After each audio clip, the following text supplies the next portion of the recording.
Unexpectedly returning to my college days, I see the peerless beauty, the senior sister from the College of Literature who is known as the school beauty, and the dignified and generous hostess. The pure and seductive beauty in his class, and the gentle, mature, and kind-hearted counselor, made Qian Liang want to shout out.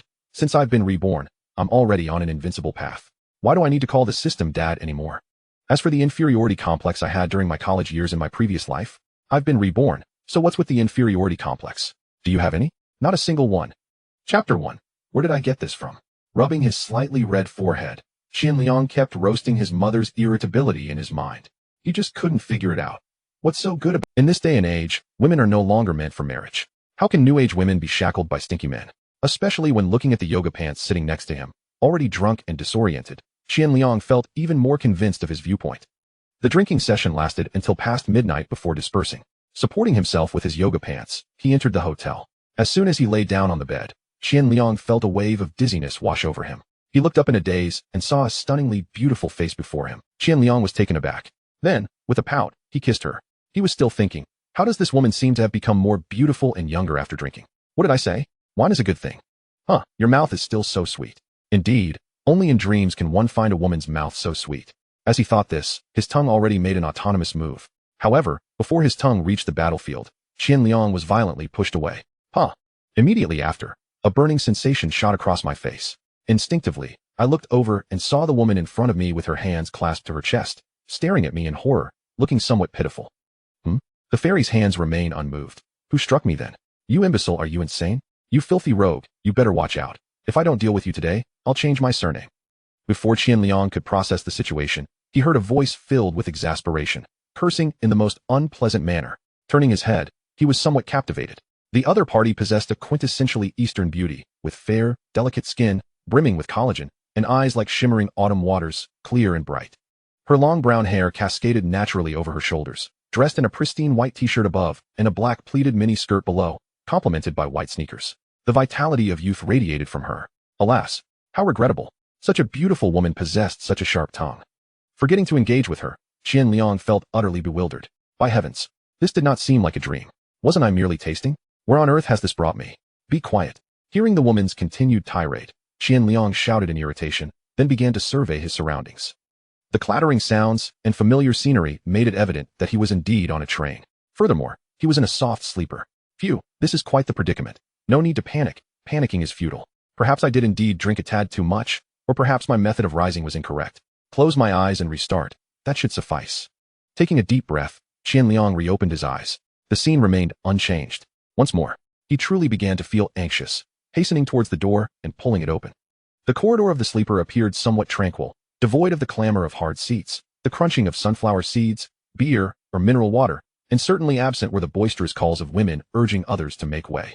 The silence of the corridor further accentuated the music emanating from the train's speaker. Beautiful bubbles, though fleeting like a firework. Listening to the distinctly recognizable voice of GM, Qian Liang suddenly felt a wave of dizziness wash over him. Xiaoyu, is he all right? Yu Jinan, noticing the boy who had just forcefully kissed her staring blankly at them, nervously tugged at her friend's arm. Don't worry, Inan. If he acts out again, we'll call for help. There are conductors on the train who won't allow him to misbehave. But do not provoke him. He may very well be deranged. Yu Jinan shot a peculiar glance at Xiaoyu, thinking, weren't you the one cursing him just now? Xiaoyu had been fierce with her words earlier, but now she felt a tinge of apprehension, softly comforting Yu Jinan. She could not fathom how Qian Liang, who had been so meek and blushing, dressed in a rather shabby manner, could suddenly possess such audacity after a mere nap. Could it be he truly has a mental illness? How could someone like him gain admission to Jiangbei University? In this day and age, con artists are exceedingly cunning, feigning innocence until you let your guard down, and then they strike with ferocity. Thankfully, he kissed Inan. If it had been herself, she would likely be plagued by nightmares for a lifetime. After all, he had not even dared to look at her and Yu Jinan before. Who are you? Qian Liang spoke with difficulty, eyeing the two wary women. What do you want? I warn you not to act recklessly. As Qian Liang turned to re-enter, Xiaoyu felt a flutter of anxiety, instinctively clutching Yu Jinan tighter. Xiaoyu ceased her cursing, as one tends to be more cautious and patient with the deranged. After all, one can never predict what they might produce in the next moment. Ahem, please do not fear. I was merely disoriented from sleep. It was not intentional. Realizing it was not a dream, Qian Liang felt quite embarrassed. His actions had indeed been rather alarming. Stop pretending, Qian. I had thought you were an honest person, yet you turned out to be a pervert. You should prepare for imprisonment. A student of Jiangbei University? You must be joking. Observing Qian Liang show no inclination to harm, Xiaoyu felt a sense of relief. Yu Jinan secretly tugged at Xiaoyu, feeling somewhat speechless, recalling how she had previously advised her not to provoke the other. Although she had mentally prepared herself, the mention of Jiangbei University sent waves of dizziness through Qian Liang, leaving him with an overwhelming sense of unreality. The memories long buried begin to resurface with these few words. Thus, it is not the year 2025, but rather 2013? This year, I have just been accepted into Jiangbei University, and I am currently en route to register at the institution. The two young ladies before me also appear to be students of Jiangbei University, likely in their second year. Are they upperclassmen? So many years have passed, and although many memories have faded, those pivotal moments within my heart become increasingly vivid with just a single trigger. Casting a deep glance at the still irate Xiaoyu in this moment, how did I not realize in my past life what a formidable tongue she possessed? All I recall is that I was teased incessantly by the other party throughout our journey. Yet, after entering university, the three of us had no further interactions. And there is Yu Jinan, who is currently stealing glances while lowering her head, shining as the brightest gem in the university. Although the school did not hold a beauty contest at that time. Nevertheless, virtually no one in the university was unaware of her presence. The number of suitors was truly countless. Qian Liang vaguely remembers the awkwardness and unease that enveloped him after the two of them boarded the vehicle. Even at night, he could only relax and fall asleep once he heard their silence. At that time, the three of us got to know each other's situations under Xiaoyu's inquiry and my responses. I also revealed that I was going to the university alone, and she praised me for my bravery, which brought great joy to Qian Liang. I was too embarrassed to admit that I had chosen not to have my family send me in order to save money. It was the last shred of dignity a young man could hold when faced with beautiful girls. The only reason I could travel in a soft sleeper was due to my late ticket purchase. Initially, Qian Liang intended to buy a standing ticket, but the girl stubbornly insisted otherwise, tearfully compelling him to opt for the soft sleeper. After all, the journey from Northwest to Jiangbei would take nearly 30 hours, and she couldn't bear to have him stand the entire way. To make matters worse, the soft sleeper offered no discounts for students. This realization caused me great distress at the time. It was also the only occasion during my 4 years of university that I traveled in a soft sleeper, thus making the memory particularly vivid. Chapter 2. That summer. It was precisely because of his rustic demeanor that he encountered Yu Jinan and Xiaoyu on the train, feeling as if they belonged to entirely different worlds. It was during this time that he sowed the seeds of profound inferiority within himself. That summer. Looking back now, he wished to slap that version of himself for being so unambitious. Then again, he thought perhaps he could actually do it now. Thus, he promptly delivered a slap to his own face. A man must keep his word. In his past life, due to his family's modest means, he was riddled with self-doubt. At school, besides excelling academically and possessing a decent height, he was otherwise unremarkable. After all, being from the Northwest, one's height was unlikely to be lacking. If he were to identify his greatest regret in this life, it would likely be not experiencing a passionate romance during university. Perhaps it wasn't merely about falling in love, but rather feeling as though he squandered his youth in the prime of his life. Rather than lamenting the absence of a romantic relationship, it was more accurate to say that he often reminisced about that precious time. Do you think I deserve a slap as well? Xiaoyu observed Qian Liang's expressions shifting between joy and sorrow, ultimately resulting in him delivering a sharp slap to himself. Although her heart fluttered with unease, she continued to be relentless with her words. Yes, I deserve it. I kiss Senior Yu. I'm truly sorry. Gathering his thoughts, Qian Liang earnestly apologized to the slightly bowed Yu Jinan, his voice resonant and sincere. Finally, Yu Jinan lifted her gaze. What met her eyes was Qian Liang's earnest expression and his clear, untainted eyes. In that moment, she seemed to catch a glimpse of her own reflection within his gaze. In an instant, her heart inexplicably raced. Such pure eyes surely did not belong to a delinquent, did they? She found herself feeling less embarrassed and indignant than before, almost whimsically murmuring a soft Perhaps he truly was just muddled from sleep? Yet that was her first kiss, and he had even used his tongue. The thought sent a rush of heat to her cheeks, and she bit her silver teeth in secret. I want to hit someone, what to do? But I must maintain my composure. Hearing Yu Jinan's voice, Qian Liang sighed in relief. He quickly retrieved his admission notice from his backpack and handed it to Xiaoyu. Senior, I am indeed a student of Jiangbei University. I was genuinely confused just now. It was not intentional. Xiaoyu took the admission notice, glanced at the words Class 1, Business Administration, and continued her sharp remarks. I truly cannot comprehend how Jiangbei University would accept someone like you. Observing Xiaoyu's harsh demeanor, a flicker of anger ignited within Qian Liang. More so a sense of frustration that he managed to suppress, for he knew he was at fault. After all, one cannot exchange insults with a girl, can they? He refrained from continuing her line of conversation, merely snatching back his admission notice and addressing Yu Jinan coolly. You classmate, I truly was muddled just now. It was not my intention to take advantage of you. You may hit or scold me, or even call the conductor to report me. Having said that, he did not wait for their responses, but hastily shoved his notice into his backpack and exited, heading towards the restroom. He felt particularly embarrassed. Yet Xiaoyu's words had fueled his frustration. He understood that his emotions should not be directed at Eugene, but he genuinely did not wish to prolong the exchange with Xiaoyu. If it comes to it, he could always report it. This was not the feudal era. Hearing Qian Liang's cold words, Eugene felt wronged, pouting as she watched his retreating figure. When he was apologizing, he referred to her as senior. But now he addressed her as classmate. Qian even suggested reporting him. What kind of person is he? Let us go find the conductor. Seeing Qian Liang's dismissive attitude, Xiaoyu was furious, pulling Eugene towards the door. Stop it, Xiaoyu, this is too embarrassing. Eugene couldn't bear to lose face. Yet her mind involuntarily recalled Qian Liang's earnest expression, and she resigned herself to saying he might not have meant it. Besides, we're all from the same school, and he doesn't seem like a bad person. He was quite honest throughout. You're just too easy to talk to, which is why you get bullied. Upon hearing Eugene's words, Xiaoyu calmed down somewhat, though still fuming. She knew that Eugene was sensitive, and if others learned of this incident, it might be misconstrued. Feeling a pang of sympathy, she hugged the pouting Eugene, declaring, just wait, once we get to school. I will deal with him for you. I'll make sure he pays. After all, I know what major he is in, and he can run away, but he can't escape the school. Restroom. Qian Liang gazed at his slanted bangs, suppressing the urge to slap himself once more. Then looked down at himself. A black short-sleeved shirt, blue jeans, and a pair of black mesh sneakers. Slap. In the end, he couldn't hold back and slapped himself again. How utterly hideous. In his 30s, he had come to terms with his ordinariness, but he could not accept the aesthetics of his 19-year-old self. However, being 19 meant one could conquer all. In his previous life, after graduating from university, he worked for 2 years before realizing he had no future and returned home, heeding his family's advice to take a position at a local company. Though it was merely an 8-year institution, during his years at the company, he became acquainted with the liquor business. To his dismay, he discovered that the small shops he had previously looked down upon could be incredibly profitable. After a few years, he resolutely resigned. He took out a loan to become a liquor distributor, leveraging the contacts he had made at his previous job, and within a short span, achieved success as a small-time mogul in the county. The liquor trade is a medium that connects various industries, so he thrived in the small county, experiencing a life that, while perhaps not entirely extravagant, was certainly filled with revelry. As for being 33 and still unmarried, so what? Is 30 no longer an age of youth? After all, Qian Liang believed his life was just beginning.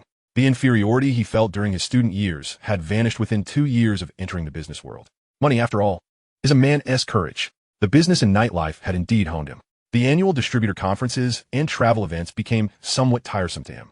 Just before his rebirth, he had been hit by a remote attack in a skirmish with his mother and went to a tasting event with a bruised forehead. He had advised himself to drink less, but friends had insisted on pouring drinks down his throat. As a result, he was completely inebriated, lamenting only that the train had not departed. He remembered a certain figure in yoga pants that was quite captivating, especially yoga pants, which sometimes are even more alluring than sheer stockings. Who came up with that idea? He let out a sigh of regret. Looking at his reflection in the mirror, Qian Liang clenched his teeth, determined that the first thing he would do upon disembarking was to get a haircut. Even a shaved head would be an improvement over his current appearance. The anger that Xiaoyu had stirred within him dissipated, given his appearance. It was already generous of others to engage him in conversation. After a long absence, he felt a surge of vitality, and finally, a smile broke across his face. Repeating the university experience was exhilarating to think about. It represented the exuberance of youth, an era where one could face the spring breeze with indifference, summer's heat without irritation, autumn winds without sorrow, and winter's snow without lamentation. A time filled with the audacity to venture into the world with nothing but youthful fervor. Thus, university, here we come. Chapter 3. The Notion of Youth. As for the pursuit of wealth, what is there to earn? Let us indulge ourselves first. I need not dwell on the fact that in my previous life, through sheer serendipity, I achieved financial independence. If I were to begin anew, would I fare any worse? Not to mention that when the short video trend burgeons in 3 years, I can effortlessly select a lucrative niche to exploit. The prospect for prosperity are boundless. There is simply no need to plunge headlong into money-making ventures at this moment. Regarding those who, after being reborn, manage to quickly attain financial freedom while balancing their studies, often raking in tens of millions or even billions, most of what they claim, in Qian Liang's view, is sheer nonsense. Indeed, Individuals who are reborn possess a certain prophetic advantage, but one mustn't forget that before their rebirth, they were merely ordinary people. Even with foreknowledge of lucrative opportunities, one must exert effort and dedication to realize success. It isn't as simple as knowing a field is profitable and diving in blindly. Such naivete can lead to ruin, leaving one oblivious to the pitfalls. Qian Liang is aware of a young man in their county who received 6 or 7 million from a demolition compensation, only to squander it all within a few short years. Meanwhile, he himself possesses merely a few $100,000 in assets, yet manages to thrive. Society is fundamentally a social construct. Without this understanding, one is nothing. Thus, in this lifetime, Qian Liang's goal is not to amass wealth for its own sake. Achieving financial freedom and ensuring security is sufficient. Beyond a certain threshold, wealth ceases to be personal. It becomes a societal resource. And navigating the realm of capital is no simple feat. He is just an ordinary individual. Certainly, there are many tycoons who have risen from humble beginnings. But while personal capability plays a role, it is often the prevailing circumstances that dictate success. The tides of fortune favor you rather than you creating them. Thus, tycoons are, without exception, gamblers, absolute gamblers. Snapping back to reality, Qian Liang smiled at his reflection in the mirror and murmured, "The mere mention of youth stands in stark contrast to mediocrity. This summer I am back." As for Jinan and Xiaoyu, Qian Liang had long since pushed them from his mind. He merely wished for this matter to pass swiftly. It is not that he lacks feelings for the two. After all, who could resist such beautiful girls? However, pursuing them in his current state would prove exceptionally challenging. He had little impression of Xiaoyu from his previous life, but he was well aware of Jinan. 4 years of university without a single scandal suggests an extraordinary level of difficulty in courting her. Although he did not take it too seriously, as a grown man who had kissed her, it was essential to charm her and leave a memorable impression. Wandering over to the snack cart, he purchased 2 bottles of Nestle coffee before heading towards the soft sleeper compartment. "Ah, so you know how to curry favor now?" Xiaoyu remarked sarcastically, observing Qian Liang's beaming smile, which nearly revealed his molars. She felt that ever since this rascal had taken advantage of Onin, he had changed. The timidity he once exhibited was gone, his tone now more confident. Had he unlocked some hidden potential after his fortunate encounter? Previously, he would blush even at the mention of calling her senior sister, but now he freely tossed around terms like Miss and Fairy. Compliments flowed from him like water, each one more original than the last. Though these titles were quite novel, they were certainly more pleasant than the overused term beauty. Yet, why was Jinan a fairy while she was merely a miss? The connotation of the latter felt considerably inferior. At that moment, she crossed her arms defiantly, leaning against the bed, her long, fair legs almost blinding in their beauty. "Just wait, I'll make you pay for this." Qian Liang discreetly stole a glance at her long legs, quickly averting his gaze. "Thanks, but I'll pass. You can drink it yourself," Jinan responded, her voice always soft and gentle, even as the victim in the situation. "That one tea do. If you refuse, it means you haven't forgiven me. And I will never forgive myself. Although a bottle of drink isn't worth much, it symbolizes my sincere apology." Noticing Jinan's earnest expression, Qian Liang quickly glanced at her, her long black hair tied loosely into a ponytail. In a linen Peter Pan collar dress she wore exuded an ethereal beauty that felt almost unreal. Good heavens, how can someone be so beautiful? It's catastrophic. Although he was aware of her beauty, being in such close proximity made his heart race. Taking a moment to steady his emotions, Qian Liang decided to embrace his boldness. "I know that if this were anyone else, they would likely react very differently, perhaps even calling the police. Therefore, I truly apologize, despite it being an unintentional mistake. I am genuinely grateful to you, senior sister. Once we are back at school, feel free to approach me for anything. I assure you I will be at your service." Heaving a sigh of relief, Qian Liang laid the groundwork for future interactions, hoping to turn this misunderstanding into an opportunity to connect with her. He knew that when apologizing or complimenting, one must not waver midway. It was essential to convey sincerity, regardless of how clumsy the compliments might seem. Suppressing his rising excitement, he continued, "Although I made a grave mistake, I recognize that you are a beautiful, gentle, kind, and wise individual, someone who transcends base tastes and embodies nobility." A delightful laugh rang out, causing Qian Liang's spirits to soar. "Steady now, little lady, let us not get ahead of ourselves. I've traversed mountains of meat and oceans of wine. This is just the beginning. Tudinu upbudding gemusid, vistumarid, sen. Senior sister? All right, I forgive you. Just stop, or you'll make me out to be someone I'm not," she said, accepting the coffee while giving Qian Liang a playful glare. That glance sent a jolt through him.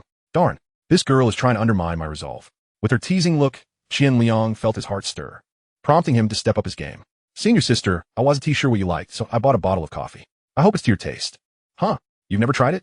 Eugene asked, a hint of surprise in her voice. No, I don't particularly enjoy it, Qian Liang replied, his demeanor suggesting he had let something slip, becoming a bit flustered. How can you say you don't like it if you've never tasted it? This time, Qian Liang hesitated before lowering his hands, fidgeting nervously. With a shy smile, he added, Here, drink it, senior sister. I see you enjoying it more than I would. Eugene's face flushed, retracting her outstretched hand. Ugh, she thought, why is this person so scatterbrained? Although she had grown accustomed to compliments throughout her life, his words unexpectedly softened her heart, reminiscent of how her grandmother had never appreciated her favorite childhood treats. Because Qian Liang said it, she believed him. Since boarding the train, she had observed him consistently drinking from his cup, never indulging in snacks or beverages. Chapter 4. A Suggestion. TCH, unwilling to spend on drinks, but buying a soft sleeper ticket? Sighing, Qian Liang glanced at the smirking Xiaoyu, his expression shifting through a spectrum of emotions, complex, helpless, and conflicted, before settling into a tone tinged with bitterness. Not to hide anything from you, senior. After finishing the college entrance examination, I found myself engaged in chores at home. I delayed buying a ticket and ended up with none available. I wanted a standing ticket, yet my mother insisted on purchasing a soft sleeper for me. As I spoke, my eyes grew misty, recalling that moment when my mother adamantly insisted on getting me a soft sleeper. Damn it. How'd I end up acting in my own little play? I suddenly felt a wave of disinterest wash over me, self-deprecatingly chuckling as I ceased to speak. Turning away, I grabbed my backpack from the bed and settled onto a bench in the aisle. After all, the train would soon arrive at its destination, and I would have little further interaction with these two. Then I realized I was perhaps being a tad melodramatic. How long had it been? Yet I still couldn't let go of it. As a farmer, my family had endured hardships for generations. This trivial matter was nothing in comparison.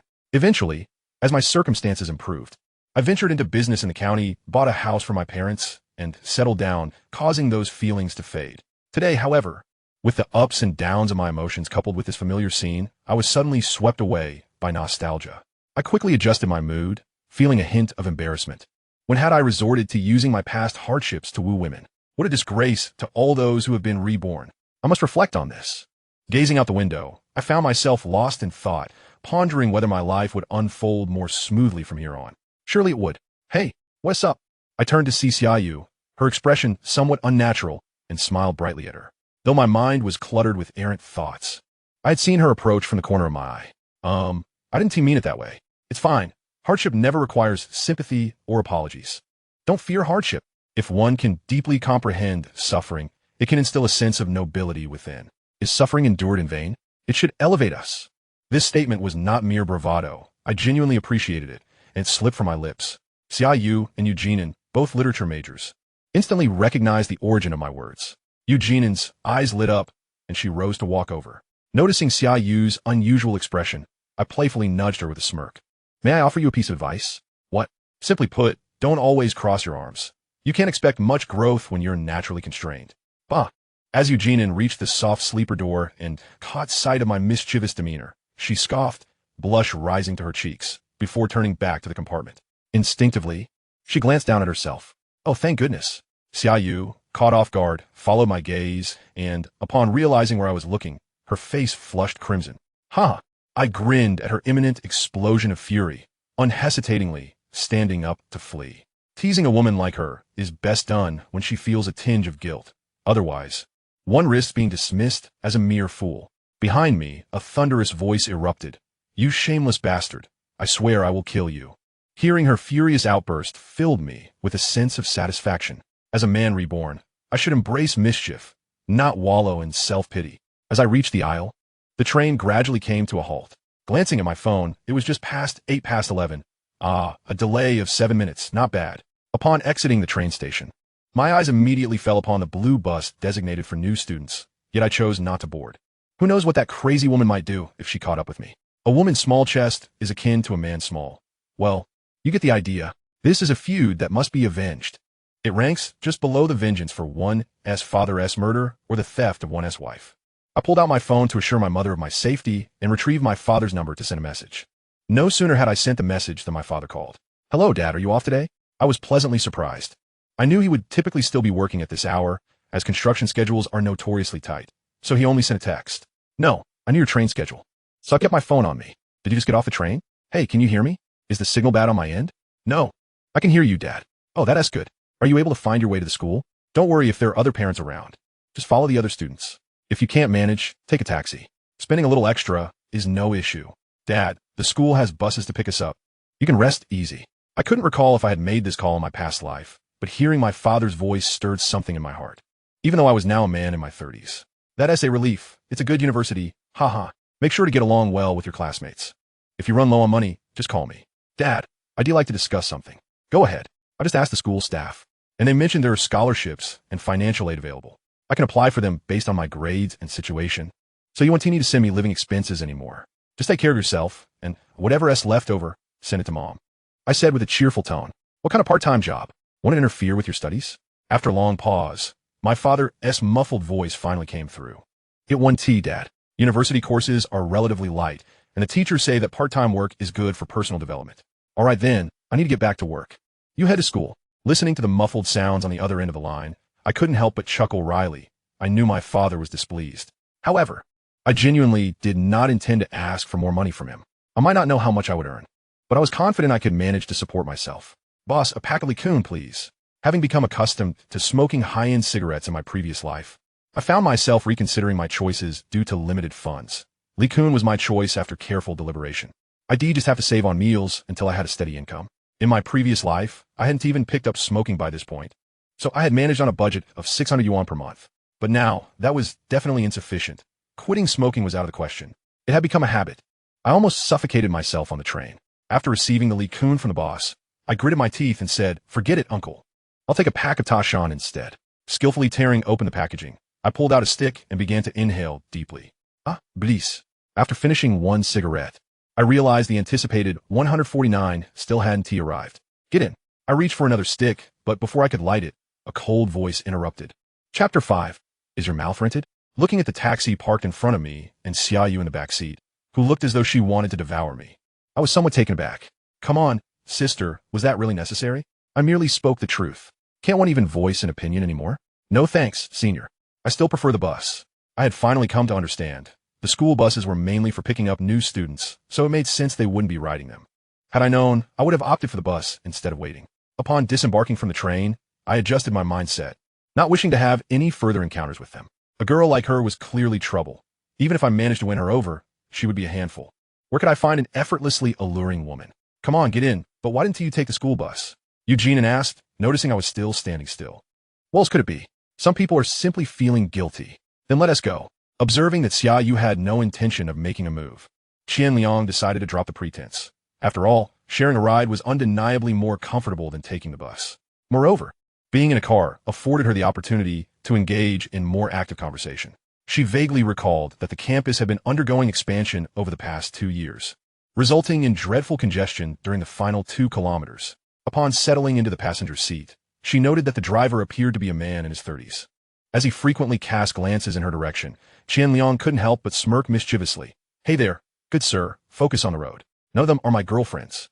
So are we balanced now? The driver, caught off guard by Qian Liang's playful quip, felt his cheeks flush crimson, and he straightened up, driving with an awkward composure. The revelation of his inner thoughts had left him somewhat embarrassed, yet the melodious laughter from the back seat compelled him to sneak another glance at the rearview mirror. He had indeed been taken aback when the 2 girls entered the vehicle. Inwardly, he mused that if he could meet 2 such enchanting girls every day, he would gladly forego payment. Such an absurd thought, Xiaoyu teased, though she couldn't suppress her laughter. Qian Liang's humor was far more delightful than mere compliments about her looks. By the way, senior, why are you 2 here at school so early? Qian Liang recalled that returning students typically commence their term a few days later than the newcomers. My brother is also attending Jiangbei this year, so we arrived early. Xiaoyu explained, noticing the puzzled expression on Qian Liang's face. And I went on a trip, while my brother headed to school on his own. Oh, are you both from the same place? Not at all, Xiaoyu replied, twisting the cap off her water bottle. Why aren't you speaking you? Is your mouth rented? Do you have to pay to talk? Seeing that Eugene remained silent and merely listened, Qian Liang turned to tease her. Puffed. Eugene wiped the coffee from her face. Watching Xiaoyu giggle uncontrollably, Qian Liang felt a twinge of annoyance. How could she laugh so heartily in such a juvenile manner? It was far less amusing than Eugene, and who merely shrugged her shoulders and covered her face with her hands. Hand me a tissue. At this point, it seemed taxis had yet to adopt the practice of providing disposable tissues. Oh. Eugene ceased her laughter and quickly retrieved a small pack of tissues from her bag. She handed one to Qian Liang while taking another for herself to wipe the seat. Unable to help herself, she stifled another laugh, teasing, "See what you've done? You're too funny, Qian Liang. Oh, I can't take it anymore."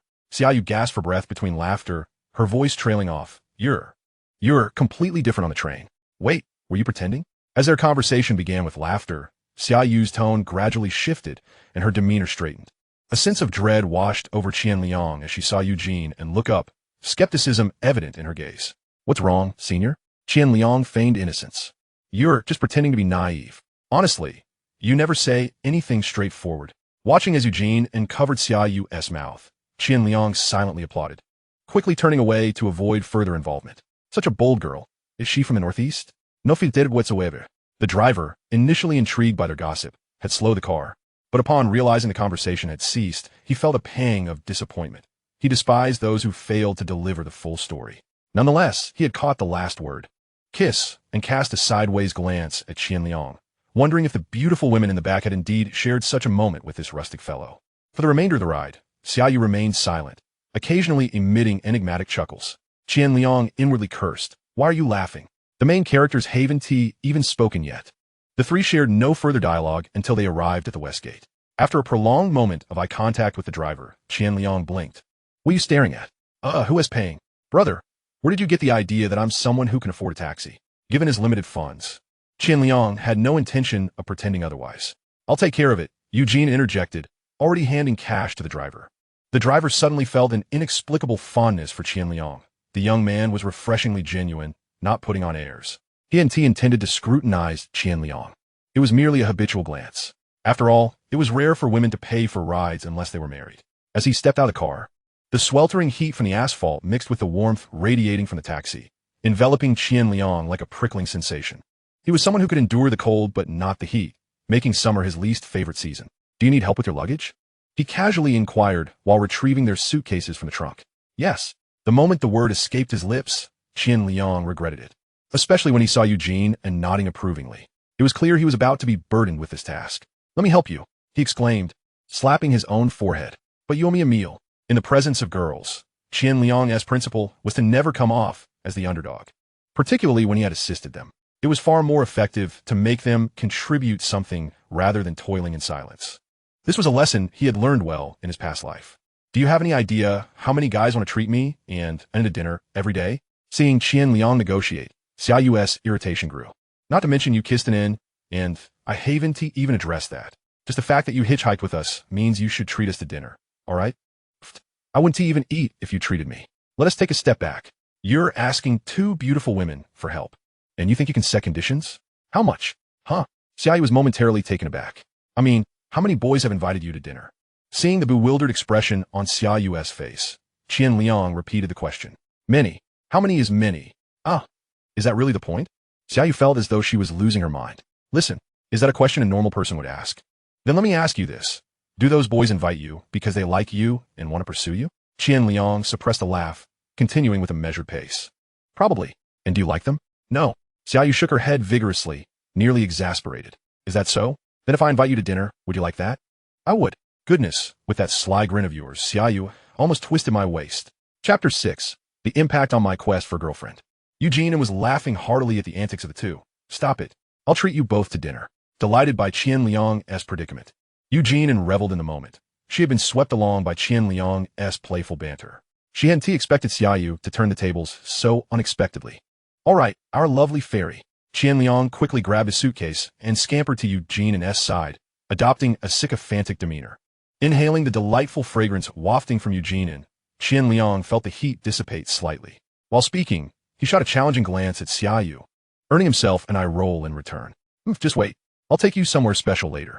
Xiaoyu felt a sense of triumph, her tone somewhat self-satisfied. "Don't call me that. Just refer to me as senior." Eugene had felt her cheeks flush at being called little fairy by Qian Liang. "Very well, dear fairy. Which dormitory are you in?" "We reside in Guiyuan." She shot a glare at Qian Liang, feeling an unexpected discomfort wash over her. Qian Liang was too slick. Far from honest. and it seemed as though he had been in numerous relationships before, given his adeptness at conversing with women. Eugene couldn't help but wonder how many times he had made her laugh in such a short span of time.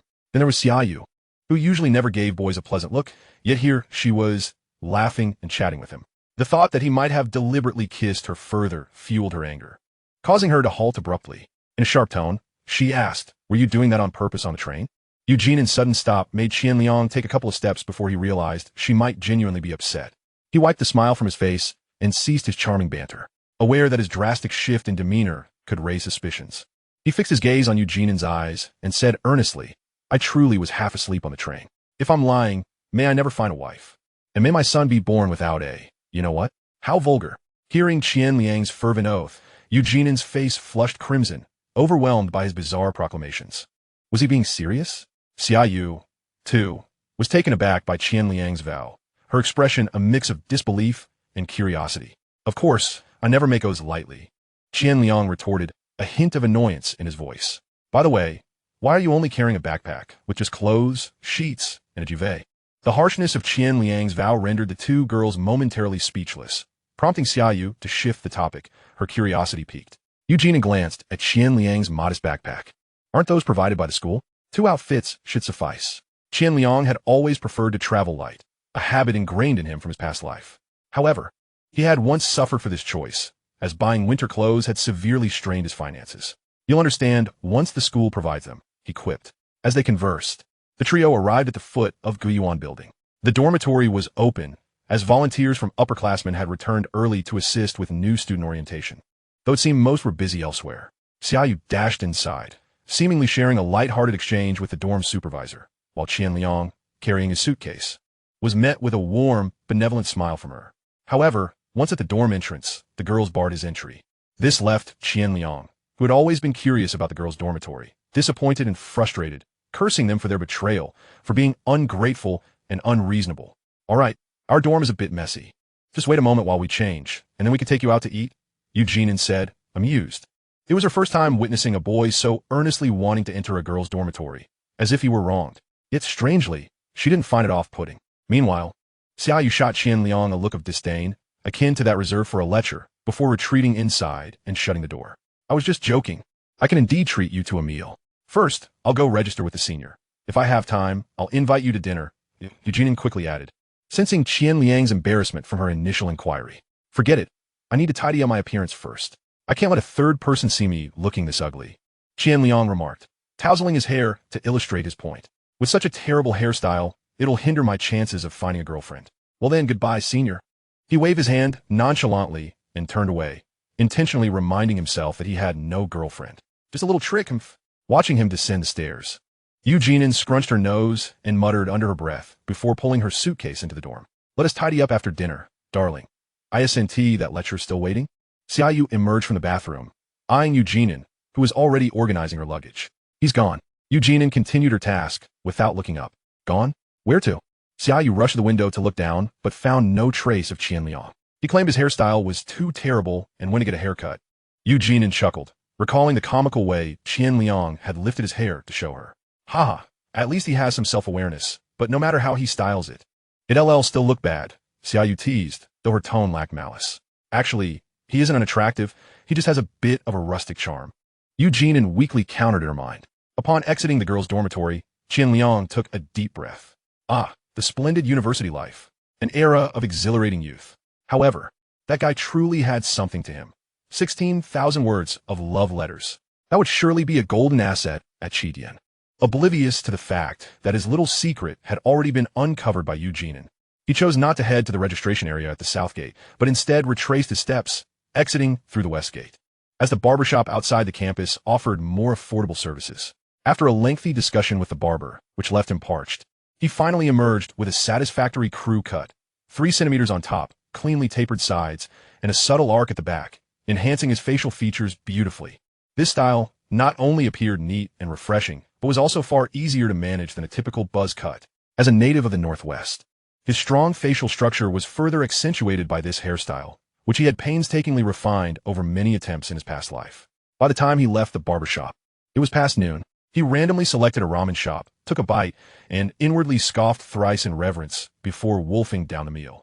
What he truly longed for was a rock and roll fried rice from Uncle Sheeman, who would dance while cooking, sending rice flying half a meter into the air. A spectacle in itself. Regardless of taste, such a dish looked valuable. If that uncle were to operate in the present day, he would undoubtedly amass millions of followers. Regrettably, he usually set up his stall only in the afternoon. Chapter 7.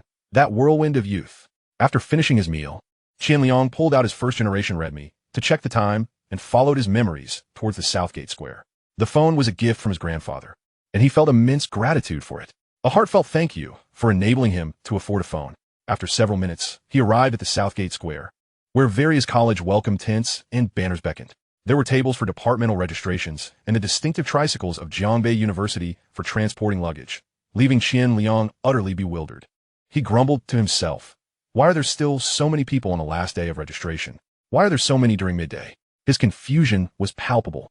The Southgate Square resembled a vibrant blue ocean, with dozens of enormous blue tents emblazoned with the names and emblems of various colleges, bustling with students. And the sound of voices surged like waves. Loudspeakers repeatedly announced, "Parents, please wait outside. New students, please proceed to your designated reception points to complete your registration." Gritting his teeth, Qian Liang resolutely joined the throng of students waiting in line. "First, I'll handle the paperwork. I can admire the beauties slowly afterward. Due to the lack of prior registration here, one simply cannot secure accommodation. It is quite a predicament." A long queue ensued for the submission of personal information, followed by the collection of a dossier containing a temporary campus card and enrollment instructions. Fortunately, as Qian Liang's tuition had already been deposited into the bank card issued by the school, this step saved him considerable time. In the midst of the queue, he witnessed a counselor extracting an English newspaper salesman, who, bearing a faux leather bag and holding a registration board, had mingled amongst the tents. He also spotted a female teacher providing financial assistance to a student who had lost her wallet, as the latter was busy signing an IOU with a thumbprint. How astonishing. It was akin to a human ATM. The longer Qian Liang stood in line, the more vividly his memories resurfaced. Following the flow of people, he arrived at the tent designated for the Business Administration Department, where he beheld a senior girl clad in a floral dress and wearing glasses, exuding an aura of quietude. Qian Liang recalled that in his previous life, his counselor was absent from the battlefield. He later heard that she was away due to a divorce. Indeed, such matters are far more significant than mere new enrollments. Consequently, a senior from the first year of graduate studies was in charge of their class. As 2013 marked a year with the highest number of new counselors at the school, many of them donned handwritten name tags for easier identification by students. Typically, the counselors from various departments personally oversaw the new students' registrations, except in unique circumstances such as a counselor's sudden decision to divorce.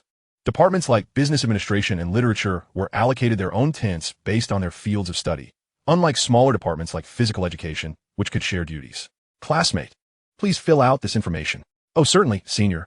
Aware of the senior's curious gaze, Qian Liang's face flushed slightly as he hurriedly filled out the personal information on the form. He had become somewhat captivated by a beautiful teacher from the literature department in her Cheongsam and failed to notice his surroundings. Once he completed the form, the senior marked a check on the roster, writing down the dormitory number and bed assignment. "All done, classmate. Please scan the QR code to join your class's QQ group. And shortly, a senior will escort you to the dormitory." Nodding at the somewhat pretentious-looking senior, Qian Liang refrained from trying to establish a rapport. He was simply too busy amidst the throngs of people. Today was not the day for networking. The dormitory remained unchanged, still 208 in GUN, bed number 3. Glancing at the other students and parents who had completed their registration, he chose not to engage in conversation, but instead made his way to the dormitory. If a senior were to escort him, he might wait a moment, but he found no interest in conversing with a male senior about international affairs. Lighting a cigarette, he had scarcely walked a kilometer when a sudden gust of wind threatened to extinguish it. He quickly took a couple of puffs. Then a thought struck him. Recalling a memorable scene, he hurried back to the registration area. This lively spectacle was a must-see. It seemed he had been mulling over something in his mind, unable to recall it until the wind cleared his thoughts. On this very day in his previous life, the blue tent of the Business Administration Department had been blown down by the wind. The sight of counselors continuing their work beneath the blue tarp was humorously dubbed by students as seafood hot pot style registration, becoming a delightful anecdote shared among all Jiangbei locals. However, upon his arrival, he found the tent already collapsed, the scene a chaotic whirlwind of overturned tables and fluttering papers. Some girls and teachers, wearing skirts, crouched down to hold their garments, frozen in place, their poses undeniably enchanting. This vivid scene from his memory unfolded before him once more, and Qian Liang could not help but chuckle. His laughter soon mingled with the moisture in his eyes.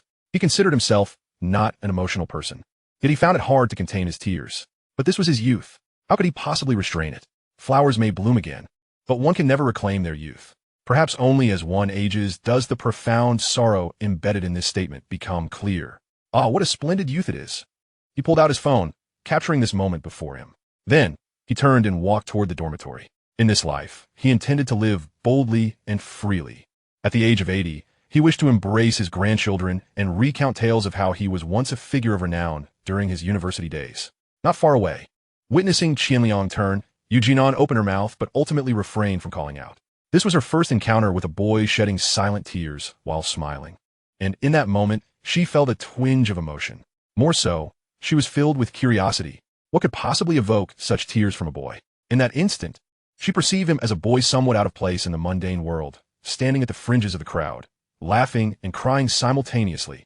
Observing Xiaoyu as she completed her brother's registration, Jinan stifled the urge to call out to Qian Liang.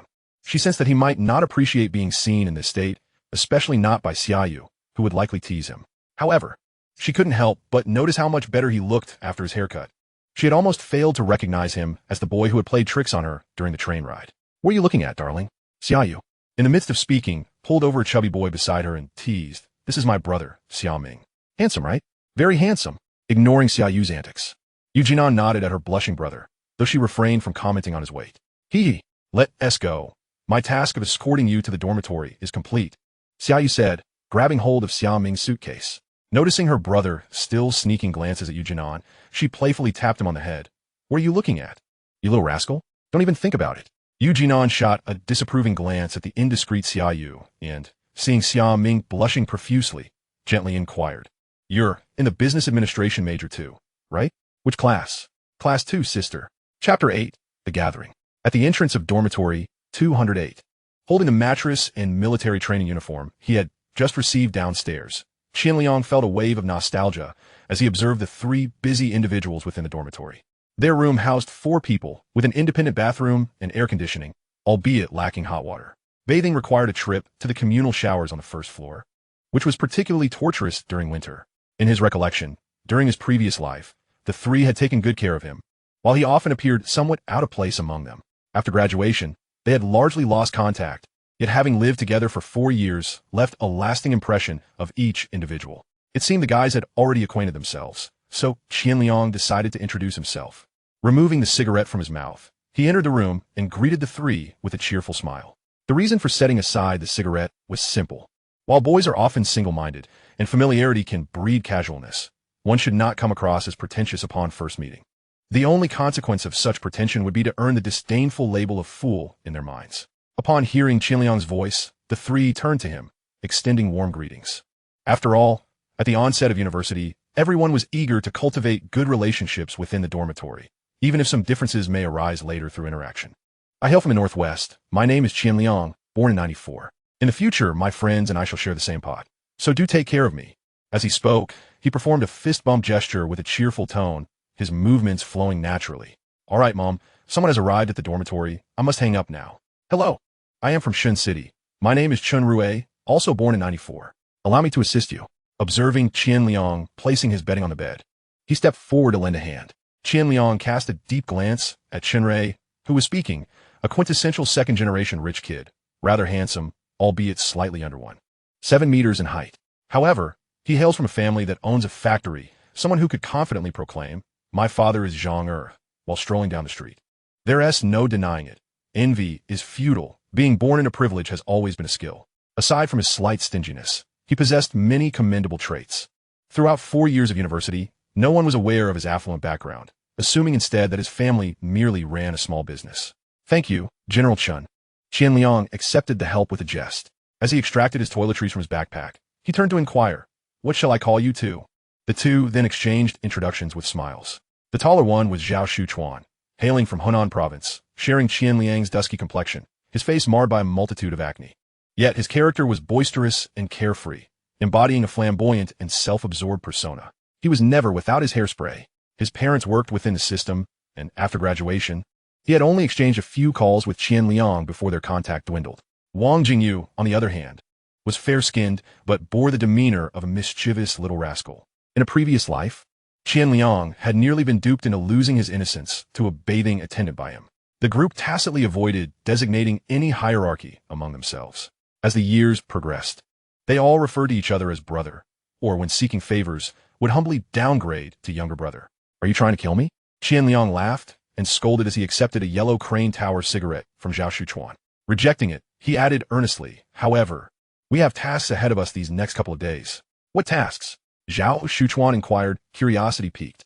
He had only recently taken up smoking, believing it would impart an air of maturity and sophistication as he embarked on university life. Thus, he had purchased a pack of fine cigarettes. However, upon arriving at the dorm, he discovered that neither Chen Rui nor Wang Jingyu smoked. Consequently, when he saw Qian Liang enter with a cigarette in hand, he felt a sense of camaraderie. Once Qian Liang lit a cigarette, Zhao Shuchuan eagerly seized a chance to socialize, though he was met with rejection. Nonetheless, he felt no discomfort, only an appreciation for Qian Liang's relaxed demeanor and engaging conversation. Teaching these two how to smoke is essential. What kind of brotherhood would it be if we don't smoke in the same dorm? Qian Liang raised an eyebrow, pointing at Chen Rui and Wang Jingyu. It was not his intent to make them smoke. It was purely an act of revenge. In his previous life, these two had conspired with Zhao Shuchuan within a week of school starting, incessantly coaxing him to join them in smoking. "All right," Zhao Shuchuan laughed heartily, his naturally boisterous personality shining through. Under Qian Liang's influence, he insisted that both Chen Rui and Wang Jingyu partake. Eventually, he personally lit their cigarettes, earnestly imparting the profound wisdom of inhaling smoke into one's lungs. With the sounds of coughing from Chen Rui and Wang Jingyu, their camaraderie grew swiftly, dissipating any lingering barriers between them. By the time Qian Liang returned from the supermarket with his purchases, the three had already bonded, engaged in fervent discussions about games. "Qian, shall we gather for dinner tonight? Perhaps indulge in a drink?" Zhao Shuchuan perked up, adopting a tone befitting a socialite. After Qian Liang addressed Chen Rui as General Chen, they found the title rather endearing, prompting everyone to adopt it in their exchanges. Chen Rui's eyes lit up as he chimed in, his pride barely concealed as he mentioned his girlfriend. "Wow, you rascal. So, how far have things progressed?" They were indeed envious. Zhao Shuchuan and Wang Jingyu, intrigued by Chen Rui's words, reacted with a mix of curiosity and anticipation. "Not unless your girlfriend brings her roommates along." Zhao Shuchuan, having had deeper exchanges with girls since high school, chimed in. "All right, I shall inquire with her, but if it doesn't work out, don't blame me," Chen Rui replied, his tone modest yet confident. "I'm not going. I have no money. I'll take you all out for a nice meal once I figure out how to earn some." Qian Liang declined, having only around 500 yuan left after paying tuition. Until he found a source of income, he needed to be frugal. "I'll treat tonight." Zhao Shuchuan, fueled by the mention of women, waved his hand dramatically, exuding the air of an elder brother. "Very well." Qian Liang nodded decisively. Zhao Shuchuan's confidence faltered momentarily as he had envisioned a heartfelt appeal to persuade Qian Liang to join in their inaugural communal activity at Dorm 208. He had planned to emphasize the importance of unity, asserting that their shared living situation was serendipitous. They must stand together through thick and thin, sharing both glory and shame. Money, after all, was insignificant compared to brotherhood. Ultimately, Qian Liang would gratefully participate in the activities.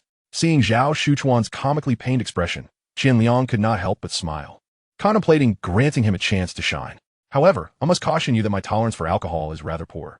Please be lenient with me. Not to worry. It's all about participation. If you can't hold your drink, I'll drink on your behalf," Zhao Shuchuan replied confidently. He felt that Qian Liang's demeanor was far from that of an ordinary student. In the brief exchanges since Qian Liang's arrival, the atmosphere in the dorm had harmonized significantly, reminiscent of the dignified adults he had dined with during outings with his father. Chapter 9. Maturity. Once Chen Rui confirmed that his girlfriend would bring her roommates that evening, the group began rummaging through their belongings. Those who needed a shower did so, while others scoured for clothing. Inspired by their excitement, Qian Liang also rummaged through his bag, preparing to change into something more appropriate. Not only was he motivated by the allure of 18 or 19-year-old girls, but also because Chen Rui's girlfriend was a student from the School of Journalism and Communication. Qian Liang adored befriending those in the arts. However, disappointment soon washed over him. He had brought only one change of clothes with him. The pants were 2 pairs of the same jeans. The sole redeeming piece was a white short-sleeve shirt adorned with a large, unsightly graphic that he could hardly bear to look at. The only item he was somewhat pleased with was a pair of white sneakers he unearthed. After changing, he assessed his reflection in the mirror. Acceptable enough. While it did not meet his aesthetic standards, at least it appeared clean and fresh when paired with his hairstyle. Around 6:40 p.m., the entire Dorm 208 group set out. Brothers, this is our first chance to break free from being single. Let us give it our all, Zhao Shuchuan declared. His fists clenched in a pre-battle rally, as Wang Jingyu solemnly nodded. Qian Liang, observing the two, hesitated to speak. He genuinely felt reluctant to go out with such eccentric company at night, fearing he might attract trouble. Chun Rui, being his girlfriend, provided a modicum of normalcy. However, Zhao Shuchuan, a burly man with a face full of acne, donned a pink short-sleeve shirt, his hair gelled to the point of nearly standing on end. Wang Jingyu took it a step further, absurdly pulling out a suit, justifying it with the notion that women are fond of mature men. Yet, is excessive maturity truly desirable? Taking a deep breath, Qian Liang could no longer contain himself. Little Qian, you don't understand. While women may not voice it, they secretly appreciate this approach. Wang Jingyu asserted with a grave demeanor, as if he were delving into his area of expertise. I found myself in agreement with Xiao Wang's viewpoint. Sheng Hui, drawing from his own experiences, offered Wang Jingyu his unequivocal endorsement. You little brat, you dog. Qian Liang cursed inwardly. It was merely a single encounter with a girl in high school, yet they acted as if he had achieved something monumental. I stand enlightened, he muttered dismissively, hastily exiting the dormitory building to distance himself from them. He contemplated recording a video of them all later and sending it to them in a few years, relishing in their so-called maturity. At the entrance of a Sichuan restaurant, Zhao Shuchuan boldly reserved a private room, anticipating the arrival of girls.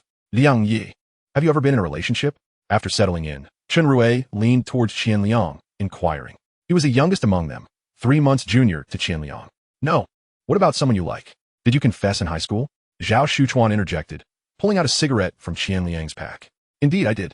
Do share, do share. Let's learn from your missteps, Zhao Shuchuan said, a hint of schadenfreude evident in his tone. Casting a sidelong glance at Zhao Shuchuan, Qian Liang's voice grew somber. I told her I really liked her and asked if she could be my girlfriend, but she replied. He paused, taking a drag of his cigarette, leaning back in his chair, staring at the ceiling with a tinge of sorrow. What did she say? The three questioned in unison. She told me to take a piss and look at myself. Puffed. Before the laughter could fully erupt, Qian Liang continued. As I was about to drop my pants to relieve myself, she suddenly agreed. Huh? Why? They were momentarily taken aback, with Wang Jingyu casually asking. Because she also liked maturity. As soon as Qian Liang uttered this, Wang Jingyu was the first to register the implication. They exchanged knowing glances, their expressions gradually turning lewd. The three men erupted into a fit of giggles. Qian Liang felt somewhat exasperated. What was once a common joke now seemed lost on them. When Chun Rui stepped outside to take a call, both Zhao Shuchuan and Wang Jingyu ceased their laughter, visibly tensing up. Zhao Shuchuan, in particular, adopted a fidgety posture. Qian Liang chose silence. After all, every man must traverse this path to attain maturity. Within minutes, the door to the private room swung open. The first to enter was Chun Rui, accompanied by a girl holding his hand, presumably his girlfriend. Qian Liang had encountered her in a past life, but could not recall her name. The girl radiated a bright and sweet smile, reminiscent of a neighborly sister, with long, cascading curls and clad in a flowing dress, exuding an air of innocence. Chun Rui has certainly been well fed. Following her, another girl entered, capturing Qian Liang's attention. She possessed refined features, complemented by a light touch of makeup, fair skin, and stood impressively tall, approximately 1.7 meters, with long legs, a prominent nose, and petite lips, emanating an exquisite beauty tinged with subtle arrogance. The two girls trailing behind her, though not exceptionally beautiful, boasted an agreeable appearance. More importantly, their demeanor radiated confidence, stylishly attired. Indeed, artistic students do possess a certain flair. As the girls entered, they began scrutinizing the boys in the private room. Their gaze first fell upon the flamboyantly dressed Zhao Shuchuan, then bypassed him to scrutinize the somber Wang Jingyu. The girls exchanged glances, suppressing laughter, relieved to finally notice Qian Liang, who was smiling at them. Thankfully, there was at least one decent-looking fellow present. Qian Liang, however, felt this was merely a consequence of their company. This is my girlfriend, Meng Fei. After ushering the girls to sit, Chun Rui began the introductions. Hello. The three of them greeted the charming Meng Fei with warm smiles. Meng Fei settled beside Chun Rui, while the other three girls took seats next to her. The two girls who entered hand in hand sat beside Meng Fei, placing the most beautiful one right next to Zhao Shuchuan. Immediately, it was apparent that Zhao was blushing visibly, even his acne appearing more pronounced. Spotting Qian Liang's glance, he hastily blinked, seemingly pleading for help. Qian Liang found this amusing but chose to ignore him, instead glancing at the brooding Wang Jingyu, whose hands were practically igniting with nervous energy under the table. Upon observing the girls, he noted their flushed faces as they bowed their heads in silence.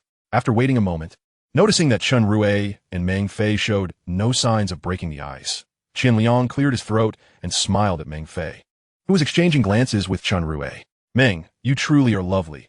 No wonder our Rui, Gu, praises you to the heavens in the dormitory. As he spoke, he turned to the other three girls, proclaiming in a resonant voice, they say that while beauty isn't confined to the arts, those who study the arts are undoubtedly beautiful. This statement certainly holds merit.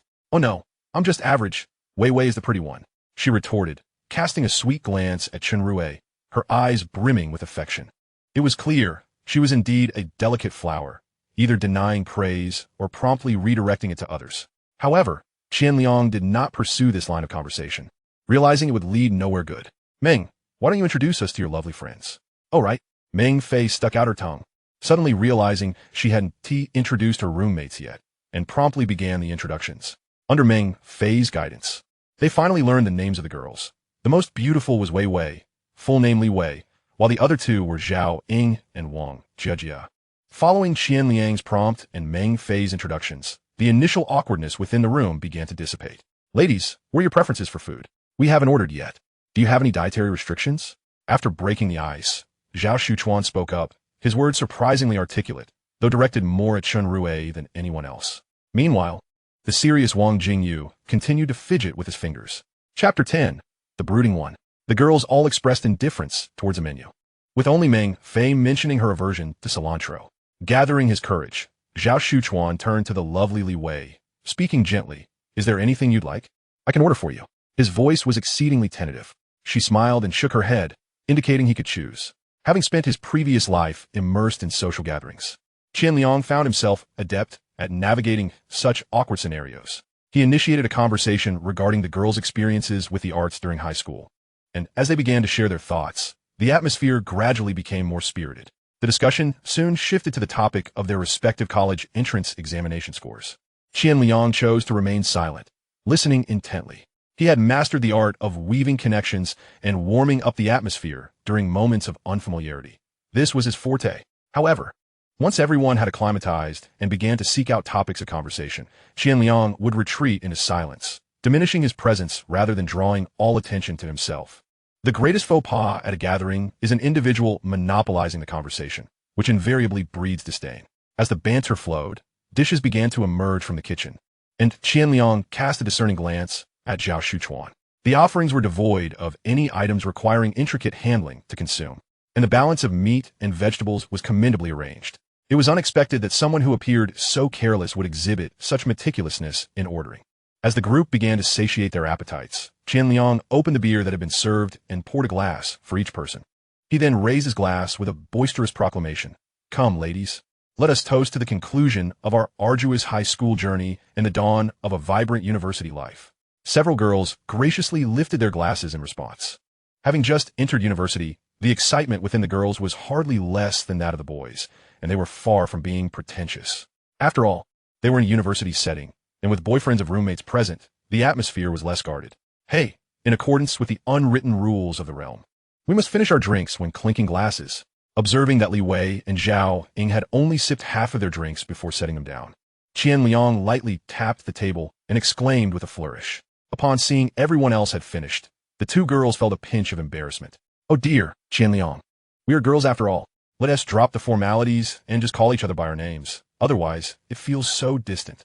All right, let us agree that we'll drink less, okay? We aren't adept at consuming alcohol," Zhao Ying chimed in, her tone sweet and accommodating. "Absolutely not. Even Zhang Wuji's mother stated that beautiful girls' words are often deceptive," Qian Liang replied with resolute conviction, though his words were received warmly by the two. What is the swiftest way to foster familiarity between genders? Certainly, it is through the sharing of drinks. He was certain his dormitory would witness a plethora of chivalrous overtures aimed at winning over the ladies. Zhao Shuchuan possessed a remarkable talent for this. Indeed, the other party did not disappoint him. "Forget it, Qian Liang. If the girls cannot drink, let us just have the brothers partake. Qian Liang had been anticipating this very statement. A rogue element was essential at a drinking table. Otherwise, if everyone played the gentleman, how could the gathering proceed? How could relationships be forged? How could the establishment's GDP be uplifted? In that case, for those unable to drink, the gentleman present can drink on your behalf. All right, I will drink for them, Zhao Shuchuan declared without hesitation, promptly pouring himself another drink. Qian Liang rolled his eyes inwardly. Youth was indeed a double-edged sword. When a feast was served, one should seize the opportunity. You two girls should consider showing a little more gratitude. Drinking this way will only make you appear overzealous. The nature of women can be perplexing. Thus, Qian Liang hastily signaled to Wang Jingyu, whose expression had grown increasingly solemn. Internally, he cursed under his breath. In the setting, adopting an air of aloofness was utterly inappropriate. Did he think they were in a foot spa? To his dismay, Wang Jingyu merely returned a look of confusion. Clear and naive. Well, that was that. What a challenging situation this was. Forget it, classmates. I shall drink alone. Fortunately, Li Wei maintained her dignity and, noticing Zhao Shuchuan pouring a second glass, quickly urged him to drink instead. Meanwhile, Zhao Ying, without a hint of guilt, simply expressed her thanks to the handsome guy and took her seat. While they indulged in their drinks, Qian Liang requested a deck of playing cards from the waiter, shuffling them as he proposed. Let us engage in a game for a while. It's quite simple. Each person draws a card, and we compare values. Ace is the highest, and 2 is the lowest. The loser drinks, and, as always, if one cannot drink, they must find someone to drink in their stead. In the southern regions, dice games were more prevalent. However, Qian Liang had always found them too noisy and unappealing. I choose you to drink for me. No sooner had Qian Liang finished his sentence than Zhao Ying eagerly raised her hand. She was clad in a daring pink dress, her smooth shoulders exposed, and her figure was commendable, making her the most audaciously dressed among them. Qian Liang mentally applauded her.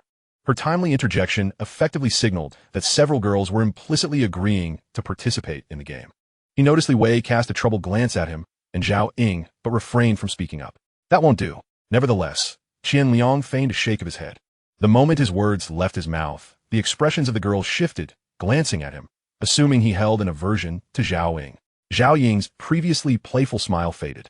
Suddenly, a thought crossed her mind as she glanced at Li Wei, who was also observing Qian Liang. Biting her lip, she forced a smile and inquired, why not? Wasn't it you who established the rules? Had it not been for the embarrassment of leaving prematurely, she would have contemplated simply walking out. Qian Liang appeared unfazed by the sudden shift in atmosphere, maintaining his composure as he replied, because I never assist girls who are not seated beside me in drinking. He was well aware of the girls' reactions, but paid them little heed. Engaging with women necessitated eliciting emotional responses. Adhering strictly to decorum would lead to a lackluster experience. I thought something serious was at stake. Zhao Ying, undeterred, promptly approached Wang Jingyu and patted his shoulder. Hey, handsome, let us switch seats. Li Bei, observing Zhao Ying now seated beside Qian Liang, felt a pang of disappointment. When Qian Liang had initially declined, her heart raced. She believed herself the most attractive among the girls.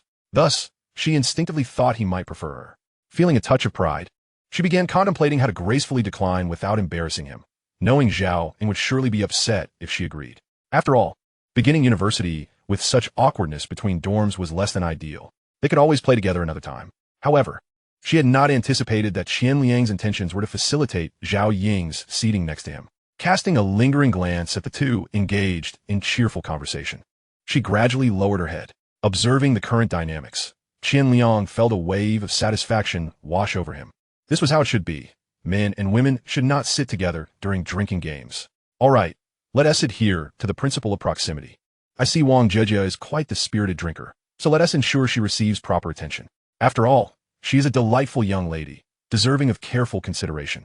As for old Zhao, he LLB in the capable hands of our beautiful Li. Rest assured, he is just a rough and tumble guy. After separating the three girls, Qian Liang did not seek further opinions and immediately began orchestrating the arrangements. Chapter 11. I truly am a good person. Puffed. The group erupted in laughter at Qian Liang's description. Li Wei glanced at Zhao Shuchuan, who was chuckling foolishly beside her, and shot Qian Liang a disapproving look. Ignoring the scornful glares from Wang Jijia and Li Wei, Qian Liang's tone shifted as he directed a fierce gaze at the giggling Meng Fei and Shen Rui, indignantly declaring, as for the two of you lovebirds, be cautious. Today, you are the target. All the brothers here are single, while you two are indulging in your romance. Exactly.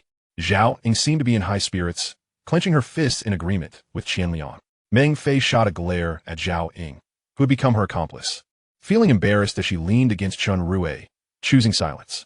She had never been the subject of such playful mockery before, yet her heart felt sweetly warmed. As the fragrant scent emanating from Zhao Ying enveloped him, Qian Liang absent-mindedly touched his nose and leaned closer, softly murmuring, "The harmony between husband and wife is a commendable habit. Do maintain it. You're insufferable." Zhao Ying's charming face flushed a deep crimson as she playfully punched his arm. Observing the lively banter between Qian Liang and Zhao Ying, Zhao Shuchuan couldn't help but feel a profound admiration for Qian Liang, this rascal who claimed he had never been in a relationship. Surely, he must have grown up amidst women.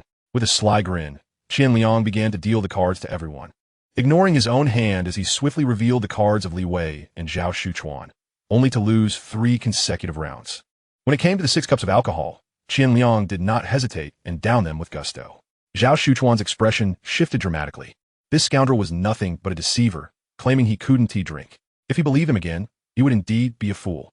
After finishing their drinks, they continued with the game, and in the subsequent 3 rounds, Li Wei and Zhao Shuchuan lost too. Despite 4 cups of liquor, Zhao Shuchuan showed no signs of hesitation, drinking with remarkable speed. Without granting him a moment's respite, Qian Liang proceeded to deal again, and this time, both players lost.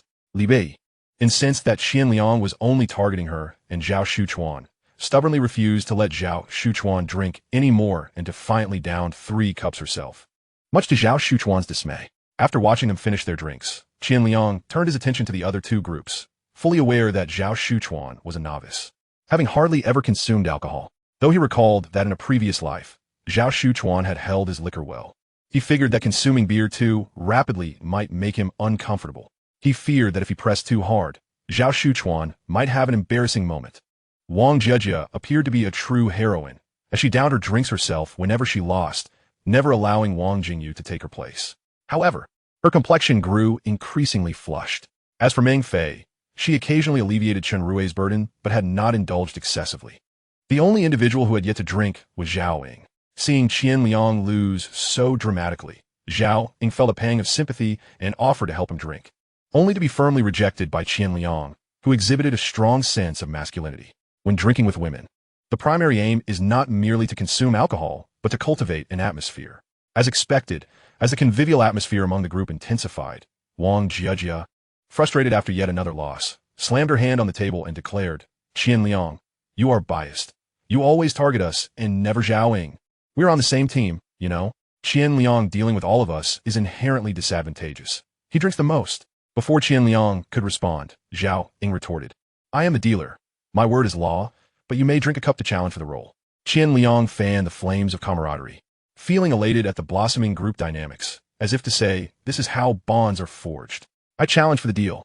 Without waiting for Wang Jiejie to respond, Li Wei had already downed a cup. As Li Wei drank, Qian Liang winked at the astonished Zhao Shuchuan, indicating, "I can only assist you here. Whether you seize the opportunity is up to you." Receiving the cue, Zhao Shuchuan subtly nodded, his admiration for Qian Liang swelling like a torrent. What mischief had Qian Liang wrought upon so many young women? As for Wang Jingyu, Qian Liang had relinquished all hope of reforming him. The atmosphere was so vibrant that Zhao Shuchuan, who had been primarily conversing with Li Wei, stood out as the only one maintaining a solemn demeanor. It was unclear what depth he was harboring.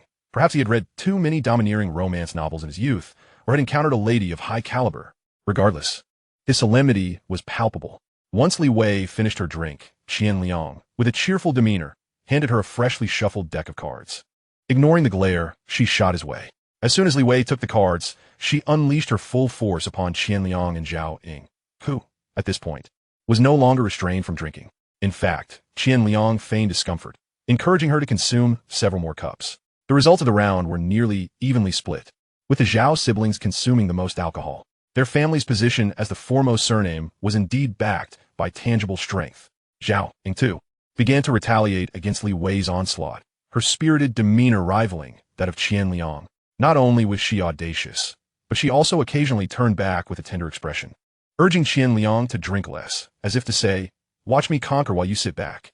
Qian Liang, of course, was a mix of gratitude, struggle, and a defiant resolve. Under his deliberate provocation, Li Wei, panting from the exertion, passed the cards to the ever-watchful Wang Jiejie. A new round of competition ensued. Yet before the first half of the round was completed, Zhao Ying succumbed, leaning heavily against Qian Liang, her gaze growing hazy, observing her slightly parted lips. Qian Liang found it amusing. Had this been the old him, he would have seized the opportunity that night. However, he felt no urgency now, finally shedding his pretenses. Qian Liang feigned intoxication, initiating a super double mode, where the losers would drink double. With a grand gesture, he invited all four of them to join, declaring that no matter how the drinks were divided, they must finish their losses. Half an hour later, the brooding Zhao Shuchuan was the first to slump onto the table. As an NPC in this scenario, he had found his own role. Wang Jejia and Li Wei, unable to continue drinking, poured him shots without a second glance, and he downed them in one go before returning to his contemplative silence. Wang Jejia appeared dazed, seemingly lost in her surroundings, while Li Wei, slightly better off, was distractedly engaging in deep conversations about life and aspirations with Zhao Shuchuan. Zhao Ying, propping herself up on the table, gazed dreamily at Qian Liang, who was now intentionally sparing Chen Rui and Meng Fei from the revelry, recognizing the need for at least one sober person in each dormitory. Hence, the two were now watching in awe as Chen Rui repeatedly gave Qian Liang a thumbs up, rendered nearly speechless by the spectacle. He vowed never to challenge Qian Liang again. He was simply on another level, having consumed slightly over 2 crates of alcohol. Qian Liang himself had downed nearly a crate, yet showed no signs of intoxication, remaining as composed as ever. Meng Fei regarded him with a mix of emotions, swearing she had genuinely tried to intervene, but Qian Liang had urged her companions to ignore her, tauntingly questioning their courage. Naturally, this led to the current predicament. Stretching languidly, Qian Liang retrieved his phone, preparing for the evening's final endeavor. He first approached the bewildered Wang Jejia, camera aimed at her, coaxing, "Come on, dear, smile for the camera." Wang Jejia grinned and even flashed a peace sign. After capturing her moment, he moved on to Li Wei, who still had a semblance of awareness. He pondered briefly before complimenting. "You are remarkable. Scoundrel, why are you cursing?" She retorted, "Don't film me." The once demure Li Wei was now quite different from when she first entered. "Shall I film and send it to you?" Qian Liang teased, taking note of her not-so-bright response. "Well then, thank you. You're welcome." Qian Liang nearly burst into laughter. Meng Fei, in agony, shut her eyes and then angrily pinched Chen Rui, who had been spectating. All the while, Qian Liang continued to film, justifying his mischievous inclinations. This is all for their own good, allowing them to experience the harsh realities of society in advance, so that they won't fall prey to nefarious individuals in the future. Truly, I am a good person. I should give myself a pat on the back. However, there is a tinge of secret satisfaction within me. There is a certain thrill in toying with the inexperienced, unlike those cunning and unscrupulous old-timers from my past life, who were so adept at drinking. Chapter 12. Perhaps you should consider breaking up with Chen Rui. While it is momentarily gratifying to toy with the inexperienced, Qian Liang found himself regretting it when it came time to escort them back. The other girls were manageable, but Zhao Ying adamantly refused to return, insisting that Qian Liang take her to karaoke. After considerable effort, he finally managed to send the group back, before heading to the hotel with Chen Rui to deal with the already collapsed Wang Jingyu and Zhao Shuchuan. As soon as Zhao Shuchuan arrived at the dormitory, he dashed to the bathroom to relieve himself, causing quite a commotion. Qian Liang, having carried Wang Jingyu back, was drenched in sweat. After unceremoniously tossing Wang onto the bed, he made his way to the first floor for a shower.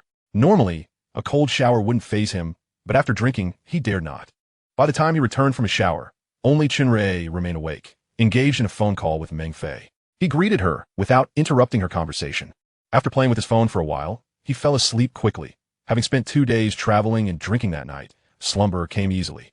Tomorrow posed no significant obligations at school, as military training was scheduled for the day after, leaving the day free for students to familiarize themselves with the campus and procure supplies. Hence, Qian Liang felt justified in indulging them in drink. A silent night ensued. At 6:30 in the morning, Qian Liang awoke. Turning to observe, he noted that everyone was sleeping peacefully. He rose quietly, washed his face, and stepped outside. In his previous life, if he hadn't drunk excessively the night before, he would rise early for exercise, a habit ingrained in him. Stepping out of the dormitory, he found the outside nearly deserted. Taking a deep breath, he relished the crisp morning air, which instantly invigorated his mind. Stretching his limbs, he made his way toward the sports field. Along the way, he spotted a middle-aged man jogging in a rhythm reminiscent of Qian Liang's past life. Not fast, yet steady. A classic elder's posture. The essence lies in participation. Qian Liang began to jog as well. His body was still untainted by the late nights and heavy drinking of his former life, remaining healthy and full of vitality. The campus air was exquisite, blending the fragrance of fresh grass and soil with morning dew. As he ran faster, exhilaration filled him. Upon reaching the sports field, he noticed an increasing number of people. However, students were still few, with most being teachers, old teachers. He even spotted several elderly individuals practicing Tai Chi. Qian Liang recalled a saying he had heard in his past life. The highest echelon you might easily encounter in your life could very well be your university professors, for you never truly know their identities beyond the school gates. Some professors would assert in class that if their teachings diverged from the textbooks, their words should prevail, as the authors were their own students. This thought crossed his mind as he observed these seemingly ordinary teachers, and indeed, they seemed to radiate a certain light. Morning light. Lost in thought, his feet continued to move. After half an hour, Qian Liang surprisingly felt little fatigue, a testament to his robust health. In this lifetime, ensuring a sound body was paramount. Lying on the grass, he savored the gentle breeze caressing his slightly sweaty skin, setting his first goal. Meanwhile, in dormitory 102, Zhao Ying opened her eyes, feeling a slight discomfort in her throat, overhearing Meng Fei seemingly engaged in conversation. How did I return last night? After lying there for a moment, memories gradually surfaced. It seemed she had dined at her boyfriend's dormitory with Meng Fei. There was also the matter of drinking. Yet, she couldn't recall how she made it back. Oh, you're awake? Meng Fei, who was helping Li Wei and Wang Jejia recall the events of last night, remarked with a hint of annoyance. Simultaneously, she handed Zhao Ying a glass of water, teasing, hurry up and get up. Your brother Qian is probably still waiting for you. Huh? Zhao Ying, taken aback by Meng Fei's half-smirk, felt a rush of confusion. Last night, she'd been calling him brother incessantly. Surely, she hadn't forgotten him after just one sleep? Noticing Zhao Ying's bewildered expression, Meng Fei continued to jest, recalling how Zhao Ying had nearly driven her mad the previous night. Even inebriated, Li Wei and Wang Jejia had remained composed. Only Zhao Ying had been overly energetic, seeking out Qian Liang, insisting on serenading him. It was utterly mortifying. What? The moment Meng Fei reminded her, Zhao Ying vaguely recalled indeed addressing him as brother. Mortified, she felt heat rush to her face, hastily covering it with her blanket, her toes rhythmically tapping against the bed. Now she felt embarrassed.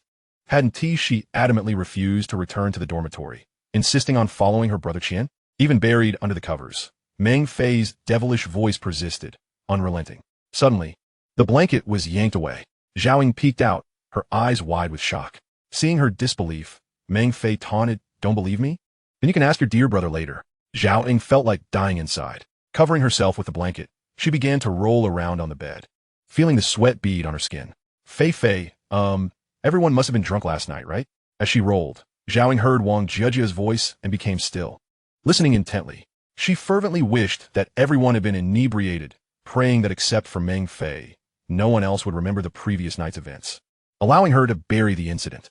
Yes, certainly, Qian Liang had drunk the most and must have been thoroughly inebriated. As she comforted herself, she indeed heard Meng Fei's confirming voice. Well, that's true. Zhao Ying and the others simultaneously sighed in relief. However, before they could revel in their relief, Meng Fei suddenly turned to Li Wei and Wang Jejia, expressing admiration. Wang Jingyu and that Zhao fellow were quite thoroughly subdued by you two. Li Wei and Wang Jejia exchanged glances, both feeling a flush of embarrassment. What about Qian Liang? With a playful glint in her eyes, Meng Fei glanced at the still figure of Zhao Ying lying on the bed. Him? Meng Fei scoffed. He is perfectly fine and unharmed. Not only that, he even recorded videos of each of you. Record? Videos?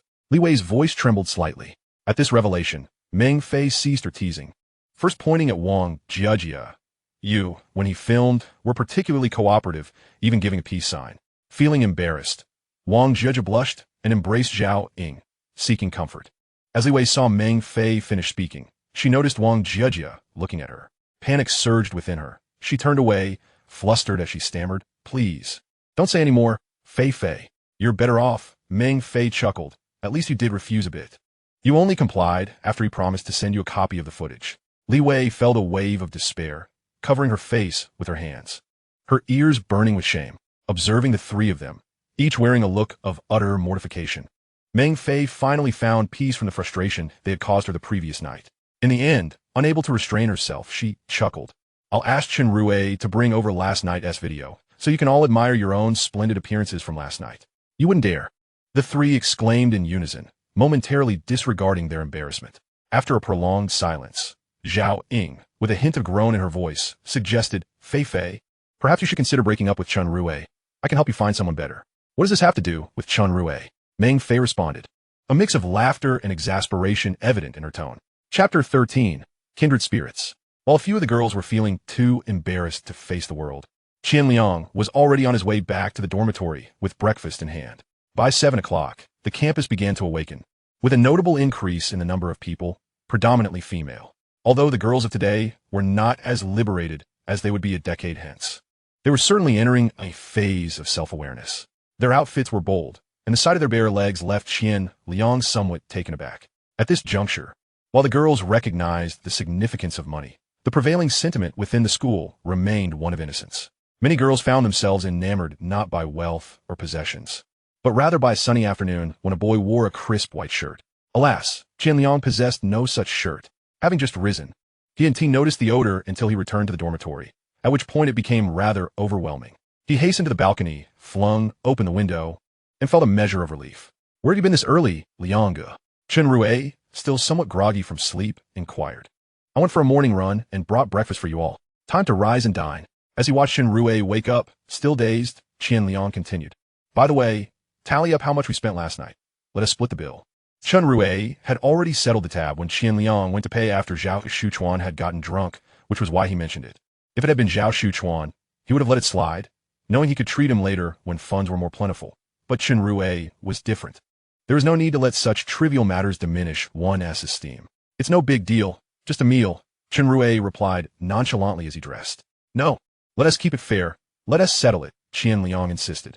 If you keep this up, I'll be upset, Liang. If Zhao treats, that's fine. But if I treat, it's not acceptable? Seeing Chen Rui halt his dressing, his tone no longer polite, Qian Liang couldn't help but chuckle. Had he truly misremembered? All right then, I'll treat next time. Not overly concerned with Chen Rui's thoughts, he deemed it merely a meal, not a significant issue, and felt confident that he wouldn't let his friends suffer in the future. At that moment, Zhao Shuchuan and Wang Jingyu both stirred awake. Wow, you're up early. Boss, Zhao Shuchuan exclaimed, clearly impressed. Last night, he had been thoroughly captivated by Qian Liang's audacious antics, and now he addressed him as boss. I've been out exercising for an hour. Do you think I'm like you lot? Wang Jingyu, in a low voice, posed a question akin to Zhao Ying's. Wang Jiejia carried you back, Chen Rui chimed in, preempting Qian Liang with a teasing remark that also helped jog Zhao Shuchuan's memory. Youngsters have such good sleep quality. They can just sleep at a whim, Qian Liang teased in return. The group shared a few light-hearted banters before washing up and settling down for breakfast. Wang Jingyu and Chen Rui exchanged glances as if they were hesitant to broach a subject. What's the matter? Why are you both staring at me instead of eating? Qian Liang asked. Come on, Liang, be honest. How many girlfriends have you had? Wang Jingyu ventured first. Yeah, you drink so much and seem to enjoy yourself so well. Chen Rui followed suit. Recalling how Zhao Ying had sweetly called him brother last night, Wang Jingyu felt a pang of jealousy. He had been dating Meng Fei for quite some time, but had never been as flamboyant, never been in a relationship, Qian Liang stated, observing their incredulous expressions without offering further explanation. In his mind, he was merely seeking casual partners, not committed relationships. Regarding his drinking, he added, people from my side are quite adept at drinking, and I would consider myself the least skilled among us. Shaking his head with an expression that suggested he found them lacking. That's harsh, bro. Wang Jingyu and Chen Rui exchanged glances, their skepticism towards Qian Liang's words evident. Meanwhile, Zhao Shuchuan, usually the most talkative, remained silent, frequently checking his phone, which was rather unusual. Liang, Fei wants that video you shot last night. Chen Rui grinned after glancing at a message on his phone. Upon hearing Chen Rui's words, Wang Jingyu lost his appetite, and Zhao Shuchuan ceased to focus on his phone, both now glaring at Qian Liang with a dangerous intensity, as if ready to pounce at any moment. Inwardly cursing Qian Liang for his audacity, they had just viewed the video, and while Wang Jingyu was somewhat unfazed, Zhao Shuchuan felt an overwhelming desire to disappear, recalling how he had gazed at Li Wei with such heartfelt intensity. Hey, what are you going to do about it? Qian Liang, observing their expressions, decided not to indulge them.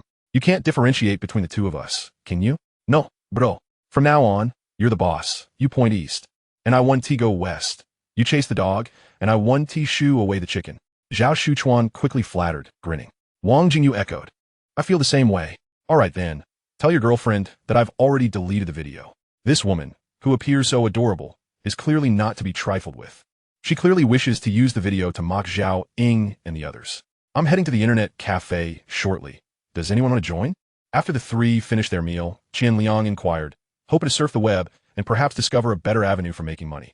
He wasn't aiming for a windfall, just a way to earn a little more comfortably. After all, how could he pursue romance if he couldn't even elevate his quality of life? As for investing in stocks or cryptocurrencies, Qian Liang dismissed those thoughts. He knew that trading cryptocurrencies was illegal in the country. The most crucial point was that anything required initial capital, and the first pot of gold was always the hardest to acquire. The group had no pressing plans for the day, except for Chun Rue, who intended to meet his girlfriend. Zhao Shuchuan and Wang Jingyu decided to head to the internet cafe to play games. Zhao Shuchuan was somewhat more composed. But Qian Liang knew that Wang Jingyu was a pure gaming addict, having splurged on an expensive computer right after military training in his previous life, solely for gaming purposes. He recalled feeling envious at the time. Hey Lao Zhao, what is up with you today? You seem a bit distracted, Qian Liang casually asked as they exited the campus, noticing Zhao Shuchuan's unusual demeanor since they had left the dormitory. Huh? No. Fine. He quickly denied, meeting Qian Liang's probing gaze. Thinking back to Zhao Shuchuan's strange expression after checking his phone, Qian Liang had a hunch but chose not to press the matter. As they neared the internet cafe, Zhao Shuchuan hesitantly approached Qian Liang again, stuttering, Liang, what do you think about that, What about it?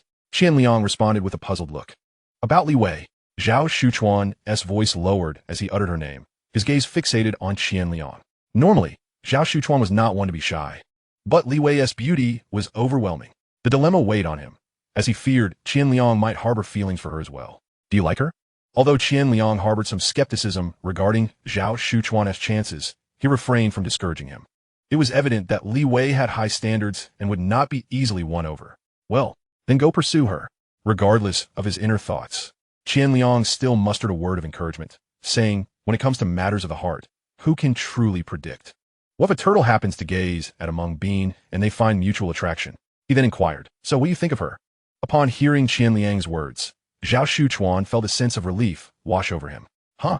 Qian Liang finally sensed something amiss. He glanced at Zhao Shuchuan, whose expression seemed evasive, and in that instant, he comprehended the unspoken meaning. Rest assured, I have no interest in her. You can pursue her without worry. Qian Liang replied with a hint of irritation. Hey, that is not what I meant. If you like her, we can compete fairly. Zhao Shuchuan countered. Get lost. Observing the suddenly lewd expression on Zhao Shuchuan's face, Qian Liang was taken aback. Well, Zhao Shuchuan, you may appear to be an upright fellow, but who would have thought you harbored such twisted thoughts, wanting to be my rival? Chapter 14. The girls inside the internet cafe. Qian Liang's face was cast in a green hue from the computer screen as he idly browsed various news articles. He hardly paid attention to Zhao Shuchuan's trivial thoughts. His principle was simple. Accept any woman who approached him, if none were available. Then focus on making money. Constantly pondering over women might lead to a loss of both love and wealth, but possessing money would ensure an endless stream of women. The most unreasonable truth in the world is that those in drought perish from thirst while those in flood drown. Hence, his approach has always been to treat women with the same seriousness he applies to his career, and vice versa. It was unclear whether his lack of genuine love had resulted in his wealth, or if he had simply indulged for too long, leading to a profound distrust, or perhaps even aversion, towards marriage. It was a classic case of being jaded from excessive experience. Otherwise, how could he still be unmarried at over 30? While his mother from a previous life was nearly beside herself with worry. After more than an hour of fruitless searching, Qian Liang had failed to extract a single useful piece of information that could enable him to make money swiftly and effortlessly. The few ideas that did cross his mind either demanded too much time and effort or required excessive capital, none suitable for his current situation. He sighed deeply, feeling a twinge of anxiety. Making money was proving to be a formidable challenge. Could he not wish for a rebirth guide to assist him before returning? Damn it! While Qian Liang would be thrilled to be reborn, he certainly did not appreciate being thrust into it without any warning. It left him utterly unprepared. What he could recall were only some overarching trends. The internet was soaring, digital currencies were beginning to take root, the real estate market had yet to fully take off, and local O2O, online to offline, businesses were expanding at a frenetic pace. Although he could identify these trends, he was at a loss as to how to capitalize on them. The only feasible option that came to mind was to join the promotional teams for Mate 1 and me, as he had previously engaged in similar work and knew it was profitable in the coming years. However, the thought of doing that now felt devoid of meaning to him. Not to mention, he had no time due to school. It was utterly humiliating to take on such work after being reborn. The more he pondered, the more he felt that his previous ability to make money was more a matter of luck than skill, which left him somewhat disheartened. Without alerting Zhao Shuchuan, who was engrossed in the game, the two exited the internet cafe and chose not to return to their dormitory, instead opting for a leisurely stroll around the school campus. Aimlessly wandering, they glanced at various sites, shaking their heads before moving on. After circling the school grounds, Qian Liang still had no clear ideas and chose to return to the dormitory. When faced with uncertainty, he decided to take a nap. Such was Qian Liang's nature. Irrespective of his inner turmoil, he maintained a commendable sleep quality. In simple terms, he was carefree. He slept soundly until the afternoon, still slumbering when Zhao Shuchuan and Wang Jingyu returned. "Why are you still asleep, my boss? There's a class meeting." The two hurriedly pulled Qian Liang towards the teaching building. On the way, Qian Liang glanced at his phone and saw missed calls from several people. He had a habit of keeping his phone on silent while sleeping. There was also a message from Zhao Ying, mentioning that they had exchanged WeChat during dinner the previous night. She had confessed to being drunk and cautioned him against mocking her, as well as forbidding him from sharing any videos taken with Meng Fei and the others. He casually replied to her message, and they soon arrived at the classroom. "Brother Liang, over here." As soon as they entered the classroom, Chen Rui waved from the back row.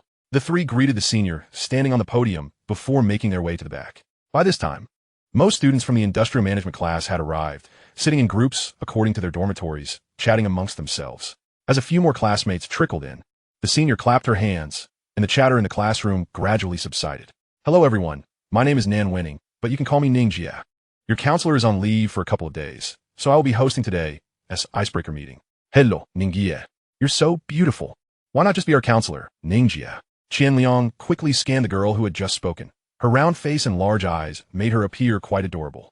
In his previous life, she seemed to have been the class monitor, and he made a mental note of her. Instantly, a vivid image floated in his mind. "Classmates, you would want our actual counselor to discover this, would you?" He imagined, a thrill coursing through him at the thought. The first encounter for the students at the start of the semester was with Nan Winning. She had been gentle and attentive during the new student orientation and last night's storm check, quickly winning the students' favor. "All right, everyone, please refrain from causing a ruckus. Your counsel will be back in a couple of days," Nan Winning said cheerfully, silencing the rowdy students. "Starting tomorrow, we will begin military training. So today we need to elect a temporary class leader to assist the instructor. The formal class officers will be determined once your counselor returns." Having been a member of the student council before, she was quite familiar with handling such matters and was not one to shy away from the spotlight. As she stepped down from the podium, subtly positioning herself under the fan, she continued, "Let us start from the front row. Please introduce yourselves, especially if you have been a class monitor or held any positions in high school." She refrained from letting students come up on their own, as that could lead to chaos with 42 students. She wouldn't know who would come up if some chose not to. While it didn't affect her much, she found it amusing to observe the fresh-faced students. "Hello everyone, I'm Wang Saixia from." The first student in the front row was a petite girl with no remarkable features. Qian Liang barely glanced at her, continuing to contemplate his grand money-making ventures. Years had passed, and aside from a select few, his memories of his classmates were scanty at best. "Girls!" Wang Jingyu suddenly nudged Qian Liang, brimming with excitement. Zhao Shuchuan was grumbling about why Chen Rui had chosen a seat at the back, hindering his ability to observe the attractive girls. Seeing Wang Jingyu's animated demeanor, Qian Liang exchanged glances with Zhao Shuchuan and Chen Rui, then turned his attention back to the girl introducing herself at the podium. They all wondered if they had misjudged. Perhaps she was indeed a beauty? Otherwise, why would Wang Jingyu be so animated? However, after glancing left and right, up and down, the three still failed to discern any outstanding qualities in the girl on stage. The only thing that stood out was perhaps her name, which contained the character for color. Qian Liang, being more meticulous, not only observed but also strained his memory for any recollection. In the end, he still came up empty-handed. Turning his head, Qian Liang cautiously addressed Wang Jingyu, whose eyes sparkled as he fixated on a girl on stage. "Do you fancy her?" "Not all. She's quite unattractive," Wang Jingyu retorted without even glancing at Qian Liang. "Then what is all the excitement about? She's a girl." And so, in that moment, Qian Liang began to question his own capacity for empathy. Desperate for support, he glanced at Zhao Shuchuan and Chen Rui, and felt a sense of relief when he noticed their expressions mirrored his own confusion. At last, Wang Jingyu finally turned to face Qian Liang, his expression rife with disdain. With an air of exasperation, he exclaimed, "She is from our class." Suppressing the urge to slap him, Qian Liang gritted his teeth. What is the crux of the matter? He vowed that if Wang Jingyu couldn't provide a satisfactory explanation, he would endeavor to match him with a girl named Wang Tsaixia after the class meeting. Just yesterday, he had seen Wang Jingyu appear profoundly contemplative, as if he bore the weight of the development plans for the 680,000 residents of Zhongbei City. Now, his exuberance was simply intolerable. Had he been as thrilled last night, he might have found himself single no longer. Hadn't Zhao Shuchuan already struck up a conversation with Li Wei today? Chapter 15. We must not be accused of being stingy in our dormitory. Have you not noticed that there are more girls than boys in our class? Wang Jingyu remarked, observing the disapproving expressions of the three. He was perplexed by their strange reactions. Be clear when you speak, or I might just smack you. Qian Liang retorted sharply. Chen Rue nodded in agreement, almost feeling they had a rather peculiar character residing in their dormitory. However, Wang Jingyu was not mistaken. Their class comprised 42 students, 29 of whom were girls. Before long, the entire class had completed their self-introductions. To Qian Liang's surprise, among such a large group, the only one who had served as a class monitor in junior high was a girl named by Xiao Xiao, who possessed a round face. Ultimately, Nan Winning appointed a retired soldier named Wang Bin as the temporary class leader. He was a special recruit, a common occurrence in every class at Zhongbei University. After confirming the class leader, Nan Winning proceeded to announce some essential military training guidelines before dismissing the meeting, leaving her phone number for anyone needing assistance in the next few days. Hey, that girl Lin Yuedong is quite attractive. Isn't she? She is not any less than Li Wei. Upon exiting the classroom, the group began to discuss. Indeed, she is rather lovely, Deep Thought Brother concurred. You scoundrel. Weren't you just enamored with Li Wei this morning? Wu Yang remarked. He had a vague recollection of Lin Yuedong from his previous life, although they had hardly interacted. Her beauty had left a lasting impression. Yet, in his eyes, Lin Yuedong was slightly more alluring than Li Wei, especially as she was currently without makeup. With a graceful figure and a pure face, she exuded an air of allure, a perfect blend of innocence and seduction. He recalled that she had apparently started dating a junior in her second semester, rumored to be a wealthy, second-generation heir. As the dormitory members spoke, lamenting the lost opportunity since Zhao Shuchuan had been pursuing Lin Yuetong at that time, he shot a strange glance at the grinning Zhao Shuchuan. Had he decided to give up on Li Wei? Sensing Wu Yang's inquisitive gaze, Zhao Shuchuan quickly swore, "Don't misunderstand, Liang Ge. I currently only have eyes for Li Wei. I simply meant that you could pursue her. I see a great match between you two. Should I be thanking you for that?" Qian Liang replied, casting a sidelong glance at the smirking Zhao Shuchuan. Haha, with you on the scene, one is worth two. Ignoring Zhao Shuchuan's playful banter, Qian Liang turned to Chen Rue, saying, "Why don't you ask your girlfriend to get us some sanitary napkins?" Huh? What? Chen Rue looked bewildered, convinced he had misheard. Yes, sanitary napkins. Can't your thoughts be less sordid? Qian Liang remarked, observing the others shifting uncomfortably, as if they were afraid of being overheard while also trying to maintain their pride. Did you not notice the military training shoes they sent us? They're so hard they could injure someone. We've got 2 weeks of military training ahead. If you don't want to suffer, go ask your girlfriend to sort us out. Liang Ge, what do you think about us getting some sports insoles? After a long silence, Chen Rue looked at Qian Liang, sensing he was serious, and managed to utter a suggestion. Suddenly, a flush of embarrassment washed over Qian Liang. Damn, the dramas and novels from my past life are going to ruin me.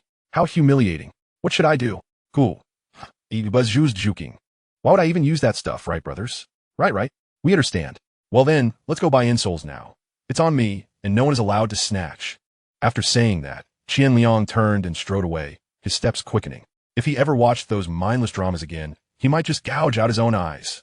After just a few steps, he pulled Chen Rue, who was stifling laughter, aside and whispered threateningly, "If you dare tell your girlfriend about this, you know the consequences, right? Don't worry, Liang Ge.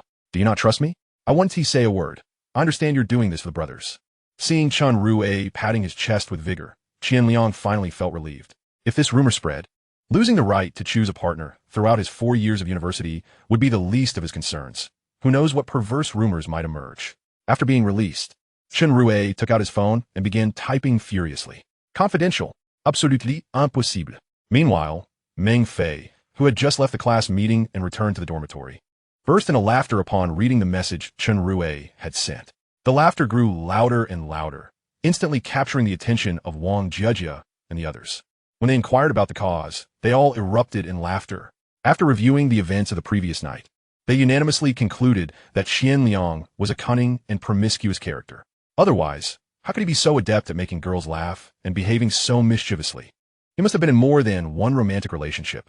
Thus, when they heard this new piece of information, they all found it absolutely hilarious. How can he be so adorable? Wang Zhejia exclaimed, slapping the table, struggling to catch her breath. Why don't you, Fei, go and share a bit of your past with him? Exactly. Let your softness accompany him through the grueling military training, Zhao Ying added, unable to contain her laughter.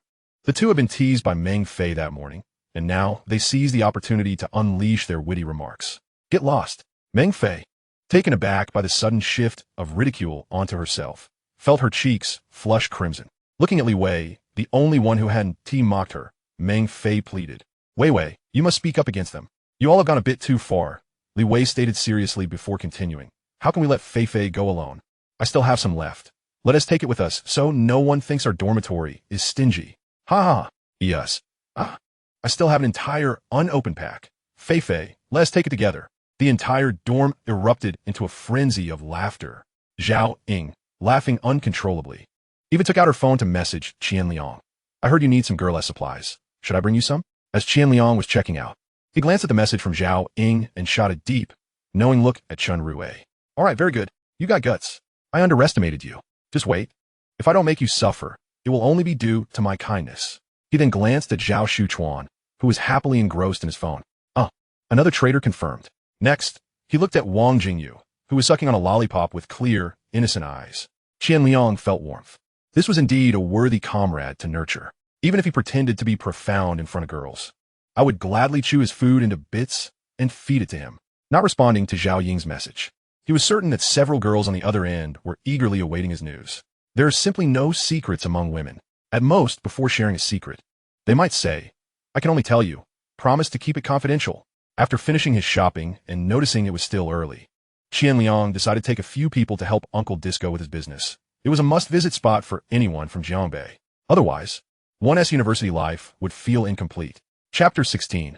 I do not recommend you participate in military training. Old Zhao, to be honest, I do not recommend you join the military training. The next morning, the military training officially commenced. In the ranks, Qian Liang and Zhao Shuchuan, who had been standing in military posture for over 10 minutes, sought a topic of conversation. During military training, boys and girls were separated and regrouped, placing the tall Qian Liang and Zhao Shuchuan in the back row. Why? Zhao Shuchuan's lips moved slightly as he asked, wary of making big gestures under the watchful eyes of the instructor. You are so dark. You absorb heat quickly and are prone to heat stroke. Why aren't you speaking? Are you about to faint? Don't be stubborn. Being dark is not your fault. If you can't hold on any longer, tell me, and I'll inform the instructor to take you to the infirmary. It's pitiful to be forced into military training looking like that. The school is so inhumane. Before Zhao Shuchuan could respond, a plump boy next to Qian Liang burst into laughter. Last row, third student stepped forward. The instructor quickly approached the chubby boy, who made a rather exaggerated movement. Grabbing him, the instructor shouted loudly into his face, "What is your name? Are you having fun, classmate?" On the first day of military training, the instructors were particularly strict, especially after the plump boy's antics were seen as provocation. Report, instructor, my name is Xiaoming. I was laughing because a classmate next to me was talking. What does this talking have to do with you? 30 push-ups. The instructor glanced back at the rest of the line, but did not spare the chubby boy. But he was telling jokes. The chubby boy protested, feeling a bit wronged. A wave of laughter erupted throughout the ranks. All right, everyone, stretch out your limbs. The classmate who told the joke stepped forward. Qian Liang quickly moved to loosen his joints, ignoring Zhao Shuchuan's gleeful expression, and slowly walked out.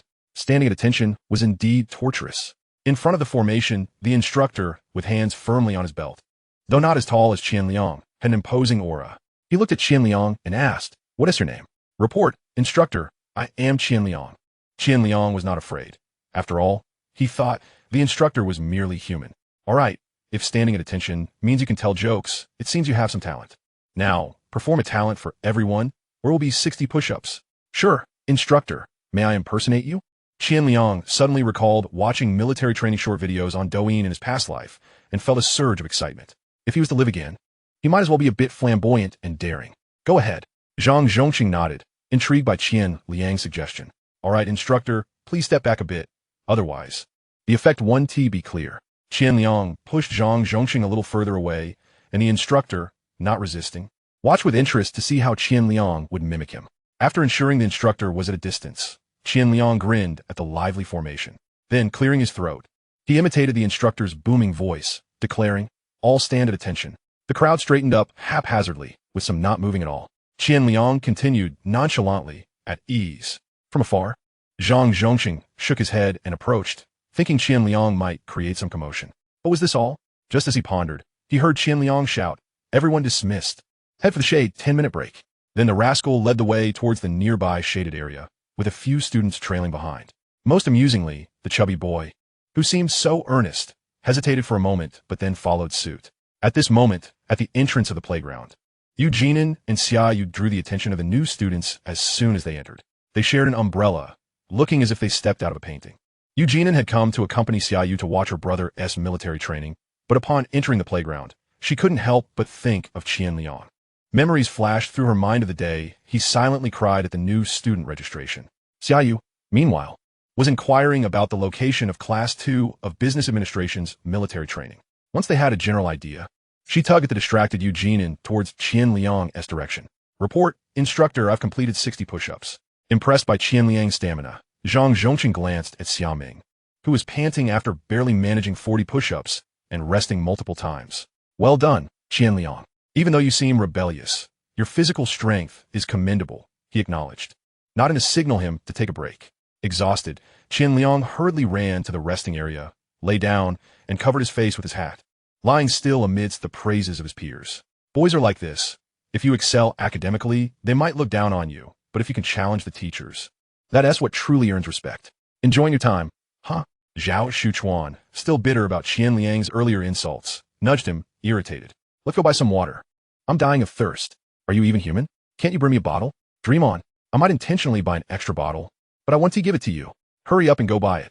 Once you bring it back, I'll call you Dad." Qian Liang felt utterly drained. "You're something else." Zhao Shuchuan was momentarily speechless, but the thought of getting Qian Liang to call him Dad was somewhat enticing. Should he buy a bottle for his son? As soon as Xia Yu arrived, she noticed her brother all alone doing push-ups. Not knowing the details, she refrained from approaching the instructor directly and instead asked nearby resting students. Yu Jinan also glanced at Xia Ming, who was sweating profusely on the ground. Seeing the new students resting, whether lying down or sitting, staring intently at her, and Xia Yu made her feel a bit shy. Just as she prepared to look away, her gaze shifted towards Qian Liang, lying on the ground with his hat covering his face. As she drew closer, Yu Jinan became increasingly certain that the figure beneath the hat was indeed Qian Liang. Adjusting her skirt, she slowly squatted down and gently poked his arm with her finger. "Are you done yet? Is it such a Herculean task to buy me a bottle of water? If you keep yapping, I might just chase after Li Wei, leaving you with nothing." Qian Liang, feeling quite irritable, pulled down the cap that was perched on his face and opened his eyes. What greeted him was a visage of exquisite beauty, embodying both playful charm and serene grace, gazing at him with an air of curiosity. The corners of her eyes seemed to radiate an innate warmth, inviting one to lose themselves in her gaze. Beyond her enchanting face, the leaves swayed gently in the breeze against a backdrop of cerulean sky, a scene that epitomized purity and grace, untouched by the muddied world. Qian Liang's heart inexplicably began to race. He had always perceived Yu Jinan's beauty as somewhat surreal. In an instant, he was transported back to that defining moment when he had just been reborn on the train. Chapter 17. Seek medical attention for illness. "Is there any water?" Qian Liang swallowed hard, fixating on Yu Jinan's luscious red lips, and blurted out, "Oh, there is."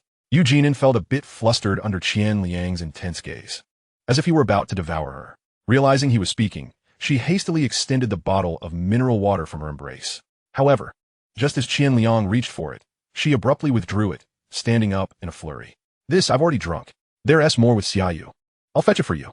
Starving of thirst, I can't wait." Qian Liang, quick as a flash, snatched the bottle, opened it, and drank voraciously. He swore it was merely his desperate thirst, and he was not taking advantage of her. Yu Jinan was momentarily speechless. On the train, one could argue it was an accident, but now he was openly acting like a rogue. At that moment, Xia Yu, having grasped the entire situation, approached with Xia Ming, who appeared as if he had just emerged from a pool. Upon casting a glance at the mineral water bottle in Qian Liang's hand, her anger flared. "Wu Liang, it's you again, you scoundrel. After tormenting me, you now can't even spare my brother, can you? Be careful, or I'll accuse you of defamation." "Well, have I ever tormented you?" Xia Yu's eyes narrowed slightly, regarding Qian Liang with a dangerous glint. Whoever responds becomes my subordinate. Qian Liang was undaunted, rolling his eyes while glancing at the instructor watching from a distance. He thought to himself, it's not like I made your brother do push-ups. Come at me, you wretched scoundrel. Xia Yu shouted, charging at him. Her long legs, clad in shorts, kicked out recklessly. Qian Liang was taken aback. Thankfully, he had stood up to seize Yu Jinin's water, or he might not have evaded her kick. Seeing him dodge, Xia Yu relentlessly aimed another kick. Enough already. If you come at me again, I'll fight back. If you're a man, you'll retaliate.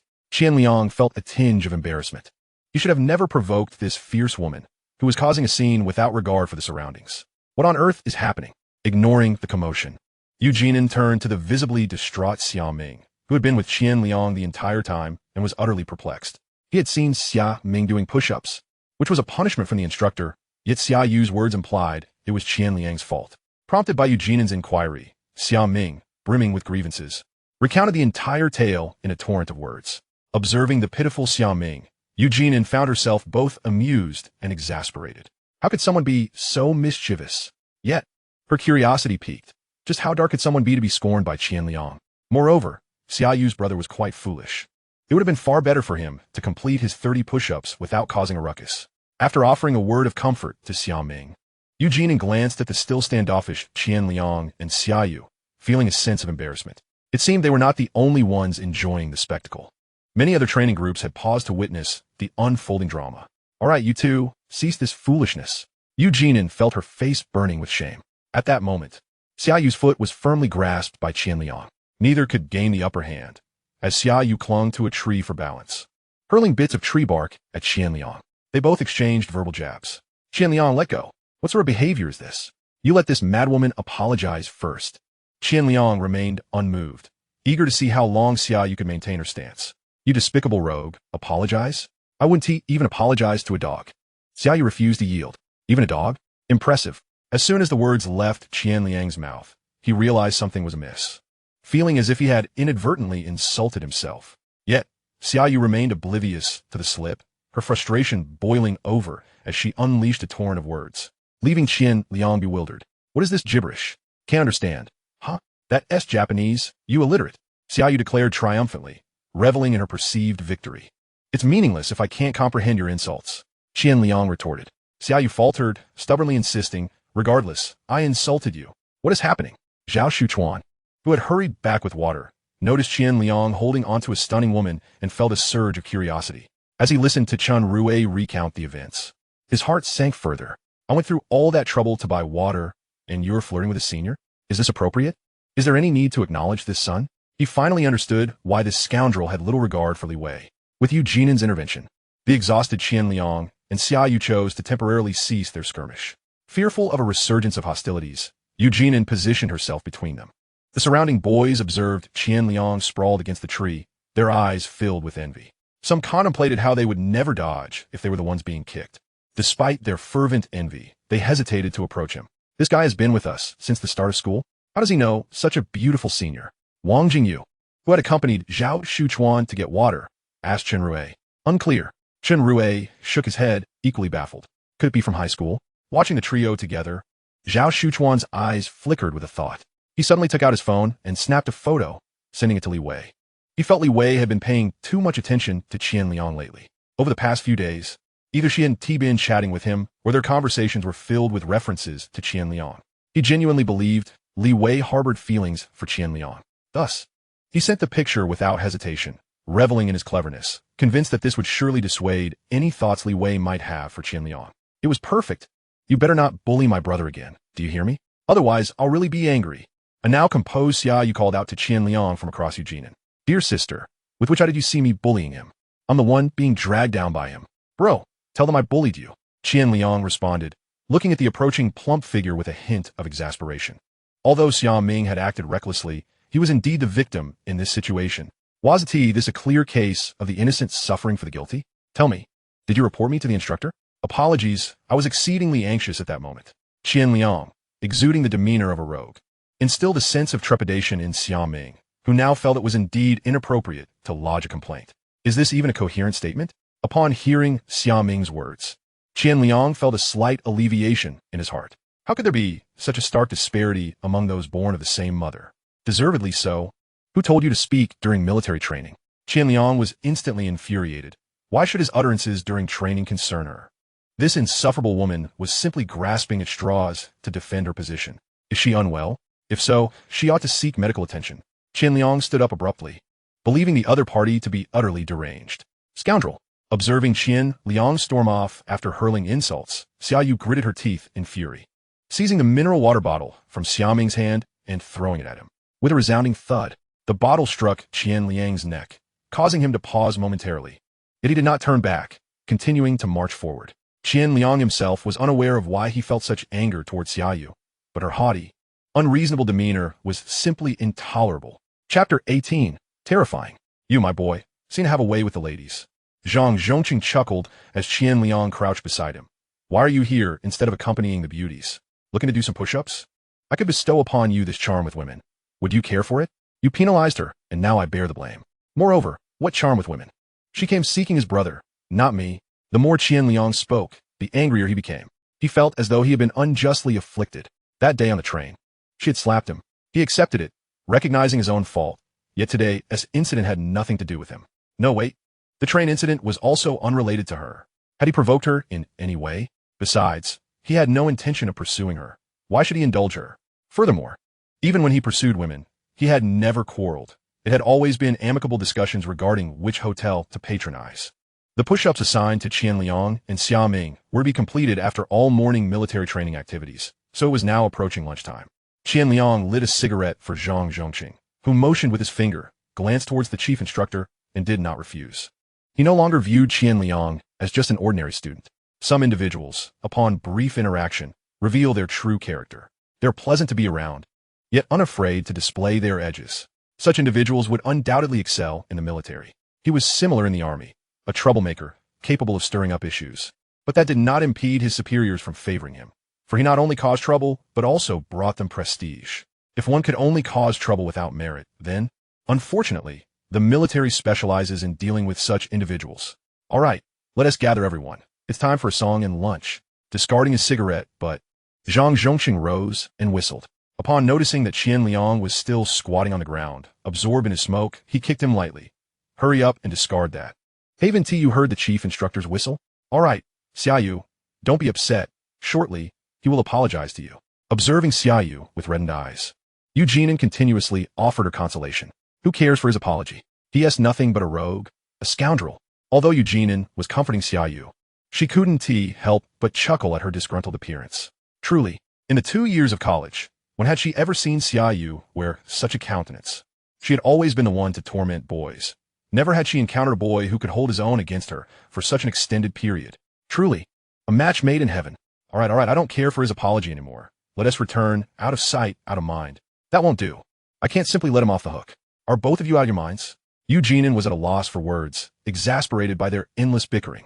There was initially no issue, yet when these two crossed paths, it was as if they had been enemies in a past life. Am I not entitled to be angry? Did you not hear how he insulted me? Xiaoyu chuckled awkwardly, clinging to Eugene and beginning to act coy. She was uncertain how to proceed. Yet she was unwilling to let Qian Liang off the hook. Throughout her life, she had never been so bullied. Fine. I'll go over and demand an apology from him, but you must refrain from insulting him, all right? She vowed never to accompany Xiaoyu to military training again. Enough is enough. Will he actually apologize? Xiaoyu hesitated. That scoundrel had no understanding of what being a gentleman entailed.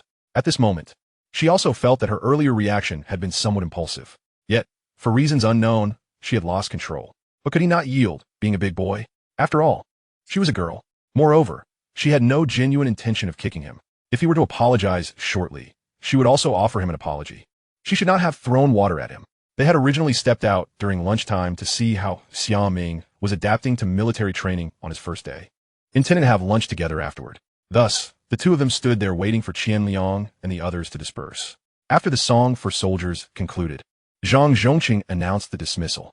As the boys exited the playground, they uncontrollably stole glances at the two girls still standing beneath the tree, casting complex looks at Qian Liang. Deep down, they were somewhat impressed. How could he bear to bully such a beautiful girl? If it were him, he would undoubtedly spoil her to the heavens. Yeah, where shall we dine? As Eugene approached, Xiaoming eagerly inquired. It depends on what you wish to eat. Go find your sister first. I'll have a word with Qian Liang. Then I shall wait for you, Yu Jia. Xiaoming remained by Eugenin's side, grinning foolishly. No need. You can go ahead. Oh, TSK, the allure of the senior is quite formidable. Observing Xiaoming's somewhat reluctant demeanor, Qian Liang disowned his thoughts. Is Li Wei more charming? At that moment, Eugenin was devoid of her previous shyness, tilting her head slightly, a teasing smile gracing her lips. I adore seniors the most. Qian Liang's face remained unflushed and his breath steady. Truly a rogue, although Qian Liang had been infuriated by Xiaoyu's insults. Her words, when spoken by Eugenin, possessed an inexplicable charm, captivating and enchanting. Qian Liang found himself wishing she would utter a few more phrases. Suddenly, he felt somewhat disgraceful for such thoughts. Let us have lunch together. I still owe you a meal. Eugenin, adorned in a pristine white dress, stood with her hands clasped behind her back, her body slightly leaning forward, exuding an irresistible charm. Just the two of us, senior? Qian Liang feigned innocence.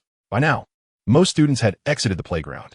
Wang Jingyu wished to linger for the excitement, but was pulled away by Zhao Shuchuan and Chen Rue, one on each side. How can a big boy like you be so petty? Xiaoyu is quite nice, albeit with a bit of a temper. Just apologize and placate her. Why should I appease her? I'm not her boyfriend. Qian Liang's gaze swept over Xiaoyu, who was glaring stubbornly at him in the distance, and he scoffed. All right, senior, you should go eat. I don't get along with her, so you needn't worry about me. I'll treat you when I have the chance. Seeing that Qian Liang was impervious to reason, Eugenin was at a loss for words. She knew this situation was not entirely his fault. It was Xiaoyu's temper that was too excessive. As Eugenin watched Qian Liang walk away, it was as if he were a ferocious beast, and she felt a surge of frustration, exclaiming, Stop right there. Qian Liang chose to ignore the commotion behind him and quicken his pace. Under normal circumstances, offering an apology to placate a woman would be a trivial matter for him. However, the thought of apologizing to Xiaoyu was simply out of the question. Some women should not be indulged. More importantly, he feared that if he lingered any longer, his heart might soften, and he could very well be swayed by Eugenin's words. For the first time, he realized that he was utterly defenseless against a woman, especially when he had first opened his eyes to see Eugenin squatting charmingly beside him. An impulse to marry surged within him. The thought of wanting to have a daughter was terrifying. Good heavens, how shocking. In his previous life, he had remained steadfast even in moments of desperation. Yet now, after merely meeting a woman twice, such alarming thoughts had begun to invade his mind. It was utterly bizarre. No, he must call his mother soon and listen to her incessant chatter to see if it might quell his turmoil. He had only just been granted a second chance at life. He could not squander it so recklessly. Hearing Eugenin still calling out behind him, Qian Liang suddenly jolted and dashed off the playground. Chapter 19, The Counselor. Never mind, let us go eat. Observing Eugenin's somewhat disgruntled return, Xiaoyu surprisingly refrained from hurling insults. Instead, with a calm demeanor, she inquired about what Xiaoming would like to eat. Recognizing Xiaoyu's current state, Eugenin understood that her friend was genuinely angry. She knew that while Xiaoyu could be fierce when scolding, her silence indicated a deeply troubled mood. However, there was little Eugenin could do. Qian Liang had fled at such speed. What could she possibly achieve? Perhaps it was for the best, as the two of them together seemed utterly incompatible. Who knew what kind of trouble might arise during a meal? At that moment, Xiaoming was the most delighted, eagerly probing about how the two had come to know Qian Liang. Noting Xiaoyu's sullen silence, Eugenin briefly recounted how she had met Qian Liang on the train, omitting the fact that he had kissed her. In the ensuing days, the military training proceeded with a monotonous regularity. Eugenin and Xiaoyu no longer appeared on the playground. Within a few days, Qian Liang had seamlessly integrated with everyone in the training class, subtly emerging as a leader among them. On the 5th day of military training, Qian Liang spotted a familiar face from his memories. Indeed, their class's true counselor had returned. Today, she had brought along several senior students to deliver water, including Nan Wanning, who was responsible for their class, dressed in a white silk blouse and beige casual trousers, her feet adorned with elegant high-heeled sandals. Qian Liang felt an overwhelming urge to confront her husband. How could he not appreciate such a wonderful woman? Was he blind? In his previous life, he had lost contact with everyone after graduation. However, during a trip organized for distributors to Jiangbei, he had made a special visit to see her. She had been the one who cared for him the most throughout his 4 years of college. In his past life, he had never missed a single scholarship or grant, and she would occasionally invite him to her home for dinner. Those moments were the warmest memories of his student years. Teacher, have you not been resting well these past days? You seem a bit under the weather. As he approached Lu Junyi, who was conversing with the boys in the class, Qian Liang enthusiastically interjected. While it appeared she was chatting with the boys, in reality, Lu Junyi was the one doing all the talking, with the boys responding awkwardly. Is it that obvious? I did put on makeup before leaving, she replied. Indeed, a woman is always most concerned about her appearance. She hardly paused to inquire who Qian Liang was before quickly continuing the conversation. Hee, teacher, you are beautiful even without makeup, he complimented with a grin. Go away, Lu Junyi quipped, a charming smile gracing her lips. She had never been so openly praised by a student before and felt a bit flustered. Taking a closer look at the boy speaking to her, she noticed he was clad in the loose-fitting military training uniform, tall and somewhat tanned, with large eyes that radiated sincerity, making him quite pleasant to behold. Yet, she couldn't shake the feeling that Qian Liang's gaze was unusually familiar, as though they had known each other for a long time. Observing Lu Junyi, who appeared somewhat haggard yet still retained her exquisite beauty, Qian Liang introduced himself. He then confidently patted his chest and assured her, Teacher, if you ever need someone to handle heavy tasks, just call on me. I may lack in other areas, but I am quite adept at hard work. So, you are Qian Liang? I have heard from your instructor that you are the most mischievous one in the class. Lu Junyi remarked, recalling the student files with a smile. Whether Qian Liang was merely being courteous or genuinely charming, she found his words quite pleasant to hear. At that moment, Lu Junyi matched the name with the face from the student records. If she remembered correctly, Qian Liang was one of the two students from underprivileged backgrounds. The other was likely named Wang Caixia. Looking at the sunny and cheerful Qian Liang before her, her fondness for him began to multiply. Having taught several cohorts of students, she was all too familiar with those who came from challenging circumstances.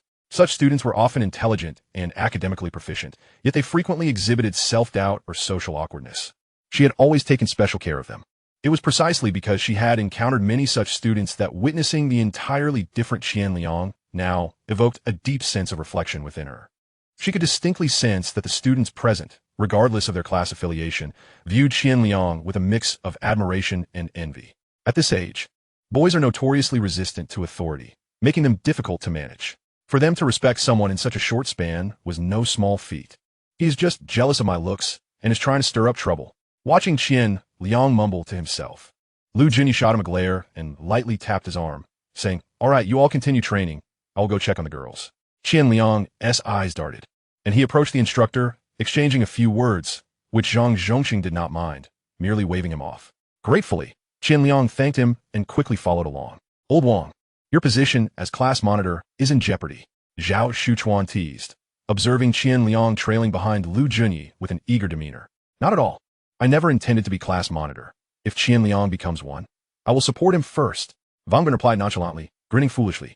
Without a second thought, Qian Liang stepped forward to take the bottle of water from Nan Wanning, smiling. I'll take it, senior. You've worked hard. Nan Wanning smiled at the somewhat cheeky Qian Liang, thanking him. She couldn't help but wonder how she had overlooked such a charismatic individual during the class meeting. She was aware of Lu Junyi's recent divorce and knew she had been feeling particularly down these days. Yet she hadn't expected this young man to lift her spirits with just a few words. Why are you not training properly and following me instead? Lu Junyi asked, a stern expression on her face as she caught up with him, holding the water. Senior, you have been working hard for our class since the semester began. I just wanted to show some consideration. Besides, I also wanted to take a break with the teacher. Standing at attention is quite uncomfortable, Qian Liang chuckled. Oh, so you mean to say that the teacher has not been taking care of you since the semester began? Lu Junyi teased, feigning seriousness. Indeed, it is true. It's good that the teacher is aware. After so many days of waiting for her guidance, we've been longing for her nurturing presence. Junior, have you always been so articulate? Observing Qian Liang's solemn demeanor while uttering such words, both senior students were amused. One male student even extended an invitation for Qian Liang to pursue a graduate degree in their department after graduating. However, when Qian Liang inquired, he discovered that the student was from the mathematics department. Senior, I must confess, when pressed, I can accomplish anything. Zhang Dong was bewildered by Qian Liang's response. He had merely intended to invite him for fun, not expecting such a serious reply. Subsequently, they heard Qian Liang express with some anguish. But I truly cannot solve math problems, senior. Lu Junyi, watching Qian Liang effortlessly blend in with the seniors, shook her head with a smile. This child, is he naturally endowed with such charisma? As they approached the girls' military training class, Lu Junyi softly inquired, Are you following me with the intention of becoming class monitor? I genuinely have no such aspiration. Teacher, Wang Bin is doing splendidly, Qian Liang replied, having never considered the position of class monitor. Primarily, he lacked the awareness of it. He had heard that being a class monitor in college was a coveted role, yet he was oblivious to what made it so desirable. He surmised that his overly eager demeanor had led Lu Junyi to assume he aspired to that role. The two engaged in conversation until they reached the girls' class, after which Lu Junyi refrained from further discussion. As for Wang Bin, she had already observed him and deemed him a quintessential honest person. The girls, upon seeing Lu Junyi, exhibited far more enthusiasm than the boys, eagerly flocking around her, chattering incessantly. Particularly by Xiao Xiao, with her cherubic face, was exceptionally sweet-toned. Qian Liang felt he had encountered a rival. However, he was unperturbed. He possessed leverage over her and planned to seize an opportunity to let her experience the pressure of the Japanese language. He assisted the senior in distributing a bottle of water to each girl, garnering an abundance of syrupy gratitude, making him reluctant to leave. He pondered why. Despite undergoing the same training and sweating profusely, the girls seemed to exude a more pleasant aroma than the boys. After brushing through the girls' area with the counselor to establish his presence, he greeted them and returned to continue training, avoiding lengthy conversations with the girls. After all, he could hardly tolerate the unpleasant odor emanating from himself. Enduring such an aroma would surely tarnish his image. Upon returning, he was met with a unified look of disdain from his male peers. Qian Liang responded with an impudent gesture. Military training progressed day after day. Lu Junyi visited once or twice to ensure that the students in their class recognized her, and her visits dwindled. Throughout this period, although Qian Liang engaged in playful banter with Zhao Shuchuan and others, he never relinquished his pursuit of financial opportunities. After a couple of days of investigating WeChat, he finally recalled a viable venture for the present, a public account. WeChat had only recently begun to gain traction, gradually replacing QQ, and public accounts were launched this year. If he established a campus public account, he could simply promote it between classes. As long as he amassed around 5,000 followers, there would be ample opportunities. Whether it involved advertising for nearby businesses or earning commissions, he stood to profit. He recalled that in recent years, a public account with tens of thousands of followers could easily sell for over 100,000. He resolved to apply for a public account post-military training, naming it Jiang de Lovewall. Following that, he would feverishly attract new followers. Then he would sit back and await the influx of money. How delightful. Boss, why are you grinning so lewdly while eating? Is it because you're excited about singing with the girls tonight? Just as the words were about to escape his lips, upon seeing that it was Wang Jingyu speaking, Qian Liang immediately donned a different expression. Establishing a public account would require a computer, and he recalled that this fellow had purchased one right after military training in his previous life. How fortuitous. Thus, he offered a piece of meat from his plate to Wang Jingyu, smiling broadly. Come, have a piece of meat, Wang. You've not been eating well these past few days. You've gotten quite dark. Zhao Shuchuan rolled his eyes. Dude, what does not eating meat have to do with my complexion? Are you done yet? How much whiter can you get than me? Wang Jingyu sensed an ominous premonition as the group became familiar with one another. They all recognized that Qian Liang had an uncanny ability to change his demeanor swiftly. When he needed something from you, he was exceptionally obliging, offering emotional support in abundance. However, once he was done with you, he treated you like a discarded item. Boss, please don't do this. I am scared. I already owe you 8 meals. And your promise regarding my girlfriend has yet to materialize. You can't fleece me like this. What are you talking about? ISNT this military training? Just wait. Once training is over, I'll set it up for you. As he spoke, Qian Liang felt a twinge of embarrassment and turned to urge Chunrui, quickly, have your girlfriend arrange another dinner for us. We need to help Wang get Wang Jiajia. This time I'll treat. Fei Fei mentioned that their dormitory has unanimously decided not to dine with our dormitory anymore. You're too cunning, Chunrui retorted, rolling his eyes. You're under the thumb of your girlfriend.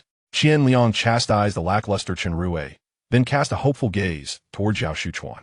Li Wei hasn't responded to my WeChat at all. As for Zhao Ying, Qian Liang completely disregarded her. This girl had been overly clingy lately, sending him messages every day. He resolved not to tease her further, lest she one day invite him for a friendly match. He had never been on the receiving end of such treatment. He couldn't let her have the satisfaction so easily. At the very least, he wanted to find someone like Li Wei or Lin Yuethong for his first time. As for Yu Jinan, Qian Liang only wished to cherish her, not to cause her pain. Ugh, why did he think of her again? How distasteful. Noticing Wang Jingyu staring at him with eager eyes, Qian Liang took a deep breath, deciding to be generous. What do you think of that senior who came looking for me last time? That one. I could also be your good brother. But I feel like Li Wei has already lost interest in me. I'm not desperate for her. You scoundrel. The trio simultaneously retorted. When has Li Wei ever liked you? You're utterly shameless. After their collective outburst, Wang Jingyu summarized, his eyes suddenly lighting up as he gazed at Qian Liang. His cheeks flushed with eagerness. Is it the girl in the white dress? Oh my! Qian Liang was taken aback, staring at the excited Wang Jingyu with astonishment. He didn't even have confidence in Eugene. Where did Wang get his self-assurance from? Resisting the urge to slap him, he earnestly advised, brother, trust me. You cannot handle her. What do you think of the other one? No way. Is she not pretty? Pretty. Does she not have long legs? She does. The chest. Well, this is indeed her flaw, but you must think of it this way. Growing up alongside someone is an incredibly romantic experience. No, boss. I'm mainly afraid she'll hit me, and I'm also scared that when she scolds me in Japanese, I won't understand. Wang Jingyu recalled that day when she and Qian Liang exchanged heated words for over 10 minutes, and he spoke with trepidation. It's fine if she scolds me, but what if she scolds my parents in Japanese? Uft. Qian Liang burst out laughing, spraying his food all over Chen Rui and Zhao Shuchuan. The two were too amused to even clean up or scold him, laughing hysterically. Chen Rui was even more dramatic, slapping the table and overturning his plate. Dumbfounded, he stared at the utterly serious Wang Jingyu. When he realized he was not joking, Qian Liang was left in awe. Dude, do you even hear what you're saying? He suddenly realized that Wang Jingyu was truly a master of wit. He fervently wished to see him paired with Xiaoyu. This was indeed a strategic weapon. It could undoubtedly overshadow Xiaoyu's very existence. Just a single phrase could instill a psychological shadow over Xiaoyu whenever he spoke Japanese for the rest of his life. The meal was a chaotic affair, and by the time a few of them left the cafeteria, Qian Liang nearly forgot his own agenda. As he walked towards the playground, he confirmed with Wang Jingyu that he would buy a computer after military training and allow Qian Liang to use it. The condition was that he had to help Qian Liang win over Wang Jiejie as soon as the training concluded. This illustrated just how low Xiaoyu had fallen in the eyes of others. After waiting for a short while on the playground, Zhang Zhongqing arrived after finishing his meal. Looking at the restless boys, he chuckled and scolded. From a line, where was this enthusiasm during training? Then, turning to Qian Liang, he remarked, aren't you talented? Tonight, make sure to outshine the other classes. You can sing off key, but if your voice falters, I'll have you running until you drop tomorrow. With his money-making scheme taking shape, Qian Liang felt quite elated.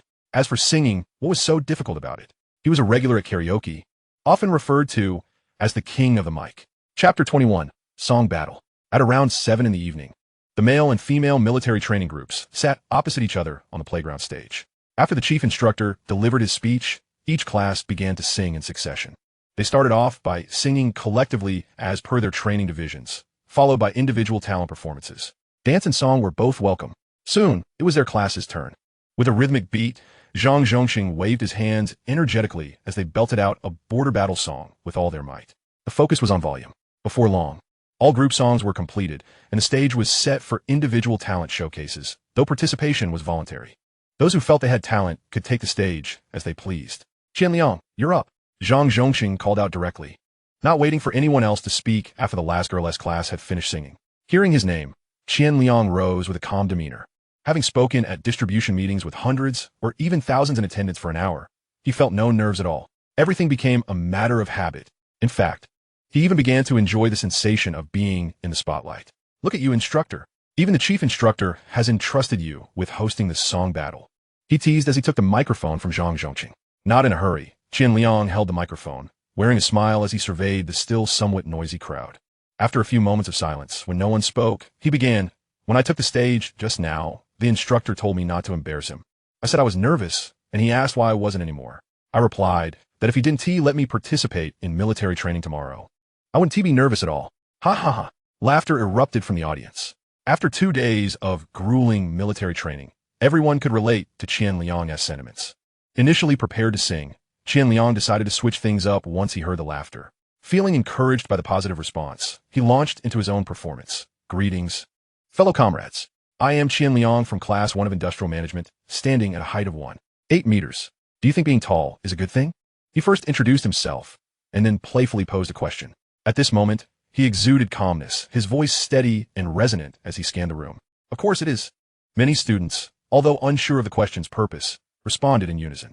Qian Liang sighed, adopting a somewhat melancholic tone, but both I and my mother particularly despise my height. As scattered murmurs of surprise arose, Qian Liang continued unabated. Honestly, having grown tall from a young age and coming from a poor family, my mother would argue with ticket agents every time we went out, just to secure me a half-price ticket. This elicited hearty laughter from the seated students. Who had never before heard someone mock their own height so candidly? That was the first time in my life that I felt inferior because of my height.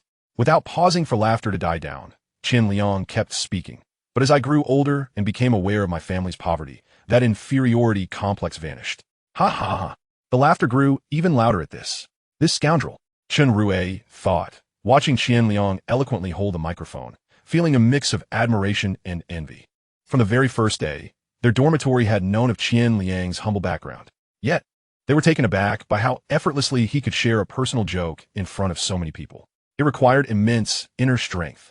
With this in mind, Qian Liang's voice, now a blend of brightness and somberness, continued to resonate. So, from the moment I realized my family was poor, I secretly vowed to study hard and change my life. Fortunately, I'm not too foolish. I got accepted into my dream school, arrived at my desired destination, and stand alongside all of you who are equally exceptional.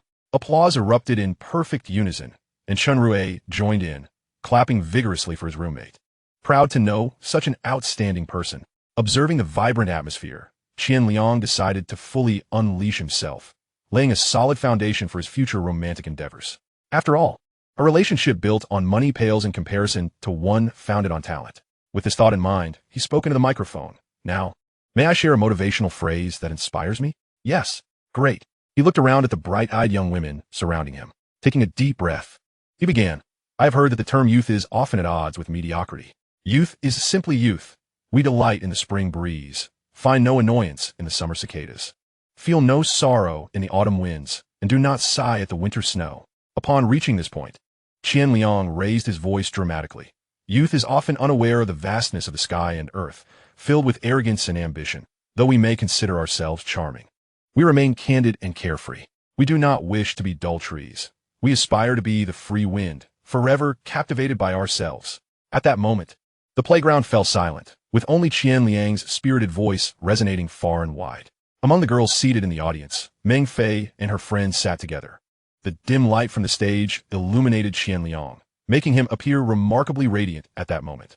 Zhao Ying had been recording video on her phone since Qian Liang stood up. She was trembling with excitement. Li Wei's heart raced uncontrollably. In that instant, she saw no one else, heard nothing but the presence of that singular figure, filling her heart to the brim. Meanwhile, Qian Liang's voice continued. We yearn for freedom that resonates through heaven and earth, to compete fiercely with the world, to stride across a vast expanse, and to gaze upon the 1,000 rivers crashing in white waves. In this journey of life, we shall make others dare, not even dream. As Qian Liang's final words echoed, the entire playground erupted in cheers.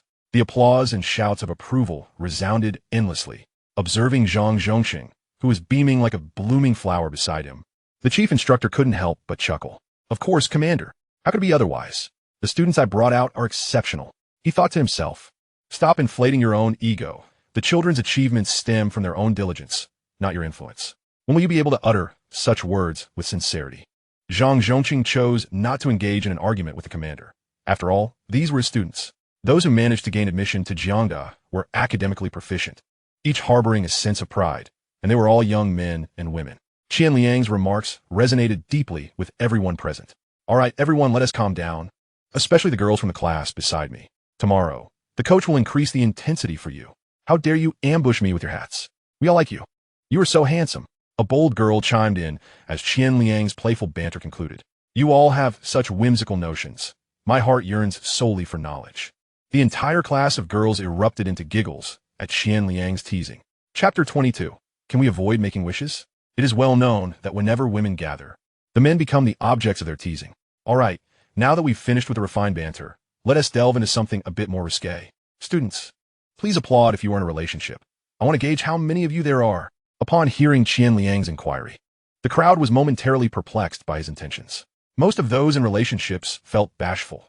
Amidst such a large gathering, even those coupled were reluctant to reveal their status. A brief silence settled over the assembly. Not all fazed by the sudden hush, Qian Liang maintained his steady tone of jest. So you're all pretending, are you? Now, let those without partners applaud. The first one to clap will have my assistance in finding a significant other tonight. The moment those words left his mouth, thunderous applause erupted. Excellent, excellent. Knowing that so many of you are single puts my mind at ease. Once the applause subsided, Qian Liang mischievously remarked while strolling towards the center of the line, casting a glance at several instructors standing at the back. Teachers, have you noted down all those who didn't applaud? They are all early romantics and should be closely monitored. The instructors burst into laughter, while the students were doubled over in mirth. Amidst the laughter, Qian Liang turned to Zhang Zhongqing, who was clapping enthusiastically, and feigned a dramatic sigh. Ah, comment dit? At your age, still single, and yet you dare to applaud. Zhang Zhongqing resolved to intensify the training for him tomorrow. Are there any talented gentlemen or ladies willing to showcase their skills on stage? After greeting the instructors, Qian Liang took on a role of host once more. I am. Over here. Several students stood up simultaneously, both boys and girls. All right, let us start with the boy closest to me. As Qian Liang spoke, he snatched the other microphone from Zhang Zhongqing's hand, effectively usurping his hosting duties. The student who approached was a somewhat plump male from the literature department, of similar height to Qian Liang, and he sang Miss Dong. Surprisingly, his voice was remarkably pleasant. Upon finishing, the applause was resounding. Indeed, in this day and age, those brave enough to take the stage invariably possess considerable talent. As the boy attempted to exit, Qian Liang grabbed him. Why the rush? Come here. Do you have a girlfriend? No. Would you like to find one? Why are you blushing? You haven't even started yet. Seeing him turn crimson, Qian Liang swiftly let him go, as it was clear that taking the stage had drained all his courage. I. A boy in the front row shouted enthusiastically. Qian Liang jogged over, squatting in front of him and handing him the microphone. Do you always speak with such fervor? The surrounding students roared with laughter. Mimicking the boy's tone, Qian Liang shouted, Come on, tell me, what talent do you wish to perform? Bola dancing. Shameless, Qian Liang retorted, standing up and walking away, causing the audience to dissolve into laughter. Many boys began to join in the uproar. Qian Liang, now thoroughly amused, joined in on the laughter. Stand-up comedy truly is the art of the masses. After circling the venue, Qian Liang returned to the earlier boy. All right, let us give you another chance. Do you want to find a girlfriend tonight? Yes. Okay, describe what type you prefer. Gentle. Very well. Qian Liang nodded, encouragingly gazing at him. Pretty, with a pleasant voice. Younger than me, and obedient. Dear student, can you please refrain from making wishes? Upon finishing his statement, Qian Liang's excitement surged as he shouted, All right. Stand up so everyone can see if anyone fancies you. Ignoring the crowd's laughter, he pulled the boy up to face the audience. Ladies, take a good look. If any of you are interested, stand up. Though this fellow may have some quirks, he is quite handsome. As Qian Liang paraded him around the venue, he playfully promoted him. This was not mere flattery. Indeed, the boy was quite good-looking. Yet after some time, no girl stood up. Qian Liang understood that nowadays, even if students were interested, they would hesitate to stand in such a setting. The boy's looks would surely shine in stand-up comedy scenes a decade from now. From the moment Qian Liang took the stage, the playground transformed into a jubilant sea of laughter. The laughter had scarcely ceased. What was initially planned as a little over an hour of singing contest had stretched into over 2 hours. The atmosphere had been thoroughly enlivened by Qian Liang. Soon enough, every student who felt they had a talent began to take the stage. Among them, a stunning girl from a new province performed a dance that captivated the entire audience with both her beauty and grace. Although time had far exceeded expectations, the instructors were thoroughly entertained and said nothing. Coincidentally, the school leader responsible for coordinating military training was absent that night. As the clock approached 10, Zhang Zhongqing exchanged glances with Qian Liang. Sensing it was time to conclude, Qian Liang approached Zhang Zhongqing while a girl sang and handed him the microphone. Although he had enjoyed himself and taken on the role of host, he understood the importance of not overstepping boundaries. Good lad, you should consider acting. Zhang Zhongqing clapped Qian Liang firmly on the shoulder, admiration evident in his eyes. Taking the cue, Zhang Zhongqing glanced at the chief instructor, who waved his hand, prompting him to announce, All right, students, did you all enjoy yourselves tonight? Yes. If you had fun, we will continue tomorrow night. But for now, the singing contest has come to an end. Please return and get a good night's rest. We cannot let it affect tomorrow's training. Although the crowd felt a little reluctant to leave, they understood that with the instructor's words, it was time to conclude. A glance revealed that Qian Liang, who had been standing at the front, had already vanished. In truth, Qian Liang had slipped away to his own class while returning the microphone to Zhang Zhongqing, and was now facing the intense scrutiny of Zhao, Shuchuan, and others. The gist was simple. Why not take advantage of such a splendid opportunity to benefit his dorm mates and introduce them to potential partners? Brothers, I was wrong. I will arrange something for you tomorrow night. He was under the watchful gaze of 50 or so envious eyes. At this moment, Qian Liang exhibited an extraordinary level of obedience, not daring in the slightest to provoke. Even Wang Bin, typically the most honest and easygoing of the group, regarded Qian Liang with an intense gaze. It was utterly terrifying. Had they all gone mad? How could they expect him to introduce them if they refused to step forward? Yet, Qian Liang dared not voice such thoughts. He was acutely aware that uttering even a single dissenting word could result in a collective onslaught. The image he had painstakingly crafted over the course of the evening could be obliterated in an instant. After finally managing to placate this horde of red-eyed old bachelors, Zhang Zhongqing arrived to organize the group. Chapter 23. A promising student emerges. Qian Liang and his companions enjoyed a delightful evening, returning to their dormitory to wash up before succumbing to slumber. However, the scenes of joyous singing on the playground began to gain traction on campus forums and QQ spaces. Wang Ziyu, who often perused the school forums, had just finished her shower. Feeling a bit languid, she leaned on her desk beside her half-finished manuscript. She casually opened the school forum and found herself captivated by the barrage of newly posted threads. To her astonishment, the most talented freshman this year hailed from the School of Management. It was her first encounter with such an exceptional peer. She felt elated, amused, and quite fond of Qian Liang from Class 1 Management. As someone from an equally modest background, her heart swelled with gratitude towards Qian Liang, a newfound appreciation, and a defiance against her own insecurities. From now on, she aspired to be a free spirit, enamored with herself. Qian Liang, please introduce me to a partner tomorrow night. Ah! As Wang Ziyu scrolled through the posts, she noticed that the one requesting a partner garnered the most reads and replies. It seemed to pertain to the freshmen's singing event. Wasn't it merely a showcase of talents? Why was it being portrayed so dramatically? She had participated in military training herself. It was simply singing and dancing, after all. She had danced last year, too. What had Qian Liang done to warrant such a claim on the forum? Curiosity piqued. She clicked on the post about him finding a partner, as its title was the most enticing. She began to read closely. For the first time, she witnessed a peer with such impressive stage experience. To her, Qian Liang's stage presence rivaled that of a seasoned television host. His self-deprecating humor upon taking the stage and his engaging exchanges with classmates radiated talent. In that moment, the only phrase that came to her mind to describe him was, "A heart rich in literature and knowledge shines with grace." This evening, Qian Liang truly amazed her. His composure and confidence captivated her deeply. If he were a star, she would undoubtedly be his most ardent fan, especially when he began introducing classmates to potential partners. She nearly burst out laughing. Ha ha ha ha. She resolved to learn a new song overnight, not to showcase her talent, but to have her idol introduce her to a boyfriend. However, she mused that she should not make wishes in his presence. She'd simply ask for someone handsome. Ha ha ha ha ha. The post concluded with several photographs, showcasing a short-haired young man holding a microphone, his face beaming with joy as if engaged in lively conversation. All the freshmen in the photos appeared to be radiating happiness.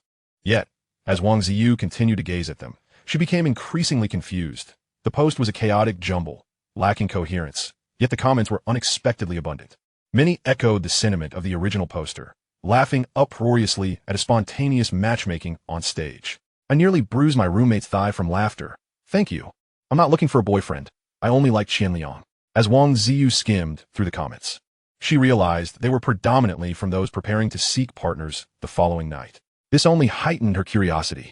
She swiftly exited that thread and clicked on a few others, which unsurprisingly praised the newcomer Qian Liang. When she opened the third post, it finally contained a video. Without hesitation, she clicked to view it. There he was, the young man in military attire from the earlier photographs. With his short hair and a fresh, spirited appearance, he held a microphone, a confident smile gracing his lips as he surveyed the freshman. Once he had captured everyone's attention, the young man on the video spoke. When I took the stage earlier, the instructor told me not to embarrass him. I said I was nervous. He asked why wasn't he nervous now. I replied that if he didn't let me participate in military training tomorrow, I wouldn't be nervous. Such confidence. Watching the smiling young man on screen, Wang Ziyu couldn't help but mutter to herself. In a setting filled with so many people, it was an extraordinary feat for anyone to appear so relaxed. Wang Ziyu, who often hosted various school activities and events, could truly appreciate this. She turned up the volume slightly and continued watching, soon reaching the part where Qian Liang humorously joked about his height. But as I grew older and became aware of my family's financial struggles, my insecurities about my height miraculously vanished. What a sophisticated sense of humor. Wang Ziyu found herself laughing heartily. He spoke so engagingly, so candidly, and with such confidence. As the video concluded, she flipped the pages of her half-written broadcast script and rewrote it. Class 1 Management's freshman, Qian Liang speaks. Meanwhile, in the adjacent dormitory, Xiaoyu and Eugene exchanged bewildered glances as they watched Qian Liang on screen. Xiaoyu found it hard to believe that the person in the video was the same lecherous individual she had known. But how handsome he was! At the same time, Lu Junyi had just lulled her child to sleep and picked up her phone to see a message from a colleague.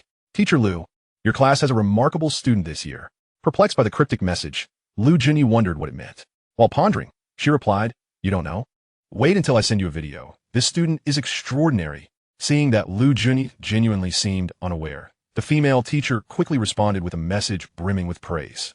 After a long wait, the video finally arrived. Lu Junyi didn't rush to open it. Instead, she gently withdrew her arm from beneath her son's head. After planting a tender kiss on his sleeping face, she quietly rose and made her way to the living room. In that spacious living room, silence reigned. Lu Junyi chose not to turn on the lights, opting to sit on the couch illuminated by the moonlight as she finally clicked on the video. There, she saw the student who had left a lasting impression on her, confidently addressing the crowd of freshmen in the center of the playground. Listening to him joke about his height and family, Lu Junyi couldn't help but smile. That boy. Then came a segment filled with youthful bravado. Lu Junyi felt a wave of emotion wash over her. In just a few short lines, though his words were somewhat juvenile, they were imbued with the fearless spirit, courage, and tenacity of youth. In the quiet living room, only Qian Liang's cheerful, playful, and mischievous voice resonated. Watching the confident, radiant Qian Liang on screen, Lu Junyi felt her recent anxieties stemming from her divorce gradually dissipate. After viewing the video once, she watched it again. Following her second viewing, Lu Junyi tossed her phone aside, curling up on the couch, hugging her legs and resting her face against her knees, utterly still. After a considerable passage of more than 10 minutes, she finally lifted her head in the darkness, wiped away the tears staining her face, and retrieved the phone carelessly discarded on the sofa. Casting a glance around the desolate room, she slowly approached the window, opened WeChat, and crafted a signature. Nothing can defeat you. Keep going, Junyi. Then, she raised her gaze towards the night sky, revealing a somewhat relieved smile. Her eyes concealed galaxies, while her smile radiated moonlight. Chapter 24. Li Wei, where are you off to, boss? Chen Rui called out as he watched Qian Liang dash away immediately after the meeting was disbanded. I'm heading to an internet cafe. I have something to do. You all go ahead and eat. The following morning, after military training, Qian Liang skipped lunch and made a beeline for the internet cafe at the school gate. After returning home last night, he had a sudden epiphany about promoting his public account during the evening's military training singing session. This would expedite the process far more than canvassing the buildings himself. In just one night, he could reach all the new students. Why bother with canvassing at all? After solidifying this plan, he contemplated taking a sick leave to go to the internet cafe in the morning. However, when Lu Junyi arrived, he decided to abandon that notion in order to maintain a good impression. After enduring the morning military training, he was racing against time. He applied for his public account at noon, hoping it would be ready by dinner time so he could publish his first post and print the QR code, promoting it during the evening's singing session. Upon arriving at the internet cafe, he quickly settled at a computer and began his work. This task was quite straightforward. In his previous life, he had managed a public account while working in the liquor industry, so he was quite familiar with the process. Before long, he had completed the application for the public account. However, he didn't rush back. Instead, he indulged in a cup of instant noodles to tide himself over until lunch. After finishing, he opened a document and began drafting the first article for his public account, knowing that dinner time would be brief and fearing he might not have enough time. Meanwhile, at the entrance of the Jiuan cafeteria, Meng Fei's dormitory, which had previously decided against dining with Qian Liang and the others, was now fully present. However, upon arriving at the cafeteria where they had agreed to meet Chen Rui, they found only Chen Rui and Zhao Shuchuan. Meng Fei curiously inquired, "What is going on? Why did he run off right after military training, claiming he was going to the internet cafe? Is he really going to the internet cafe without even having lunch?" Zhao Ying asked, a hint of disappointment in her voice. She had sent messages to Qian Liang the previous night, but he hadn't replied. This lack of response had persisted for the past couple of days. She would send numerous messages only to receive short replies or none at all. The previous night, they had been so harsh on him, and now he seemed indifferent. The more she thought about it, the more her heart ached. Deep down, she understood that he likely had no interest in her. Yet she felt unwilling to accept that reality, especially since Wei Wei had mentioned that two particularly beautiful upperclassmen had pursued Qian Liang. All of them felt a twinge of disappointment at Qian Liang's absence, as they had specifically come to interview him, having been thoroughly impressed by him the previous evening. Today, discussions among the girls revolved entirely around Qian Liang, which made them feel a peculiar sense of pride. After a rather mundane meal, the group returned to their dormitory. Throughout the meal, only Chen Rui and Meng Fei engaged in conversation. This was only their second meeting, and they were not particularly familiar with one another. Without Qian Liang to lighten the atmosphere, the meal felt somewhat stifled. Initially, Zhao Shuchuan had been chatting with Li Wei, but after a while, he sensed her aloofness and fell silent. As for Wang Jingyu, he remained quiet. Is it true that Qian Liang comes from a very poor family? Fei Fei? Li Wei suddenly asked as they neared the dormitory, having remained silent throughout the journey. It seems so, Meng Fei mused, tilting her head. Chen Rui told me that during the dormitory social, Qian Liang initially didn't want to come because he said he had no money. Oh, next time we go out to eat, let us have the girls chip in too, so the guys don't have to cover everything. Without waiting for Li Wei to respond, Zhao Ying chimed in cheerfully. What's wrong? Are you feeling sorry for your brother having to spend money? Meng Fei teased Zhao Ying. Fei Fei. Zhao Ying's face flushed, and she playfully covered Meng Fei's mouth. I have no objections. Wang Jijia laughed at the playful exchange between the two. The group didn't dwell on the matter, as most students studying the arts came from relatively well-off families, and such expenses were hardly a concern. Come on, Wei Wei, what are you thinking about? As they reached the dormitory entrance, Zhao Ying called out when she noticed Li Wei standing there with her head down, lost in thought. Oh, Li Wei lifted her leg to step forward, but hesitated as she looked at Zhao Ying, a flicker of indecision crossing her face. Ultimately, she said, You all go ahead, I need to make a phone call. All right. The others thought nothing of it and entered the dormitory building. Li Wei stood there for a moment. Then, steeling herself, she turned and walked towards the school gate. As she approached the entrance, her face flushed with warmth. She kept telling herself she was being utterly foolish.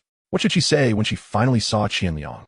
Should she pretend it was a chance encounter? Yes, it would be just that. A coincidence that she happened to be heading to the internet cafe to gather information and happened to run into him.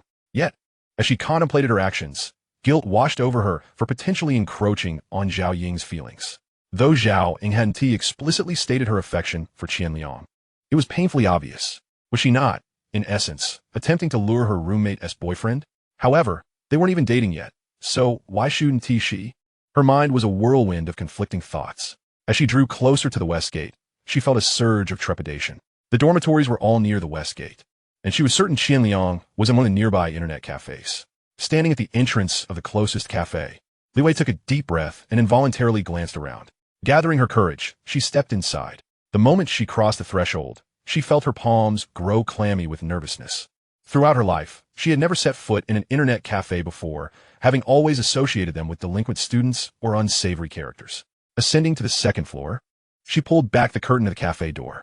Upon entering, she instinctively covered her nose as a mixture of cigarette smoke and instant noodles assaulted her senses. The cacophony of keyboard clattering and expletive-laden outbursts filled the air. The obedient girl that she had always been felt an overwhelming urge to turn and flee. But she ultimately resisted. Raising her gaze, she saw a plump middle-aged woman at the front desk, casually munching on sunflower seeds while engrossed in a show. Upon hearing someone enter, she didn't even bother to look up. Noticing the woman's indifference, Li Wei slowly made her way deeper into the cafe, scanning the rows for that familiar figure. Due to it being midday, the cafe was relatively empty, with many computer stations unoccupied, which made her search considerably easier. Occasionally, when a boy glanced her way, her heart would race, and she dared not meet his gaze, quickly averting her eyes. Finally, as she reached the fifth row, she spotted Qian Liang, who was the only one seated there. He appeared deeply engrossed in typing, not playing a game but seemingly working on something. A mischievous smile played at the corners of his mouth, as if he had just succeeded at a prank. Upon catching sight of him, Li Wei felt a rush of joy, but simultaneously, a wave of grievance washed over her. This feeling arrived without warning. It had stirred a pang of sorrow within her heart, rendering her momentarily frozen in place, gazing at him in a daze. Qian Liang was engrossed in composing what would later become infamously known as a sensationalist post. He scribbled away, reveling in his own amusement. Such posts might be deemed devoid of substance, yet their promotional prowess was undeniably remarkable. Would he one day be regarded as the patriarch of sensationalism? As he continued writing, Qian Liang suddenly sensed a gaze upon him. With that thought, he glanced upwards and found Li Wei, her eyes glistening with unshed tears, fixed intently on him. Her expression bore traces of grievance, defiance, and perhaps even a hint of infatuation. A shiver coursed through Qian Liang, rendering his speech halting as he stammered, Li Wei? Chapter 25. Do you really dislike me so much? What are you doing here? He managed to ask after regaining a semblance of composure. He did not harbor the delusion that she had come specifically to seek him out, assuming it was merely a chance encounter. I was, looking up some information, and I didn't expect to run into you. Li Wei's cheeks flushed a delicate pink as she cast her gaze downward, her voice barely above a whisper. Why are you alone? Isn't your roommate with you? Though curiosity flickered within him, he instinctively pulled out the adjacent computer chair for Li Wei to sit in. No, they're taking a nap. I came by myself. The moment Li Wei settled into the chair, Qian Liang was enveloped by a fragrance reminiscent of ripe peaches, sweet and alluring. Very well, you can use this computer. As he spoke, Qian Liang switched on the device beside him and resumed his writing. Great.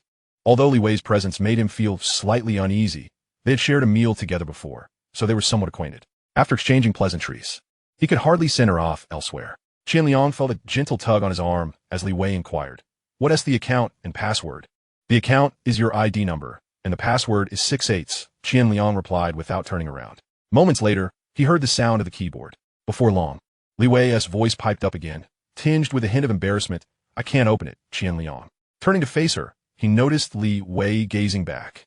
Her delicate face captivating in its beauty, one of those rare types that grew more enchanting the longer one looked. He cast a quick glance at his own screen. Assuming she had mistakenly entered her ID number or password, he prompted her to repeat her ID number.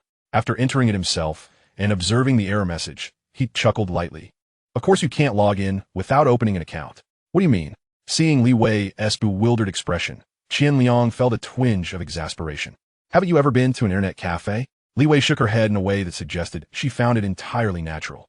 "To use the computers in an internet cafe, you first have to register with your ID at the front desk, pay, and then you can log in." "Huh? But I didn't bring my ID with me. What are you trying to look up?" "I just want to check a few songs." Li Wei's face turned crimson. "Then you can use my computer. I'm not in a hurry. You go ahead. Don't let it affect your work." "That's fine. I'll be quick. Then I'll leave, and you can take your time. I've paid for 2 hours anyway." Qian Liang decided not to insist, eager to finish his work and leave as soon as possible. After all, this was old Zhao's territory, and minimizing contact was wise. "What are you writing, Qian Liang?" "An article," he replied dismissively, quickening his typing. "Did you only have instant noodles for lunch?" "Uh-huh." Li Wei sensed his lack of engagement and fell silent, watching him type furiously. Her gaze drifted to his profile, recalling their first meeting, the disappointment she felt when he chose to sit with Zhao Ying at the gathering, and her anger upon realizing he seemed intent on matchmaking her with Zhao Shuchuan. The memory of being drunkenly coaxed by him after she had succumbed to her frustration resurfaced, along with the lingering resentment of him preferring Zhao Ying over herself. Then came last night, watching him stand out among all the newcomers, exuding confidence and charm. Gradually, Li Wei found herself entranced. Though Qian Liang was focused on his writing, the presence of someone nearby made him uneasy, and he occasionally stole glances at Li Wei. He shifted in his seat. He caught her gaze and felt a jolt of surprise. What was going on with her? Had he inadvertently flirted with her? Her expression was both sultry and alluring, as if she were on the verge of overflowing with emotion. Clearing his throat, he expected her to respond, but Li Wei remained fixated on him. Qian Liang felt uncomfortable under her scrutiny. Suddenly, unable to contain herself, Li Wei burst into laughter. Qian Liang's expression morphed into one of confusion. After laughing, Li Wei regretted it. The thought of Qian Liang using a girl's belongings as shoe insoles during military training had struck her as amusing. How could someone so clever also be so endearing? Now, seeing Qian Liang looking her way, she felt a rush of embarrassment, her neck flushing. "I need to step out for a moment," Li Wei declared before swiftly exiting the internet cafe without a backward glance. Qian Liang exhaled a sigh of relief. Damn it. He resolved to avoid any further contact with her. A friend's wife is not to be trifled with. At that moment, he didn't dwell on where she had gone. With no one around, he hastened his pace, eager to finish and return to school. As for Li Wei, she could do as she pleased. In less than 20 minutes, Qian Liang completed his last sentence. Stretching, he was surprised to see Li Wei re-enter the cafe, seemingly carrying something. "For me?" As she handed him some braised meat and a bottle of beer, Qian Liang felt taken aback. "Yes, I noticed you only had instant noodles. You'll be hungry after military training this afternoon." Gazing at Li Wei, who was beaming with joy, Qian Liang fell silent. Gathering his resolve, he coldly replied, "No need. I'm full. You can use the computer. I'll be leaving now." Internally, he seethed, "That damn Zhao Shuchuan owes me 10 meals. Li Wei's hand, outstretched towards him, froze mid-air. She couldn't comprehend why the Qian Liang, who had been so jovial moments ago, suddenly turned so aloof. Feeling a surge of hurt, She bit her lip, her smile unwavering, but her tone betraying a hint of disappointment. I need to use your computer later. This is my way of thanking you. If you don't want it, I want to use your computer either. Oh, it doesn't matter whether you use it or not. I'm leaving. Goodbye. If Qian Liang couldn't decipher her feelings, he would have wasted his life. If it weren't for Zhao Shuchuan, he wouldn't mind toying with her. After all, Li Wei was undeniably beautiful, far surpassing the women he had casually interacted with in his past life. As for her gratitude regarding the meal, that was absurd. If a woman didn't like a man, she would rather pay than buy him something. Thus, Qian Liang resolved to sever ties and simply leave. Bang! Having taken only a few steps, he instinctively turned at the sound behind him, only to see the braised meat and beer tossed to the floor. Looking up, he found Li Wei gazing at him with fierce determination, tears brimming in her eyes as she choked out. Do you really despise me so much? Yes, quite a bit. Upon witnessing Qian Liang genuinely following her words, Li Wei could no longer suppress the grievances swelling within her heart, and tears cascaded down her cheeks like a breached dam. Why, ever since that fateful night, have you deliberately tormented me? What have I done to evoke such disdain from you? I harbor no affection for Zhao Shuchuan. So why are you attempting to pair me with him? She was inherently a strong-willed individual. The memories of her enduring shyness and trepidation during her inaugural visit to the internet cafe, and the thrill of purchasing something for a boy for the first time, particularly while concealing it from her roommates, were all shattered by Qian Liang's current aloofness. Thus she cried out, regardless of everything. Chapter 26. The coward Li Wei's exclamation drew the attention of those in the internet cafe. Upon witnessing such a beautiful girl weeping so pitifully, disdainful glances were cast towards Qian Liang, as they internally cursed the unfortunate fate of such a fine catch being squandered. Fortunately, this cafe was adjacent to the school. Devoid of rowdy thugs eager to jeer and cause mischief, Qian Liang inhaled deeply, sensing that he had indeed botched the situation. He dared not provoke her further. Little did he know that Li Wei's character was so fiery. Typically, when a man displays indifference, women, out of embarrassment or pride, tend to withdraw, especially strikingly beautiful women. Yet, it was evident that Li Wei was an exception. He crouched down to tidy up the spilled beer and meat, relieved that the beer was canned. Otherwise, it would have surely shattered. Observing Li Wei still sobbing uncontrollably, he sighed, feeling somewhat exasperated. All right, stop crying. If someone didn't know better, they might think I harmed you. Do you still need to use the computer? No, I don't, Li Wei muttered, her voice laced with frustration. Noticing that Qian Liang had not abandoned her, he maneuvered around her to shut down the computer, then swiftly led her out of the cafe. He had no desire to become the subject of mockery. Once outside, he headed straight towards the school. Li Wei, now composed, followed obediently behind him. The two traversed in silence until they reached an empty pavilion on campus, placing the meat and beer on the stone table. He took a sip of the beer before indulging in the food. It was precisely the moment to eat, especially after the increased physical activity of the past few days. 1 cup of instant noodles was simply insufficient. However, instant noodles were peculiar. 1 bowl would leave one hungry, while 2 would induce nausea. Stop eating that. It fell on the ground earlier. I'll buy you another serving, Li Wei said, her lips curling into a slight smile as she observed Qian Liang relishing the food, though a twinge of embarrassment washed over her for having thrown it on the floor. He sat down, feeling somewhat flustered, as the meat remained intact. Oh, you don't like Zhao Shuchuan? After a few bites, Qian Liang, at a loss for words, asked an inconsequential question. I like you. I've liked you since the first time we met, Li Wei declared, her lovely eyes fixed intently on Qian Liang.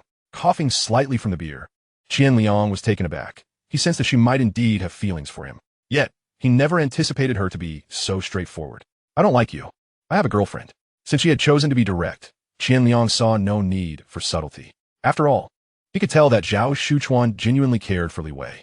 At this age, boys could accept that the girl they liked might not reciprocate, or even fancy someone else entirely, but they certainly couldn't bear the thought of her liking one of their friends. Is it one of those 2 senior girls? Li Wei's words left Qian Liang momentarily perplexed. Were girls really this bold nowadays? Noticing Qian Liang's stunned expression, Li Wei handed him her phone. Upon glancing at her phone, Qian Liang comprehended the situation. That scoundrel Zhao Shuchuan. The chat history displayed a photo of him seated with Eugene and Xiaoyu, with Zhao Shuchuan even introducing them to Li Wei, claiming that the girl in the white dress was Qian Liang's girlfriend, who had specifically come to see him during military training. Exactly. You're aware of all this, so why do you still like me? Zhao is actually quite a decent guy. You might want to consider him, Qian Liang suggested, following Zhao Shuchuan's lead. Do you truly dislike me? Or is it because of Zhao Shuchuan that you're ignoring me? Li Wei's gaze was piercing as she inquired. It's not that I dislike you. It's just that Zhao likes you. Regardless of whether you two are together, I prefer not to be involved with you. Can you understand that? Sensing Li Wei's intelligence, Qian Liang didn't mind clarifying his stance, as it would prevent any future awkwardness. Does that mean we can't even be friends? Of course we can. Qian Liang sighed in relief. At least she could comprehend his words, making his efforts worthwhile. All right, Li Wei smiled, her tear-streaked face transforming into an image of enchanting charm. Let us head back. We have military training in the afternoon. Covering the food container, Qian Liang felt uplifted. Hand me your phone. As he stood up, Li Wei extended her delicate hand towards him, her voice sweetly coaxing. Why? Shouldn't good friends add each other on WeChat? Don't be ridiculous. Zhao will surely flip if he finds out I added his goddess. Then let us keep it a secret, Li Wei said playfully, her tone laced with a hint of mischief as she winked at him. Qian Liang felt a flutter in his heart at her words, immediately pinching his thigh hard and shooting her an annoyed glare, retorting, Are we sneaking around? Ugh, what are you saying? Li Wei, an innocent girl, had already reached her limit by admitting her feelings for Qian Liang. She could hardly withstand his teasing words, her entire being flushed with embarrassment. All right, wipe your face. You look dreadful. Don't say that. It's all your fault. Qian Liang waved his hand dismissively, not waiting for her response, and turned to leave the pavilion, heading back to his dormitory. As he departed, Li Wei lowered her hand from her face, her eyes lingering on his retreating figure. Only when he was out of sight did she touch her flushed cheeks, playfully scrunching her nose towards Qian Liang's direction as she muttered, Coward. Slowly, her hand wandered down to her long legs beneath her military uniform. During the last dormitory gathering, she had noticed clearly how Qian Liang's gaze frequently lingered on her legs. Oh, I despise this military training outfit. A soft, almost wistful sigh was carried away by the wind. Brother Liang, what are you up to? After the afternoon military training and dinner, everyone gathered in the playground as usual. Then, they spotted Qian Liang holding an oversized printed QR code, sparking curiosity among them. You'll find out soon. Many seniors are coming to the playground tonight, having experienced a small surge of popularity throughout the day. Qian Liang was well aware that his brief moment of fame had taken root. Videos of him from last night circulated on the school as forum and social media, with numerous second and third-year students commenting that they would also be looking for partners tonight. Reading those comments filled Qian Liang with joy. He eagerly anticipated even more attendees, as it would facilitate the growth of his public account. Brother Liang, can you introduce me to someone tonight? Wang Jingyu, sucking on a lollipop, approached him first, brimming with anticipation. Who do you want? Wang Jijia? Little Wang, we can arrange that privately. Don't rush. Let the boss introduce me first. Zhao Shuchuan has become considerably more sensible, and as he spoke, he casually extended a cigarette. Get lost, you scoundrel. Wang Jingyu and Chun Rue simultaneously expressed their disdain, vehemently condemning Zhao Shuchuan for his behavior of coveting what others possess. How was that being a scoundrel? It's not like I pursued a girlfriend. It was Liang Ge who took the initiative to introduce me. Li Wei certainly won't hold it against me, Zhao Shuchuan argued resolutely, his voice overpowering the two. A classic case of lacking substance, but making up for it with volume. The mental gymnastics of old Zhao are quite extraordinary. I bear the burdens while you reap the benefits. You're bound to have a bright future ahead. Chapter 27, Big Brother. Teacher, what brings you here? During the class choir, Qian Liang turned and was instantly captivated by Lu Junyi, who was approaching with a child in tow. Today, Lu Junyi wore a delicate light blue spaghetti-strap dress, paired with a sheer white knit sweater that graciously concealed her fair and smooth shoulders, exuding an air of elegance and intellect. More importantly, her demeanor today radiated genuine warmth and confidence that was utterly authentic, a stark contrast to the forced smiles of the previous days. Ah, come to see the star of our class, Xiao Chun. Call him Big Brother. Lu Junyi playfully teased Qian Liang before gently addressing the little boy beside her. Hello, Big Brother. The boy, appearing around 5 or 6 years old, had been fixated on Qian Liang since Lu Junyi began speaking, displaying a cool demeanor without a hint of timidity. With a fair complexion and eyes remarkably reminiscent of Lu Junyi's, Qian Liang was certainly familiar with Gao Jiachao, recognizing him at first glance. Our Xiao Chun is quite the handsome one. How old are you this year? And how old are you?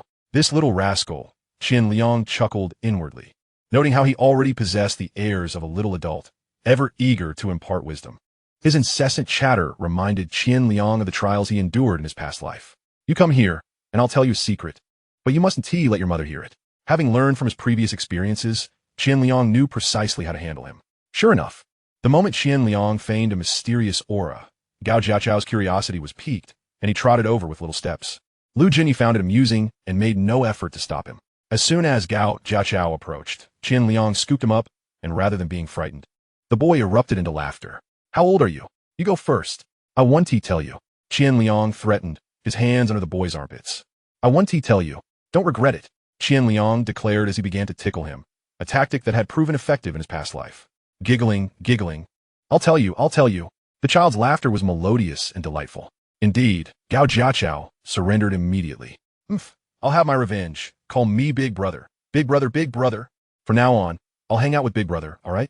Children naturally gravitate towards those older than themselves, and upon hearing Qian Liang's streetwise words, the little fellow's eyes lit up with excitement. All right, Big Brother, can you take me fishing? Qian Liang felt an immediate headache. As memories of his past life surged back, he could never comprehend why children of such a young age were so enamored with water play. His idea of fishing involved wielding a small net to catch tadpoles in the school's tiny pond. Of course, but for fishing, you must bring your second brother along. Come, call him Second Brother. Qian Liang deftly shifted the responsibility to Zhao Shuchuan, who was thus elevated to the status of Second Brother. He then pointed to Wang Bin nearby. Third Brother. The little one showed no hesitation, eagerly following Qian Liang's lead in recognizing his brothers. All right, the rest are your little brothers. Huh? Gao Jiaqiao was momentarily bewildered, not expecting to have little brothers, especially ones so much younger than himself. His face flushed with excitement. The onlookers chuckled, watching Qian Liang amuse him, while Zhao Shuchuan, who had been silently cursing Qian Liang for being able to charm anyone, even children, couldn't help but smile broadly upon being named Second Brother. Come, Xiaochun, I'll take you to meet your little brothers. You're just being silly. Lu Junyi gave Qian Liang a playful scolding, torn between exasperation and amusement, yet she said little more, observing her son's joy. She and her husband already spent limited time with their son and had always felt that Xiao Chun's demeanor was somewhat somber and withdrawn. It now seemed more a reflection of their inability to engage him in play.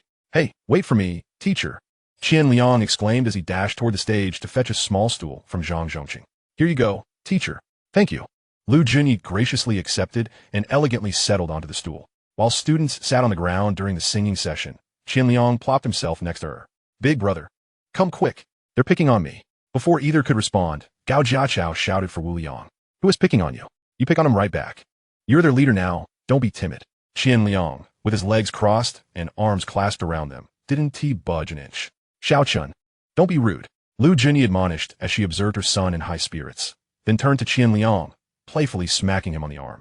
You better keep Xiaochun in check. He's getting too mischievous. All right. Qian Liang quickly swallowed his laughter. Rest assured, teacher, I'll ensure he grows into a fine gentleman, beloved by all. Just keep an eye on my grades. Let us avoid any failures. How naive. Having you as a troublemaker is already enough for me. I don't want to go home with more burdens. Although Lu Junyi remarked this way, she felt quite pleased with Qian Liang. Their conversation was brief before the class began to sing. As she watched Gao Jiaqiao hug Qian Liang's neck and belled out the song, Lu Junyi felt an unexpected pang in her heart. Her husband had never engaged with their child in such a manner. In their first 2 years of marriage, there had been sweetness, but as he began his entrepreneurial journey, he returned home later and became increasingly irritable. It wasn't that he played with their son. He was fortunate to avoid scolding him. She had always assumed that he was merely burdened by work-related stress and had never doubted him.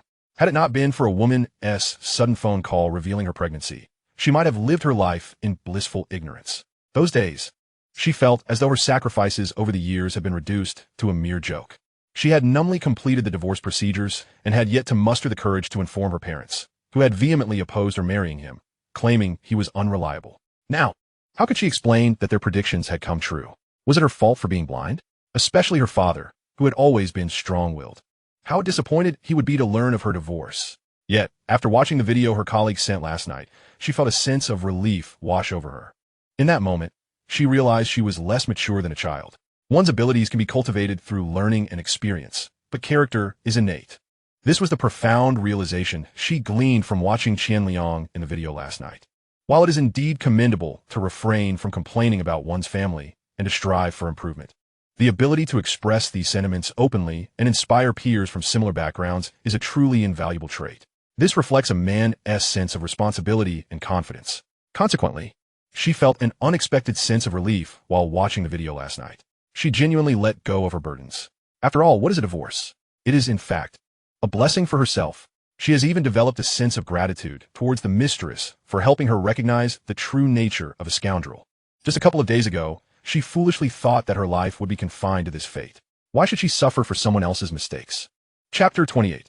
The graduate sister waits in vain for your confession. Qian Liang, Qian Liang.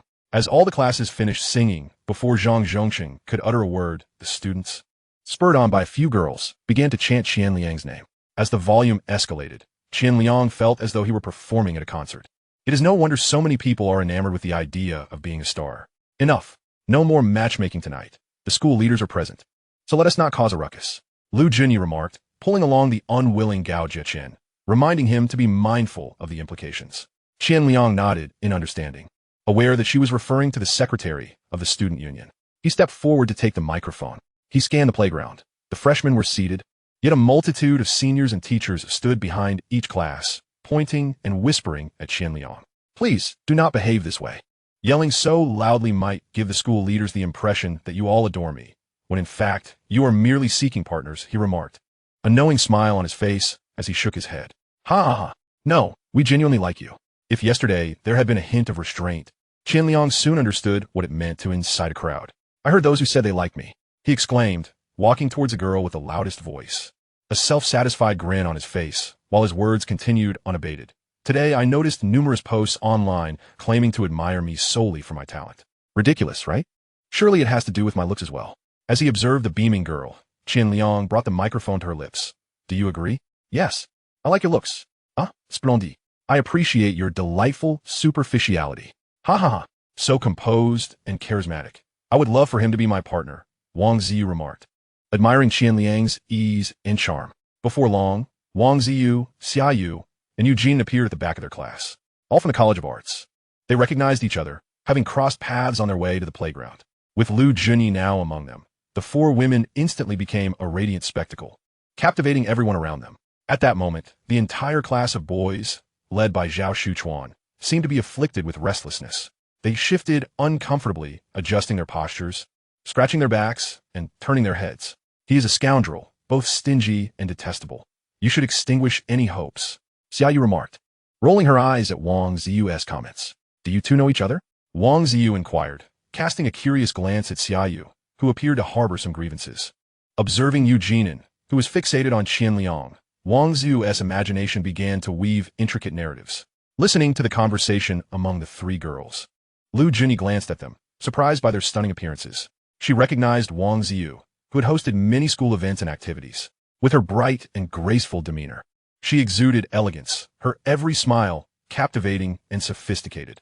However, Lu Junyi was unaware of a term called contrast that would emerge a decade later. Not to mention the equally beautiful Xia Yu, it was Eugene's quiet allure that left Lu Junyi most astonished. Although she considered herself a beauty, the sight of this girl stirred an impulse of protectiveness within her. It was as if Eugene embodied all that is beautiful. Her beauty transcended mere physical appearance, emanating an indescribable charm, ethereal and dreamlike, seemingly favored by the creator himself. Ziyu, do you know our classmate Qian Liang? Lu Junyi asked, glancing at the slightly coy Xia Yu, then turning her smile towards Wang Ziyu. As someone who had been through similar experiences, she could discern Xia Yu's interest in a particular boy, albeit with a hint of shyness. I was unaware, Teacher Lu. No wonder he is so outstanding. He must be your student, Wang Ziyu responded, her eyes lighting up with curiosity. Does he have prior hosting experience? His demeanor is quite impressive. That is certainly not my doing, Lu Junyi chuckled, shaking her head, genuinely unaware of Qian Liang's background, as his file contained no such information. Oh, I see. Wang Ziyu was not disheartened, her gaze wandering around the surroundings, a sense of excitement bubbling within her. Without greeting Xia Yu and the others, she strode towards Qian Liang. Having two hosts would certainly make it more entertaining. Qian Liang, may we sophomore showcase our talents? Just as Qian Liang was brainstorming ways to promote his public account, he suddenly heard a voice imbued with magnetic charm. This voice instantly ignited a spark. Turning to behold the tall and radiant Wang Ziyu, Qian Liang thought to himself, wow, this woman is stunning. With her alluring voice, she was simply irresistible. Before Qian Liang could respond, the freshmen remained momentarily stunned, while the upperclassmen behind them erupted in applause and cheers, as if under a spell. Of course, but you must know, senior, your popularity is quite high. He felt an inner joy, knowing that the more people present, the greater his potential gain. Qian Liang beamed like a benevolent Buddha. What talent do you possess, senior? Hosting is my forte as well.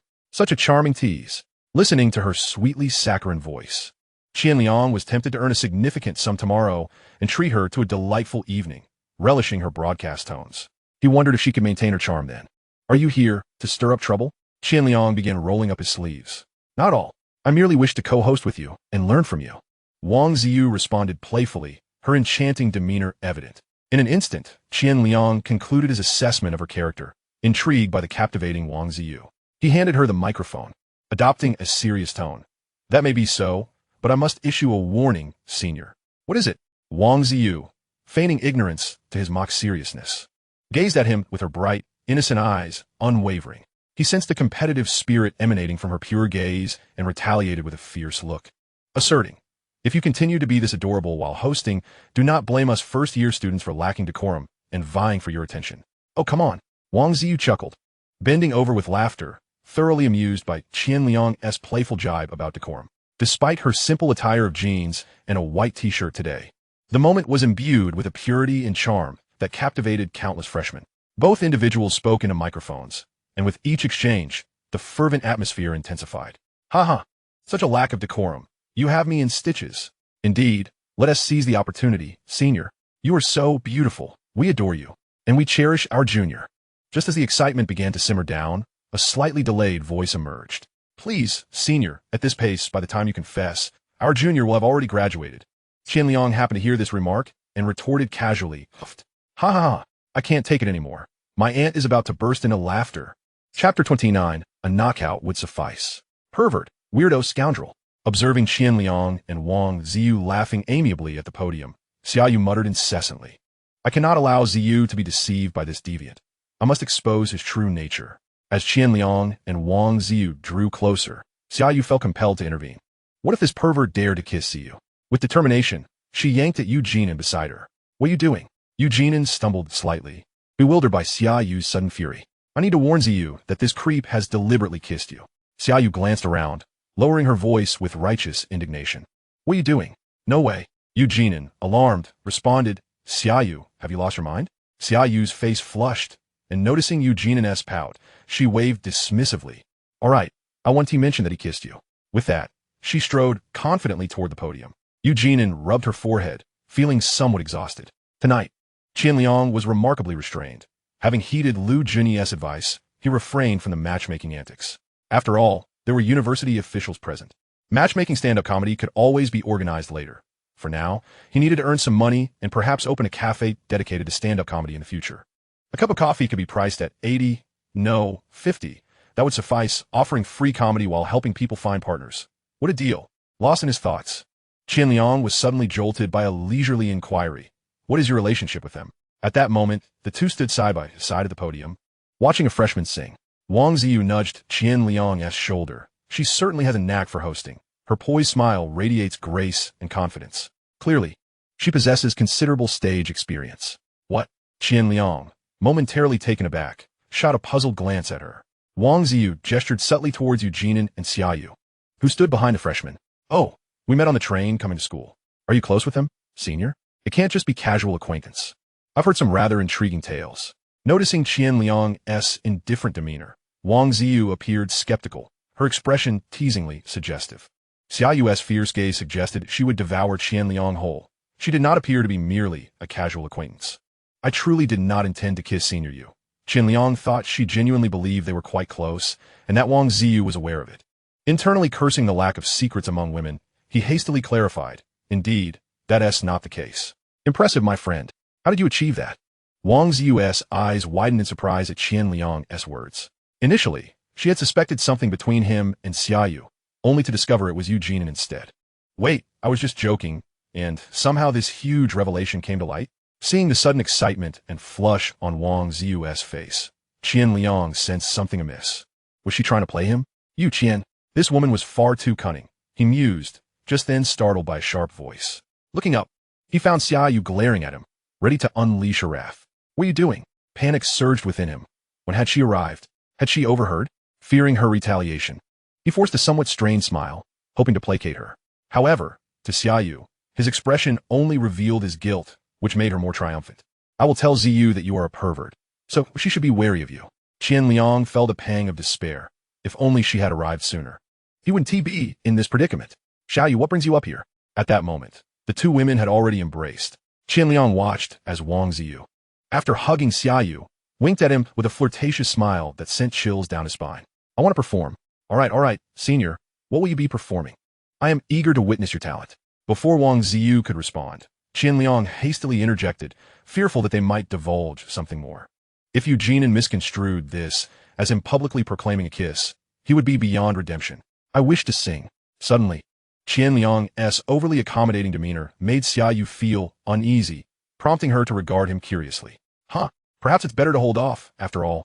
This is a freshman singing event. Noticing Wang Ziyu's conflicted expression, Qian Liang felt relieved that he had interjected quickly. Had Wang Ziyu mentioned it, Xiaoyu's fiery temper would have made his situation dire. As the two women argued over the performance, Qian Liang shouted into the microphone, now, let us welcome the sophomore Xiaoyu to present a song. As Xiaoyu took the microphone and moved toward the freshman, Wang Ziyu sighed, resigned to her fate.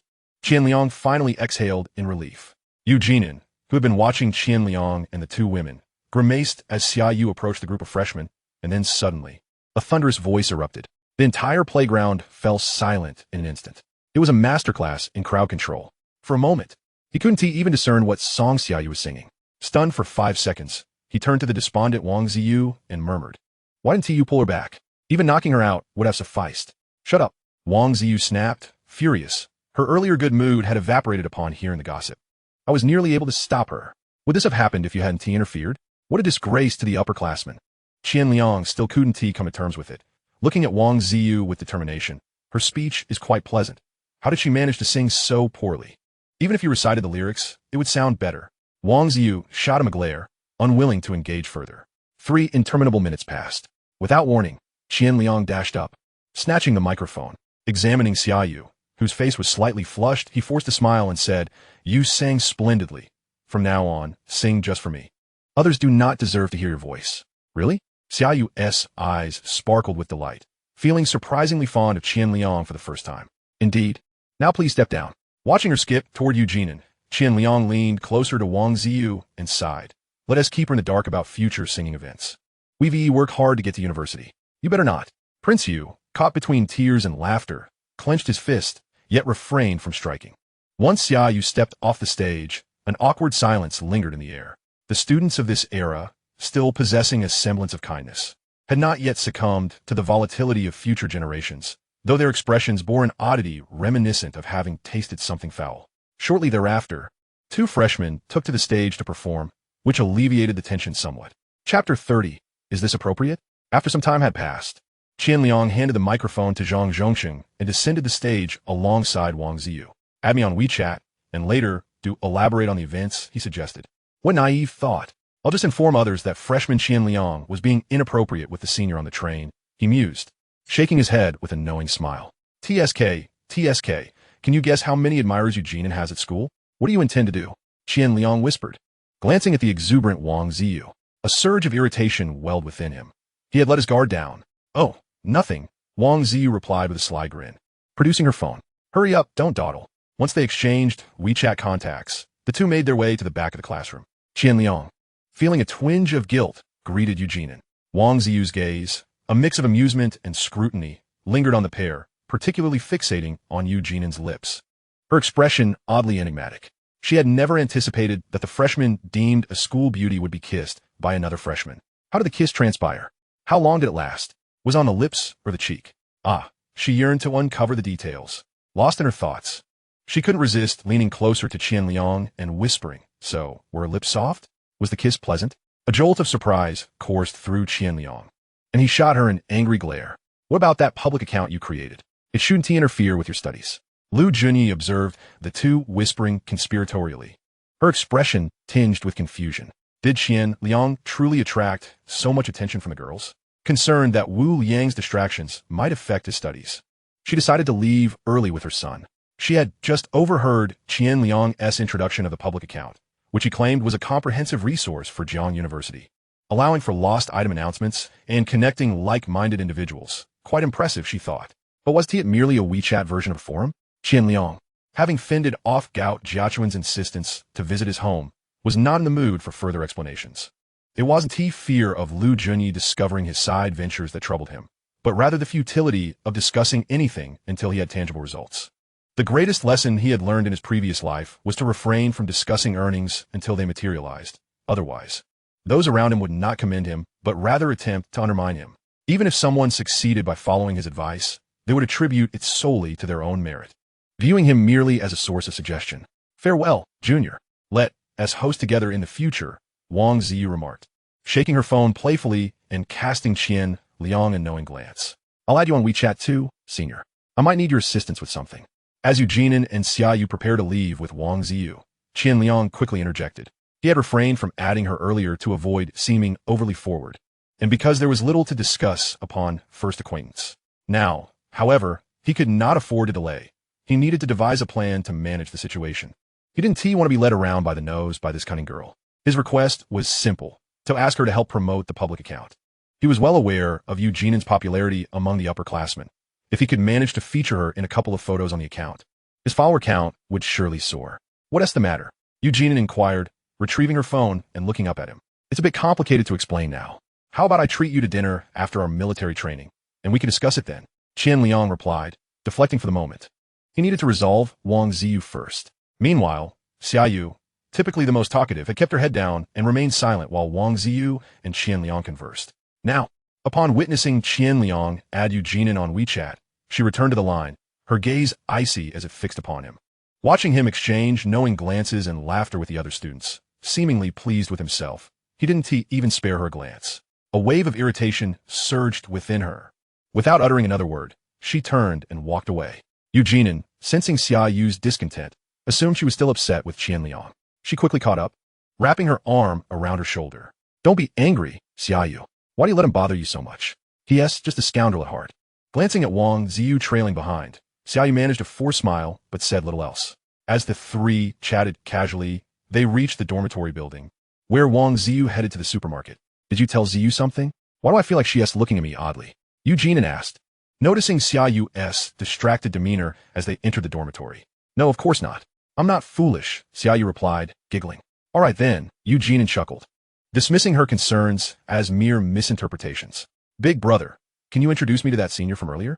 Sure, I'll set it up tomorrow, Qian Liang responded, having returned to the dormitory and observing Zhao Shuchuan's distressed expression with a hint of sympathy. Brother, I fear you may be played by her, he thought, yet voiced his agreement readily.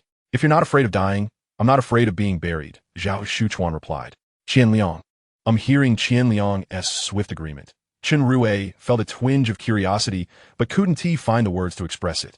Seeing Chen Rue's eager face, Qian Liang couldn't help but chuckle. What's the matter? Do you desire her?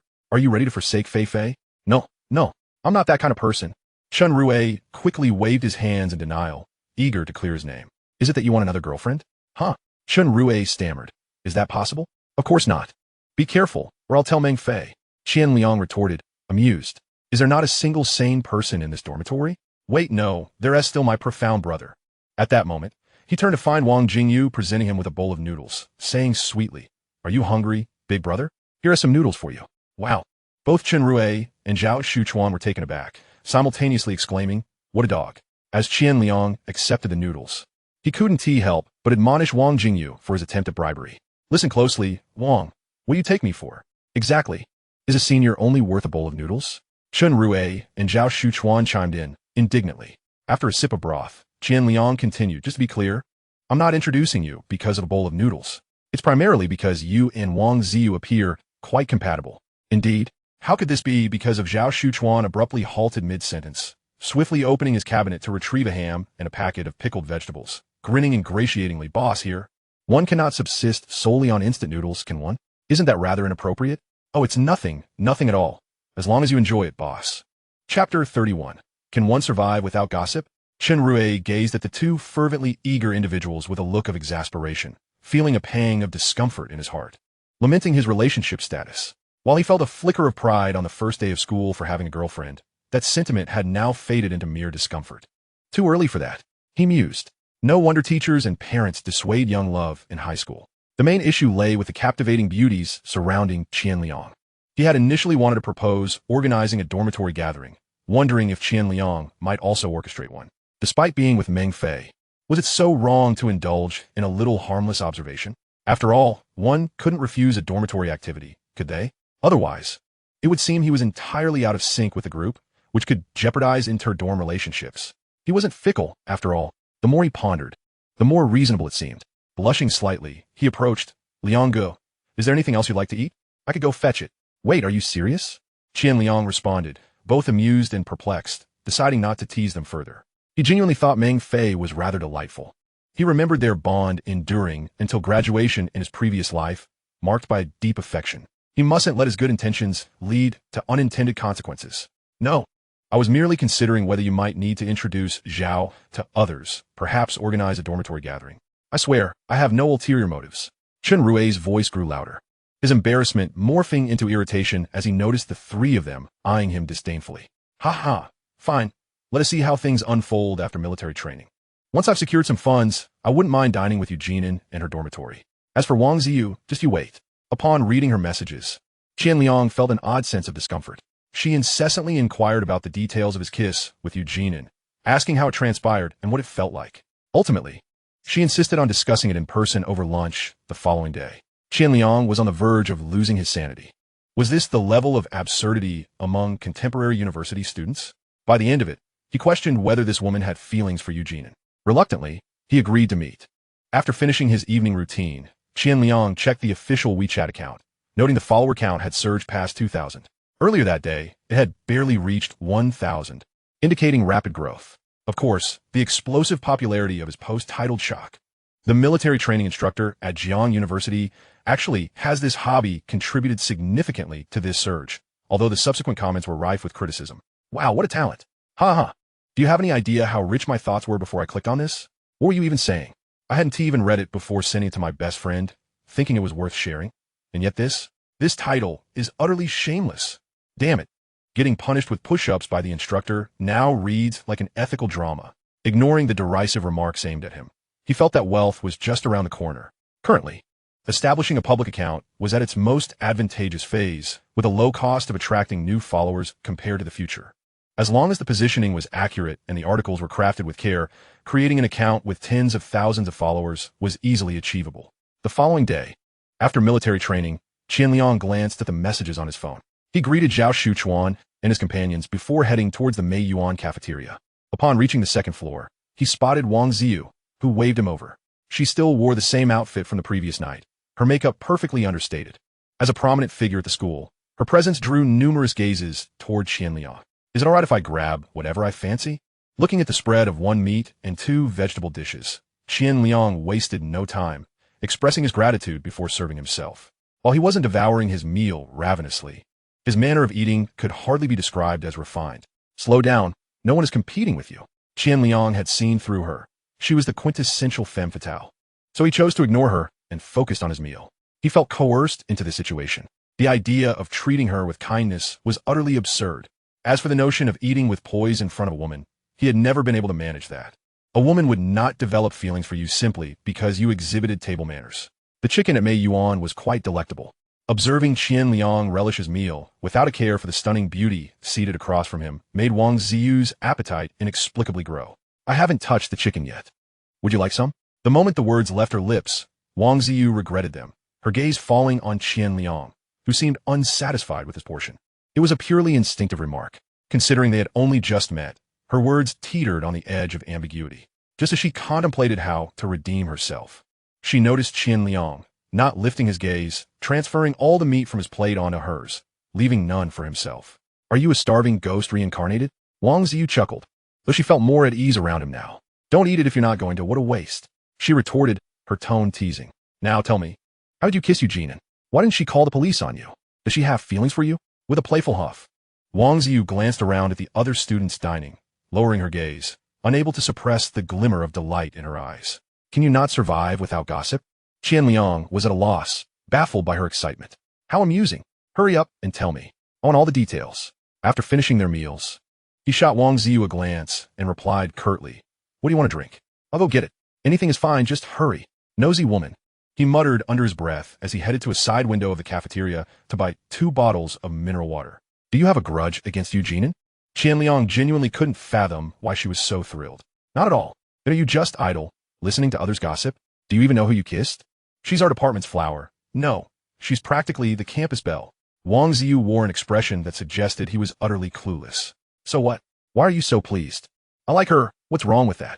Seeing Wang Ziyu so assertive in her reasoning, Qian Liang opted not to engage further, providing a brief recount of the events. He didn't need to think hard to realize why Wang Ziyu had been so coy with him last night. Only he, Eugene, and Xiaoyu were privy to this matter. Clearly, Xiaoyu had made disparaging remarks about him in her presence, and this astute woman had picked up on the oddity. Thus, her vague inquiries were a deliberate attempt to probe him. Do you like her? Wang Ziyu, engrossed in his narrative, lifted her gaze to meet Qian Liang's. Her eyes radiating innocent curiosity. Why? Just making conversation. She's so beautiful. You must like her, right? I tell you, you could very well have a chance. Women often remember their first man. Stop. Qian Liang interjected, noticing Wang Ziyu inching closer, his expression perplexed. Her half-hearted attempts at strategizing were becoming unbearable. The key point was, they were hardly acquainted. Was she overly familiar? How tiresome. As Wang Ziyu was speaking passionately, she was abruptly interrupted by Qian Liang. Observing his guarded expression, she could not help but curl her lips in amusement. The notion of the campus belle being swept away by a new student was undeniably entertaining. Chapter 32, Class Meeting. What's this about being the first man? Don't spout nonsense, or people will get the wrong idea. It was merely an accident. Isn't that the case? If a man kisses you, does that mean you must pledge yourself to him? Qian Liang retorted, his tone laced with irritation as he watched her take her assumptions for granted. Not at all. I've already kissed several men, Wang Ziyu replied, batting her eyelashes. Her allure tinged with a hint of wildness, transforming her previously composed demeanor into one of vibrant charm. Impressive, Qian Liang muttered dismissively as he stood up, preparing to leave. Wait, join our arts department. You host exceptionally well, and we could be a great duo, Wang Ziyu suggested, rising to follow him out of the cafeteria. Not interested, Qian Liang declared. In his previous life, he had never joined any clubs, and he certainly would not do so in this life either. Though he was eager to learn guitar and photography, the arts department held no allure for him whatsoever. Then I'll inform others that you've kissed Eugene. Go ahead. Qian Liang knew he could not back down now. Otherwise, she would continue to hold the upper hand over him. I'm not lying. I always keep my word, Wang Ziyu asserted, her steps unyielding. Then, Qian Liang heard her seemingly begin a phone call. Though he was uncertain with whom she was conversing, he could not resist when she said, "Let me tell you something amusing." He swiftly snatched her phone away. Yet, upon glancing at the screen, he found nothing. It was evident that he had fallen for a trick. Do you have a crush on me? He asked, staring at Wang Ziyu, who wore a smug grin. Yes. Are you kidding me? State your reasons. I'll consider it. Realizing he had lost this round, Qian Liang decided to be straightforward. I don't like my current partner. He's both lewd and arrogant, quite bothersome. Your presence in the arts department would swiftly surpass him. All right, I'll sign up for the arts department after military training. Wang Ziyu was taken aback by Qian Liang's decisiveness and clarity, as he did not linger on her remarks of affection. But mark my words, if you threaten me with this again, our friendship will end. In the business world, one must always prioritize maximizing benefits, swiftly cutting through complications. Agreed. I look forward to our collaboration. Wang Ziyu smiled joyfully, understanding the wisdom of knowing when to cease. Waving goodbye, Qian Liang headed back to the dormitory, while Wang Ziyu turned towards her own, reflecting on Qian Liang's earlier demeanor, muttering to herself, now, that's a man. She was growing increasingly intolerant of her current partner's lascivious glances. He was simply both sleazy and vulgar. With only 2 days remaining in military training, each class began practicing for the review ceremony in the afternoon. The evening still maintained its tradition of song battles. Qian Liang became increasingly renowned among the upperclassmen, many of whom gathered at the playground each evening to witness the spectacle, largely thanks to Wang Ziyu, who had broadcast Qian Liang's youthful address during one of the announcements. In the cacophony of noise, 2 days swiftly passed. During the military training review ceremony, Qian Liang's class performed admirably, securing a commendable second-to-last position. Zhang Zhongqing's face turned ashen with disappointment. He had entered with great confidence, expecting to impress, only to find that Qian Liang and his classmates had collectively floundered. Even as he departed, his anger remained palpable. In the social sciences building, upon entering the second-floor classroom, Qian Liang and his companions were met with a chorus of cheers, primarily directed at him. Our class's superstar has arrived. Let's give him a warm welcome. Lu Junyi, already present in the classroom, did not quell the excitement, but instead smiled and teased. Please, spare me, teacher, Qian Liang pleaded, clasping his hands together in mock supplication before playfully declaring, brothers, I beg for mercy. He then slipped towards the back of the class amidst laughter. After 2 weeks of military training, the students had become familiar with one another, both among boys and girls. The boys in the class had firmly rallied around Qian Liang, exchanging mischievous glances as they chatted quietly, awaiting the beginning of the class meeting. Due to the start of the semester, Lu Junyi had taken a leave of absence, making this her first time presiding over a class meeting, with the clear objective of electing class officers. This was a significant matter in university life. Once everyone had arrived, Lu Junyi clapped her hands and announced, since everyone has already introduced themselves, there's no need to repeat that today. Having spent a week together, I invite those who feel capable of serving the class to come forward and self-nominate, starting with the position of class leader. As soon as Lu Junyi finished speaking, Zhao Shuchuan led the charge, calling out Qian Liang's name, to which nearly the entire class echoed in agreement. The boys in the back were particularly boisterous, some even pounding the desks in encouragement. Amused by the uproar, Lu Junyi noted that while class officers were generally recommended by students, she had never witnessed such unanimous enthusiasm before a candidate even reached the stage. It seems Qian Liang is indeed the people's choice. Please come up, Lu Junyi declared, controlling the impulse to toss his hair back as he stood. Qian Liang recalled the many instances in his previous life when he had seen Pan and Zhou Dan do just that. Hey, Zhu Changcheng, tone it down a bit. No need to bang the desk. And Zhao Shuchuan, sit down. What if you startle our class beauty? As Qian Liang took the stage, the laughter intensified. After 2 days of song battles, not just the boys, but even the girls were well acquainted with Qian Liang. Every evening in the dormitory, discussions revolved around him. At that moment, watching the tall, confident young man speak humorously from the podium, the class was genuinely delighted. Standing by the window, Lu Junyi reflected, recognizing that some individuals possessed an innate leadership quality.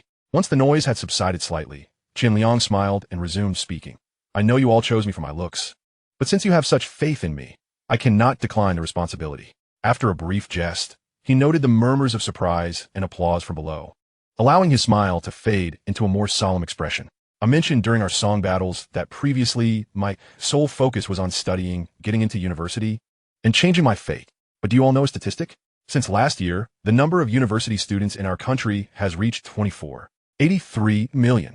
What does this mean? It means that out of every 55 people, one is a university student, which also signifies that the value of a university degree is rapidly depreciating. Therefore, I believe that we must not only focus on academics, but also enhance our abilities in various aspects. In doing so, we will be more competitive in society, rather than facing unemployment upon graduation. So, if I become class leader alongside assisting teacher Lu, I hope that everyone can have a clearer plan for their futures outside of study. Those aiming to become civil servants or join the party can be prioritized for applications. I will do my utmost to advocate for you.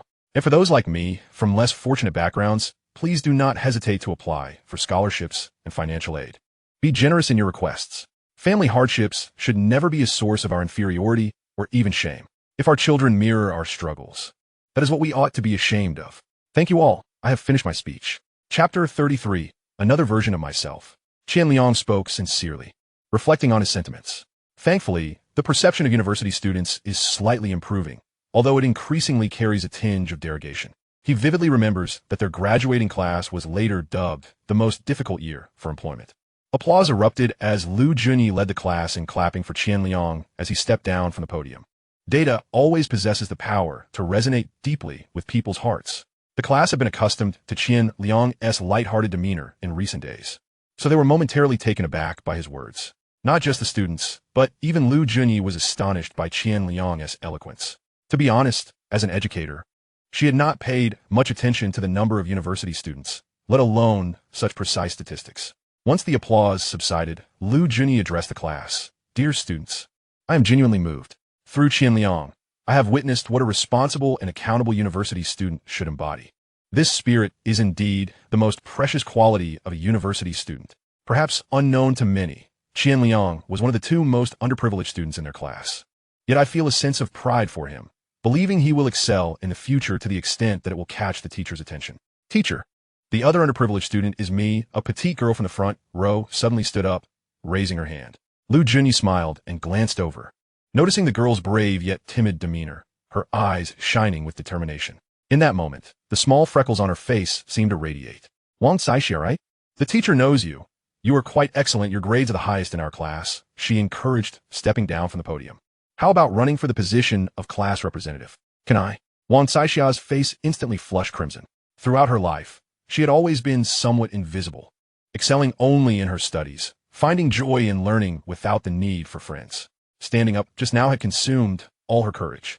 Remove the ma from your statement, Qian Liang called out, leading the applause, which thundered in response. As Wang Saixia ascended the stage, feeling all eyes upon her, her nervousness intensified, and her face turned even redder. It was her first time being the center of attention, and her heart raced with anxiety. She had impulsively stood up, yet she had not intended to compete for a leadership position. She opened her mouth several times, struggling to find the right words, nearly on the verge of tears. Observing her, Qian Liang was reminded of his past self. In a playful manner, he quipped, "Comrade Wang Saixia, although your grades are commendable, to let us vote for you without uttering a single word seems somewhat unfair. At least say, whoever votes for me, I will tutor them, and we, the academically challenged, will collectively choose you." Wang Saixia's gaze remained fixed on him as he spoke. His playful expression and tone evoked a sense of familiarity within her. And without a second thought, she blurted out, "Whoever votes for me, I will tutor them," amidst the gentle laughter of her classmates. She quickly bowed her head and returned to her seat, her palms sweating profusely. Lu Junyi found herself chuckling as well. Scanning the classroom, she turned to the back where Wu Liang was seated, saying, "Now, let us have our class representative come up to assist with the voting process for other class officers." Obediently, Qian Liang walked up to the front and began writing the names of the officer positions on the blackboard. Soon after, the chubby-faced Bai Xiao took the stage to run for the position of Youth League Secretary. In less than 40 minutes, all class officers had been elected. The students were responsible for their choices, and Lu Junyi refrained from using her authority as an advisor to dictate any positions. Qian Liang distinctly remembered Bai Xiao. And the class's most beautiful girl, Lin Yuetong, had also run for the position of Cultural and Entertainment Committee member. Other roles like Life Committee and Organization Committee didn't particularly stick in his memory.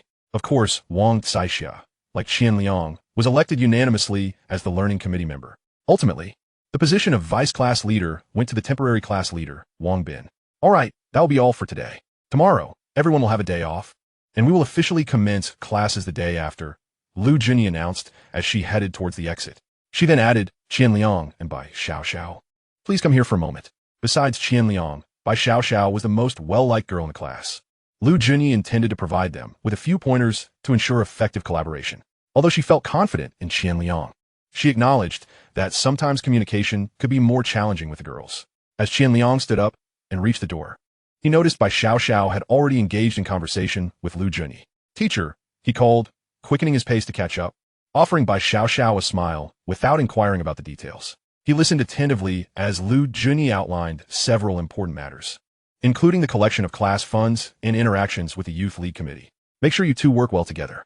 The teacher has numerous responsibilities and may not be able to oversee everything. Understood?"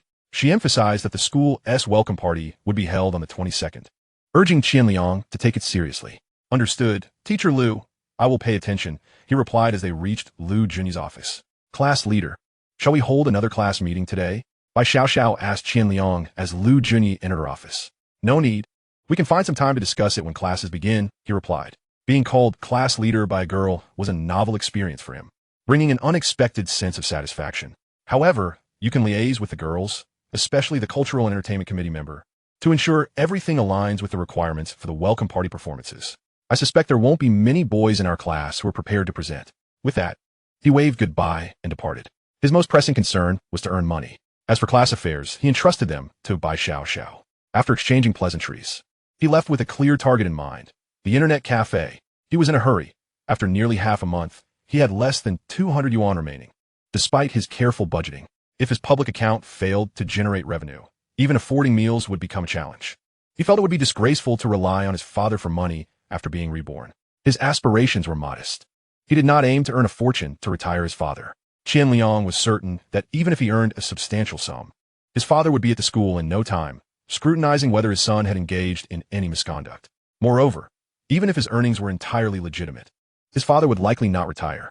Having toiled for a lifetime, the thought of idleness would leave him restless. Qian Liang had experienced this in his previous life. After purchasing a home in the county, his parents frequently retreated to the countryside, claiming it was more comfortable there and that the city was devoid of interest. Chapter 34. Afraid You Might Fall for Me. By the time Qian Liang emerged from the internet cafe, night had already fallen. His public account had amassed over 3,600 followers. As the threshold of 4,000 followers looms near, it is primarily due to Qian Liang's relentless promotion during the recent freshman singing events. He has resolved to initiate advertising once he reaches 5,000 followers. Absent this opportunity, it would take at least another fortnight to achieve such a milestone. He has been diligently maintaining his official account, responding to numerous highly liked comments, with a focus on fostering engagement among his audience. Particularly in the campus context, the most vibrant interaction occurs on the confession wall. As for lost and found announcements, there has yet to be any activity. Once his follower count surpasses 10,000, Qian Liang plans to launch a campus flower competition on the confession wall. And just the thought of it fills him with delight. The campus beauty of Jiangbei would be chosen by none other than himself, which signifies what? It represents a voice of authority. One might ask, isn't that impressive? Strolling leisurely back to the dormitory, Qian Liang muses that aside from the oppressive heat of summer, the season offers myriad benefits. Observing the fair and long legs of the senior female students, he feels quite content. Indeed, the most leisurely phase of life must surely be the university years. University is an exceptionally intriguing phase. Often, one can gauge a student's here merely by observing their demeanor and actions. Those peering curiously at everything are likely to be freshmen. Sophomores and juniors are typically seen in pairs, a hallmark of having matured into genuine university students, sleeping in class, dating post-lecture, and staying up late. Those without romantic entanglements seem to be living in reverse seasons. Conversely, fourth-year students are a rare sight on campus. As Qian Liang ambles toward his dorm, he contemplates the trajectory of his future life. First and foremost, he is determined to approach university with earnestness, believing that acquiring knowledge, whether academic or practical skills, is inherently beneficial. This journey is about enriching oneself. In his previous life, he lived rather restlessly, perpetually ensnared in a daze. Although he would occasionally reflect, such musings were quickly cast aside, for he had already immersed himself in that lifestyle, typical of a frog in gradually heated water. As for life post-graduation, he intends to venture into business. While he has yet to formulate any specific plans, he aims to effectively manage his official account in the meantime. Once he has a modest sum of money, even starting a small shop for gradual development would suffice. He perceives himself as an ordinary individual. To him, reincarnation is not an invincible cheat code, but rather a means to navigate life's myriad choices with greater composure. It allows him to transcend momentary limitations and view his existence from a loftier perspective. Thus, even with rebirth, he harbors no grand ambitions of monumental undertakings. He has no ulterior motives. He merely fears, as the descendant of farmers with no illustrious ancestry. Achieving financial freedom is already the pinnacle of success for an ordinary person. Having excessive wealth could even be detrimental. After all, how much achievement constitutes success in a lifetime? Hence, Qian Liang believes that satisfying oneself is sufficient. Lost in these thoughts, he eventually arrives at the dormitory building. He tosses a cigarette to the dormitory manager, exchanging a few words before decisively heading upstairs. The elderly gentleman enjoys discussing international affairs, finding domestic issues somewhat lacking in flavor. Upon entering the dorm, he finds Chun Rue and the others engrossed in a game of dodiju. Watching for a while, Qian Liang feels a twinge of envy. "Cool, me. Let me teach you a more thrilling game," he declares, retrieving a deck of cards and reshuffling them as he explains the rules of Guangdong. This game is indeed addictive. Not only that, but it is also an effective social tool. In his previous life, he could play it for an entire day, especially during gatherings. A few rounds before a meal can quickly strengthen interpersonal bonds. Eating without playing Guangdong is akin to not eating at all. The social aspect is maximized. Why didn't you play your Shunjin sooner, boss? Shut up if you can't play, keep quiet. If you had played earlier, we would have won already. Zhao Shuchuan, feeling a bit disgruntled, is already starting to criticize Qian Liang's card-playing skills after just a few rounds as his opponent. Wang Jingyu plans to buy a computer the next day, and after a lively session of cards, they all head off to wash up and rest. The next morning, Qian Liang rises early once again, around 6 o'clock. He quietly goes through his morning routine, steps outside, and goes for a run. He is determined to maintain this healthy habit throughout his life, aiming to become addicted to fitness. The only downside is the lack of beautiful women to admire at this hour, which leaves him slightly disappointed. After an invigorating workout, he returns with breakfast for his dorm mates, who are just waking up. They all commend Qian Liang for his efforts. Wang Jingyu decides to treat everyone to a nice lunch as a token of appreciation. Qian Liang can't help but exclaim that Wang Jingyu has finally matured. However, upon reaching the school gate and spotting Li Wei and her friends standing gracefully together, Qian Liang realizes the ulterior motive behind Wang Jingyu's invitation. Judging by Zhao Shuchuan's expression, it is evident that arrangements had been made in advance. He alone remains oblivious. Just a couple of days ago, Zhao Ying had been seeking his attention, but he hadn't responded much, leading to a decrease in her messages. Oh, the busy one has time today? Zhao Ying pouts, a hint of annoyance in her voice before Qian Liang can even respond. Observing the vibrant young ladies, Qian Liang's spirits lift, and he disregards Zhao Ying's slightly petulant demeanor, greeting them cheerfully. Casting a glance at Li Wei, who is covertly winking at him, he feels a bit awkward and shifts his gaze to Zhao Shuchuan, cursing internally at the situation this woman has created, making him feel so conspicuous. He has done nothing wrong. The group banters as they make their way to the bus station, and once on the bus, Qian Liang learns that the girls are also headed to buy computers. He can't help but remark on their wealth. Why haven't you replied to my messages? Zhao Ying naturally sits beside Qian Liang on the bus, noticing his somewhat fatigued posture. I fear you might fall for me. Shameless. Zhao Ying blushes slightly. She has never managed to gain an upper hand over him, especially when she feels justified in her complaint, but his retort makes it impossible to maintain her seriousness. She wonders if he is doing it deliberately. What if I have already fallen for you? Zhao Ying remains shy, and beside her, Li Wei curiously interjects. Wei, who has fallen for him? Zhao Ying, thinking Li Wei is coming to her aid, becomes even more flustered and playfully nudges her. For a moment, Qian Liang is unsure whether she refers to Zhao Ying or herself. Then I shall take you home to meet the in-laws tomorrow. Who needs university then? Deliberately avoiding looking at Li Wei, Qian Liang turns to Zhao Ying, gazing at her with a semblance of affection. Dream on. Who would go home with you? Zhao Ying giggles, her recent frustrations regarding Qian Liang's neglect dissipating. Zhao Shuchuan, seated in front of them, feels a pang of jealousy as he overhears their joyous chatter.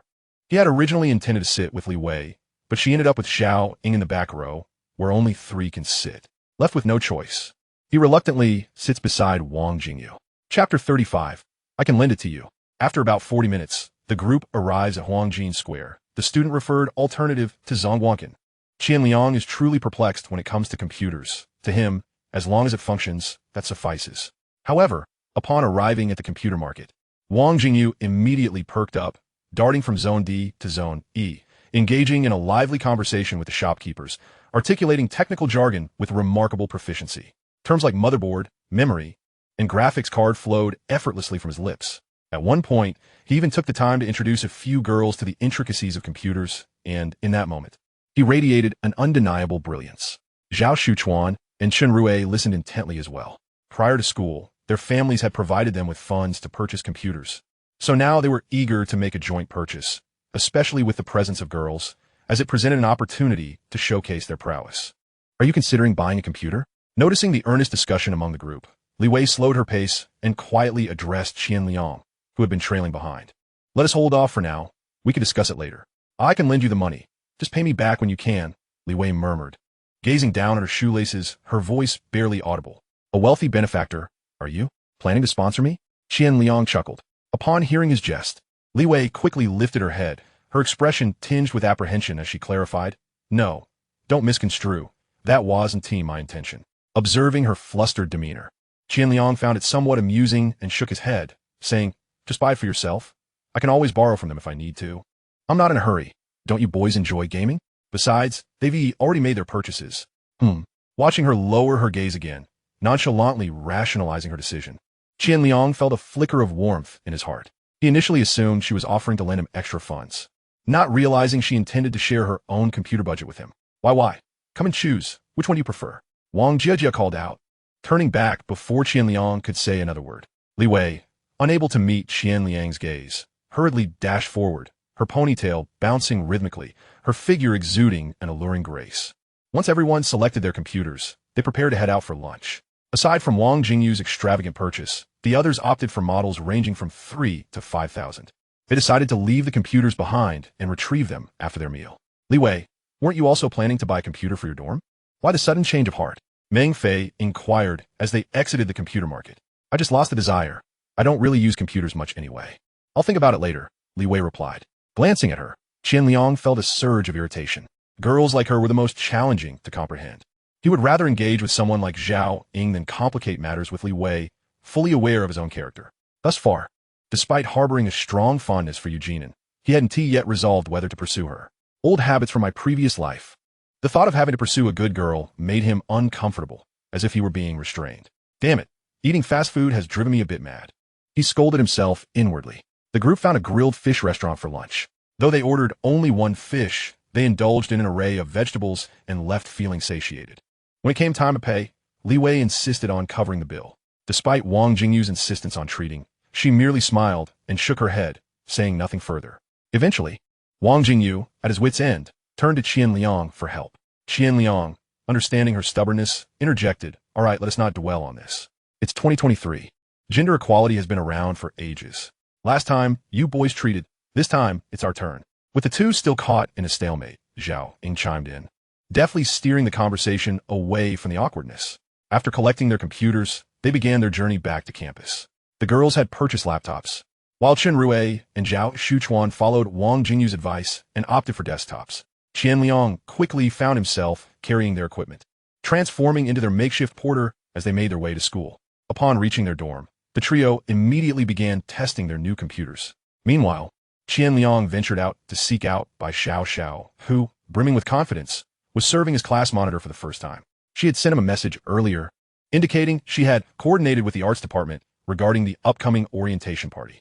Inside a campus milk tea shop, Qian Liang spotted by Xiao Xiao and Lin Yuetong, both sipping their drinks. Bai Xiao Xiao's round cheeks puffed up adorably, while Lin Yuetong maintained a poised demeanor, exuding a fresh yet subtly alluring charm, already attracting the attention of several senior boys. Bai Xiao Xiao couldn't help but feel a twinge of envy as she glanced at her own face in the window, which still bore traces of baby fat. "Hey, beautiful, mind sharing your contact info? I'd love to treat you to something delicious," Qian Liang said nonchalantly as he plopped down next to Bai Xiao Xiao, adopting a casual demeanor. "Oh, class monitor, it's you," Bai Xiao Xiao exclaimed, initially thinking someone had finally recognized her beauty, only to realize it was just Qian Liang joking with her. "Disappointed that the seniors haven't confessed to you yet?" "Not at all," she replied, a hint of shyness in her tone. Lin Yuetong, seated in direct view of the entrance, had noticed Qian Liang's arrival, but had been preoccupied with a senior until now. Hearing Qian Liang speak, she felt a bit embarrassed, sensing he was teasing her. Yet she greeted him politely. "Hello, class monitor. Could you brief me on the arts department's requirements for the program?" Qian Liang asked, his demeanor shifting to one of seriousness as he regarded Lin Yuetong, whose captivating eyes sparkled with charm. Having once been a small business owner in his past life, he exuded a certain confidence now, not in an overbearing manner, but rather as a natural display of assurance. This quality is something anyone can embody. When one manifests the aura of authority, both the individual and their counterpart subconsciously perceive them as such. Well, the senior from the arts department mentioned that there are no specific requirements for the program. Any form is acceptable, dance, song, recitation, but there will be a preliminary selection round. "Do you have any idea how many performances we can expect from the girls?" Lin Yuetong explained, her tone attentive and engaged. Listening carefully to Lin Yuetong's requirements, Qian Liang turned to Bai Xiao Xiao and inquired, "Are you certain about your participation?" "Not yet, but Yuetong can dance," Bai Xiao Xiao replied hesitantly. Qian Liang nodded, acknowledging the reality that, given they were in an academic-focused class, it was normal for not everyone to be extraordinarily talented. However, Lu Junyi specifically remarked that he did not wish to appear too lackluster. After contemplating for a moment, he addressed the two individuals. "How about this? The girls will ensure a minimum of 3 performances, and I will handle the boys to guarantee at least 2. The outcome of the preliminary selection is not crucial, but a proper attitude must be demonstrated. Additionally, the more performances we propose, the greater our chances of success. Even if one fails to pass, it will reflect a matter of ability, not attitude." After speaking, he noticed Lin Yuetong staring at him blankly, and Qian Liang felt a bit bemused by her seemingly foolish expression. He waved his hand in front of her face and said, "You are the cultural committee member. Do your utmost to rally the girls, and Bai Xiao Xiao will assist you, understood?" "Oh yes, class leader, I will do my best," Lin Yuetong replied, her face flushed, her eyes sparkling with charm as she eagerly nodded. She even raised her hand, earnestly signaling her commitment, which left Qian Liang both amused and exasperated. So obedient? Is the class leader's authority truly that substantial? Being gazed at with admiration by a beautiful girl and having his casual remarks treated as tasks, Qian Liang felt an unexpected thrill. It made him contemplate the allure of pursuing a romance within his own circle. No wonder there have been so many foolish emperors throughout history. This phenomenon is truly captivating. Ahem, let us not be so serious. Just put in some effort. By the way, what dance will you perform? Qian Liang, feeling pleased, cleared his throat and adopted a tone of leadership as he inquired. Chinese dance. A national dance. How splendid. Make sure to give it your all. We will cheer for you. Qian Liang nodded, somewhat understanding. His knowledge of dance was limited to the realm of euphoric bliss.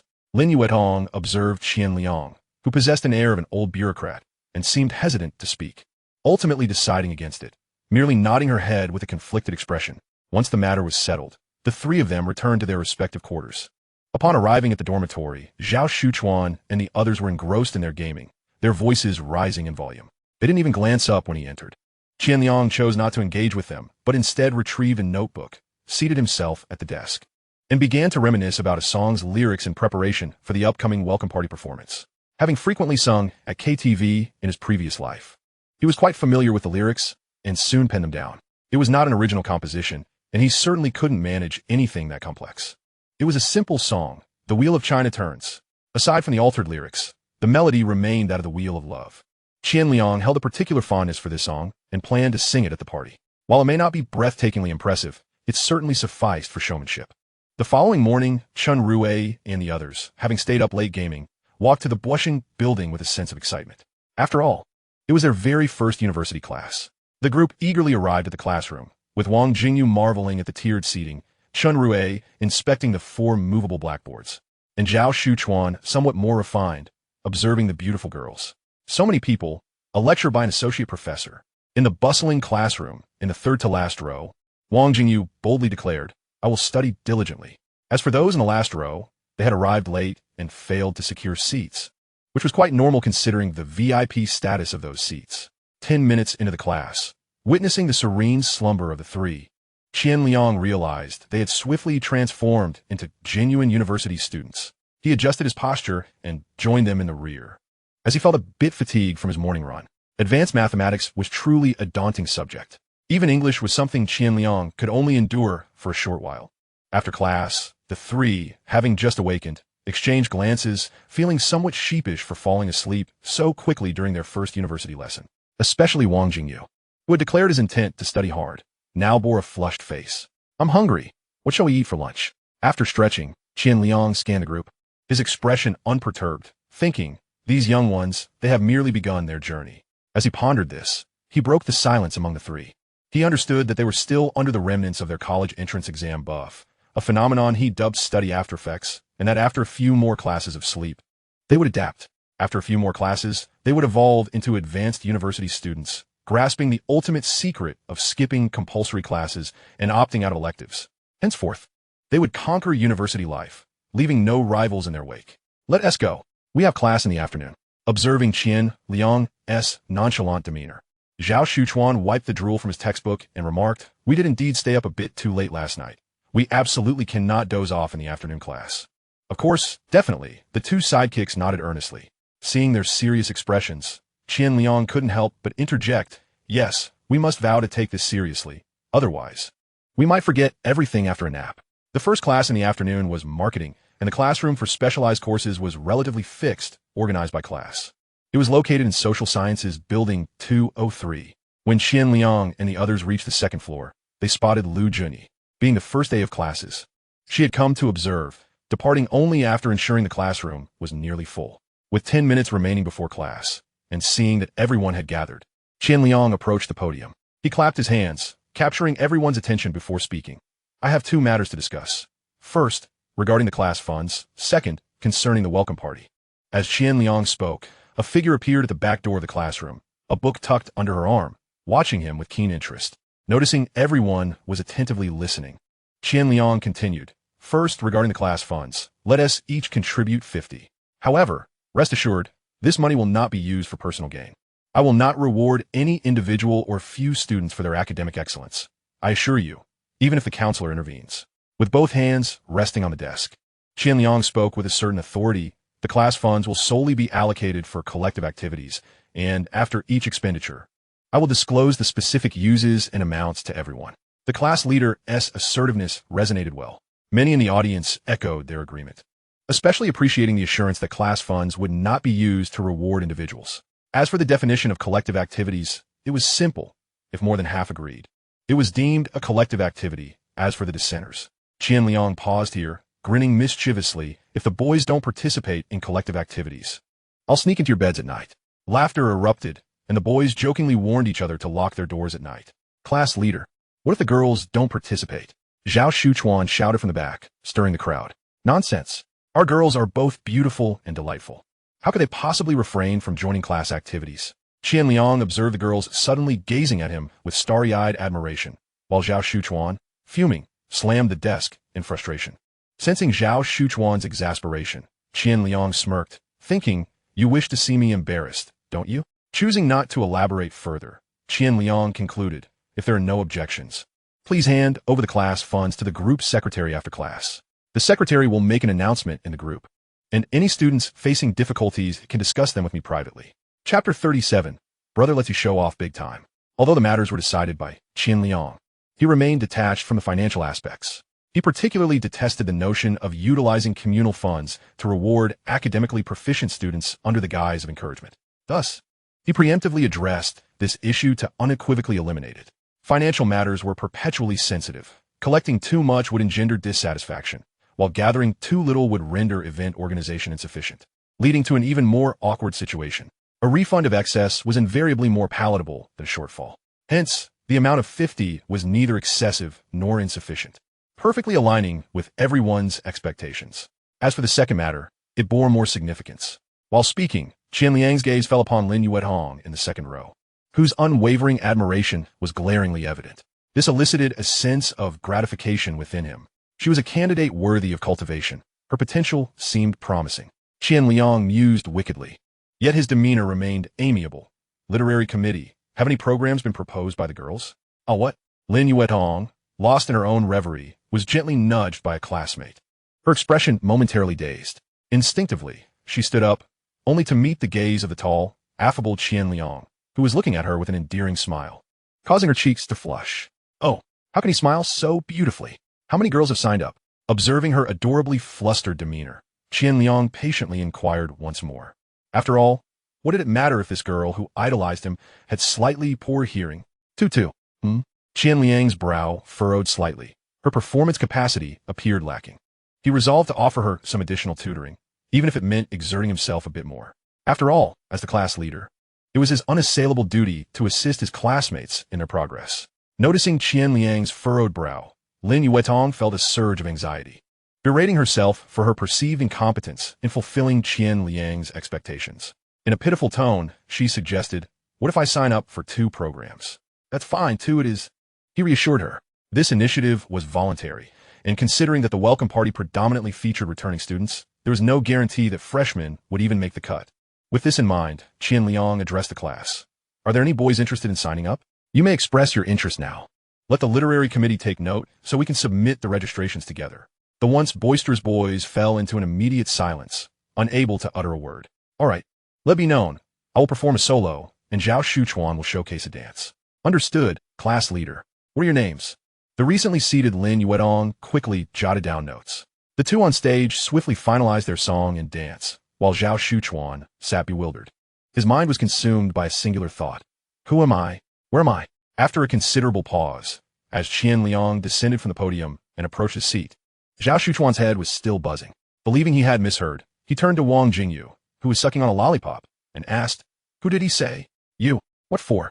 To dance, Wang Jingyu replied, removing the lollipop from his mouth, curiosity evident in his tone. Can you dance? No.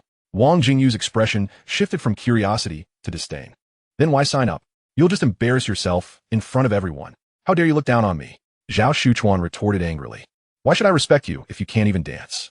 Wang Jingyu regarded Zhao Shuchuan with incredulity. Who says I can't dance? You just said it yourself.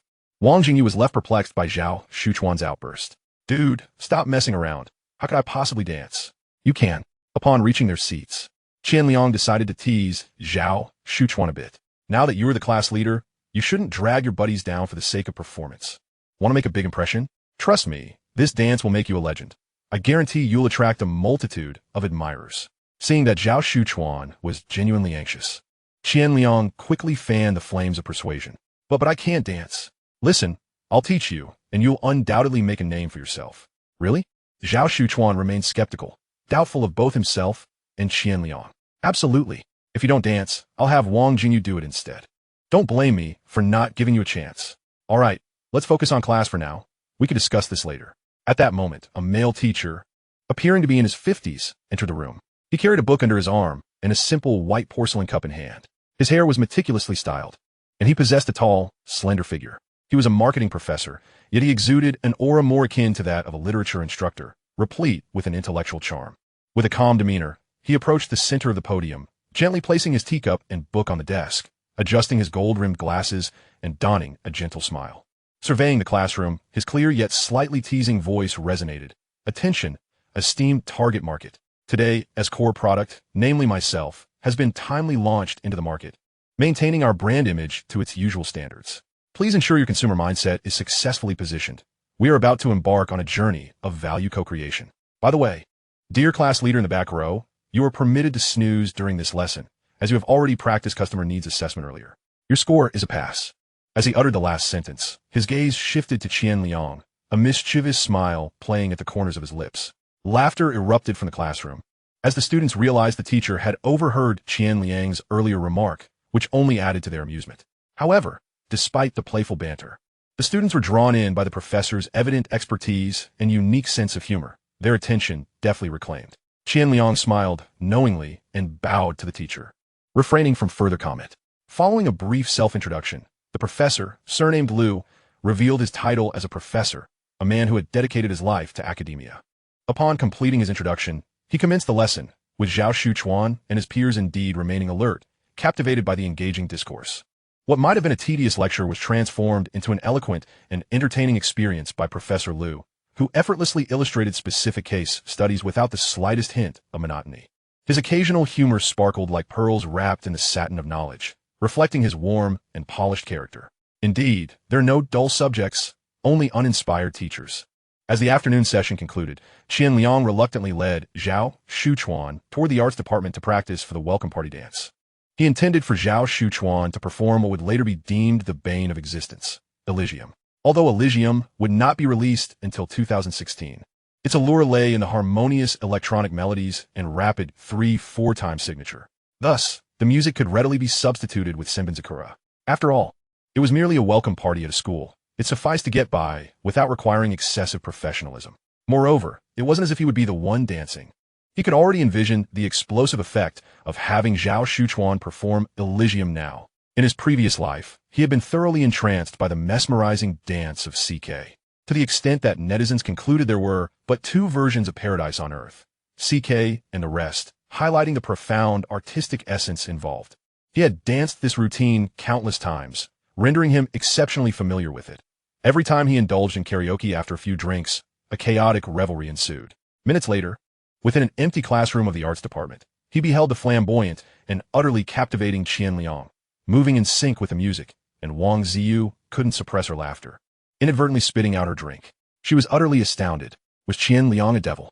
Zhao Shuchuan, who had already been swayed by Qian Liang's charm and was prepared to showcase his talents before the goddess, now wished he could bury his head in his pants. His singular thought was, why on earth was Qian Liang so flamboyant? In Chapter 38, A Favor, Zhao Shuchuan, who had resolutely decided not to learn, found himself wavering as he observed Wang Ziyu enthusiastically following Qian Liang's lead. Did girls genuinely enjoy such shameless antics? Zhao Shuchuan pondered. Should he perhaps give it a try? What if Li Wei liked it? How amusing. Did you come up with this yourself? Wang Ziyu inquired, her body coordination impeccable and with a foundation in dance. She swiftly began to dance convincingly. The more she danced, the more addictive it became, especially when she realized that Qian Liang's dancing wasn't unattractive at all. Indeed, how talented, Qian Liang proclaimed, correcting her posture while unabashedly claiming the dance as his own. It had only been 13 years. After all, this dance was his own creation. Flawless. Is this the dance you intend to perform at the welcome party? Can we dance together? Wang Ziyu asked, slightly breathless after finishing a routine. No, it's my brother who will be dancing, Qian Liang replied, gesturing toward Zhao Shuchuan, subtly stepping back to distance himself from Wang Ziyu. Having just completed her dance, she was slightly breathless, and the proximity was intoxicating. Qian Liang felt a surge of impulse. Men who have tasted the pleasures of life are often defenseless against youthful vigor, particularly in the presence of a beauty like Wang Ziyu. Why aren't you dancing yourself? Wang Ziyu, oblivious to Qian Liang's movements, asked curiously. According to Qian Liang's own claims, his family background was rather ordinary, yet he seemed to possess an innate talent for everything. While the previous hosting may have stemmed from his interests or a natural affinity for the stage, singing could be considered a gift, albeit she had yet to hear him sing. But dance? Surely that required training. Could it be that someone truly possesses such extraordinary talent, able to self-teach themselves in every regard? Especially considering the dance Qian Liang had just performed. The rhythm and precision were remarkably professional. This was far beyond the capabilities of novice. As she contemplated, her gaze shifted back to Qian Liang with heightened curiosity, particularly when she saw Zhao Shuchuan stiffly attempting to imitate Qian Liang's dance moves, struggling to suppress her laughter. In her eyes, Zhao Shuchuan's demeanor was far more fitting for a typical first-year male student, awkwardly bashful in the presence of an attractive girl, clumsy in his attempts to impress. Unlike the seemingly worldly Qian Liang. Have you reinforced your legs with steel plates? Can't your knees bend? Qian Liang was nearly exasperated by Zhao Shuchuan's antics. His attempts resembled a robot attempting to mimic human movement, awkward in every sense. Come, you teach him, Qian Liang sighed in resignation, watching Wang Ziyu stifle laughter. Could they not let him sing while she danced? He had never danced before, so learning it couldn't possibly be that simple. Though Wang Ziyu verbally protested, she ceased her laughter and began offering Zhao Shuchuan tips on dancing. That won't do. I'm heading for the idol route. Qian Liang shook his head, unmoved by her suggestions. Such flamboyant antics were better suited for Zhao. His robust physique would create a striking contrast. As Qian Liang sat aside, allowing Wang Ziyu to instruct, Zhao Shuchuan found his limbs even less responsive. While he had struggled to keep up with Qian Liang's rhythm, he at least managed basic movements. Now, in the presence of the beautiful and gentle Wang Ziyu, his mind became a blank slate, particularly when her hand brushed against him, rendering him nearly senseless. Before long, he was drenched in sweat. All right, let's take a break and practice later. The welcome party is still several days away. We can take our time. Sensing Zhao Shuchuan's tension, Wang Ziyu paused.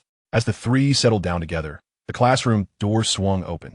Upon seeing the newcomer, Qian Liang offered a friendly smile.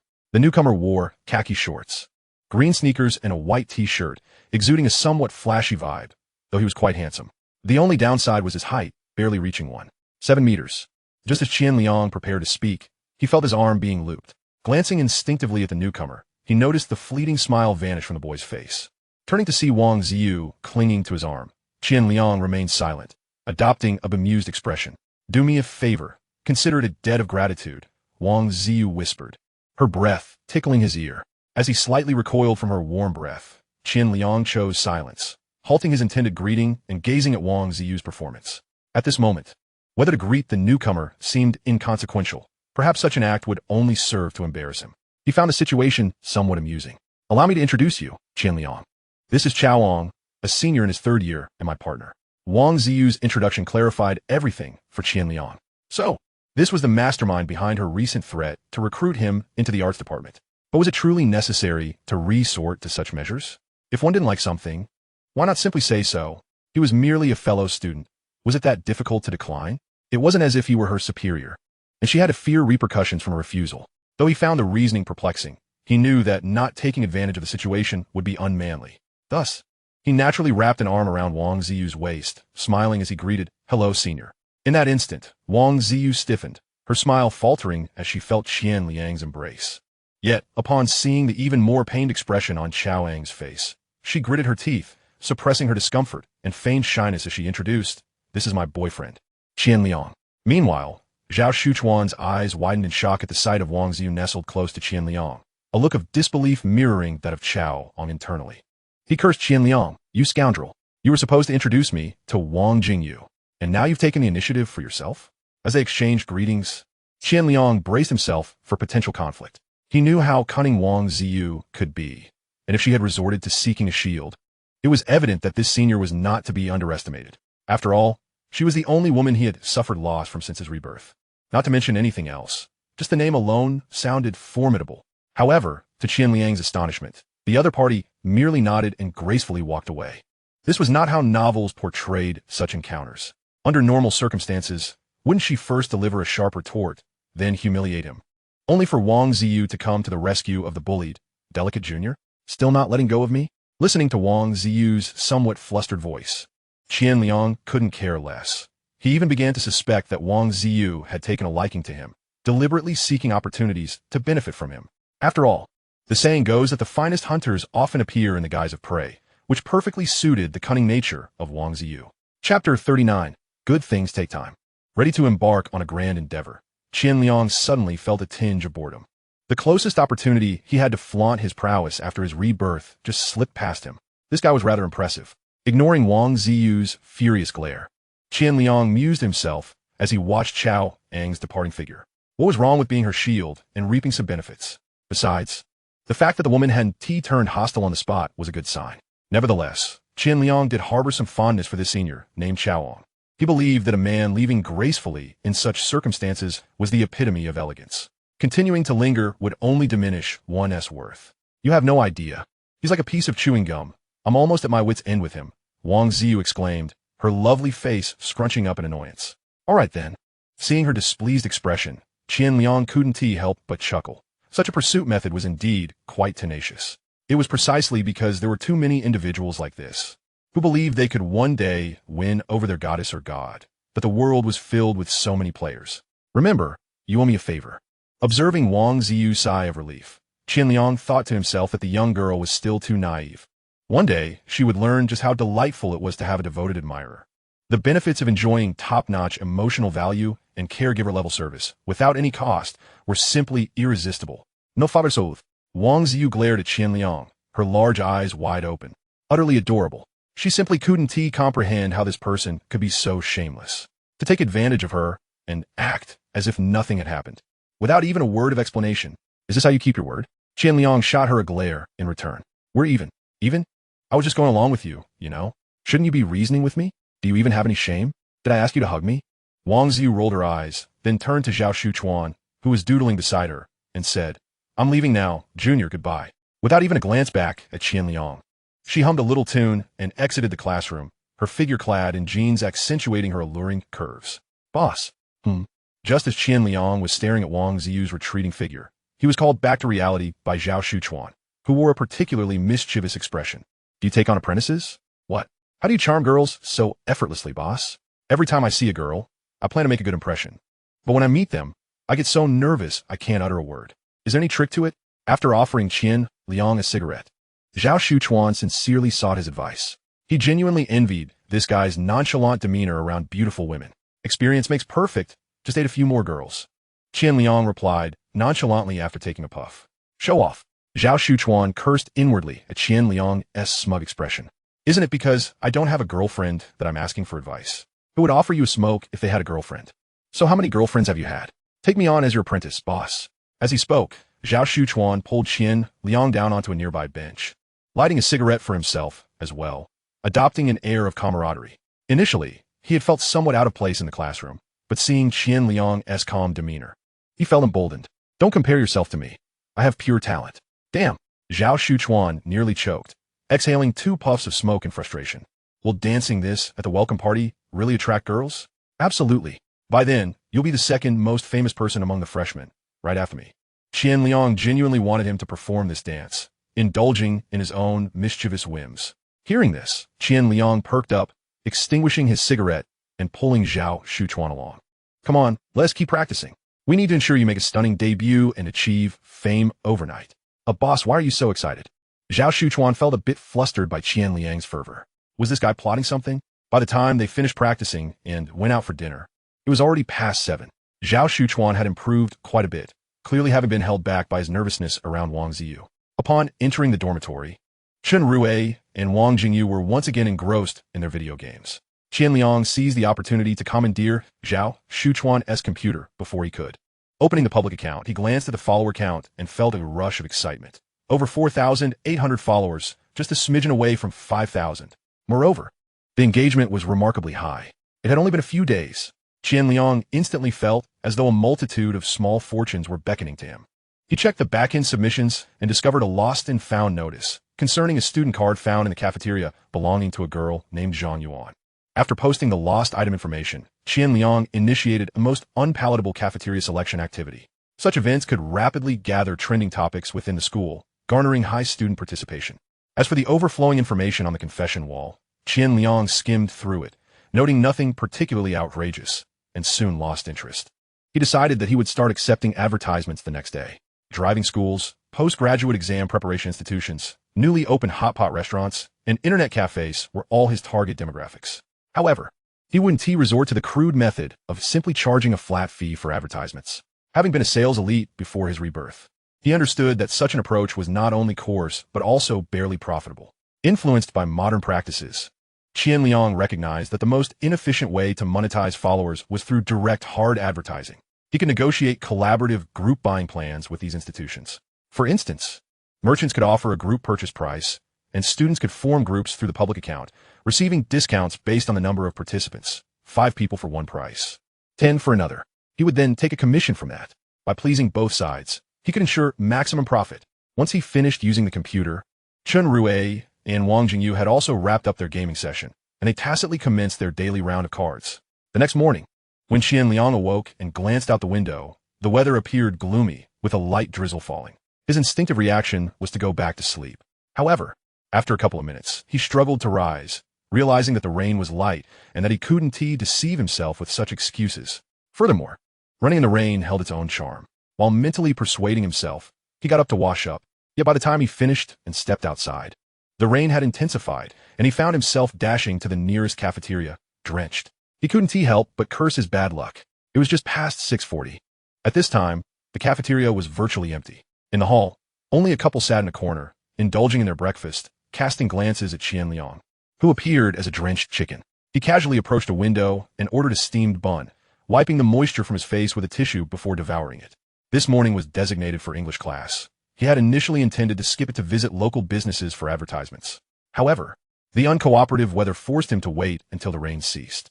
It seemed that fate had intertwined his path with that of the English teacher.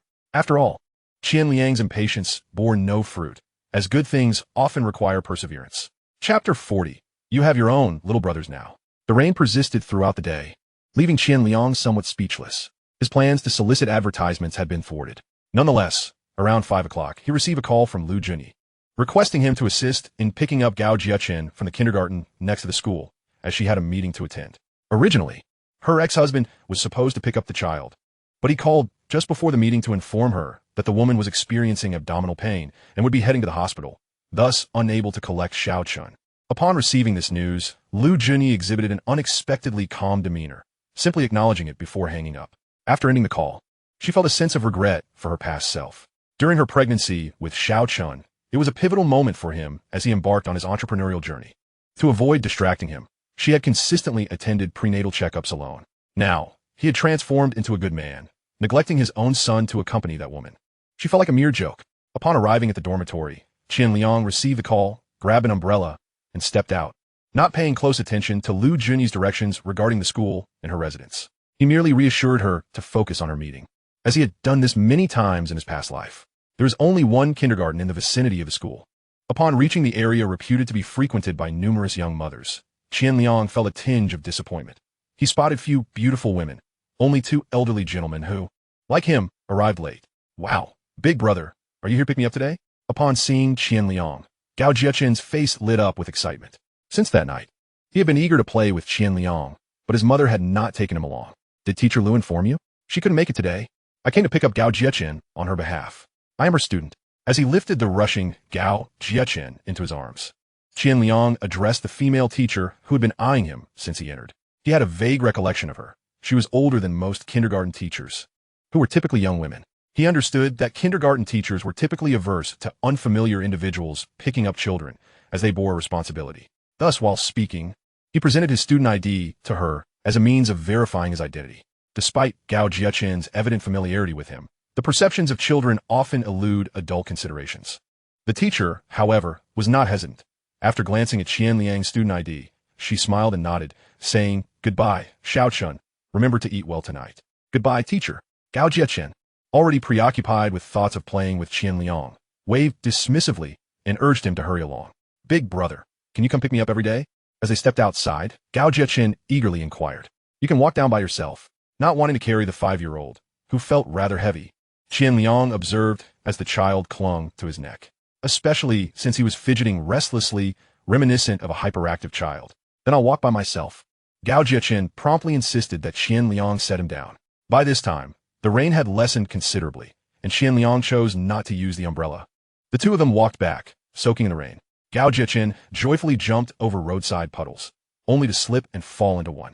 His first instinct was not to get up immediately, but to look up at Qian Liang, who met his gaze silently. They held each other's eyes for a while. "Big brother, I fell." "I saw that," Qian Liang replied, remaining still, curious. "Aren't you going to get up and take a shower?" "You won't help me," Gao Jiaqin lamented, rising by himself while chastising Qian Liang, as his mother would rush to embrace him whenever he fell. "Come on, how old are you? You still need help getting up? What would your little brothers think of you?" "Right, big brother, let's go find my little brothers to play." Gao Jiaqin's eyes sparkled at Qian Liang's words, and he dashed over, excitedly flailing his arms. The fall had already faded from his mind. No way, in your current state, they'll see that their big brother fell down, and they'll look down on you. Observing Gao Jiaqin's wet shoes and pants, Qian Liang shook his head, offering a serious analysis. "Oh no, what should I do?" "First, we'll go home, wash your pants, and then we can play with them later." "Wash my pants?" Gao Jiaqin was taken aback, feeling burdened by the complications of having little brothers.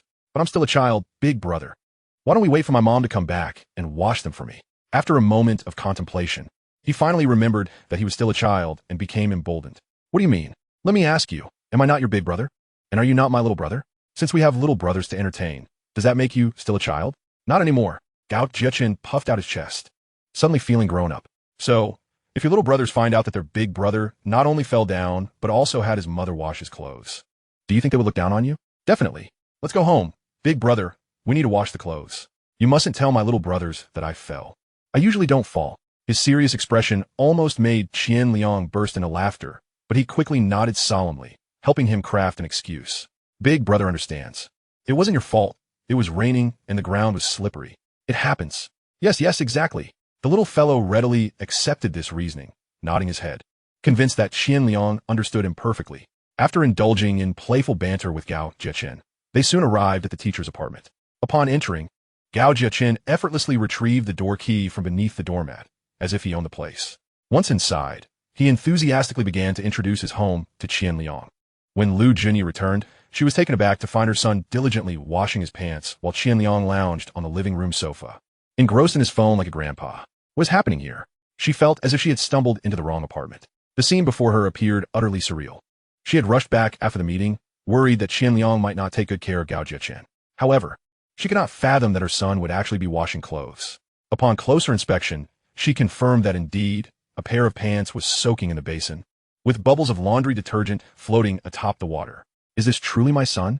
If their roles were reversed, she would have been far less astonished. Casually placing the groceries on the floor, she kicked off her high heels against the shoe cabinet and slipped into a pair of slippers.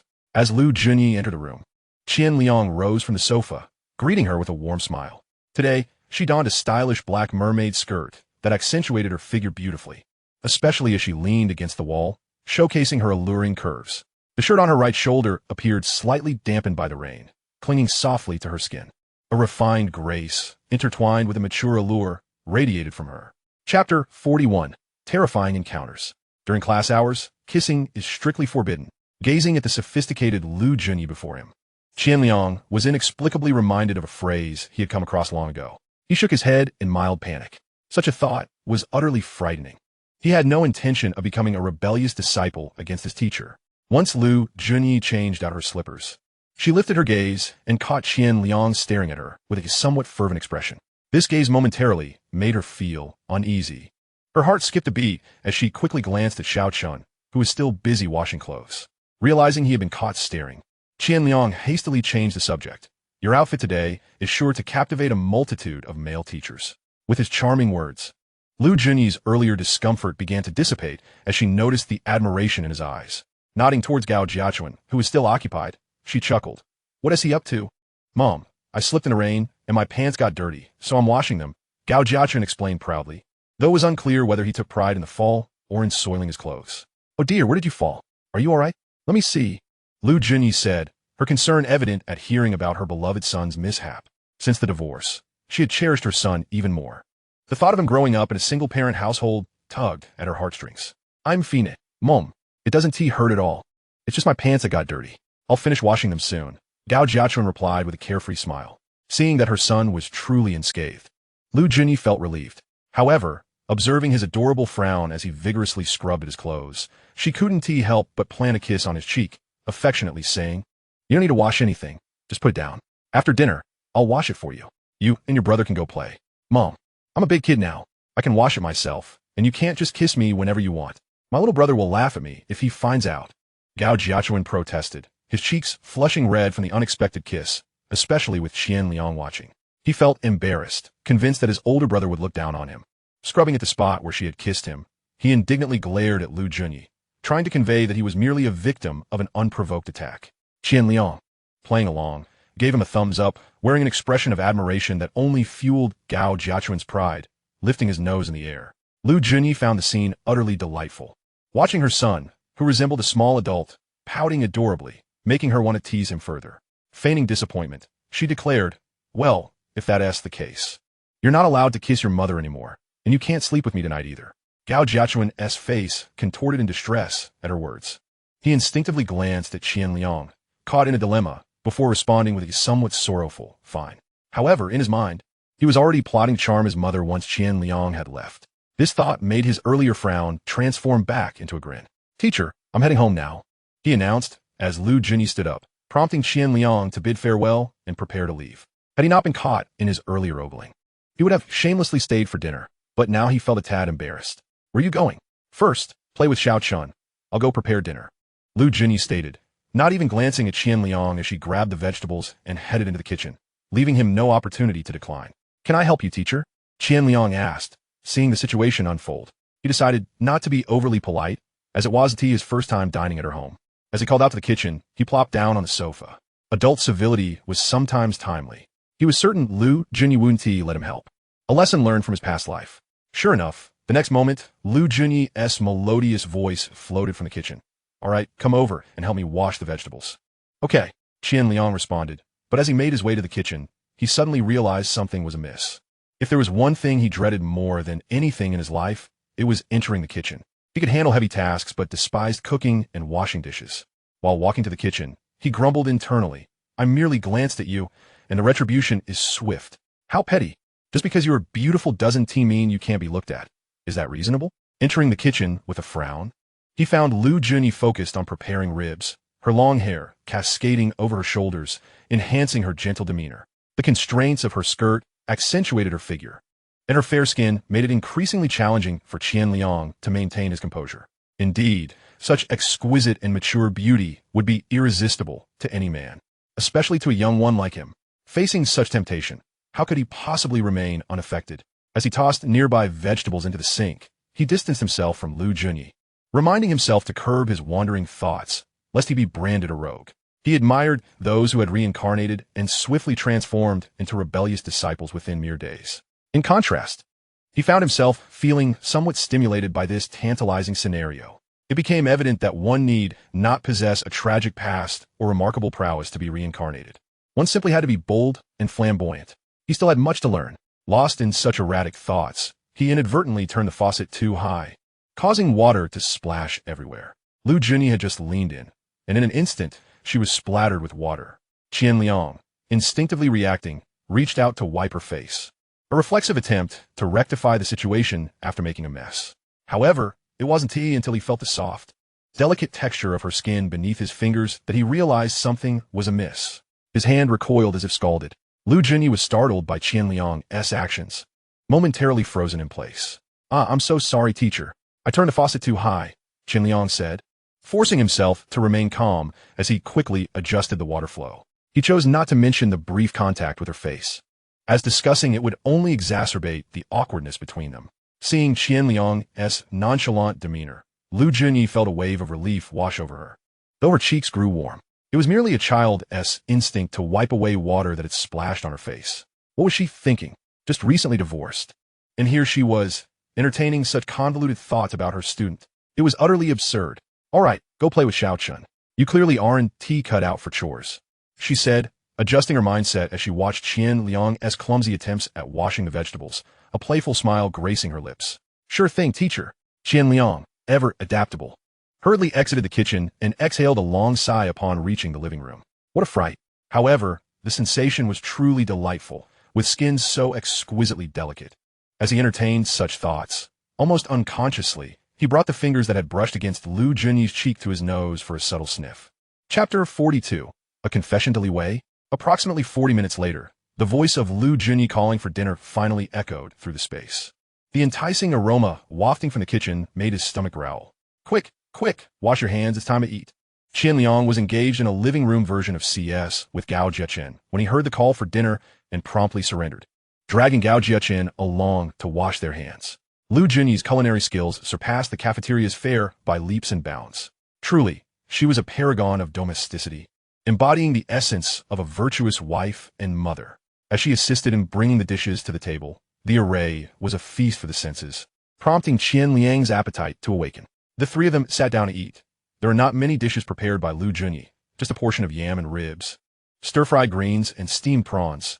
3 dishes in total, yet they appeared remarkably refined. I want to eat like this too, observing Qian Liang devouring the prawns with shells intact.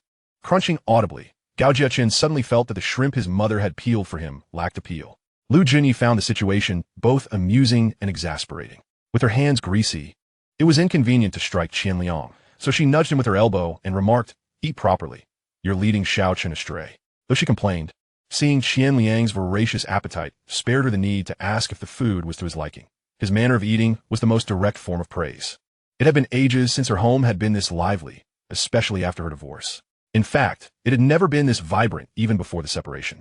Particularly, Xiao Chen was eating better than usual today. Typically, he would eat only half before running off to play, necessitating her to chase after him to feed him.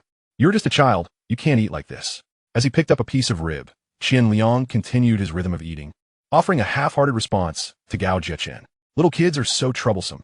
Just moments ago, you said I'm not a child anymore. I wash my own clothes." Gao Jiechen, oscillating between childhood and adulthood, felt that Qian Liang was deceiving him. "You've hardly eaten more than me. How can you claim you're not a child?" Seeing Gao Jiechen's sulky expression, Qian Liang set down his chopsticks, deciding to address him before resuming his meal. "I can assure you I've eaten more than you." Gao Jiechen, feeling indignant, stuffed a large mouthful of rice to prove he could be a glutton. "How about this? I'm almost finished with my bowl of rice. And I've devoured 6 prawns, while you've only had 3. Can we agree that you 1T peel your prawns until you've eaten as many as I have? Deal." With that, he quickly consumed the 2 prawns Lu Junyi had peeled, nearly overstuffing himself. "Oh dear, slow down, be careful not to choke." Finally, after he had eaten 6 prawns, he looked triumphantly at Qian Liang, who, with a crunch, chewed through 2 more. The 2 then entered a competitive mode. "Mom, can you peel faster?" Soon, a large platter of prawns was nearly empty. Up until now, Lu Junyi had yet to take a bite, solely attending to her son. Yet, she found herself being criticized. However, an indescribable joy swelled within her. Hearing Gao Jiechen let out a satisfied burp, clearly having overindulged, Qian Liang finally paused, offering him an unpeeled prawn, saying, "Although you haven't eaten as much as I have, Big Brother rewards you with one." "Big Brother, I'm full, you eat." Before Qian Liang could relish the satisfaction of teasing the child, he heard Gao Jiechen sigh deeply and sincerely declare, "My grandpa says my dad is a glutton, but you, Big Brother, are the real glutton." Gazing at the large prawns on the plate, Gao Jiechen struggled for a long while before ultimately choosing to concede, admitting he was inferior. Qian Liang was momentarily taken aback by the insult. Yet, seeing the child's expression of admiration, he found himself at a loss for words. Turning away, Lu Junyi was in fits of laughter, propped up on the table, her face buried in her arms, her body shaking with mirth. After a while, she lifted her head, her face slightly flushed, and with a playful glint in her eyes, she said, "That's what you get for bullying my son." Qian Liang merely grunted in response, ignoring the united front of mother and son, and continued his meal. "Go wash the dishes." The dinner had been a joyous occasion, and looking at the now empty plates, Lu Junyi ungracefully rubbed her belly, feeling she had overeaten today. Thus, a slight pang of guilt transferred onto Qian Liang as she looked up and unceremoniously commanded, "Go wash the dishes." Teacher Qian Liang's expression was one of anguish as he gazed pitiably at Lu Junyi, feeling that this task was more burdensome than a death sentence. Is there a problem?" Lu Junyi paid no heed to his expression. A gentleman stays away from the kitchen." Qian Liang stammered, "I'm unskilled in this." "Hurry up, or I want to feed you in the future." With heavy steps, Qian Liang trudged towards the kitchen, feeling as though Lu Junyi had undergone a transformation. In his past life, she had invited him to meals multiple times without ever asking him to wash the dishes. How absurd. Once outside the teacher's apartment, Qian Liang silently vowed never to dine at their home again. The current Ms. Lu had changed. She was no longer the gentle, kind, dishwashing Lu of his past. Mom, can we have Big Brother over for dinner every day? At this moment, Gao Jiaqin, already leaning over his desk to do his homework, inquired while gripping his pencil. Why? Lu Junyi gently patted her son's bottom, adjusting his posture with affection. I like Big Brother. He plays with me. Looking at her innocent son, Lu Junyi felt a pang in her heart, nearly brought to tears, and remained silent for a long while. Gao Jiaqin, assuming her silence indicated disapproval, pouted and pleaded. I promise I'll behave from now on. Just agree. Okay, mommy? All right. Wow, what is going on with you guys? Returning to the dormitory with several cans of beer, Qian Liang sensed an unusual atmosphere. The three roommates were not gaming. Instead, they sat together with solemn expressions. Chen Rui and Wang Jingyu exchanged glances, opting not to respond to Qian Liang's inquiry, instead turning their gaze toward Zhao Shuchuan. Recognizing the gravity of the situation, Qian Liang's curiosity piqued. He ceased his questions and distributed a can of beer to each of them. Flexing his facial muscles, he adopted a similarly somber expression. Pushing Wang Jingyu aside, he took a seat and clapped Zhao Shuchuan on the back. Say, come on, let us have a drink, brother. I know you're hurting, but don't let it get you down, you know? Chen Rui observed Qian Liang's expression, which appeared more sorrowful than Zhao Shuchuan's, with curiosity. I don't know. Then what else with that look? The trio was at a loss, wondering why Qian Liang was behaving so dramatically despite being in the dark about the situation. My brother clearly looks like he has encountered something disheartening. Is it wrong for me to share a drink? After giving the three a pointed look, Qian Liang asserted. Good brother. Zhao Shuchuan was touched, and soon opened up. Qian Liang listened, somewhat dumbfounded, and after a while, he organized his thoughts, asking, Are you saying you confessed to Li Wei? Chapter 43. Opening the door to a new world. Qian Liang truly hadn't anticipated that in his brief absence, such a significant event would unfold, and he was left curious about what had suddenly emboldened this fellow. The outcome, as expected, was a rejection. How did she turn you down? He was too preoccupied to ponder why Zhao Shuchuan confessed without his consent as a strategist. His only concern was how Li Wei had declined him. Ideally, it should not involve him at all. Love triangles were far too melodramatic. It wasn't that he feared Zhao Shuchuan discovering Li Wei's affection for him. Rather, Qian Liang's disposition leaned towards avoiding unnecessary complications, especially with a brother from the same dormitory. Not to mention, he had been treated quite well by them in their past lives, and Qian Liang's inherent kindness made it preferable to avoid any discord. She stated that she already had someone she liked and would not develop feelings for anyone else, urging him to cease his affections for her. As she felt nothing for him, Zhao Shuchuan felt a tinge of despondency. He hadn't been the one to initiate the confession.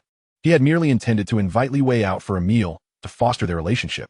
However, he was caught off guard when Li Wei deviated from the expected script and directly inquired whether he had feelings for her. As a result, the inexperienced Zhao Shuchuan was left reeling from her straightforward approach. Now, what was to be done? He had feelings solely for her. Understanding the situation, Qian Liang sighed. This was indeed not Zhao Shuchuan's fault. Was there any alcohol left? Without responding to Qian Liang's question, Zhao Shuchuan glanced at the food bag on the table. I'll go buy some. Chen Rui, sensing the immense sorrow of his friend, promptly left the dormitory. Moments later, he returned with a case of beer. Qian Liang refrained from saying anything further. This matter was a lost cause, and he was no relationship expert. Before his rebirth, he had only encountered women who pursued him, never having made an effort to court anyone himself. Otherwise, he would not still be in this predicament with Yu Jinan. The group sat in silence, drinking. Brothers, do you have dreams? After several bottles, Zhao Shuchuan broke the silence. Qian Liang was taken aback. After just 3 bottles, how was he already so elevated? What would they discuss next? My dream is to travel the world. He cast a sidelong glance at Wang Jingyu, thinking, you little ladybug. Is merely traversing China no longer sufficient for you? Observing Chen Rui lost in contemplation, Qian Liang chuckled. He tilted his head back to finish the remnants of his drink and open another can. They had just started university. Each individual was brimming with excitement and splendid expectations for the future. It was only after being repeatedly chastened by reality that one would understand how profoundly memorable this period could be for a man, as it marked the last time he could revel in a carefree existence. Following this, he would bear the chains of society and family as he advanced. I only knew I had to study diligently. If I excelled academically, my family would reward me. I never contemplated dreams. Immersed in his thoughts, Qian Liang heard Chen Rui's voice, tinged with either regret or confusion. Dreams are essential. Otherwise, what would we discuss when intoxicated? Noticing the young man had seemingly delved into a topic more serious than rejection by a girl, Qian Liang hastily interjected to lighten the atmosphere. The three of them glared at Qian Liang in unison. You're not being a proper son. Drinking and discussing dreams, a topic so profound, so masculine, was abruptly interrupted by this scoundrel. Yet, since the moment had already been disrupted, they decided not to dwell on it. After all, emotions like a swift breeze come and go. Chen Rui boldly took a swig from his drink, his gaze fixed intently on Qian Liang, and curiously asked, "Boss, tell us about that thing. What does it feel like?" Upon hearing this, Zhao Shuchuan instantly understood, his eyes sparkling with anticipation as he looked at Qian Liang, his curiosity reaching a fever pitch. Qian Liang did not meet their gaze. Instead, he wore a knowing smile as he regarded Wang Jingyu, who would never suspect that this scoundrel harbored the deepest secrets. "What's up, Liangge?" Wang Jingyu initially failed to grasp what was happening.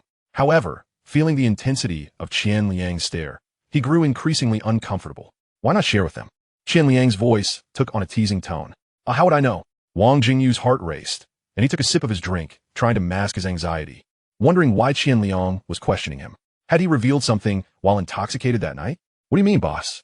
Zhao Shuchuan was struggling to accept the implications of Qian Liang's words, while Chen Rui snatched the beer from Wang Jingyu's hands, his expression akin to that of a predatory beast. They could accept the fact that Qian Liang had matured into a man, but the sudden revelation that the typically candy-obsessed Wang Jingyu had surpassed them was too much to bear, especially for Zhao Shuchuan, who now felt like the most pitiable one among them. Qian Liang, that scoundrel, was on an entirely different level. Chen Rui had a girlfriend, and he had come to terms with that. Now, even Wang Jingyu had betrayed their brotherhood. He simply could not accept it. Ultimately, under the duress of the two, Wang Jingyu spilled his experiences like a bamboo tube pouring out beans. After a moment of uncomfortable silence, Zhao Shuchuan's eyes gleamed with curiosity as he inquired about the details, casting a hopeful glance at Qian Liang, as if he had suddenly opened the door to a new realm. He simply could not fathom how very comfortable, as Wang Jingyu described, could be. However, just witnessing the expression of that scoundrel reminiscing was enough to make him itch with anticipation. Get lost? I've never done that. Seeing Chen Rui begin to stir restlessly, Qian Liang playfully scolded them. As fellow men, he was well aware of their hidden agendas. However, it was out of the question for him to accompany them. It was one thing under normal circumstances, but now he was their leader. After all, I'll cover the expenses. Zhao Shuchuan was eager to contribute. No way. Father, I've just experienced heartbreak. Can you really bear to do this to me? When bribery failed, Zhao Shuchuan resorted to playing the victim. Wang Jingyu was taken aback. He had initially thought he would face disdain and had concealed his truth well. But witnessing Zhao Shuchuan's reaction revitalized his confidence. It was just a bit perplexing. Why was Qian Liang becoming his father figure despite the incident being his doing? At this moment, Chen Rui fell silent, merely drinking with determination. But why does the more I drink, the thirstier I become? And I have an urge for Meng Fei. Not the same kind of urge, then just a foot wash. Observing Zhao Shuchuan's pitiful demeanor, Qian Liang ultimately relented. It must be just a foot wash. Zhao Shuchuan nodded vigorously, fearing Qian Liang might retract his offer. Though Qian Liang had never claimed to have visited those places, he and Chen Rui felt that the other had far more experience than Wang Jingyu. There was no denying it. A man's intuition was remarkably accurate. I won't take you. Qian Liang swiftly clarified upon noticing Chen Rui's eager demeanor. If Meng Fei learned of this, Qian Liang knew he would undoubtedly bear the brunt of the blame. Chen Rui's expression instantly soured, as if he had just consumed a dead rat. Chapter 44. Just want to have breakfast with you. After finishing a case of beer, the group was somewhat tipsy. The emotional impact of drinking was quite significant. Lying on their beds, they chatted aimlessly. Qian Liang was unsure when he had drifted off to sleep. In his dream, he found himself married to Yu Jinan, only to be caught in a compromising situation when he went to wash feet with Zhao Shuchuan and the others, all while wrapped in a towel. Rushing home without any clothes on, suddenly I was jolted awake. My heart was still racing upon waking. I reached for my phone and glanced at the time. It was just 6 o'clock. Phew. Yu Jinan is truly relentless, even haunting me in my dreams. How terrifying. I turned to look at the three others sprawled out in slumber. I got up quietly, closed the window that had been open all night, and glanced outside. The weather was quite pleasant today. Not suitable for classes, but perfect for making money. I slipped into the bathroom and had a very smooth experience in the toilet. Cold water for washing my face. Warm water for brushing my teeth. Perfect. As I prepared to leave, I glanced at the jeans I had donned. Qian Liang decided that acquiring some funds should begin with purchasing 2 sets of sportswear. I hurried to the playground. Today, I spotted a familiar face, Professor Liu, adorned in traditional Tang attire. "Good morning, Professor Liu," I exclaimed as I approached him, who was busy patting himself down. "Little Qian? Ah, good morning. You're quite the early riser for a jog," he replied with an infectious smile, his gaze reflecting a hint of admiration. He had remembered me from my first day of class. My initial impression was that I possessed a high emotional intelligence and a knack for socializing. As he called my name directly upon seeing me, such students are a rarity in university, particularly those with such self-discipline. Having been accustomed to running since childhood, I found it impossible to sleep in. I subtly basked in the praise reflected in Professor Liu's eyes, and, without saying much, I jogged away. Once I was at a distance, I felt relieved that I didn't have one of his classes today. Otherwise, skipping would have been troublesome. I recalled that in my previous life, Professor Liu was the strictest. After running for about 10 minutes, I heard a distinctly cheerful voice call out. I paused and looked up to see Li Wei standing by the track, her smile radiant. Dressed in sporty shorts and a white t-shirt, her hair pulled up high. Her face appeared even more exquisite. Her long, fair legs made it difficult for me to look away. "You're jogging too? What a coincidence." I quickly diverted my gaze. Feeling uneasy, this woman was pursuing me a bit too eagerly. I was well aware that she had intentionally sought me out at the internet cafe last time. "What a coincidence. I came specifically to find you. Let us run together. I enjoy exercising too." Indeed, she was no longer pretending. I didn't need to ask how she knew I was running. It was undoubtedly from chatting with others in the dorm. It was only natural for her to know, since I follow this routine every morning. "All right," I agreed and began to accelerate. If she wanted to run with me, she had better keep up. Clearly, refusing her was not an option. The playground was not her territory. Watching as I quickly created a gap of several hundred meters, Li Wei felt quite vexed, gritting her teeth and stretching her long legs to chase after me. "You scoundrel." After panting for a while, I was already out of sight, and Li Wei felt as though she could hardly catch her breath. She had never participated in morning exercises during high school. Regrettably, she began to reconsider. Had she known the skill would help her pursue men in university, she would have claimed she could run several kilometers daily. However, she was adaptable. Since she couldn't catch up, she decided to stop chasing and simply wait for me to circle back around. With that thought, she ceased running altogether, opting to rest as she awaited my return on the second lap. "What are you doing? Let go." On the second lap, upon seeing Li Wei lunging towards me, I attempted to dodge, but failed. "Wait for me. Don't run so fast. My stomach hurts." "If your stomach hurts, return to the dorm." "No, it's because I ran too fast that it hurts. If you run with me, I won't feel pain." Observing Li Wei's unraisonnable antics, I felt a sense of helplessness. What nonsense was this? I had just rejected old Zhao yesterday, and now she was clinging to me. Women truly have double standards. Run at your own pace. I don't feel anything when I run slowly. I didn't wish to engage in this tug of war, so I patiently said. I thought that if she continued to pester me, I would simply return to my dorm. "All right, but you're not allowed to avoid me." At her words, Li Wei released her grip on my shirt. No more dodging. Seeing her finally let go, I sighed in relief. As I dashed away again, Li Wei decided to sit on the grass, giving up on running altogether. It was simply too tiring. She hadn't even fully woken up yet. It was exhausting. But Qian Liang was impressive, rising early to exercise, truly different from other boys. Resting her chin on her hands, she began to quietly watch me run. As I completed another lap in front of her, her gaze fell on my jeans, and she pondered. Running in jeans must be quite uncomfortable. By around 7 o'clock, I concluded my workout. "I'm off for breakfast," I announced, and as I left the playground, Li Wei, her lips curved in a smile, began to make demands. She had always thought I was skilled in dealing with women, which left her feeling somewhat anxious. However, through our 2 interactions, she realized that I was incapable of rejecting women.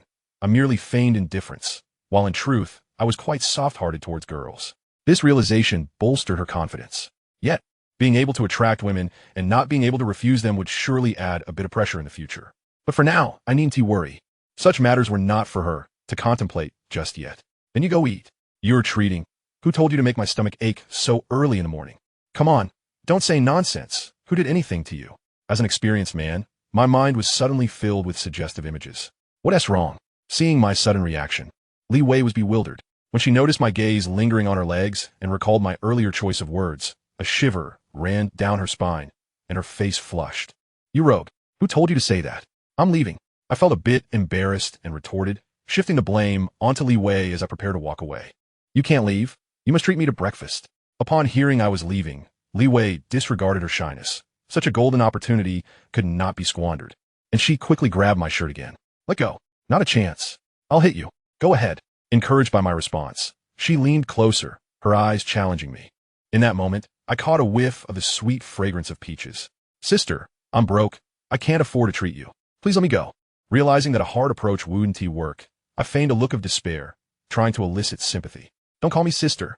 Seeing my woeful expression, Li Wei's smile blossomed, and she felt an even stronger affection for me.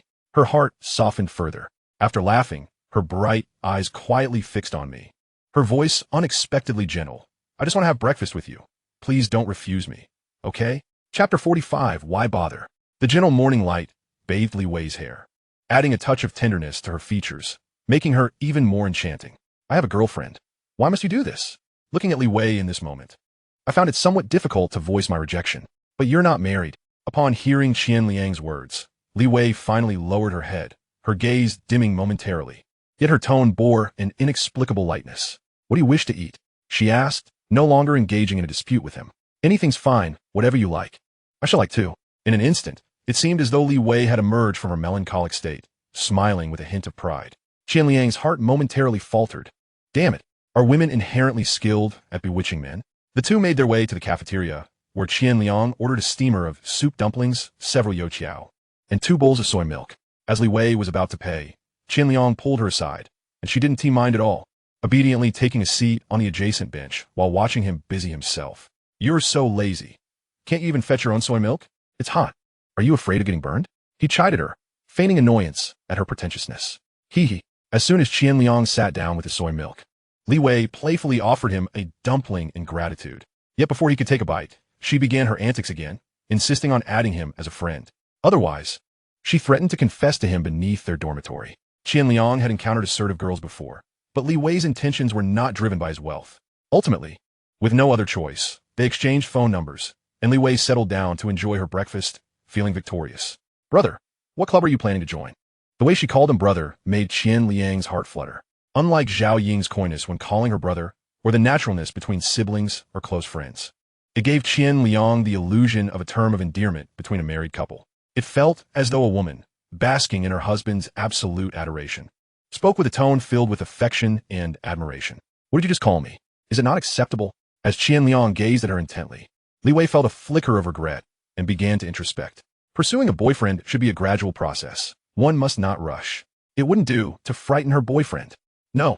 With immense willpower, Qian Liang resisted such temptations, repeatedly reminding himself that one must not take advantage of a friend's wife. Even if Lao Zhao failed, he could not indulge in such behavior, especially with a woman like her. She clearly resembled a sticky candy, once attached, impossible to shake off. And how heartbroken Yu Jinan would be. Indeed, the thought of Yu Jinan brought Qian Liang back to his senses. He then realized that his resistance to women had been waning recently, and it seemed necessary to expedite the plan of taking Zhao Shuchuan for a foot bath. After all, a man, after a foot bath, would achieve clarity of mind and remain in a sage-like state for quite some time. After finishing breakfast, Li Wei no longer clung to Qian Liang. She waved goodbye and turned to dash back to her dormitory, mimicking him by packing 3 breakfasts for her roommates. Qian Liang returned to his dormitory, took a shower, changed his clothes, and left the school, embarking on his first class-cutting adventure in college. After waiting nearly half an hour in the office of Anshin Driving School, Qian Liang finally met the boss, a plump middle-aged man dressed in a blue short-sleeve shirt, suit pants, and leather shoes, his round face framed by glasses, fitting the image of a businessman perfectly. Upon entering, he greeted Qian Liang with a warm handshake and a smile. Please, have a seat. Have you been waiting long? I rarely come here. Although there was no hint of guilt for making someone wait, he offered an explanation nonetheless. Businessmen are like that. They will praise you rather than criticize you. While speaking, he settled into his seat behind the desk, casually pressing the kettle to boil water, meticulously preparing the tea set. Not at all, Mr. Zhou. Your business is substantial. It would be strange if you weren't busy. I apologize for intruding on your time. No waities. As long as you come here, you're a friend. Observing Qian Liang, who appeared relaxed on the sofa, Zhou Zilong regarded him with newfound respect, chuckling heartily. His suspicions dwindling. He had just woken up, hadn't had breakfast yet, when a young lady from the driving school called to inform him that a student from Jiangdao wanted to enroll, urging him to come. He had been quite irked. He had scolded her harshly, questioning why the boss needed to attend to a college studentess enrollment, especially at such an early hour. He even doubted if the student was fully awake. After his tirade, the young lady clarified that this student intended to enroll over 100 others. That revelation had somewhat calmed his anger, though skepticism lingered. However, adopting a mindset of better to believe than to disbelieve, he decided to come over. If there truly were over 100 students, that would amount to a significant sum. Now, seeing Qian Liang's commendable demeanor, devoid of the frantic eagerness typical of a novice rushing to discuss business, Zhou Zilong's estimation of him rose further. What should I call you, young man? What year are you in? I'm Qian Liang, and I just started my freshman year. Qian Liang accepted the teacup handed to him by Zhou Zilong and took a gentle sip. Wow, you're quite impressive for a freshman. Although it was a compliment, Qian Liang sensed the underlying doubt in his words. Are you worried I might be deceiving you, Mr. Zhou? Qian Liang chuckled softly, setting down the teacup. However, I truly haven't prepared to enroll that many people today. I merely came to get acquainted with you. I hope you don't take offense. Upon hearing this, Zhou Zilong became intrigued, quickly seizing upon the crux of Qian Liang's statement. He had not said there weren't many students, but rather that he was not ready to enroll them today. This implied he was preparing to negotiate terms, which was a positive sign, indicating that he indeed had potential clients. In an instant, Zhou Zilong abandoned his pre-prepared speech. He recognized that if there truly were a multitude of students, Qian Liang would certainly seek benefits in return. Originally, he had considered offering him a commission of 100 yuan per student, which was quite generous. Yet that approach would only work on a naive newcomer. It was evident that this young man was not easily fooled. His demeanor and conversation gave Zhou Zilong the impression of a kindred spirit. Was he from a family engaged in substantial business? It was easy to see why he thought so. From the moment Qian Liang entered, he had not been in a rush to prove how many students he had or what benefits he sought. In confronting him, he displayed none of the usual awkwardness or timidity of an ordinary student. So, Qian, why don't you share your thoughts? As his mind raced, Zhou Zilong didn't rush to say more, pouring more tea for Qian Liang while refraining from addressing him as young brother again. Chapter 46, The Deal. Now, he was more curious about how a mere freshman possessed a network of over 100 eager learners. This was the focal point a businessman should be attentive to. Qian Liang, no longer holding back, began to explain while pulling out his phone, showcasing his public account to Zhou Zilong. So you mean I should post advertisements on your public account? Upon hearing Qian Liang's explanation, Zhou Zilong's eyes widened in realization. It made sense how a freshman could have ready resources. Ah, so you're in advertising, not just advertising. Qian Liang shook his head and continued. If it were merely for advertising, I wouldn't have specifically invited you, Mr. Zhou. What I desire is an exclusive collaboration. Zhou Zilong displayed no hint of impatience as he nodded in agreement. I have done some research, and the finest driving school in the university town is indeed your Anshin driving school, Mr. Zhou. It charges the highest fees, but naturally, the service is unparalleled. Complimenting the other party, Qian Liang observed Zhou Zilong's faint smile before continuing. Thus, should we establish a partnership? My public account will feature no advertisements from any other driving schools. Zhou Zilong's eyes brightened at this. A platform with thousands of followers. If it were to collaborate solely with him, he understood the immense value it would possess, particularly since both of their driving schools relied on student enrollment for profit. Each year, he expended considerable effort on advertising to attract new students, employing various methods to encourage students to take part-time jobs and coaches to recruit. The inefficiency was evident, and the competition was fierce, especially with Antong Driving School, which employed nearly obsolete vehicles for instruction, though its prices were 200 less than his own. It also included hidden fees, yet students were drawn in by that 200 yuan. Many students, after enrolling, found themselves in dire straits, but he could not replicate such tactics himself. Qian Liang's voice continued. I was thinking you could offer a student discount package, of course, with a minimum enrollment requirement. Students would need to place group orders on my public account, either 5 or 10 individuals registering simultaneously to enjoy this discount. What do you think? Dropping the formalities? He suggested, let us skip the honorifics, just call me Brother Zhou. As Qian Liang's words sank in, Zhou Zilong felt a surge of excitement, though he restrained his emotions from showing. Instead, he remarked on an unrelated topic. If this proposal were feasible, it would be a win-win situation, and he found himself intrigued. However, the most crucial aspect was that, thus far, Qian Liang had yet to articulate his own demands. If he appeared too eager before Qian Liang laid down his conditions, he would find himself at a disadvantage during the negotiations. Brother Zhou, what do you think? Qian Liang smoothly addressed him as Brother Zhou. He understood that running a driving school business locally required more than just wealth or intelligence. Without some connections, one could only watch from the sidelines. It's an excellent proposal. But brother, what do you think is a reasonable discount?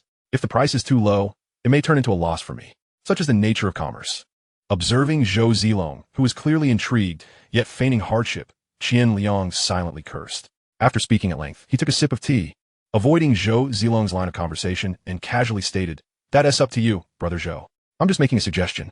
Qian Liang was acutely aware that regardless of the discount, he could not be the one to state the price. He could guarantee that as long as he proposed a price that wasn't too outrageous, Zhou Zilong would feign reluctance, lamenting about the difficulties, and ultimately, out of respect for this young brother, would reluctantly agree. However, that would complicate the negotiation for his own benefit. Cunning little fox. Zhou Zilong muttered under his breath as he noticed Qian Liang sipping tea while studying the inscription above him. "Now, what are your terms?" He ceased his probing, straightened his posture, and fixed his gaze on Qian Liang. "A monthly advertising fee of 1,000 yuan, and I would require a 15 commission on each transaction." Setting down his cup, Qian Liang met Zhou Zilong's gaze resolutely. When discussing finances, one must not lose their assertiveness. "Impossible. That would be a loss for me." Zhou Zilong's eyes widened in shock. His voice raised. "The maximum advertising fee I can offer is 500 yuan per month, and I can only give you a 5 commission per transaction." Without waiting for Qian Liang's rebuttal, he continued earnestly, "Brother, you can't demand such exorbitant prices. This business isn't as lucrative as you imagine. You mustn't be so greedy." "Brother, I assure you, I'm not exaggerating. Do you think it's easy to garner these 5 or 6,000 followers? Let me break it down for you. The cost per follower is between 5 to 10 yuan. Not to mention the human resources involved in managing this account.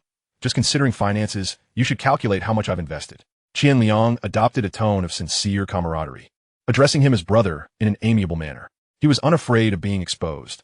In this era, the economics of followers were not as transparent as they would be in the future. "Oh, is it that costly?" Zhou Zilong was taken aback by Qian Liang's words.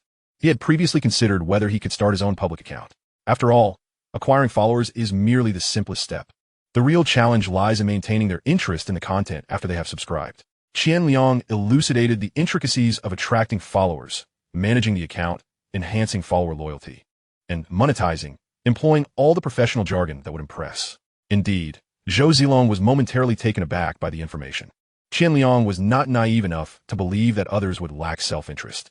Any astute businessman witnessing the rapid growth of a public account with thousands of followers would instinctively think of creating one for themselves rather than collaborating. "But you're asking too much. This would genuinely result in a loss for me." With his desire to create his own account dispelled, Zhou Zilong's demeanor softened. He was not unwilling to part with a few thousand yuan. He simply feared he lacked the skills to manage it effectively. If he squandered that money, and if Qian Liang were to partner with Antong's personnel, it would be a net loss for him. "It's truly not too much, brother. If there is no transaction, I want to take a single cent from you. This is a win-win situation, allowing for greater profit with lower margins." As he observed Zhou Zilong's contemplative expression, he added fuel to the fire. "Moreover, my follower count will only increase, and you will earn more. 500 yuan for advertising with a 5 commission, and we can establish a long-term partnership. If the results are promising, we can negotiate further down the line."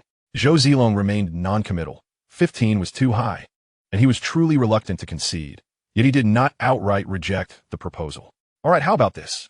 I guarantee a minimum of 5 to 10 transactions each month. If I fail to meet that target, I want to charge you for advertising." Qian Liang held firm on the 15 commission, 8 with no advertising costs. "No, it must be 15, and I can forego the advertising fee." Observing Qian Liang's steadfastness, Zhou Zilong felt frustration. Was this really a student? 15 is genuinely excessive, brother. Business negotiations don't work like this. 10 with a 1,000 yuan advertising fee. If we don't reach at least 5 transactions, I want to charge you for advertising, and I will also provide 3 months of free advertising.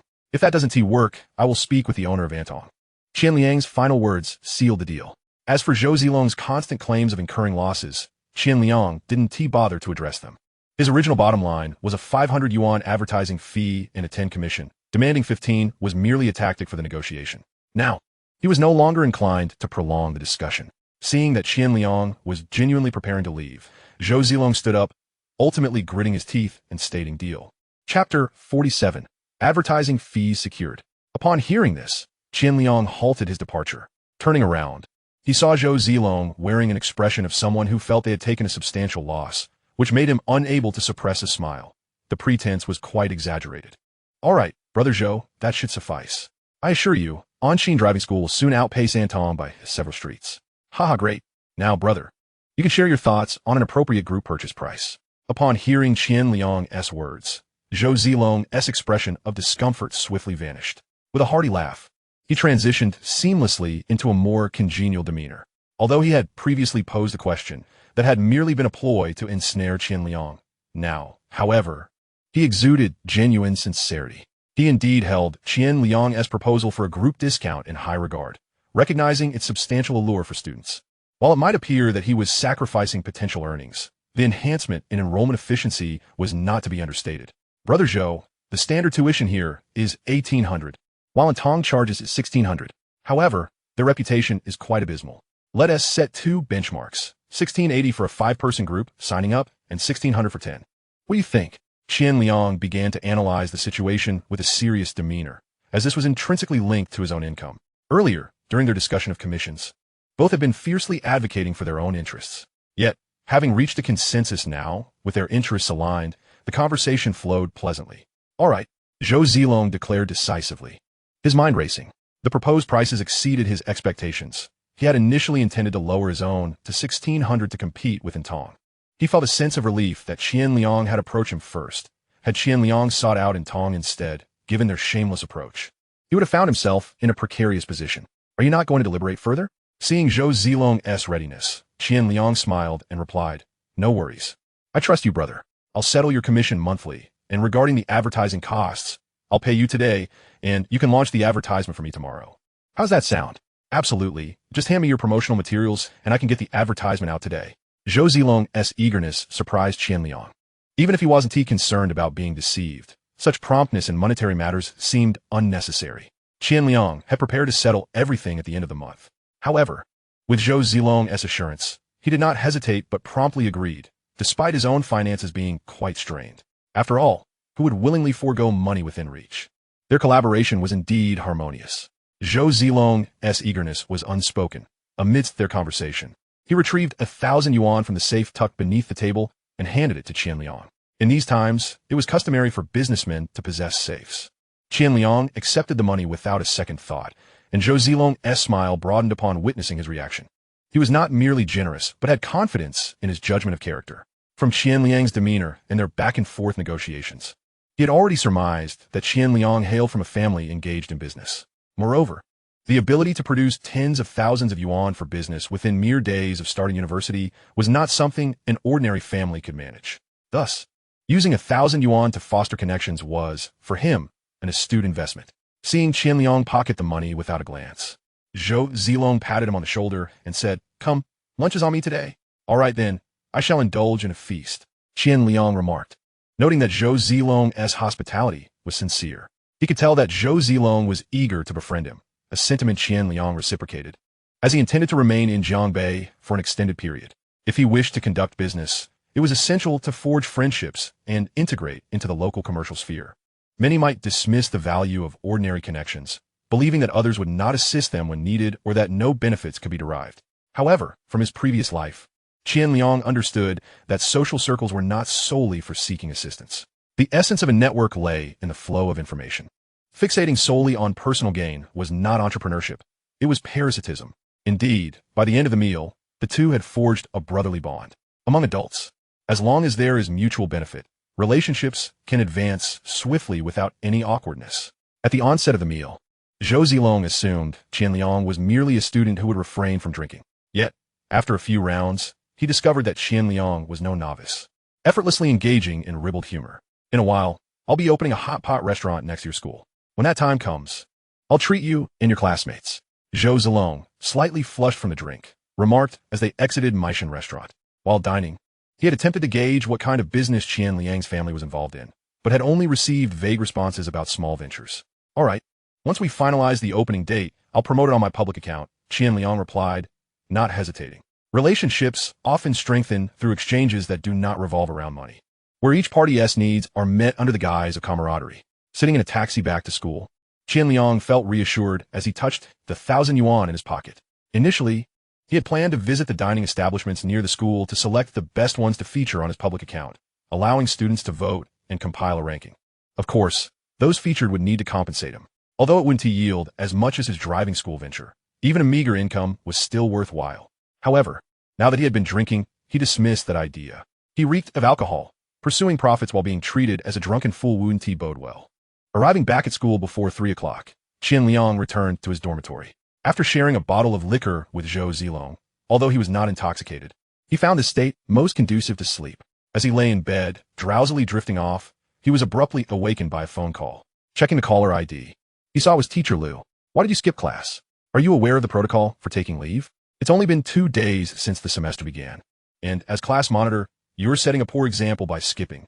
The voice on the other end was pleasant, yet Qian Liang felt a slight headache. It was merely a public class. What was she so idle about that she could catch him out? Besides, who asked for leave to skip class in university? It's rather condescending. I had an urgent matter today, teacher. Although he grumbled internally, being confronted, Qian Liang offered a brief explanation. And where are you now? Still outside? No, I just arrived at the dorm, getting ready for class. All right, hurry and prepare for class. If you have any issues in the future, just let me know, understood? Yes, teacher, understood. I'll inform you in advance next time I step out. Lu Junyi did not press further, merely offering a reminder before hanging up. After dealing with Lu Junyi, Qian Liang promptly silenced his phone and fell back to sleep. Chapter 48. The runner-up is none other than you. Upon waking and noticing that Zhao Shuchuan and the others had yet to return, Qian Liang opened his computer and posted the advertisement for Onxin Driving School on his public account. Once completed, he grabbed a bowl of noodles from the cafeteria and meandered out of the school gates. He aimed to swiftly survey all the businesses surrounding the campus over the next few days. Professor, Lu ISNT coming to class? What is our big brother up to these days?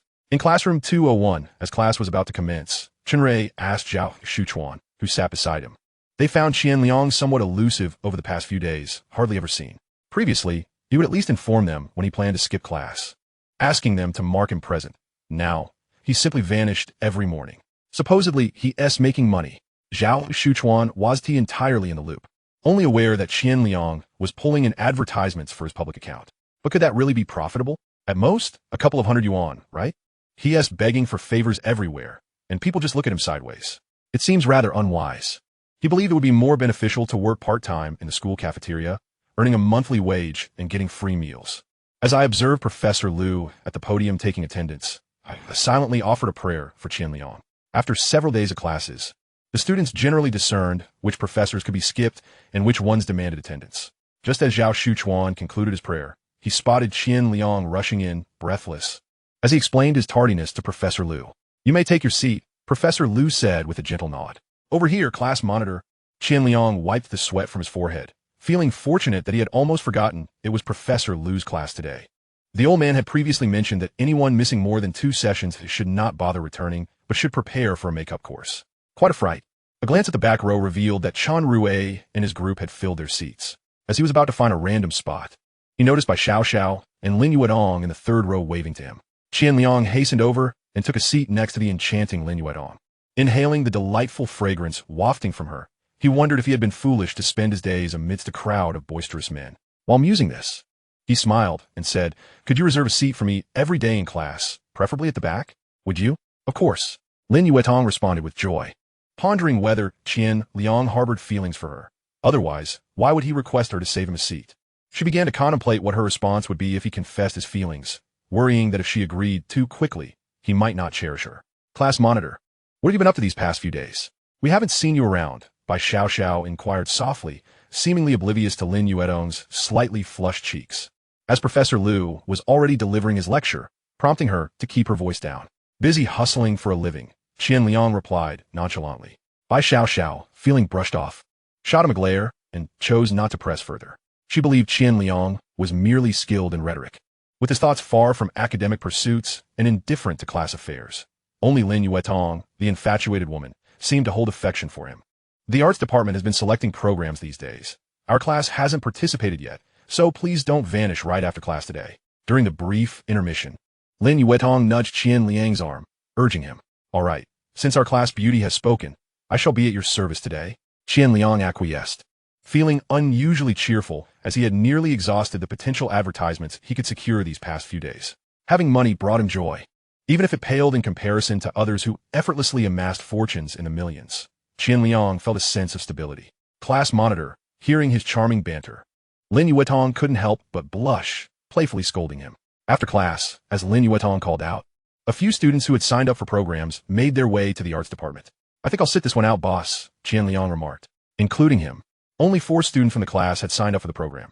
Another girl was Hu Qingfei, Lin Yuetong's dorm mate. She was of average appearance, but tall, with large eyes. "What's wrong? Not dancing anymore?"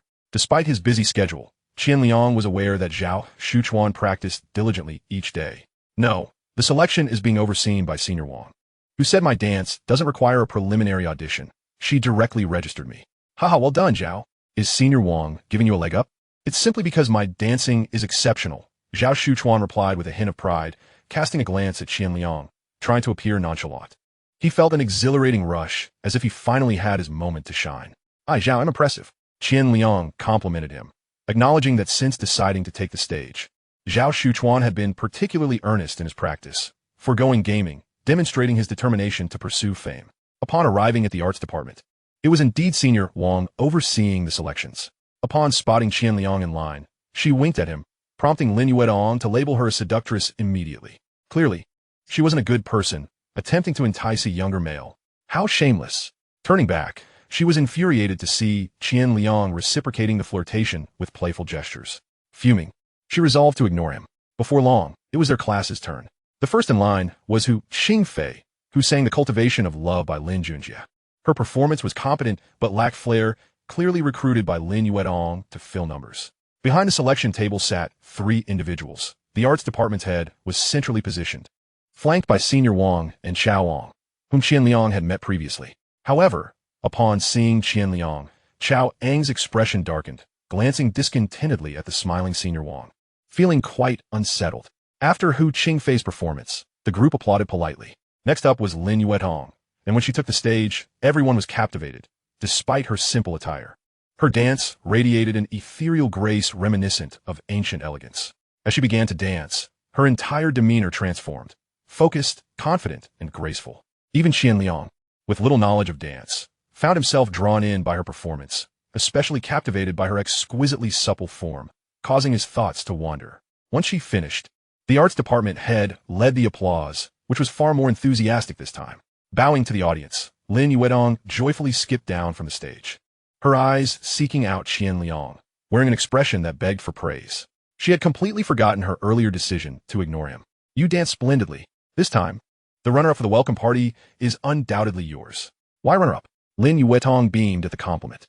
"Because the champion is my brother," Qian Liang chuckled, confidently making his way forward. "How vain," Lin Yuetong teased, wrinkling her nose in playful protest. "Qian Liang, Junior, right? When will you introduce a girlfriend to your senior?" Before Qian Liang could respond, the head of the department interjected with a familiar tone. "Is that your reason for wanting to join the arts department?" Noting Qian Liang's ease in conversation, Wang Zhen smiled. Having attended the fresher singing night and recognizing that this newcomer would be a great addition to the arts department as a host. Glancing at the reticent senior, Wang beside him, Qian Liang understood that she must have suggested he join the department. "The head has misunderstood. I already have a girlfriend whom I adore deeply. Apart from her, I don't even glance at other girls. I am exceedingly loyal in love." Listening to Qian Liang's fervent declaration, Wang Zhen found himself both amused and bewildered. What had begun as a light-hearted jest took an unexpected turn as Qian Liang spoke with such fervor, casting a deeply affectionate gaze at Senior Wang, seemingly showcasing his romantic devotion. Wang Zhen had never considered the possibility that Senior Wang was Qian Liang's girlfriend. Despite her amiable demeanor, she was not easily won over, as evidenced by Chao Ang's years-long pursuit without success. "Enough." Senior Wang shivered under Qian Liang's intense gaze. It sounded as if it were truly the case. Yet, when it comes to Qian Liang's words, she does not believe even a single punctuation mark. "Deputy Minister Wang, and this Junior, if you wish to engage in romance, kindly take it elsewhere. This is a time for work." Chao Ang could no longer tolerate it and coldly interrupted Qian Liang. At that moment, he perceived Qian Liang as nothing more than a deceiver, certainly manipulating Wang Ziyu's affections. Such shameless words could only have been uttered countless times before. Otherwise, how could they flow so smoothly? The more he contemplated, the more convinced he became, resolved not to let Wang Ziyu fall prey to this scoundrel. "Huh?" As Chao Ang's words fell, an immediate silence enveloped the room. The implications were profoundly significant. The senior students looked at Wang Ziyu in astonishment, while the freshmen gazed at Qian Liang with admiration, their hearts brimming with awe. It was no wonder they hailed him as the foremost among the newcomers. In just a few days of school, he had managed to capture the heart of such a beautiful senior, especially when they saw Wang Ziyu's cheeks flush with embarrassment. Yet she offered no rebuttal, which stirred feelings of jealousy among the boys present. Following several singing activities during military training, Qian Liang's popularity among the freshmen was astonishing. Particularly today, those participating in the program auditions were the most spirited and eager students from each class, many of whom had performed talents during military training and were familiar with Qian Liang. Moreover, several girls had greeted him cheerfully as he entered. Wang Zhen also regarded Wang Ziyu with surprise. Could it be? Wang Ziyu is truly in a relationship with Qian Liang? This freshman is remarkably swift. And Wang Ziyu, couldn't you have held back for a few more days? Every time Chao Ong professed his feelings, you would claim your parents disapproved of dating in college. Yet here you are, so quickly involved with Qian Liang. What gives? Have your parents suddenly come to a realization? Wang Ziyu was acutely aware that everyone was watching her, her face burning as if it might bleed. It wasn't due to shyness. She was genuinely incensed. What made her feel even more frustrated was that she had no means to refute it, for it was she who had instigated this situation. However, she never anticipated that Qian Liang could be so shameless to declare such a thing in front of a crowd. Oh, my apologies, senior. It's my first experience with romance, and I possess little knowledge. I beg your understanding. You shameless scoundrel. Observing Qian Liang's sudden display of bashfulness, Zhao Shuchuan found himself cursing inwardly. He felt he could no longer associate with Qian Liang, as it would disturb his emotional equilibrium. Yet, amidst his scolding, he couldn't help but feel he had learned something. This was true bravado. Just listen. What does it mean to be a novice in love? What does it mean to lack experience? If he possessed even half of Qian Liang's prowess, would he have to endure rejection? As for Qian Liang's claim of being a novice in romance, Zhao Shuchuan would stake his life against it. If this were indeed Qian Liang's first love, he would gladly sever his own head and consume it. Lin Yuetong gazed blankly at Qian Liang's retreating figure and the strikingly lovely senior, suddenly feeling a chill in her palms and an emptiness in her heart. It turned out that they were a couple, and she was merely the vixen who lured another's boyfriend. The pangs of discomfort surged within her. Why did he have to provoke her when he already had a girlfriend, making her reserve a seat for him? Reflecting on the days she spent practicing her dance in the dormitory, striving to perform at her best to captivate Qian Liang, she now felt that it was all in vain. She no longer wished to attend the welcome party. Are you still going to perform? If not, please step out and don't delay the other students, Wang Ziyu said, unable to bear watching Qian Liang, who was reaping the benefits while playing coy. Yet to others, it only served as irrefutable evidence of her flirtation with her boyfriend. Perform, let us get on with it.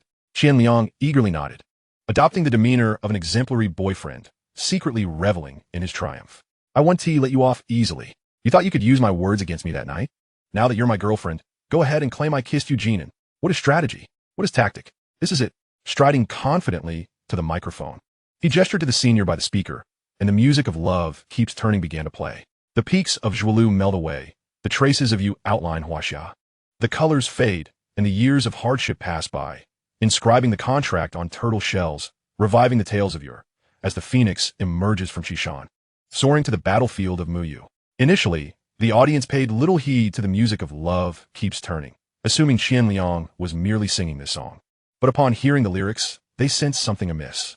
Are those lyrics his own? They seem rather good, surprisingly well suited to this melody. Qian Liang's voice was not loud, yet it was pure, imbued with emotion, evoking a narrative of history unfolding. Millennia of culture were encapsulated within the brief span of a song. The once boisterous crowd gradually quieted, captivated by the meanings embedded within the lyrics.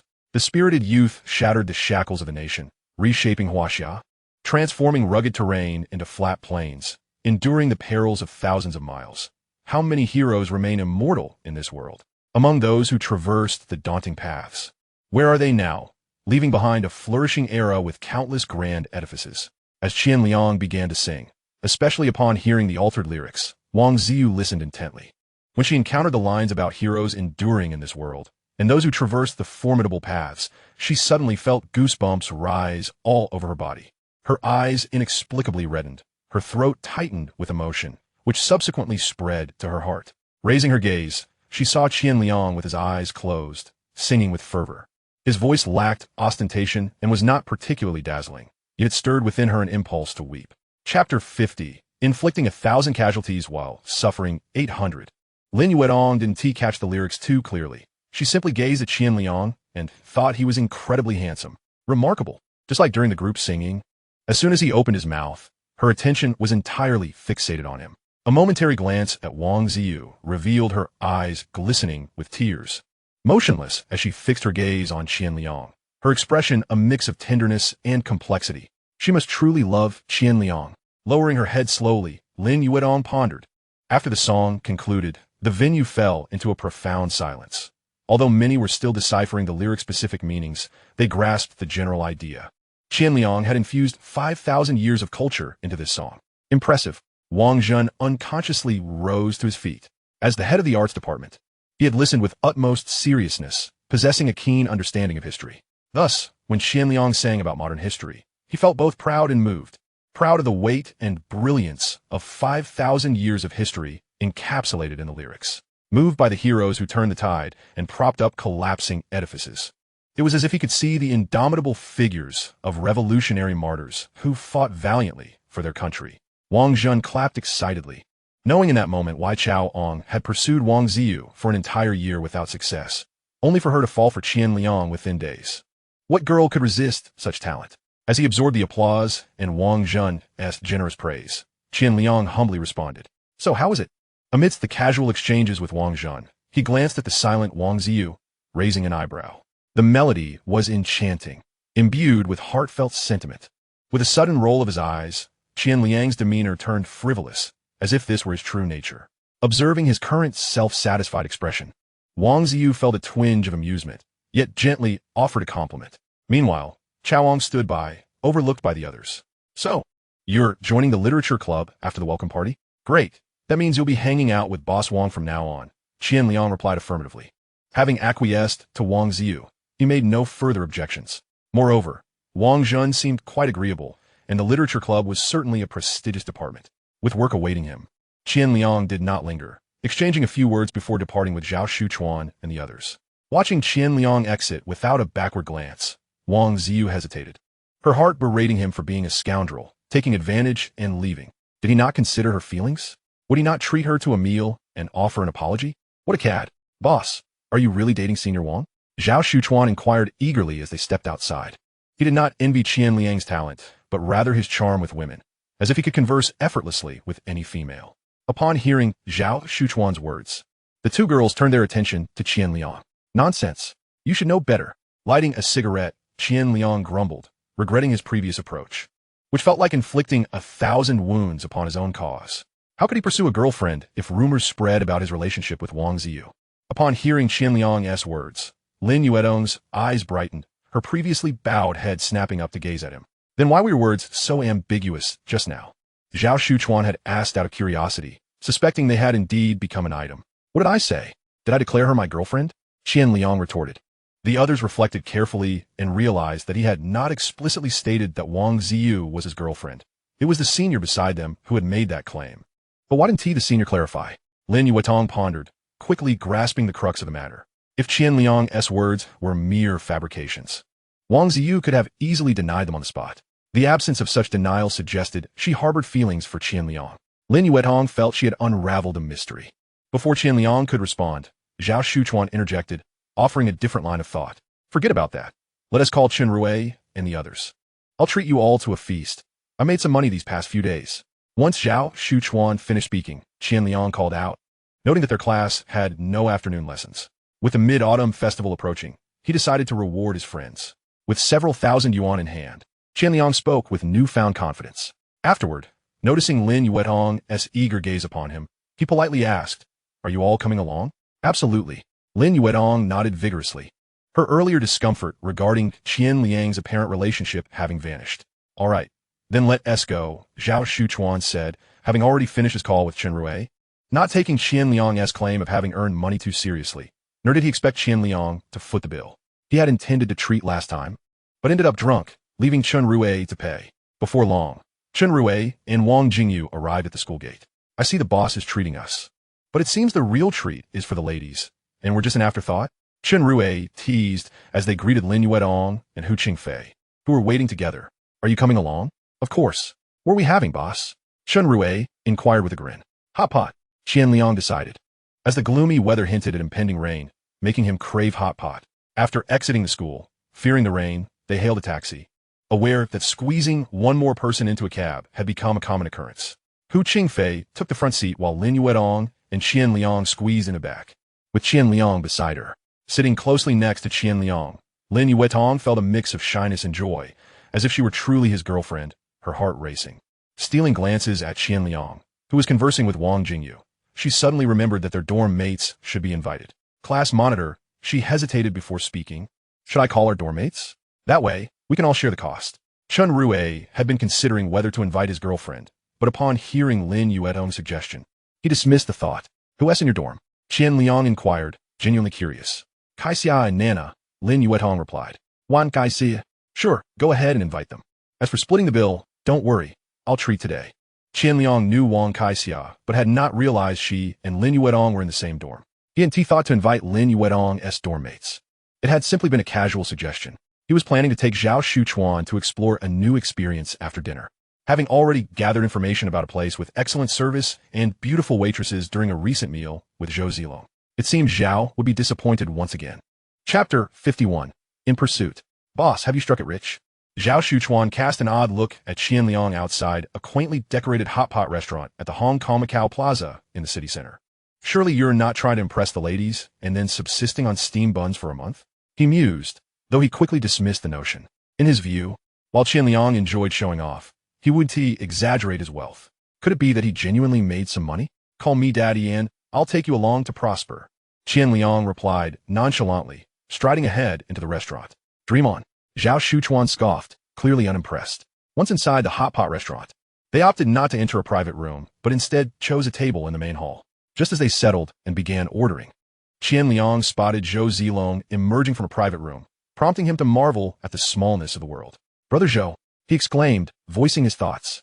Zhou Zilong had just finished greeting the people in his room when he heard a familiar voice. Turning to see Qian Liang and Zhao Shuchuan seated in the hall, he raised his hand, smiling as he approached. You rascal, you come here to eat without telling me? Come, I'll get you a private room. Really? This is your restaurant, Brother Zhou? Qian Liang asked, astonished, assuming Zhou Zilong was merely dining as well. Yes. Didn't I mention it the other day? Zhou Zilong chuckled, glancing at Lin Yuetong beside him, his eyes flashing with admiration. What a beautiful girl. You told me you were opening a hot pot restaurant near our school, but you didn't mention its name. How was I to know? Qian Liang replied, incredulous. Is that so? Zhou Zilong felt a bit embarrassed, recalling that he had indeed been somewhat inebriated that day, only vaguely remembering mentioning it to Qian Liang. Thus, he had instinctively thought Qian Liang knew this was his restaurant. One by one, Lin Yuetong greeted Zhao Shuchuan and Chun Rue, then turned to Qian Liang, whose gaze seemed to have captivated her entirely. Is this your sister-in-law? She inquired. Lin Yuetong's cheeks flushed, and she quickly glanced at Qian Liang, finding the portly figure before her unexpectedly agreeable. Meanwhile, Qian Liang, oblivious to any embarrassment, jovially bantered with Zhou Zilong. Haha, it's evident that they are a match made in heaven, he commented. Zhou Zilong and Qian Liang engaged in a lively exchange, seemingly lost in their own world, while Lin Yuetong felt herself growing ever more flushed. A singular question occupied her mind. When had he pursued her? How could she have been unaware? Did this mean she was his girlfriend, despite his lack of a formal confession?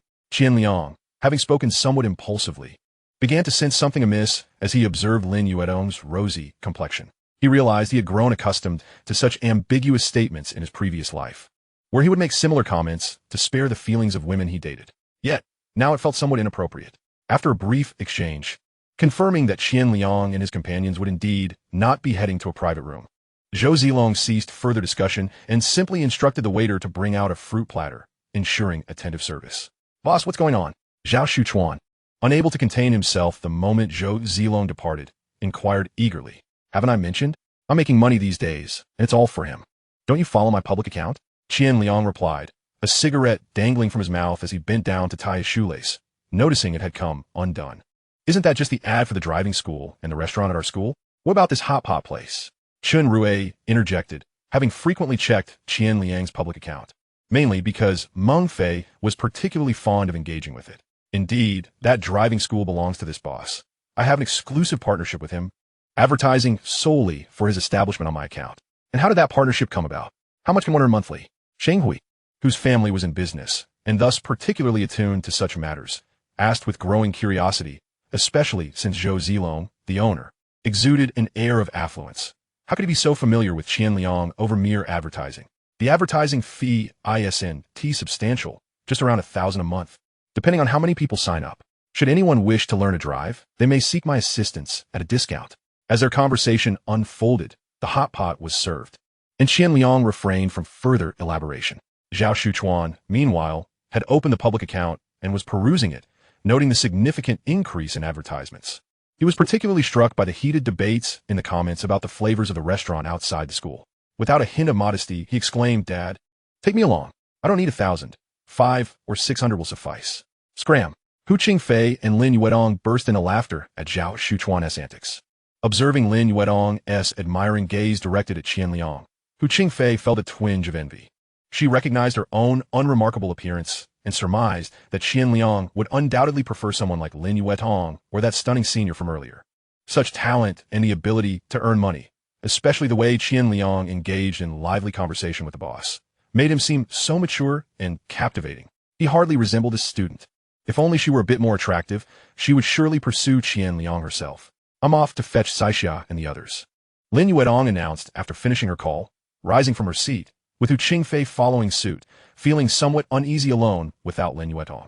All right, the two exited, but Lin Yuedong's smile faded, and her expression grew troubled as she turned to Hu Qingfei. "Qingfei, what do you think Qian Liang meant by that? What's the matter?" In the dormitory, the two had developed a close friendship, and Hu Qingfei was well aware of Lin Yuedong's feelings for Qian Liang. Previously, she believed that anyone would be a match for Lin Yuedong, even someone as outstanding as Qian Liang, who had showcased his talents since military training. Thus, she had always advised Lin Yuedong to maintain some reserve. However, after today's interaction, she felt an unsettling sense that if her friend did not act swiftly, Qian Liang could be snatched away by someone else, like that senior from earlier. Did his earlier comment imply that he likes me? Lin Yuedong pressed, observing Hu Qingfei's contemplative expression. "It seems so," Hu Qingfei replied, uncertain of Qian Liang's true intentions. Although she had dated in high school, Qian Liang's demeanor was so composed, lacking the typical signs of a boy infatuated with a girl. Witnessing Lin Yuedong's inner turmoil, she felt unable to offer any helpful advice. Upon reaching the entrance and spotting Wang Caixia and Zhang Na, they fell into a comfortable silence, exchanging glances instead of words. They waved to their roommates, and once the latter approached, they led them upstairs. Chapter 52. Have you ever had a boyfriend? As Wang Caixia and her companions ascended the stairs, Qian Liang was engrossed in explaining the wonders of his public account to Zhao Shuchuan. The trio could not help but feel a tinge of envy at how Qian Liang had managed to earn several thousand yuan within just a few days using a public account that incurred no costs. Listening to Qian Liang's plans for posting part-time job information, facilitating campus secondhand transactions, and onboarding local businesses, they exchanged bewildered glances, realizing he was laying the foundations for what resembled an advertising agency. This revelation reshaped their understanding. Although they had always sensed Qian Liang's remarkable abilities since the beginning of the semester, today that sense had crystallized into reality, leaving them momentarily speechless. After a prolonged silence, Zhao Shuchuan finally broke the quiet, asking if now that Qian Liang was so familiar with the driving school owner, would their group be able to learn to drive for free? Qian Liang promptly slapped him on the back of the head. Can't you aspire to something greater? Though he recognized Zhao Shuchuan's jest, he felt compelled to elaborate. While the enthusiasm was genuine, it stemmed from the belief that he could provide value. Such individuals were often local power players. If you had something to offer, they would be amicable, but without it, who would know your name? Qian Liang had the deepest understanding of these types of owners, having navigated similar circles in his past life. They appeared carefree, and their methods seemed to prioritize camaraderie over business, yet therein lay their shrewdness. As a few girls approached, Qian Liang chose not to elaborate further and directed them towards the condiment station. The school would observe the Mid-Autumn Festival in the following days, and following that would be the welcome party.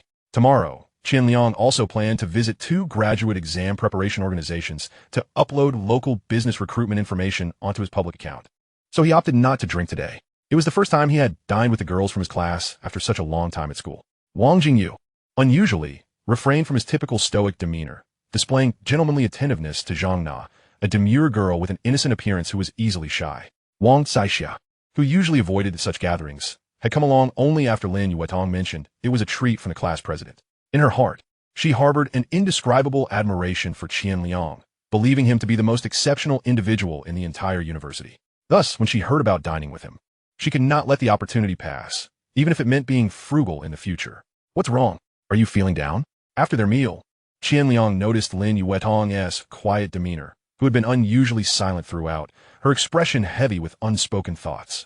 He sensed that his earlier conversation with Zhou Zilong might have displeased the other party, yet he felt uncertain about it. Ah, it's nothing, class leader. Lin Yuetong, who trailed behind, noticed Qian Liang walking alongside her and quickly shook her head. Glancing ahead, she saw Wang Caixia and the others walking ahead, leaving herself and Qian Liang behind, unsure if it was intentional. After uttering a brief sentence, she lowered her head and took a couple of steps, noticing Qian Liang's silence. She glanced at him again, her lips moving slightly as she quietly murmured Qian Liang, class leader. Hearing her soft voice, Qian Liang turned to look at her. Her hands were intertwined, presenting an appearance that was almost pitiful, evoking a mischievous impulse within him. In a deep voice, he replied, Oh, class leader. Having mustered the courage to call out to him, she was prepared to ask her question. But Qian Liang's stern demeanor caused her to forget most of what she intended to say. Instinctively lifting her head, she obediently called out, class leader, her large, glimmering eyes timidly gazing at him. Qian Liang found himself momentarily captivated, for while this girl usually exuded confidence, her occasional displays of vulnerability were irresistibly alluring.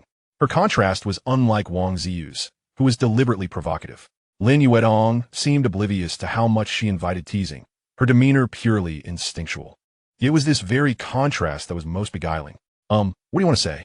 It was only when Qian Liang observed Lin Yuetong's blush as she lowered her head that he cleared his throat and, in a softer voice, inquired, Is everything all right? It's nothing, Lin Yuetong replied, somewhat dispirited, as her earlier courage vanished, leaving her unable to ask what Qian Liang meant by pursuing her. If you have something to say, just say it.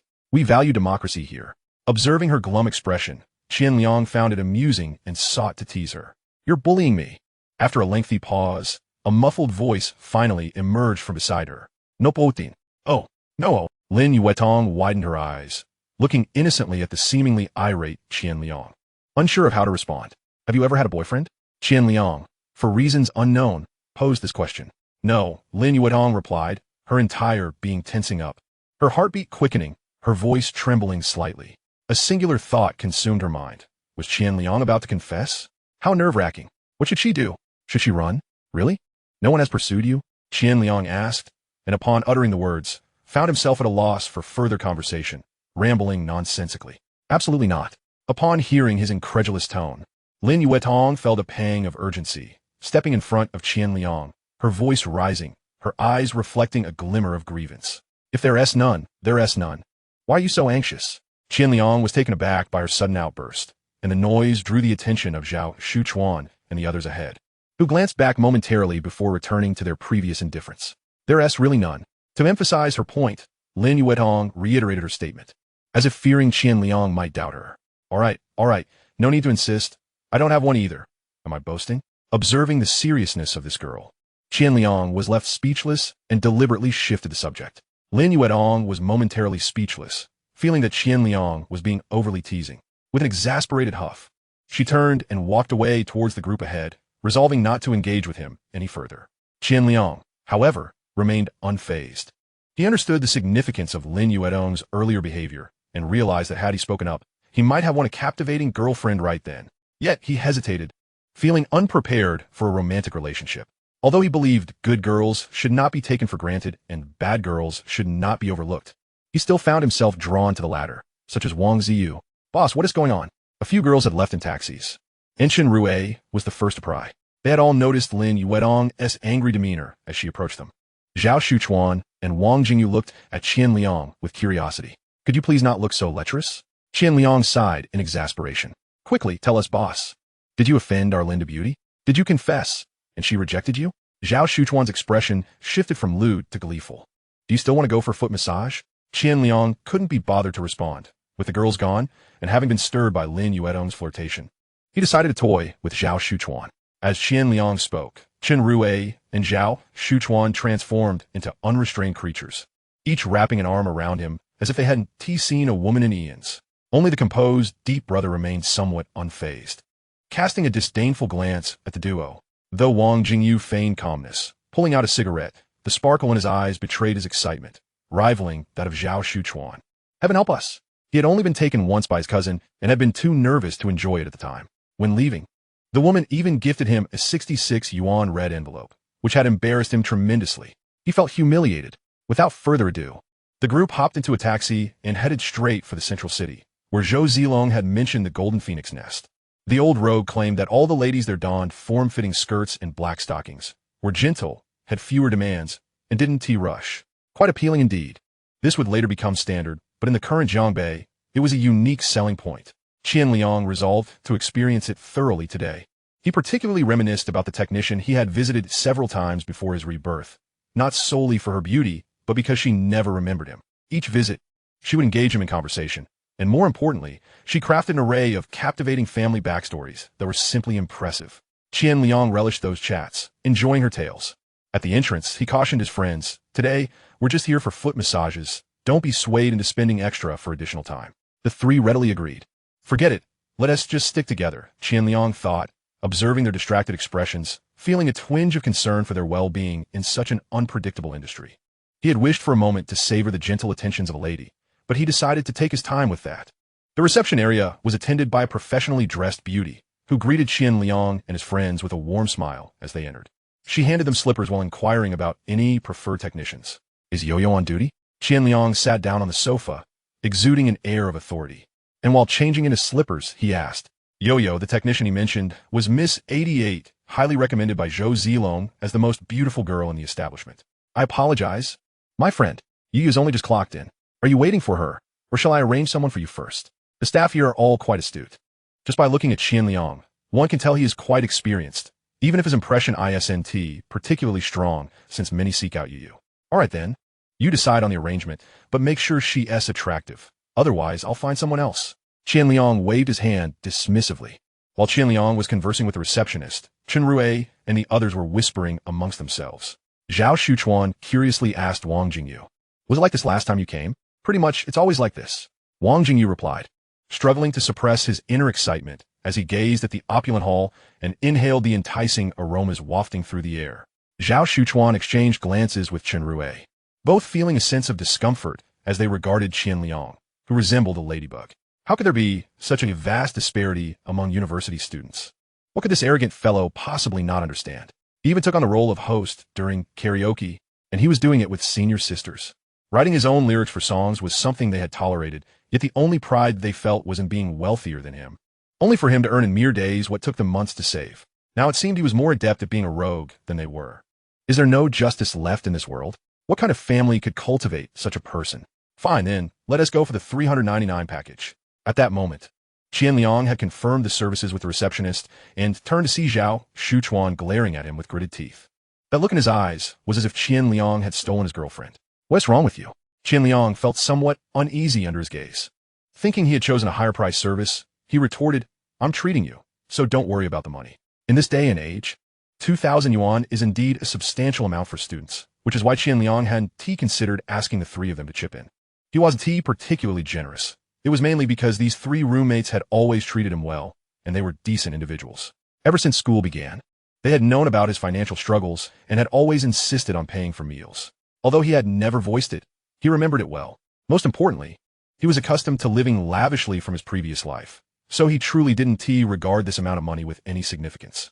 Especially now, with newfound confidence and a clear plan for his future, all that remained was to indulge himself and live freely. Moreover, the way the three of them consistently referred to him as boss appealed to his vanity. How could he allow his younger brothers to pay? "Boss, let us pay for ourselves. It's not easy for you to earn money," Chen Rui suggested as they were ushered into a private room by the receptionist. His family provided him with 2,000 yuan a month, which was considered a top-tier allowance among ordinary students. Although he knew Qian Liang was making money, he still felt a bit guilty about the 400 yuan per person. Wang Jingyu and Zhao Shuchuan readily agreed. "All right, from now on I won't interfere today. I'm treating you all as a token of gratitude for your care during this time. Just relax and enjoy." Zhao Shuchuan and the others felt a surge of emotion. Realizing that Qian Liang was quite amiable, he truly treated his friends well. When he had no money, he was never reluctant to share, and now that he did, he was willing to spend. The four of them had just changed into their outfits when a technician knocked on the door, followed by four beautiful women who entered, chatting and laughing. The young ladies who walked in under the dim lights all appeared quite charming, and Qian Liang nodded in approval. This was indeed the golden age of the foot massage industry. While one might not say it was a haven for beauties, at the very least, the staff were all young and attractive. Unlike a decade later, when those with any semblance of beauty would rush into the live streaming industry, leaving foot massage establishments with only the elderly and infirm. The ladies playfully jostled one another as they stood before Qian Liang and his friends, bowing in unison as they introduced themselves by their respective numbers. The room soon filled with soft voices and fragrant scents, and Qian Liang smiled, nodding at the girl in front of him. She was tall and slender. Although her face was somewhat obscured, in this context, the sense of allure was overwhelming. He didn't feel the need to say much. There was no need for him to enhance the atmosphere in this setting. Shortly, these young ladies would initiate gentle conversations. And just as one began to savor the taste of affection, they would inquire whether one wished to extend their time or purchase a membership. A man who has not experienced countless extensions cannot be deemed mature. Chapter 54. Let us go to that gazebo next time. Brother Liang, if there is a business opportunity, could you take me along? I can invest, Chen Rui said as they walked back from the foot massage parlor. He looked earnestly at Qian Liang. Zhao Shuchuan and Wang Jingyu, still recovering from their earlier indulgence, turned their attention to Chen Rui upon hearing his words. Seeing that they were all looking at him, Qian Liang halted and decisively declined. No, if you want to do business, do it on your own. Let us not mix money into our friendship. As soon as he said it, Qian Liang continued candidly. Brothers, in the future, if you wish to venture into business, do not partner with acquaintances, not even relatives. I know Chen Rui's family is in business, so he is not after significant profits, but rather the experience of making money, treating it like a game. However, I'm in this to earn. I can bring you along for fun, but not for profit. Why engage in a thankless endeavor? I'm no saint. If I were to involve you in business, not only would our superficial friendship be jeopardized, but there is also a high chance of turning against each other. Although they all playfully called each other boss, Qian Liang did not genuinely believe they saw him as their elder brother. This is the clarity of adulthood. Even among biological brothers, how often do disputes arise over money? In a dormitory setting, as long as everyone is decent, Qian Liang can engage with them, and he can bond with them, but this is more for his own enjoyment. After all, humans are social creatures. All right, Shang Hui nodded, feeling somewhat taken aback by the straightforward rejection. He wasn't sure how to respond. Qian Liang didn't mind. It was best if he could come to terms with it. If Chen Rui thought him stingy, there was nothing he could do. Since his rebirth, he had interacted with everyone with the utmost goodwill. If he could get along well, that would be splendid. If not, it simply meant he wasn't successful enough. After all, the more a man succeeds, the more good people surround him, and the more women are attracted to him. It's all proportional. Science. Boss. Why so serious? Noticing Chen Rui's awkwardness, Zhao Shuchuan chimed in. Of course. I certainly don't wish for you all to resent me in your dreams over unfair divisions of spoils. Boss, I don't need to split the spoils to curse you in my dreams. Zhao Shuchuan chuckled, his expression playful. Get lost. Qian Liang laughed, playfully cursing back. After exchanging banter with Zhao Shuchuan, Chen Rui joined in the laughter. The previously awkward atmosphere dissipated in an instant. The next morning, Qian Liang was resolute in his morning run. It was a holiday today, and the campus was even quieter than usual. Most likely, many were indulging in sleep. However, now, there was Li Wei joining him for morning runs. He reflected that since the semester began, the girl he had seen the most frequently was indeed Li Wei.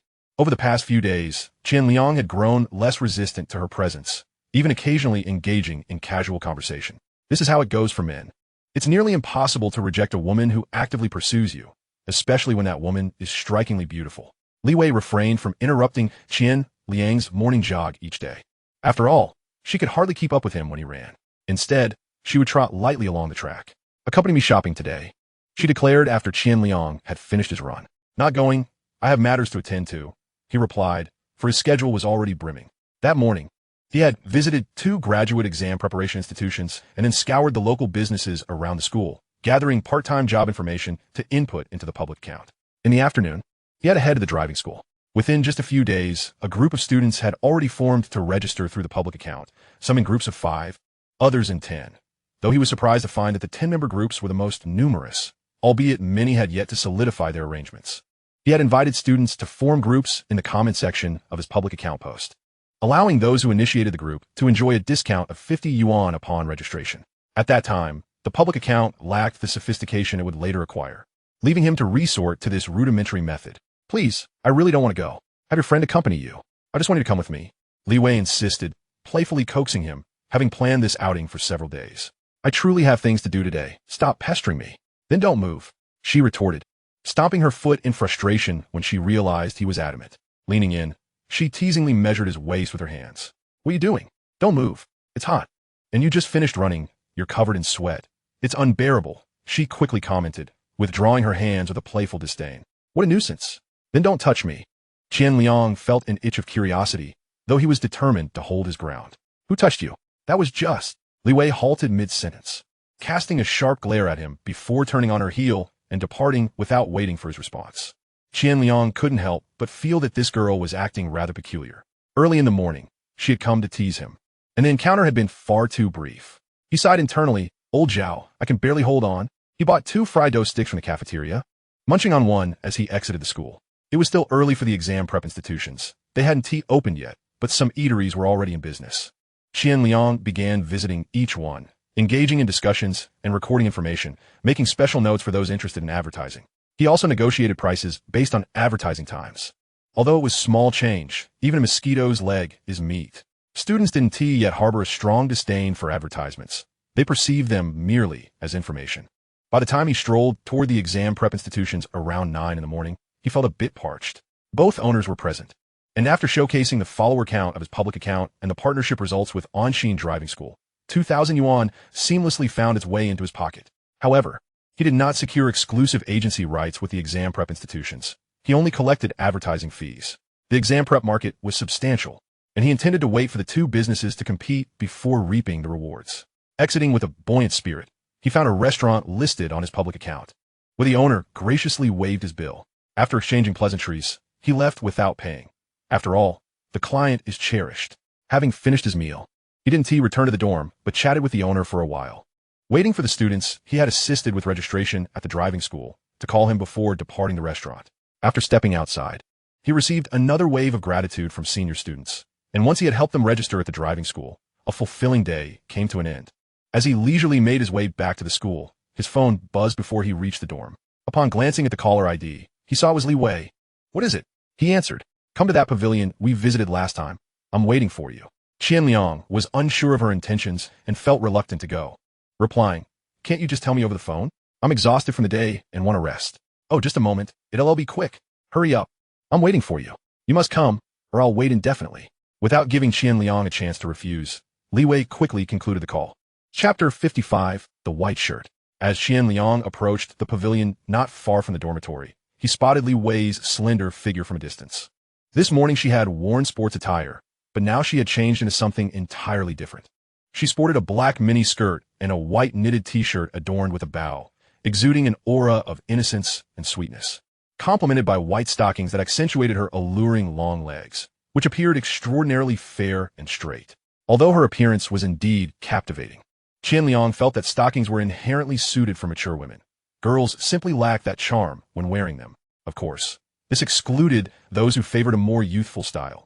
Noticing Qian Liang's gaze fixated on her legs as he approached, Li Wei felt a sense of satisfaction with her subtle scheme. The internet had been right. Men indeed favored girls dressed like this. Should she consider changing the color next time? However, the thought of wearing white stockings made her blush. Today, she felt as if everyone was watching her. What do you want? He inquired as he entered the pavilion, observing the joy radiating from her face. Just a moment, she replied, bending down to retrieve a bag resting on the stone table. Pulling out clothes, she grinned. Try these on and see if they fit. If not, I'll exchange them. You bought me clothes? Qian Liang was momentarily taken aback as he gazed at the garments in her hands. Suddenly, he recalled her earlier strange gesture of touching his waist and lamented his own lack of perception. How had he missed such an obvious detail? Yes, I noticed you jogging in jeans every day. It must be uncomfortable, so I bought you a set of sportswear. And by the way, could you possibly change up your style? Wearing jeans every day is rather dull, Li Wei added cheerfully as she opened another bag. Inside was a white shirt and casual pants. Glancing at the 2 unopened shoe boxes on the stone table, Qian Liang couldn't help but feel a mix of amusement and gratitude. It would be a lie to say he wasn't touched. He had intended to buy a couple of outfits for himself, but had been too busy in recent days to do so. Now, Li Wei had taken care of it all. So you invited me to go shopping this morning, just to buy me clothes? As Li Wei held the clothes against her body, enveloped in her fragrance, Qian Liang inhaled deeply. Not really. I was out to buy myself some clothes, and just happened to pick up a couple for you. The ones I got for you are the cheapest. One of mine is worth 3 or 4 of yours, she said, tugging at her long sleeves, anxious that he might refuse. Fine, how much do I owe you? I'll transfer you the money. Qian Liang decided against being coy and began trying on the clothes as he spoke. I don't want your money. How about you treat me to meals every day? Li Wei unabashedly expressed her fondness for Qian Liang, casually bringing forth her small request. Not a chance. I have a girlfriend. Qian Liang felt he shouldn't be swayed by just 2 outfits. After all, he was a reborn individual. Surely, he was worth a Porsche Panamera at the very least. Oh, then can you spend time with me after you're done with your girlfriend? Li Wei persista. Undeterred and opting for a compromise, Qian Liang was momentarily at a loss for words, doubting whether he had somehow traveled 10 years into the future. Were girls today really this bold? What's more, it seemed she was attempting to play the role of a sugar mama. It was utterly absurd. Are you trying to be a mistress? He replied, somewhat exasperated. Is that allowed? Li Wei blinked her eyes playfully, her mischievous spirit shining through. Qian Liang, feeling helpless, let out a sigh and quoted a famous saying, What exactly do you like about me? Am I not allowed to change? Huh, I like that you like me. If you were to like me, I would no longer like you. With a playful chuckle, Li Wei began to engage in tongue twisters. What a fanciful thought. Qian Liang chose not to respond, already contemplating that if all else failed, he might as well take old Zhao for another foot wash.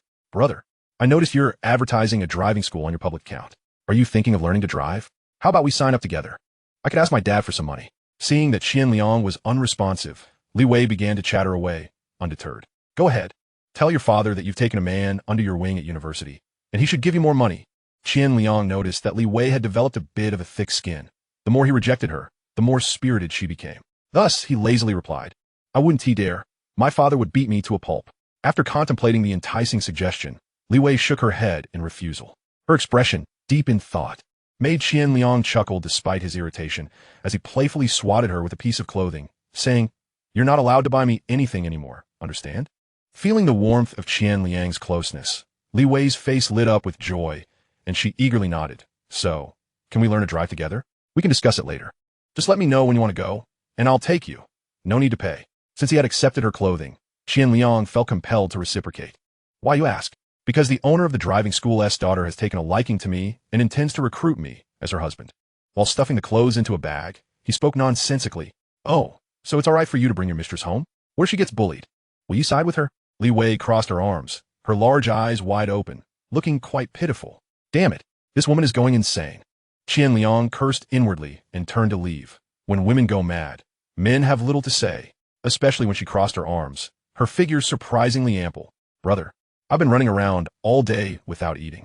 After taking just a few steps, Li Wei followed him. What do you want to eat? Spicy hot pot. Li Wei, in high spirits, quickly added, but it has to be from Old Tang's place. Qian Liang nodded in agreement. Knowing she meant the Old Tang spicy hot pot at Ximen, he had selected about 10 eateries for his public account, with Old Tang's firmly securing the top spot. After accompanying Li Wei to finish their meal and just returning to the dormitory, Zhao Shuchuan rushed over, somewhat excited, exclaiming, Boss, Li Wei messaged me today. Huh? Qian Liang was momentarily taken aback. What was this about? But Zhao Shuchuan continued without making him wait. She said she already has a boyfriend, but can introduce her best friend to me. Her friend is also very pretty. So I've decided to pursue her friend from now on. He then pulled out his phone to show a photo. Qian Liang glanced at it. The girl was indeed quite beautiful. As he looked at the photo, he thought to himself how clever Li Wei was, solving Zhao Shuchuan's interest while simultaneously addressing her own. This woman is extraordinary. Here he was, contemplating how to dissuade Zhao Shuchuan from pursuing Li Wei, and she had already taken care of it. Was he merely to enjoy the fruits of her labor? Observing Zhao Shuchuan's delighted demeanor, Qian Liang sighed. Old Zhao, do you know who she likes? No, I have no idea who that lucky dog is. Zhao Shuchuan replied, his expression tinged with regret. What did you say? Qian Liang nearly exploded. Could this idiot be doing it on purpose? Chapter 56, Astonishing. Boss, have you ever considered my feelings? Upon hearing Qian Liang mention that Li Wei liked him, Zhao Shuchuan surprisingly exhibited little reaction, wearing a look of someone who already knew. Nevertheless, he couldn't resist teasing Qian Liang and resolved to avoid appearing alongside him in front of girls in the future. While thinking this, he quickly messaged Li Wei, insisting she not bring Qian Liang when introducing her friend. To his surprise, Li Wei replied in an instant, and the two reached a cheerful agreement. Qian Liang noted that while Zhao Shuchuan complained, he bore no signs of resentment. He found himself admiring him a bit more. For a young man of this age, possessing such composure was indeed rare. Unlike many who, in their youth, believe the world revolves around them. It is often said that a man only truly matures when he accepts his fate. After exchanging a few lighthearted remarks with Zhao Shuchuan and promising to help him out with the business at Jinfeng Nest, Qian Liang took a basin and headed downstairs to wash up. After freshening up, he went straight to bed. After a long day, he was truly exhausted. The next day, Qian Liang did not venture out. He exercised for a bit in the morning before returning to the dormitory to play games with Zhao Shuchuan and the others. Li Bei, in Qian Liang's presence, grew increasingly uninhibited. She flirted and acted cute with abandon. At noon, he accepted an invitation from Gao Jiachuan to share a meal at teacher Lu's house. Of course, he was met with scolding from Lu Junyi about skipping classes. Qian Liang let her words go in one ear and out the other, replying with vague affirmations. And after eating, he made a hasty exit. Washing dishes was out of the question. The brave enjoy the world, Qian Liang thought to himself. This phrase truly encapsulated wisdom. As long as one is not insecure. Even without youthful achievements, interactions with others can be pleasant for both parties. Sometimes money is important, and other times it is not. As the world is still predominantly filled with ordinary people. He believed the greatest benefit of his rebirth was not the wealth amassed, but rather the sense of control over his life, the confidence radiating from within. In reality, those with such confidence are hardly nameless, spending the day in the dormitory gaming. By evening, as the group stepped out, they felt slightly dizzy. Tonight, they were to take the stage. Qian Liang donned the white shirt Li Wei had purchased for him, paired with casual pants and white sneakers, elevating his appearance significantly. Though he was a tad dark-skinned, after glancing at Zhao Shuchuan, Qian Liang found himself quite satisfied with his complexion. As for Wang Jingyu and Chen Rui, just a pair of pretty boys, not worth worrying about. The annual welcome party is a beginning for freshmen, but for seniors, it signifies an ending. A September like any other, yet with a different mindset. Upon entering the grand auditorium, it was already a sea of people, with flashing lights and a cacophony of noise. The decorations seemed quite ordinary to Qian Liang. While the school would allocate some funds for such events, the amount was limited, and the external liaison department would seek sponsorships as well. Most attendees were freshmen and sophomores, as many juniors found it uninteresting and seldom attended, while seniors had more straightforward reasons for not being present. Most were off on internships. Only those staying behind to prepare for graduate school remained. Upon reaching his class area, Qian Liang confirmed the order of appearances with Lin Yuetong. He was slated to perform 11th, the last for their class. On his way over, he encountered Lu Junyi, who was chatting with a few teachers, forming a circle of advisors. Their main task was to lead the applause during the school leaders' speeches and to prevent students from leaving early. At 7 o'clock, as the school leaders entered, Wang Ziyu, clad in a blue gown, and Chao Wang, dressed in a suit, took to the stage, announcing the official commencement of the 2013 welcome party. First to take the stage was the vice principal responsible for student affairs and teaching, as both the secretary and the principal were absent, leaving him as the most prominent figure present. Seated beside him were the deans and deputy deans from various departments. Once the leadership concluded their speeches and the new students completed their oaths, the performance segment commenced. In this day and age, the customary flow of an evening gala dictates that speeches from the leaders occupy a third of the time, while student performances dominate the remaining two-thirds, culminating in a choral finale led by the counselors. A predictable routine indeed. Upon hearing Wang Ziyu mention the first performer, Qian Liang's gaze fixated intently on the stage. There, Eugene gracefully donned a pale pink, Chinese-style dress with ruffled edges, gliding to the center of the stage and bowing gently to the audience. Her hair was elegantly styled high, her neck long and slender, and the warm stage lights illuminated her, resembling a celestial being, captivating all in attendance. In that moment, the phrase white moonlight crystallized in Qian Liang's heart. Isn't that the senior who came to find you that day? Indeed, Qian Liang replied, somewhat dazed. You mustn't pursue her romantically, or I'll have to deal with you. Shut up, Wang Jingyu retorted angrily. The grand auditorium fell silent for a brief moment as Eugene ascended the stage, only to be swiftly engulfed by thunderous applause and cheers that reverberated throughout the hall. Who devised this program order? They've truly captured the freshers, Qian Liang mused as he regained his senses. After bowing, Eugene approached a piano positioned to the left of the stage and seated herself with poise. Then, a captivating piano melody filled the entire auditorium. In the dim light, a beam illuminated both the piano and her figure, rendering her features somewhat indistinct, yet amplifying the ethereal beauty that surrounded Eugene. As the performance concluded, Qian Liang could only express one sentiment. Stunning. He thought to himself that a woman of such beauty deserved to be cherished at home, rather than paraded about. This moment was etched deeply in Qian Liang's memory from his previous life. At this instant, Yujin became the goddess of every male student in the school. The one and only goddess. While campus beauties might come and go, a goddess is singular. Following Yujin An's breathtaking opening, the subsequent performances appeared rather lackluster, and the audience's enthusiasm dwindled. When Lin Yuetong took the stage, she did manage to capture some attention. The young girl danced with grace and charm. Qian Liang and his classmates waved their glow sticks emblazoned with the school emblem fervently in support of her. Before she could exit the stage, Qian Liang and Zhao Shuchuan made their way backstage. As the reality of their imminent performance loomed, Zhao Shuchuan felt a twinge of anxiety, his legs trembling at the thought of performing before such a large crowd, something he had never done before. I'm feeling a bit nervous. What should I do? It's all right. Just don't look at the audience. By the way, is there someone you particularly want to berate? Just picture them and vent your frustrations in your mind, however harshly. Qian Liang thoughtfully advised. Is that permissible? Would you be angry? Zhao Shuchuan's nervousness seemed to dissipate momentarily, his expression taking on a curious look. I would be furious. You brat, Qian Liang retorted sharply, suddenly realizing the absurdity of the situation. Damn you, Zhao Shuchuan. If you dare insult me, I'll make you regret it. Chapter 57. Aren't we going to embrace? Entering the backstage area with Zhao Shuchuan, the atmosphere was somewhat chaotic. After exchanging a few compliments with the blushing Lin Yuetong who had just exited the stage, a senior approached to remind Zhao Shuchuan to prepare as his turn was imminent. He responded hurriedly. Although the earlier playful banter with Qian Liang had alleviated some of his tension, the moment he stepped onto the stage, nerves surged anew. An urgent need to relieve himself also arose. Finally, after a senior performed a lively rendition of Gangnam Style, it was Zhao Shuchuan's moment to shine. As he stepped onto the stage, Qian Liang noticed him quaking slightly. The instant he emerged from backstage, the sight of a sea of faces and the cacophony of noise engulfed him, rendering his mind blank. The more he hesitated to speak, the quieter the audience became. After staring at his feet for what felt like an eternity, he recalled that he should begin with self-introductions, thus uttering, "Good evening, esteemed classmates." Laughter erupted from the audience. The vice principal, seated in the center, chuckled at Zhao Shuchuan's trembling voice, sharing a knowing smile with a dean beside him.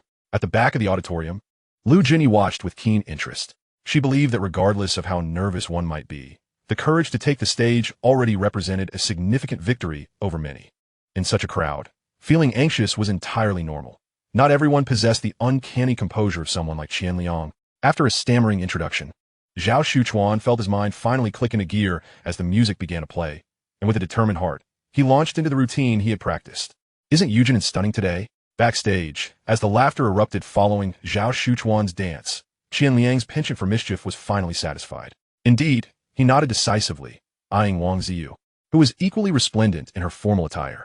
Do you fancy her? Absolutely, Wang Ziyu replied, momentarily taken aback by Qian Liang's straightforwardness. But she isn't yours. Did you see the guy presenting her with flowers? He is far more handsome than you. Wang Ziyu purposefully sought to provoke Qian Liang, her eyes sparkling with mischief. I've kissed her, Qian Liang replied without lifting his gaze, dismissing her teasing. He is wealthier than you. I've kissed her. She is also a candidate for graduate school. I've kissed her. Qian, are you out of your mind? Wang Ziyu, initially intent on riling Qian Liang, instead found herself growing increasingly frustrated. This scoundrel, is that all you can say? If you're so bold, go shout that you've kissed Yujin right now. With an exasperated huff, she turned away, seeking out Xiao Ong to discuss the program lineup.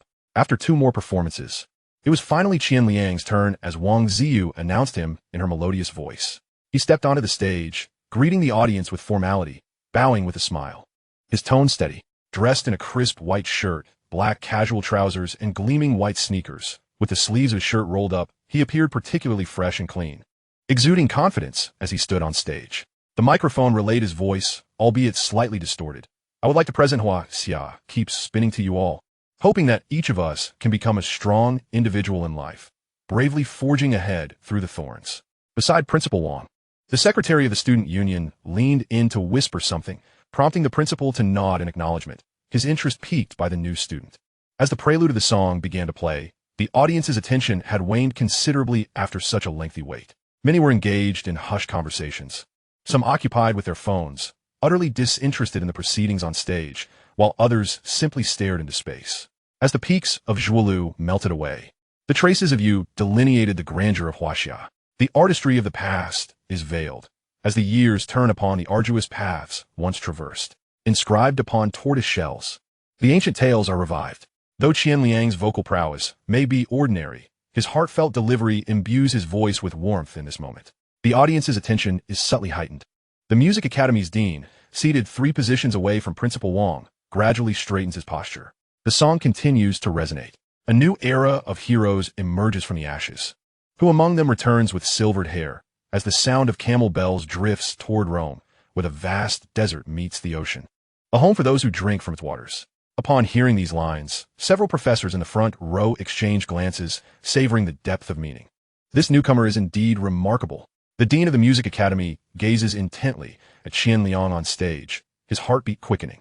The lyrics send shivers down his spine. Yet, as the song progresses, his brow furrows slightly.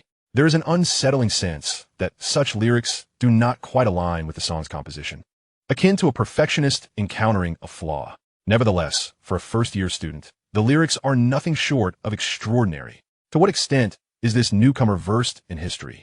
The grand hall falls into a profound silence. Some expressions possess an undeniable power to resonate with the heart. Even a few words are sufficient for everyone to empathize. The spirited youth dismantle the chains of their nation, reshaping Huaxia. Qian Liang's voice suddenly rises in fervor, igniting like a spark. Vice Principal Wang abruptly stands, his eyes glistening with emotion, attempting to applaud but restraining himself.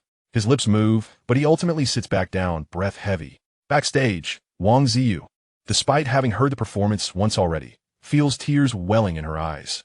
Yu Jinin, who had remained quietly seated, clutches Xia Yu's arm, her slender fingers turning pale from the pressure. Yet Xia Yu remains oblivious, fixated on Qian Liang on stage. Li Wei wipes her eyes, reflecting on her excellent taste, her outfit fitting perfectly. Mom, why are you crying? Initially delighted to see her brother on stage, Gao Jiaqin grows anxious upon noticing Lu Junyi in tears. It's all right, sweetheart. I'm just happy. In that moment, the auditorium is enveloped in an inexplicable emotion. Some empathy requires specific context and audiences to ignite, while other forms disregard all conditions, failing to differentiate between good and evil. As the song concludes, Principal Wang leads the applause, a wave of clapping surging forth. Before the applause dies down, he grabs the microphone beside him and inquires, "Child, did you write these lyrics yourself?" "Yes, sir," Qian Liang replies respectfully. Good child, you're a thoughtful one. Come to my office sometime for a chat." In a surge of excitement, Wang Xinghua speaks directly into the microphone. A thought crosses Qian Liang's mind. Will he be able to walk with confidence around campus from now on? He obediently agrees, just as he prepares to step down from the stage when a fragrant breeze sweeps past him. Turning, he sees Wang Ziyu holding a bouquet, her smile radiant. "Thank you," he murmurs as he accepts the flowers. "Aren't you going to give me a hug, good child?" Qian Liang shoots her an amused glance and then opens his arms. "You were wonderful." The warmth of her presence envelopes him, momentarily heating his ear. Qian Liang contemplates that such sentiments might not be appropriate at this moment. Yet he refrains from voicing his thoughts, fearing repercussions. Chapter 58, The Friendship Match. "If you keep looking at me like that, I swear I'll kill you. Do you believe me?" Unable to bear Zhao Shuchuan's sorrowful expression any longer, Qian Liang snaps. This wretched fellow has been casting such glances at him for 2 days now. Who can endure such scrutiny from a grown man? "You fraud," Zhao Shuchuan retorts, unperturbed, his tone despondent. At a welcome party, 3 individuals have gained notoriety. Yu Jinin is hailed as the most beautiful goddess of Jian University, without exception. Qian Liang's rendition of Huaxia unceasingly earns him accolades from Vice Principal Wang, placing him momentarily in the spotlight. Yet none have achieved the fame of Zhao Shuchuan. Now, whenever Zhao Shuchuan steps outside, if recognized, he is greeted with, "Oh, isn't that the flirt?" followed by enthusiastic inquiries about dance, predominantly from the female population. "You've ruined my life, Chu Sheng," Zhao Shuchuan laments. "Are you saying you haven't become famous?" Qian Liang interrupts, pressing on. "I have indeed." "Well, isn't that splendid? But they all treat me like a sister and want me to deliver love letters to you." Zhao Shuchuan erupts in frustration. Lin Yuedong, having absorbed Qian Liang's influence, arrives early to claim her seat in class, unable to suppress her laughter at Zhao Shuchuan's expression of regret. She never imagined that after years of dance training, she would be outshined by a boy who has never trained, particularly one who is so robust in build. As she reflects on this, her admiration for Qian Liang deepens.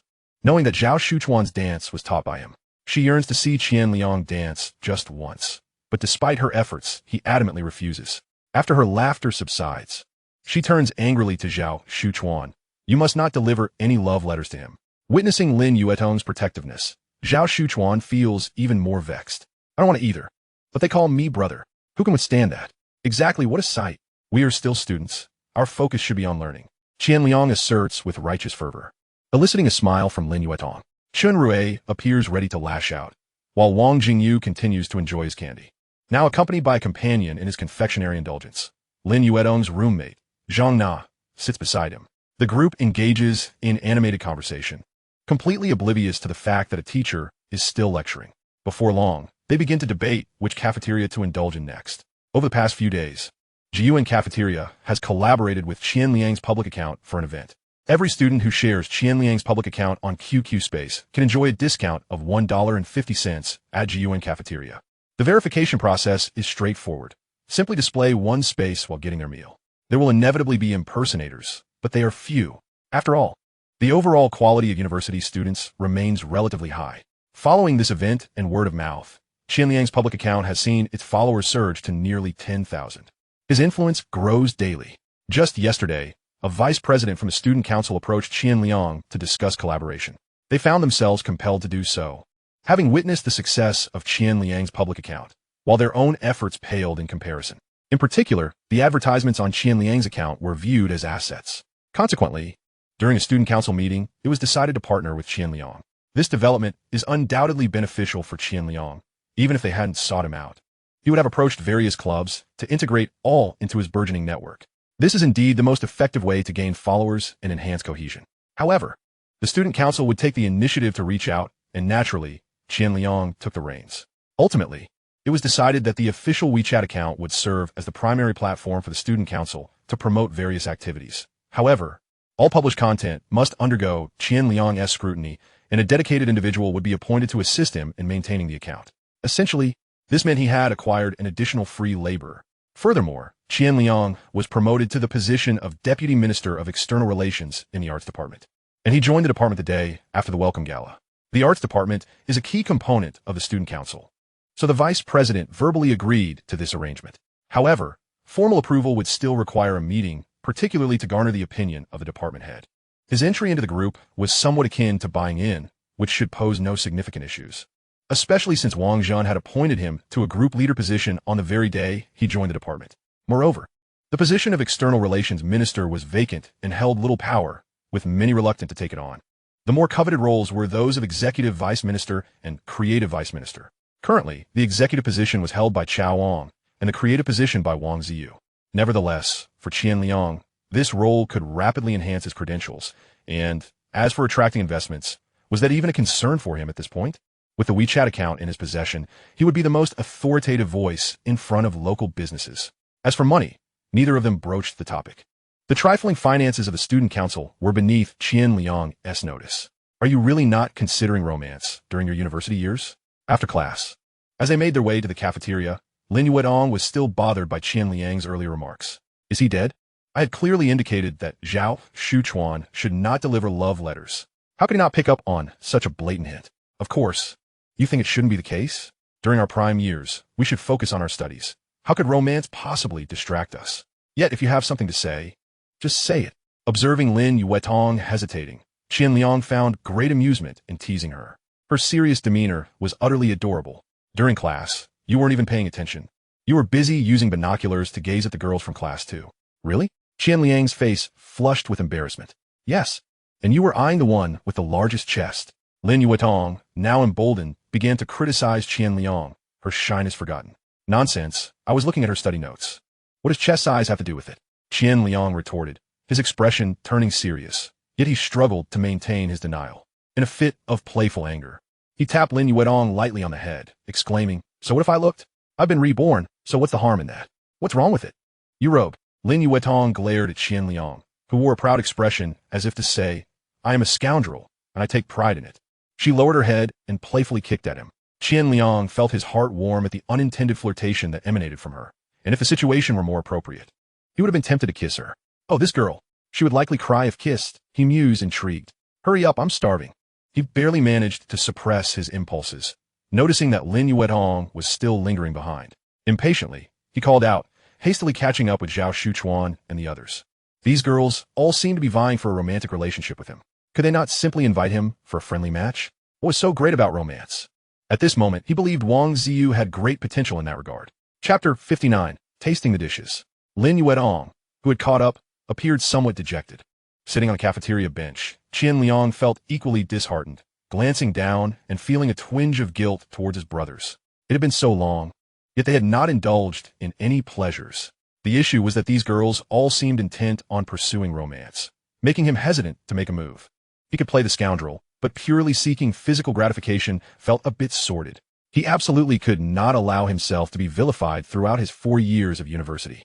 Although he had previously enjoyed a carefree lifestyle, those were consensual encounters without any implications of commitment. Such situations had occurred, yet Qian Liang had always politely declined. He had initially thought there would be girls at school who were less serious about relationships. However, to date, he had encountered none, not a single one. Glancing at Lin Yuetong, who was sulking and gnawing on a chicken leg, Qian Liang's mind began to churn. Why not? Perhaps he could devise a plan. Start by enjoying a good meal? He could later claim he came from a traditional family with an arranged marriage since childhood. As he contemplated this, Qian Liang felt he could explore this angle further. Just as he was about to make a move, Zhao Shuchuan presented him with a folded piece of paper. What is this? I just want to buy water, and a girl handed me a love letter for you. He swiftly waved it away, saying, take it back. Don't bring me such things again. You handle it yourself. And, Zhao, you need to learn to reject girls. He dismissed the matter outright, while simultaneously opening a bottle of water and handing it to Lin Yuetong, who was glaring at him. Attracting bees and butterflies. Lin Yuetong scoffed, accepting the water and offering him the chicken leg she had been gnawing on with an air of pride. Although Qian Liang had yet to confess to her, she felt as though they were already in a relationship, as she saved him a seat every day and shared meals with him. He treated her differently from others. Wasn't he that what love was? It was merely the absence of a declaration from this scoundrel. But why was this scoundrel so appealing to girls? How annoying. And those writing love letters, how shameless. How could girls be so indiscreet? She had no desire to read those letters, filled with flattery about being captivated by Qian Liang's talents since the start of school. It was utterly nauseating. Hello, Junior. May I get to know you? Lin Yuetong was jolted from her thoughts by a voice that sent shivers down her spine. Looking up, she saw an alluringly feminine girl standing before them, her gaze playfully fixed on Qian Liang. The girl was modestly dressed, yet her tall, curvaceous figure exuded femininity. Qian Liang was equally captivated, internally exclaiming, here she comes. The girl I've been hoping for, with a naturally striking face, large eyes, and rosy lips. She appeared to be a seasoned veteran of the social scene. Her voice was melodious, likely suited for a soprano, calmly swallowing what was in his mouth. He smiled and replied, but Haven T, we already met, senior? Hee, let us exchange contact information. I'm from the music academy, and I really admire your song, junior. Of course, senior. I love discussing music with others. Really? I also prefer juniors who love music, she said, casting a flirtatious glance. Senior. Let us keep our discussions to music. Let's not elevate it to a higher level. Qian Liang coughed lightly, noticing Lin Yuetong's face darkening and quickly adding, let us just stick to music. With a giggle, the girl replied, remember to message me when you have time, junior.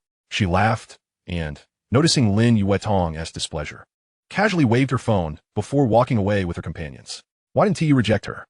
After the girl departed, the first to angrily pose the question was, surprisingly, Zhao Shuchuan. Is she your relative? Qian Liang was taken aback. What was wrong with Zhao Shuchuan? Why the ire? But didn't you just say that I wouldn't refuse a girl? How about you demonstrate that you can actually turn one down? Zhao Shuchuan scoffed, disdain evident in his expression as he scrutinized Qian Liang's contradictory stance. Lin Yuetong nodded in agreement. Nonsense, how could that be the same? Those who write love letters are the ones who harbor feelings for me. Did this senior profess her affection for me? She didn't? Lin Yuetong interjected. Look at you both. Can you not be a bit more optimistic? The senior clearly mentioned her fondness for music. Taking a sip of water, Qian Liang earnestly addressed Lin Yuetong. When someone asks to exchange contact information in person, I can't very well decline, can I? Otherwise, word will get around that our freshmen are exceptionally proud. Besides, she's merely a senior who likes music. What ill intentions could she possibly harbor? Is that so? Lin Yuetong was somewhat swayed by Qian Liang's convoluted reasoning.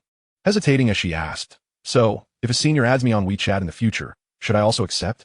With a chuckle, Zhao Shuchuan found Qian Liang's fluster amusing, particularly as Lin Yuetong had rendered him speechless. In any case, You're not allowed to converse with her. Fine, I won't. I'll just delete her in a couple of days. Qian Liang responded dismissively as Lin Yuetong ceased to press for further discussion. Indeed, women are not to be underestimated. It seems that his strategy of not confessing to any girl was indeed the right one. If they were this troublesome before even dating, how exasperating would it be once a relationship began? How long have you been practicing dance?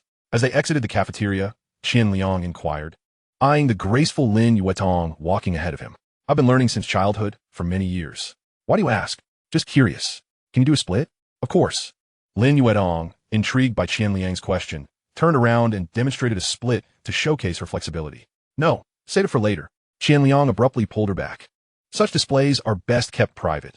There's no need to perform in front of an audience. Oh, Lin Yuetong nodded obediently. Upon returning to the dormitory, Zhao Shuchuan and Wang Jingyu resumed their gaming, while Chen Rue went to find Meng Fei. They had no classes that afternoon, but Qian Liang had an elective tennis class. The course was chosen by Li Wei, and Qian Liang had no objections. After lying on his bed for a brief moment, he eventually made his way to the sports field. Li Wei was dressed in professional tennis attire, complete with a cap, radiating both innocence and vitality. She mentioned she had purchased a matching outfit for Qian Liang online, though had yet to arrive. After attending a class with her, he concocted an excuse and hurried back to the dormitory, eager to shower, fix his hair, and then head out. This was because the senior who had asked to add him on WeChat during lunch had invited him to try a dish she had prepared that evening. Without a second thought, the ever-helpful Qian Liang readily accepted her reasonable request. His willingness to assist others had always been a commendable trait of his. Chapter 60. Chunyao. Upon exiting the campus, Qian Liang walked for a few minutes until he arrived at a nearby residential complex. It was just around 6 o'clock, and the area was bustling with activity. Most residents were elderly folks taking their children for a stroll after dinner. Following the senior's message, he made his way to Building 3 and ascended to the second floor. He felt for the small umbrella in his pocket and began knocking on the door. Qian Liang never undertook an unprepared venture.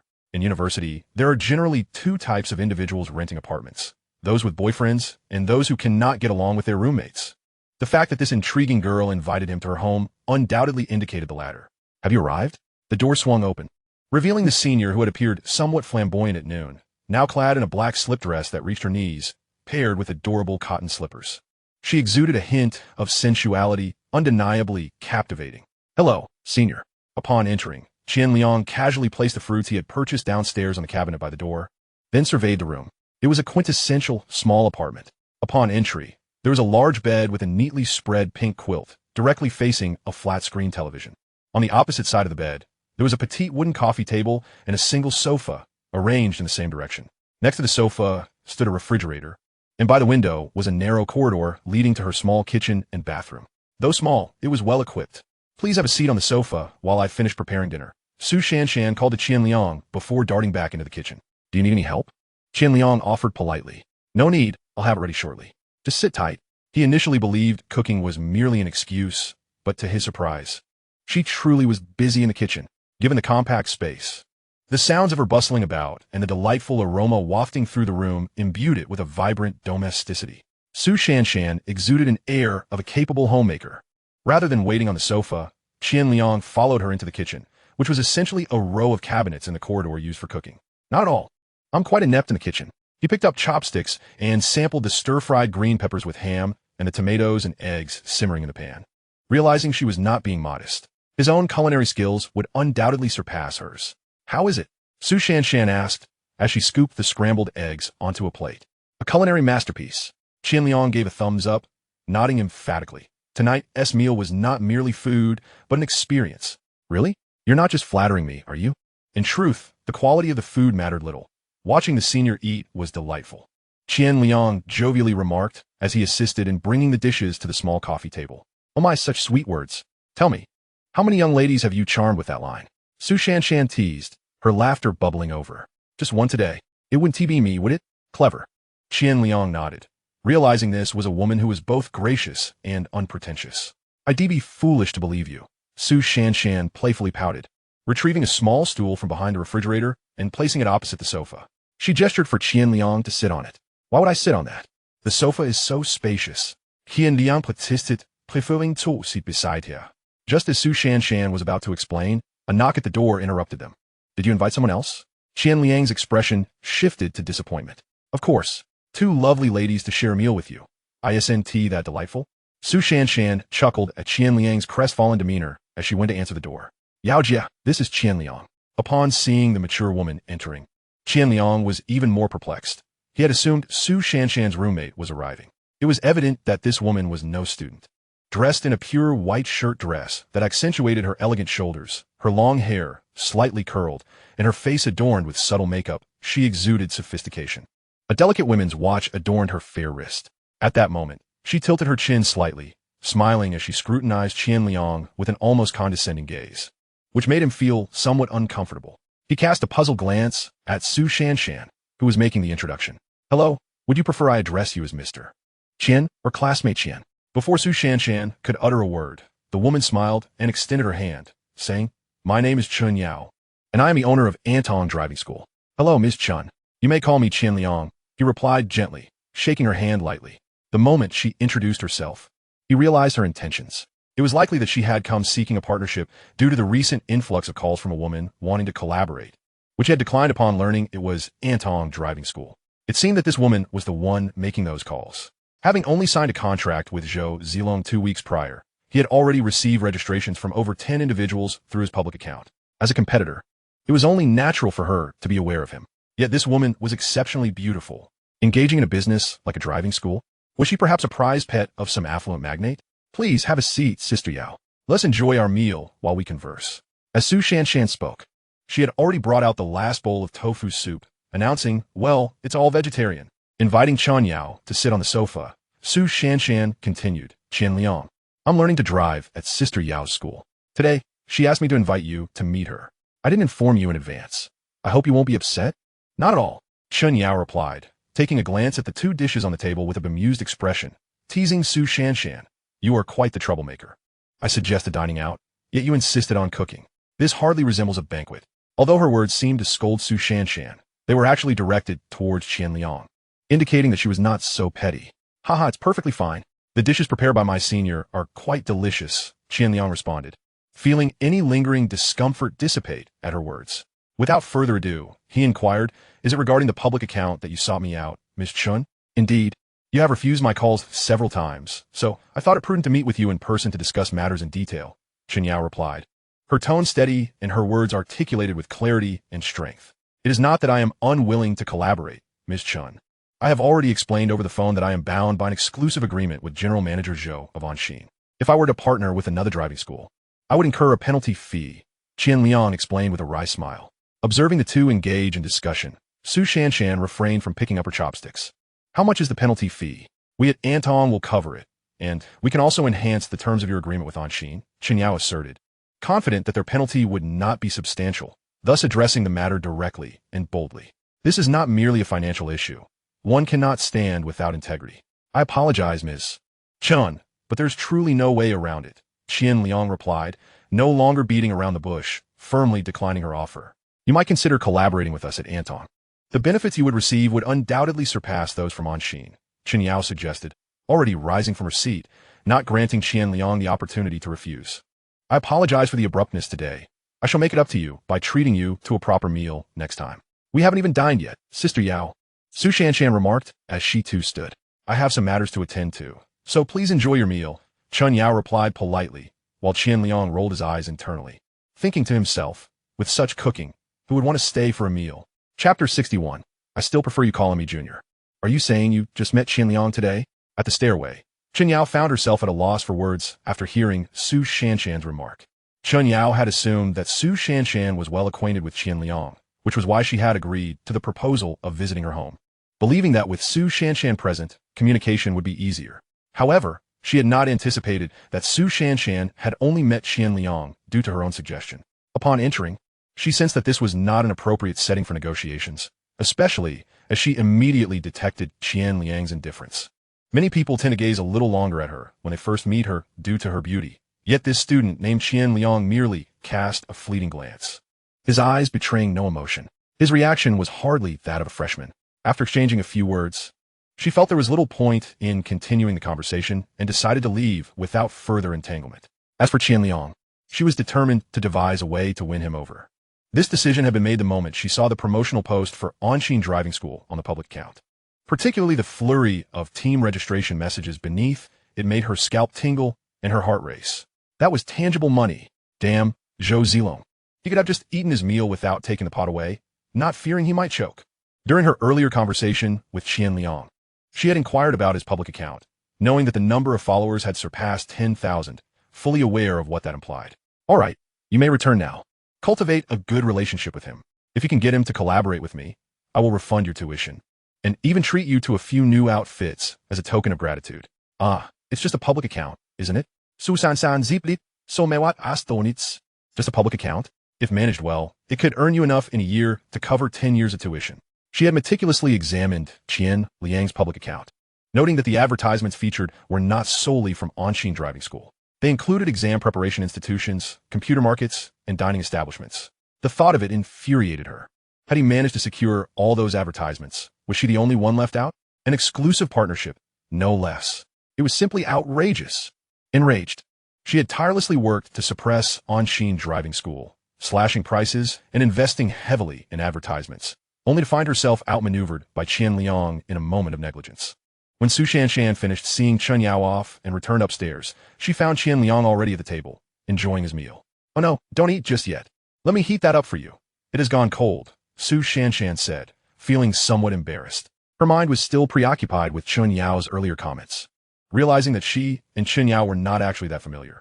Just a couple of days ago, during driving practice, Chen Yao had approached her, asking if she could arrange for Qian Liang to meet her. While she might not have known everyone, Qian Liang was far too renowned to be overlooked. Not only was he present at the welcome party, but he was also referenced by their instructors, who often used his songs as examples. Moreover, there were even mentions of the dean being particularly fond of Qian Liang, wishing to recruit him to the music academy. Eager to meet this junior, Su Shanshan had readily agreed when Chen Yao inquired. Initially, she merely thought him talented, but after witnessing Chen Yao's demeanor earlier, her admiration for Qian Liang deepened. Not only was he impressive within the school, but he also attracted attention from business owners outside of it, eager to collaborate. All right, hurry and eat, she urged. Qian Liang sipped his soup, nonchalantly replying, Are you really not angry? Su Shanshan raised an eyebrow and took a seat beside him, smiling brightly. After they had moved to the sofa, the fragrant aroma of her body, mingled with the scent of the meal, filled Qian Liang's senses, heightening his impulses. Angry? I initially thought I was having a candlelit dinner with my senior, only to discover it was a setup for matchmaking. Qian Liang sighed dramatically, feigning disappointment. Well, now it's just the two of us. You can consider it a candlelit dinner, Su Shanshan quipped with a playful smile, refilling Qian Liang's bowl of soup. The sofa was rather small, and as they sat closely together, their legs occasionally brushed against one another. In no time, Qian Liang had devoured most of the dishes. Su Shanshan, already harboring feelings for him, found herself laughing heartily throughout the meal, drawing them even closer together, as their relationship seemed to grow more intimate. Su Shanshan had hardly eaten much. Upon seeing Qian Liang set down his chopsticks and lean back against the sofa, Su Shanshan also ceased her meal, placing her bowl on the coffee table without glancing back. She spoke to herself. Sister Yao just mentioned that if you collaborate with her, I could get a refund on my tuition fees. However, I did not acquiesce to her, After Su Shanshan finished her sentence, a prolonged silence ensued, during which she noticed Qian Liang gazing at her with a smile, albeit his eyes bore an aggressive gleam. Outside, the sky had darkened, rendering the outlines of the two figures in the room somewhat indistinct, instantly creating a suggestive atmosphere. Suddenly, her heart raced. She was no longer an innocent girl. Flustered, she exclaimed, student, wait, let me turn on the light. As Su Shanshan rose, she was abruptly yanked back with considerable force, landing squarely in Qian Liang's embrace. Why had her senior rejected her? Still reeling from the tension, she heard Qian Liang's voice beside her ear, his warm breath sending tingles across her skin. Qian Liang, please let me go. Su Shanshan struggled slightly, her tone sultry. I prefer hearing you call me Junior. At that moment, Su Shanshan felt herself weaken entirely. Her ears, already sensitive, flushed a deep crimson, and her voice grew tender. Junior, don't let your girlfriend find out. As she spoke, her hands had silently wrapped around Qian Liang's neck, her body floating against his shoulder, her breath becoming somewhat hurried. Qian Liang felt a rush of warmth in his heart, just as he was about to make a move. His phone rang obnoxiously. Frustrated, he freed one hand, hanging up without even looking. Yet, no sooner had he done so than the phone rang insistently again. Answer it, Junior. What if it's urgent? Su Shanshan lifted her head slightly, though her body remained nestled against him. Observing Qian Liang's displeasure, she felt a chuckle bubbling up within her. Her shyness significantly diminished. "Hello, what do you want?" Feeling Su Shanshan leaning closer, Qian Liang inhaled sharply, adopting a rather brusque tone on the call. "Come pick me up." Hearing Wang Ziyu's voice on the other end instantly infuriated Qian Liang. She truly had a knack for timing. "What on earth is wrong with you?" he muttered under his breath, preparing to hang up when Wang Ziyu's slightly childish voice rang out once more. "Aren't you my boyfriend? Come get me. I can't find my way back. Have you been drinking?" Hearing her voice was off, Qian Liang hesitated, glancing at the caller ID. "Yes, how did you know?" "I'm quite the drinker. Where are you?" he inquired, frowning. "In the restroom." Listening to her sound so foolish, Qian Liang was rendered speechless. After some delay, he finally clarified her location. "Your girlfriend?" Su Shanshan had now detached herself from Qian Liang, observing his disgruntled demeanor with a hint of curiosity. Qian Liang grunted in response, abruptly pulling Su Shanshan in for a kiss. "All right, you may go now." After a long moment, Su Shanshan breathlessly pushed Qian Liang away. "I'm sorry." Qian Liang felt a twinge of embarrassment. "It's fine, hurry along." In the darkness, Qian Liang could not discern her expression, only feeling delicate hands caressing his face, followed by a warm, slightly damp kiss on his cheek. Chapter 62. Don't you dare scold my boyfriend. After departing from Su Shanshan, Qian Liang hailed a taxi bound for Central City. It was only as the taxi approached that he vaguely recalled today was the literary department's celebration party, commemorating the successful completion of the welcoming gala. In truth, it was merely an excuse for a lavish meal funded by the department. Wang Ziyu had invited him yesterday, but he had declined, finding it troublesome. Now, reflecting on it only fueled his irritation. With so many people in the literary department, why should he be the one to pick her up? He had foolishly assumed she was alone, drinking excessively outside. Had he remembered sooner, he would have disregarded Wang Ziyu entirely. Su's dormitory bed appeared far more comfortable than the one in the dormitories. However, now that he had to return, he could not bring himself to do so. Upon arriving at the entrance of the restaurant Wang Ziyu mentioned, Qian Liang did not go inside but called for her to come out. Before long, several individuals emerged from the restaurant, with Wang Ziyu being supported by a girl, while Wang Zhen and Chaoong followed closely behind. "I told Ziyu she was making a fuss about leaving. Have you eaten? Come on. Let's go inside for a drink. You're the vice minister now, and it's essential to get acquainted with the club members for future collaborations." Spotting Qian Liang, Wang Zhen smiled, gesturing towards him, and casually handed Qian Liang a cigarette, pulling him along toward the hotel. Qian Liang accepted the cigarette, only to notice it was a Zhonghua brand, indicative of a lavish lifestyle. "Today was indeed a bit troublesome, old buddy. I assure you I will be actively involved in future events." While lighting the cigarette, Qian Liang offered a few flattering words. Although his appointment had yet to be finalized, Wang Zhen's words carried weight. As they spoke, he pointed at the giggling Wang Ziyu and said, "I'll take her back. I'll drink 3 cups as punishment next time to make amends." Qian Liang spoke eloquently. Such occasions were merely about flattering each other. "All right, then let us enjoy a proper drink next time." Wang Zhen regarded Qian Liang not as an ordinary freshman, but as someone capable, deserving of special recognition, especially since he felt Qian Liang had a knack for socializing, devoid of the arrogance typical of the talented. Moreover, Qian Liang was now well known among the school authorities, which only enhanced Wang Zhen's favorable attitude. "You've arrived, hee." While they were still exchanging pleasantries, Wang Ziyu broke free from the girl supporting her and staggered over to Qian Liang. Gazing at the goofy Wang Ziyu, Qian Liang felt embarrassed. Was this the same Wang Ziyu who had dazzled on stage with her grace and poise? In disbelief, he cast a questioning glance at Wang Zhen. A quick scan revealed that the group had only just begun drinking. It was baffling how Wang Ziyu had become so inebriated. She typically abstained from alcohol during gatherings. Today, something had evidently prompted her to indulge. Wang Zhen, wary of Qian Liang misunderstanding their intentions, offered a wry smile and clarified. He had assumed the two were genuinely dating. Qian Liang rubbed his temples, unsure of what to say. After exchanging greetings, he prepared to escort Wang Ziyu home. "I'll accompany you in taking her back." Just as Qian Liang reached out to assist Wang Ziyu, Chaoong, who had been standing idly by, suddenly interjected, stepping between them. A moment of silence enveloped the scene. Narrowing his eyes, Qian Liang had yet to respond when a loud, boisterous voice exclaimed, "What are you doing? Don't you dare scold my boyfriend." With that, she assertively shoved Chaoong aside. Coughing as the smoke from his cigarette caught in his throat, Qian Liang struggled to suppress a laugh as he watched Wang Ziyu, speaking in a charming northeastern dialect, appearing both fierce and endearing. He had never anticipated her to be from the northeast. That accent was simply too adorable. Suddenly, The girl who had been supporting Wang Ziyu burst into laughter, finding Wang Ziyu's current demeanor irresistibly charming. Wang Zhen shot a glare at the girl, then turned to the somewhat awkward Xiao Wang, stepping forward to drape an arm around his shoulders and mockingly scold. That won't do. With both ministers gone, I'll be left to fend for myself. Let Qian Liang take Ziyu home.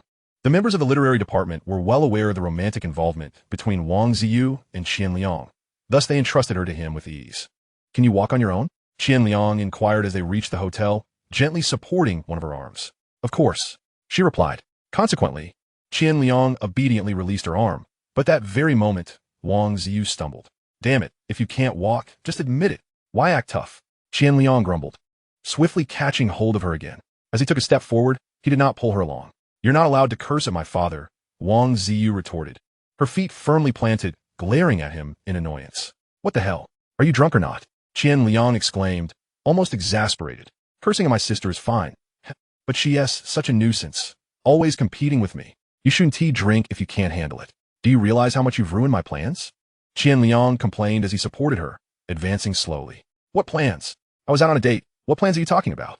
He replied, irritation creeping into his voice. Well, I could go on a date with you too. My girlfriend can sleep with me. Can you? Although Wang Ziyu was undeniably charming at this moment, the thought of not being able to see Su Shanshan diminished her allure. How about I accompany you to sleep next time? But I didn't even shower today. She pondered, her eyes darting as she considered. The audacity of this negotiation left Qian Liang both amused and infuriated. He had no desire to engage further with a drunken individual and was ready to hail a cab. But you haven't confessed your feelings. Wang Ziyu assumed Qian Liang was upset and pouted, nudging his chest with her head, her voice laden with grievance. Qian Liang was left in a state of bewilderment. This woman transformed drastically after drinking. He couldn't even tell if she was truly intoxicated. He grasped her head gently, scrutinizing her eyes. Initially, he only intended to ascertain her sobriety.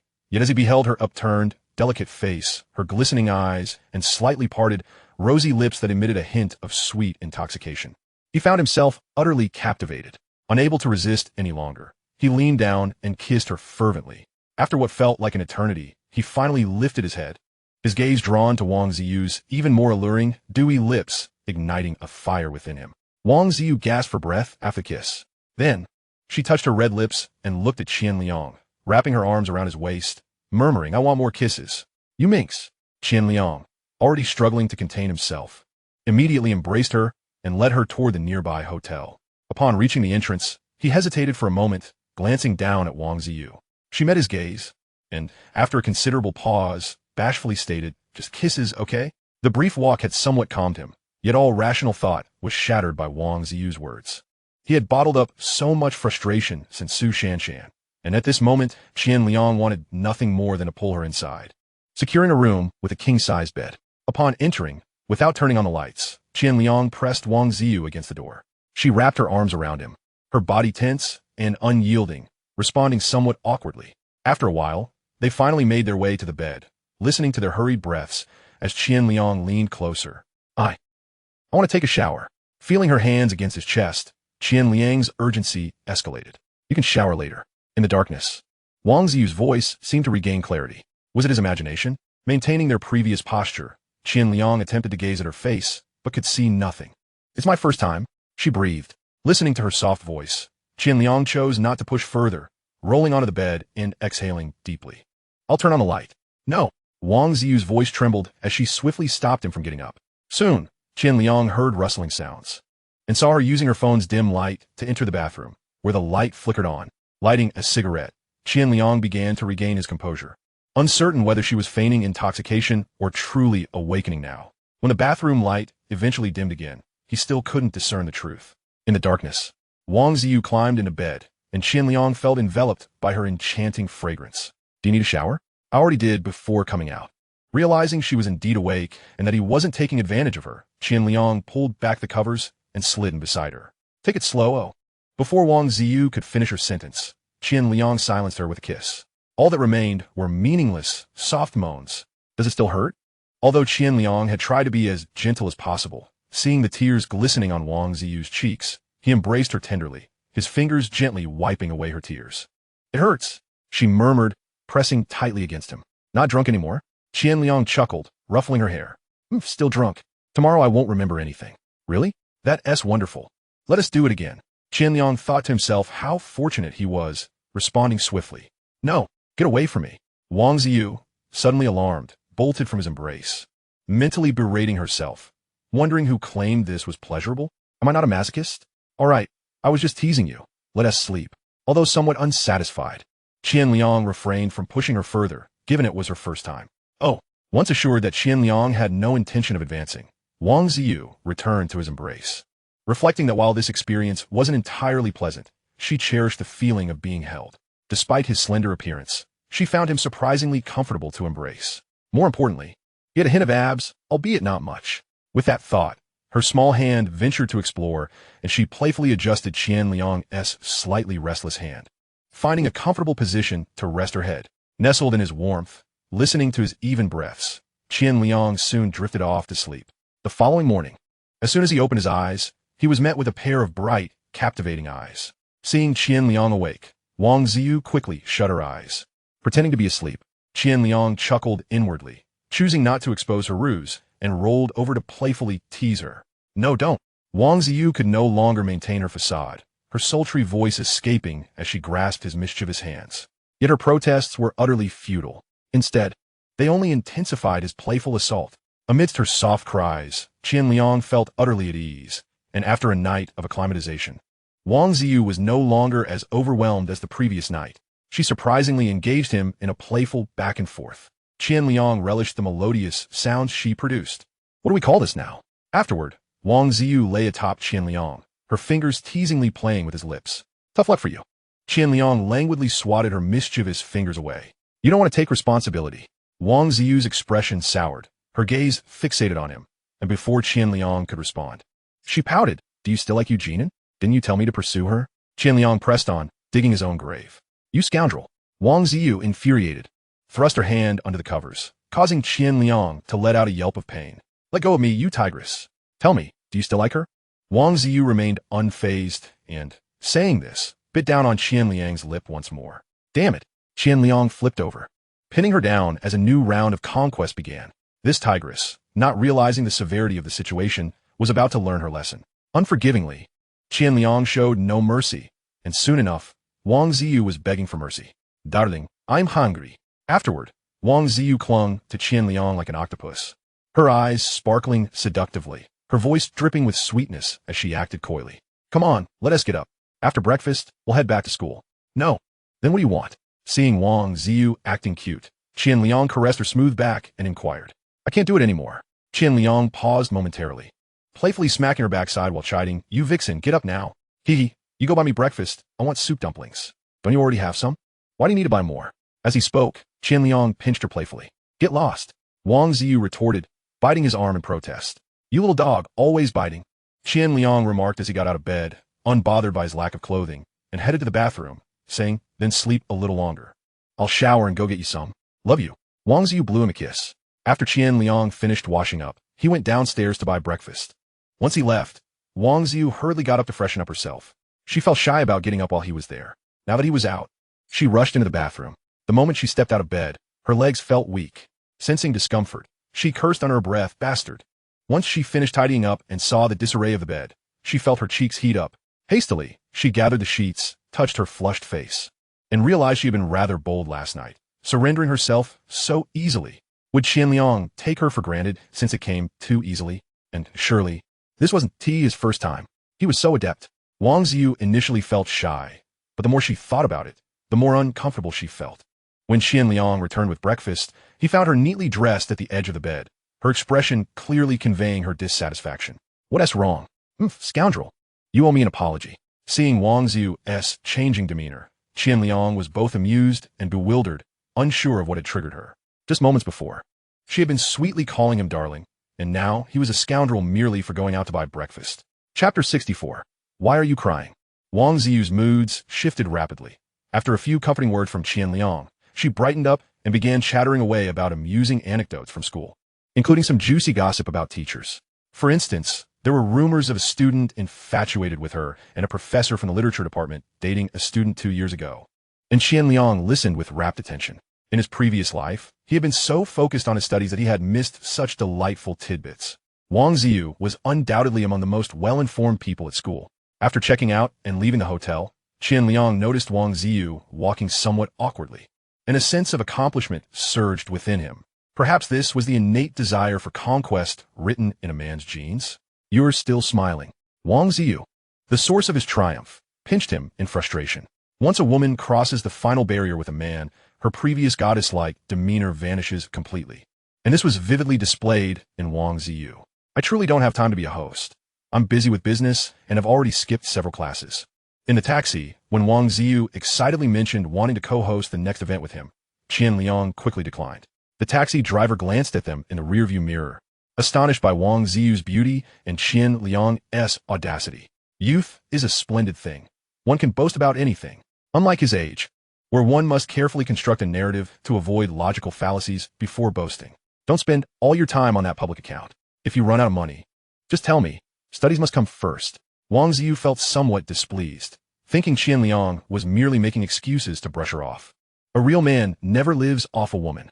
Qian Liang kissed her, and she instantly blushed, casting a shy glance at the taxi driver. Overwhelmed with embarrassment, she forgot to scold him.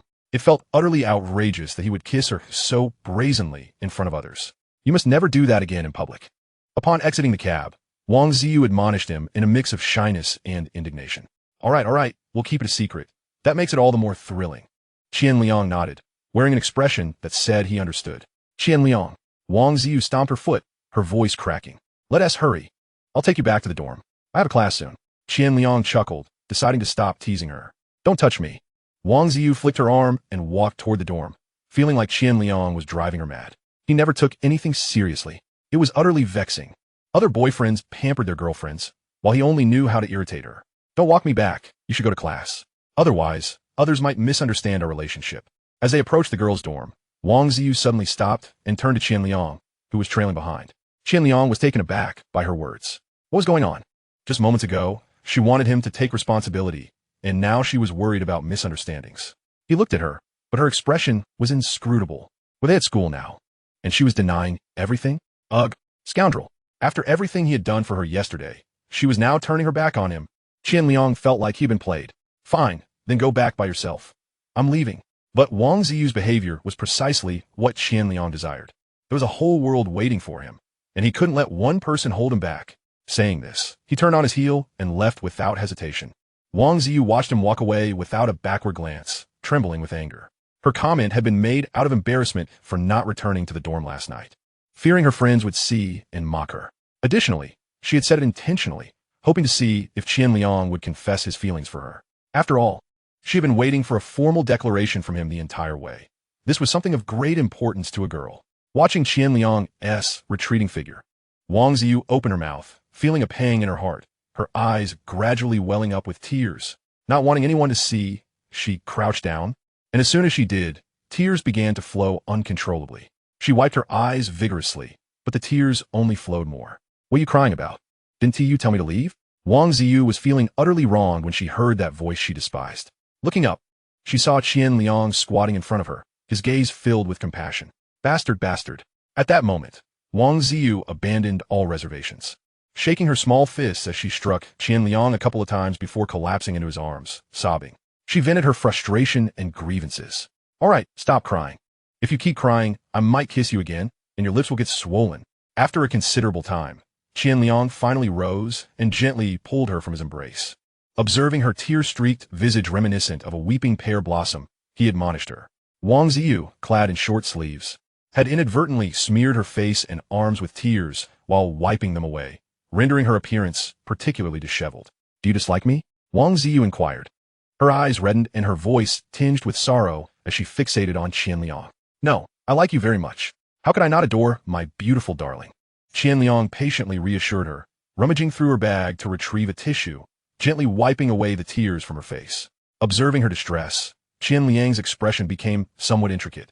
Despite his flaws, he genuinely believed that what transpired between them last night was more of an unexpected occurrence than anything else. While he acknowledged a degree of affection, he did not perceive the depth of their feelings as particularly profound. "Please, don't bully me anymore. I know you were upset when I asked you to pick me up last night, but I did it on purpose," Wang Ziyu continued, tears cascading down her cheeks once again, her words tumbling forth When you entered the pharmacy yesterday evening, I followed you in. I saw you purchasing that item, and when I thought about you being with another woman at the gathering, I felt an inexplicable ache in my heart, which led me to drink, and after that, I couldn't help but call you. Qian Liang was taken aback by her barrage of words, momentarily halting his actions. You followed me into the pharmacy? After a lengthy pause, he uttered what seemed like a trivial question. Yes, I intended to invite you to the gathering, but as I approached the entrance, I saw you buying that item. At a loss for words, Qian Liang felt a twinge of embarrassment, swearing to himself never to purchase such things near the school gate again. Do you have a girlfriend? Before he could contemplate whom to blame for the little incident, Wang Ziyu pressed on with her inquiries. I won't pressure you, but I don't regret what happened last night. Noticing Qian Liang's silence, she stood on tiptoe and gently pecked his cheek. All right, you should go to class. I'll wait for you to have lunch together. As Wang Ziyu turned to leave, Qian Liang opened his mouth, but ultimately remained silent. He had been ready to shift the blame onto Zhao Shuchuan, but before he could articulate his thoughts, Wang Ziyu had already preempted him. Now, he found himself uncertain about Wang Ziyu's intentions. Could it be that, according to her, he could have multiple girlfriends? This notion seemed almost more perfect than letting Zhao Shuchuan take the fall. Chapter 65. Upon arriving at the dormitory, Wan Ziyu spot Gao An Lingung Daos Sti. As she noticed him, he, too, caught sight of her, his face lighting up with joy. He hurried to her side, a hint of anxiety in his voice as he asked, Ziyu, I heard you didn't return to the dorm last night. Where were you? Are you all right? Who told you that? Wang Ziyu's mood soured, her tone somewhat sharp, particularly as she felt cornered by him in the morning, akin to being caught in a compromising situation. I heard, Chao Ong stammered, and upon noticing Wang Ziyu's reddened eyes, his expression shifted to one of concern. What happened? Were you with Qian Liang last night? Did he bully you? No, just go back. I'm heading upstairs. I'm fine. Wang Ziyu replied tersely, trying to control her irritation, considering he was genuinely concerned for her. Although she was upset, she was not one to lash out indiscriminately. Tell me, Ziyu, did he bully you? The thought of them together last night conjured countless images in Xiaoang's mind, igniting his anger. In a fit of emotion, he grasped Wang Ziyu's arm, his voice rising in agitation. Let go of me, Wang Ziyu exclaimed sharply. You, I. Faced with her icy gaze, Xiaoang instinctively released her. Yet he remained convinced that Qian Liang had mistreated her. Yes, I was with Qian Liang last night, but it was my choice. I didn't want to come back. He's my boyfriend. Is that a problem? I was just worried about you.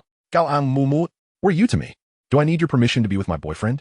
At that moment, Wang Ziyu could no longer contain her temper. The crux of the matter was that Xiaoang was exceedingly persistent. If she didn't clarify things, he would undoubtedly continue to pursue her. I like you. Then please stop liking me. I have a boyfriend now. With that, Wang Ziyu turned away, ascending the stairs, leaving Xiaoang standing there, dumbfounded. Why didn't Wang Zong have any candy today? Is he feeling down? At that moment, Qian Liang had arrived in class, noticing Wang Jingyu's signature lollipop absent from his mouth, causing him a moment of disorientation as he jested. Unbeknownst to him, a scene had unfolded outside the girls' dormitory. Staying out all night? Just wait for the counselor to give you trouble. Wang Jingyu, having resolved to quit sweets, rolled his eyes at Qian Liang's teasing, retorting, What were you up to last night? Why didn't you return to the dorm? Lin Yuedong, sitting nearby, suddenly became alert, turning to Qian Liang. I went to an internet cafe. I was busy and didn't return until late, Qian Liang replied, nonchalantly, his heart racing as he spun a tale without a hint of guilt, resting his head on the desk, exhaustion etched across his face. Keep your voices down. I need to catch some sleep. It's unbearable trying to rest at the internet cafe. I didn't sleep well all night. Oh, then sleep. I won't let them disturb you, Lin Yuetong assured him, entirely oblivious. Chen Rue and the others exchanged glances, silently smirking at Lin Yuetong. They all knew that Qian Liang had undoubtedly sought the company of women last night. After all, who goes to an internet cafe only to shower and change clothes first? And he had even used Zhao Shuchuan's hair gel before leaving. Although the trio was curious about last night's escapades, they tacitly refrained from discussing it further in Lin Yuetong's presence. Qian Liang slept through to the end of class, still somewhat dazed when Lin Yuetong roused him. Glancing at his phone, he discovered several messages from Wang Ziyu. Crafting a casual excuse, he made his way to the dining hall where he had last dined with Wang Ziyu. It was just noon, and the crowd was still manageable. Upon entering the dining hall, Qian Liang immediately spotted Wang Ziyu seated in a corner, her meal already prepared. Why didn't you reply to my messages? As soon as he sat down, she playfully chastised him, her mood evidently having improved since the morning. I was exhausted and fell asleep. Noting her omission of the earlier girlfriend topic, Qian Liang feigned ignorance, raising his eyebrows playfully. You scoundrel, hurry and eat. Do you have class this afternoon? Wang Ziyu asked as Qian Liang began to eat. No class, why? Then will you accompany me to class, please? Wang Ziyu's eyes sparkled with anticipation. Not going. What I do while you're in class? Qian Liang declined. You simply don't like me. Oh, come now, I think about you constantly. After swallowing his food, Qian Liang sighed. I plan to have tea with Principal Wang this afternoon. Huh? Wang Ziyu was momentarily taken aback by Qian Liang's statement. Her large eyes wide with innocent surprise, her lips greasy. Didn't he, the old man, say to find him for a chat when I have time? Qian Liang, with a thumb, wiped the grease from the corner of her mouth. Wasn't that just a gesture of politeness? Wang Ziyu sensed that Qian Liang was somewhat losing his sense of position, yet his slightly intimate actions stirred a sweetness within her heart. Did she really think that such a high-ranking leader would casually extend a polite word to her, prompting her to eagerly approach him? Was that not a bit presumptuous? Observing her expression, Qian Liang understood her thoughts. She merely believed he was oblivious, mistaking courtesy for sincerity. With a hint of amusement, he remarked, Do you truly think such a prominent leader would waste his breath on pleasantries with me? What do I possess that warrants his courtesy? Is it not possible that the words he spoke were genuine reflections of his thoughts? Noticing Wang Ziyu's contemplative demeanor, Qian Liang chose to say no more and focused intently on his meal. Many harbor the misconception that influential figures would extend niceties to them. But what defines an influential figure? They often do not feel the need to be courteous to those significantly beneath them. Thus, whenever they utter something, regardless of future circumstances, it is at that moment a true reflection of their sentiments. Even if it was mere politeness, Qian Liang would seize the opportunity to cultivate that relationship. What is paramount in business? Undoubtedly, it is connections. A vice principal overseeing educational affairs possesses considerable influence, and if he could foster a good relationship, it would count as a valuable network. As he casually glanced up, Qian Liang found Wang Ziyu gazing at him with bright, sparkling eyes. Her expression a delightful mix of beauty and allure, causing a flutter in his heart. How is it that you seem to understand everything? Upon catching Qian Liang's gaze, Wang Ziyu's voice took on a slightly teasing tone. Stop that, don't get too carried away. You're the one who is getting carried away, he shot back, casting a playful glare at Qian Liang. Amusement danced in her eyes. This rascal could always make her laugh, leaving no room for her to truly be angry. Unlike Chao Ong, who would perpetually wear a stern expression, trying to appear impressive without any real substance. Chapter 66. Connecting to the school system. After finishing their meal, Qian Liang and Wang Ziyu lingered in a small grove by the goose pond for a while. Yet, as they walked towards the dormitory, Wang Ziyu felt a twinge of melancholy. Qian Liang still had not confessed his feelings. Earlier that morning, surrounded by her inquisitive roommates, she felt an indescribable annoyance. She had initially resolved that if Qian Liang professed his feelings, she would forego returning home for the National Day holiday, staying behind to accompany him. Now, however, she was uncertain whether she should return home, especially since her mother had been calling her for several days. Upon arriving at the dormitory, she ultimately decided to go home the next day, keeping this from Qian Liang, primarily to allow herself some time to think. Wang Ziyu felt a mix of hope and anxiety. Meanwhile, Qian Liang was devoid of such sentimental musings. Xiao Qian, hurry over here, you little rascal. I asked you to come chat with this old man, and it's taken you days to show up. In Principal Wang's office, seeing Qian Liang follow behind his assistant, Wang Jingwa couldn't help but laugh. I was just worried you were busy, sir. As Principal Wang readily called out Qian Liang's name, Qian Liang seized the moment, responding with a respectful, teacher. The office was quite spacious, the reception area particularly grand, with a small suite in the back likely meant for the principal's rest. Wang Jingwa's smile softened, shaking his head in amusement as he said, It has been years since anyone has referred to me as teacher since I stopped teaching classes. With a wave of his hand, he instructed the assistant to prepare tea. As they chatted, he stepped out from behind his desk, gesturing for Qian Liang to take a seat on the sofa. Despite being over 50, the old man exuded a commanding presence in both speech and movement. Indeed, successful and powerful men age more slowly. However, Qian Liang did not sit idly. He quickly followed the assistant, cheerfully telling Wang Jingwa, Teacher, you must teach me how to brew tea so I can prepare it for you next time. Ha, good. But you must learn well. Xiao Zhou's tea brewing skills are unmatched. Qian Liang secretly rolled his eyes. He thought to himself, when will I ever brew you a proper gongfu tea? You would be utterly delighted. In his previous life, he had indeed honed his skills in the realms of smoke, liquor, and tea. Not to boast about the taste, but it certainly had an impressive effect. His earlier comment about wanting to learn tea brewing was not a serious intent. Rather, he felt that, as a student, it was inappropriate to casually lounge on the sofa while waiting for the teacher to serve him tea.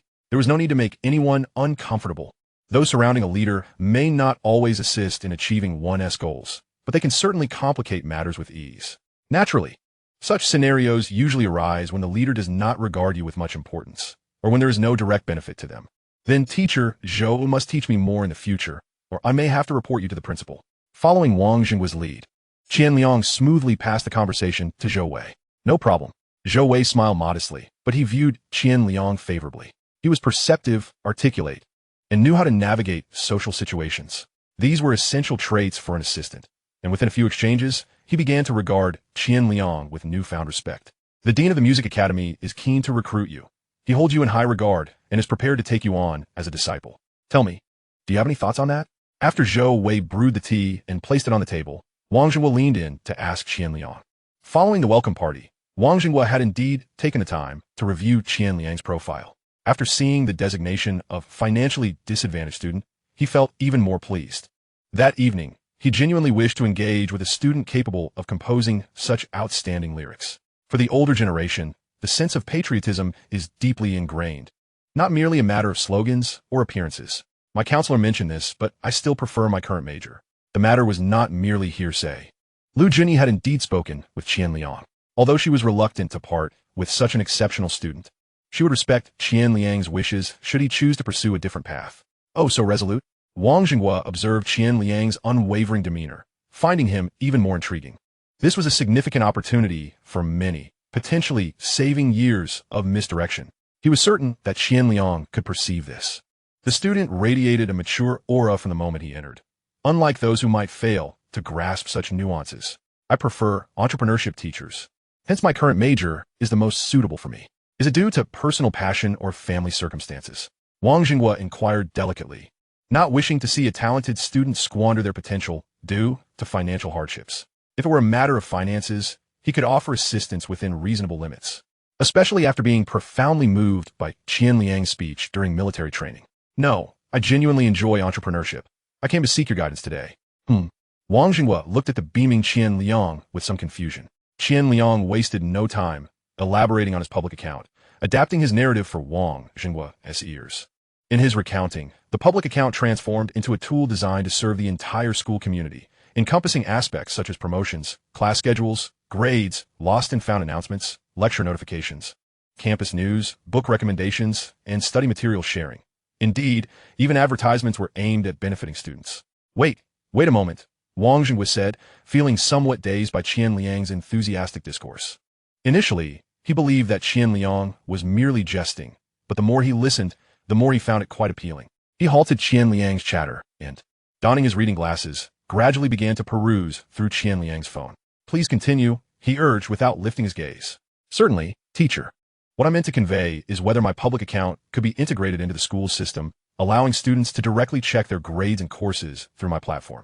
Qian Liang had initially sought to initiate a conversation with Wang Jinghua and leave a favorable impression, but once he began speaking, he found himself unable to stop. Observing the elder's keen interest, he proceeded to articulate his demands. If the integration into the school system were to materialize, his public account would gain credibility. And how do you plan to generate revenue? Came a query. There are numerous ways, teacher. In the future, WeChat will undoubtedly replace QQ and other messaging applications. Just consider how much more convenient WeChat is to use. Qian Liang's enthusiasm surged as he sipped his tea, exclaiming, especially in the workplace, QQ is primarily a PC-based platform, while WeChat's design logic centers around mobile devices. Once it completely supplants QQ in both work and life, content creation platforms like public accounts will attract all media outlets and enterprises. When WeChat Pay and Alipay begin to dominate the payment market, just imagine. At some point, Wang Jinghua had lifted his head to quietly observe the passionately animated Qian Liang. Chapter 67, The Jiangnan Girl. Some of Qian Liang's insights were so refreshing that they left an indelible impression. He did not perceive the other as merely boasting. For Qian Liang had already accomplished tangible results rather than engaging in idle talk about ideals. Even if it were mere conjecture, Qian Liang's vision and analysis of the future surpassed that of 90% of his peers. So, have the advertisements above already generated revenue for you? Without interrupting Qian Liang, Wang Jinghua waited patiently for him to finish speaking, gazing at the various advertisements with a hint of astonishment. He had anticipated that Qian Liang sought his assistance. only to discover that he had already begun to profit from this endeavor. Wang Zhenghua felt a surge of excitement when Qian Liang predicted the future of public accounts. All right, I agree, but you must revise the articles on your account. They are rather disjointed, with titles and content that do not align. He nodded, furrowing his brow as he critiqued, noting that some titles would make even an old man blush. Upon opening the content, it revealed a different narrative altogether. Hee, good teacher. It is precisely because the titles are attractive that they garner attention. Qian Liang chuckled, acknowledging that some titles were indeed unsuitable for an older audience. Well, after the National Day holiday, take the time to thoroughly revise the content on your account. All right, then I shall take my leave, teacher. Wishing you and your family a delightful National Day. Ha, off you go. Wang Zhenghua waved his hand, and as Qian Liang reached the door, he suddenly added, have Xiao Zhou give you my number. Feel free to call me if you need anything. Sure thing. Qian Liang turned, inwardly grumbling about why he couldn't just state it outright, but it was of little consequence. Such is the demeanor of a big shot. It's all about maintaining an image, and asking for a phone number would seem too informal. That evening, he and several dorm mates shared a meal, marking a pre-holiday gathering. Upon returning to the dorm, he called his parents to inform them that he wouldn't be returning home for the holiday, as it was too far to travel for only 7 days. His father seemed somewhat perturbed during the call about his refusal of financial assistance. The following morning, he rose as usual to go for a run. Chen Rue and the others lived nearby and were heading home today, but they had yet to awaken. The National Day holiday is a grand occasion. Even teachers residing on campus often take their families on trips. When he arrived at the sports field, he spotted Professor Liu. Did you not go home, Xiao Qian? Professor Liu greeted him upon noticing Qian Liang. No, Professor, it's too far. It's not worth the journey. As he warmed up, he chatted with Professor Liu. What about your little girlfriend?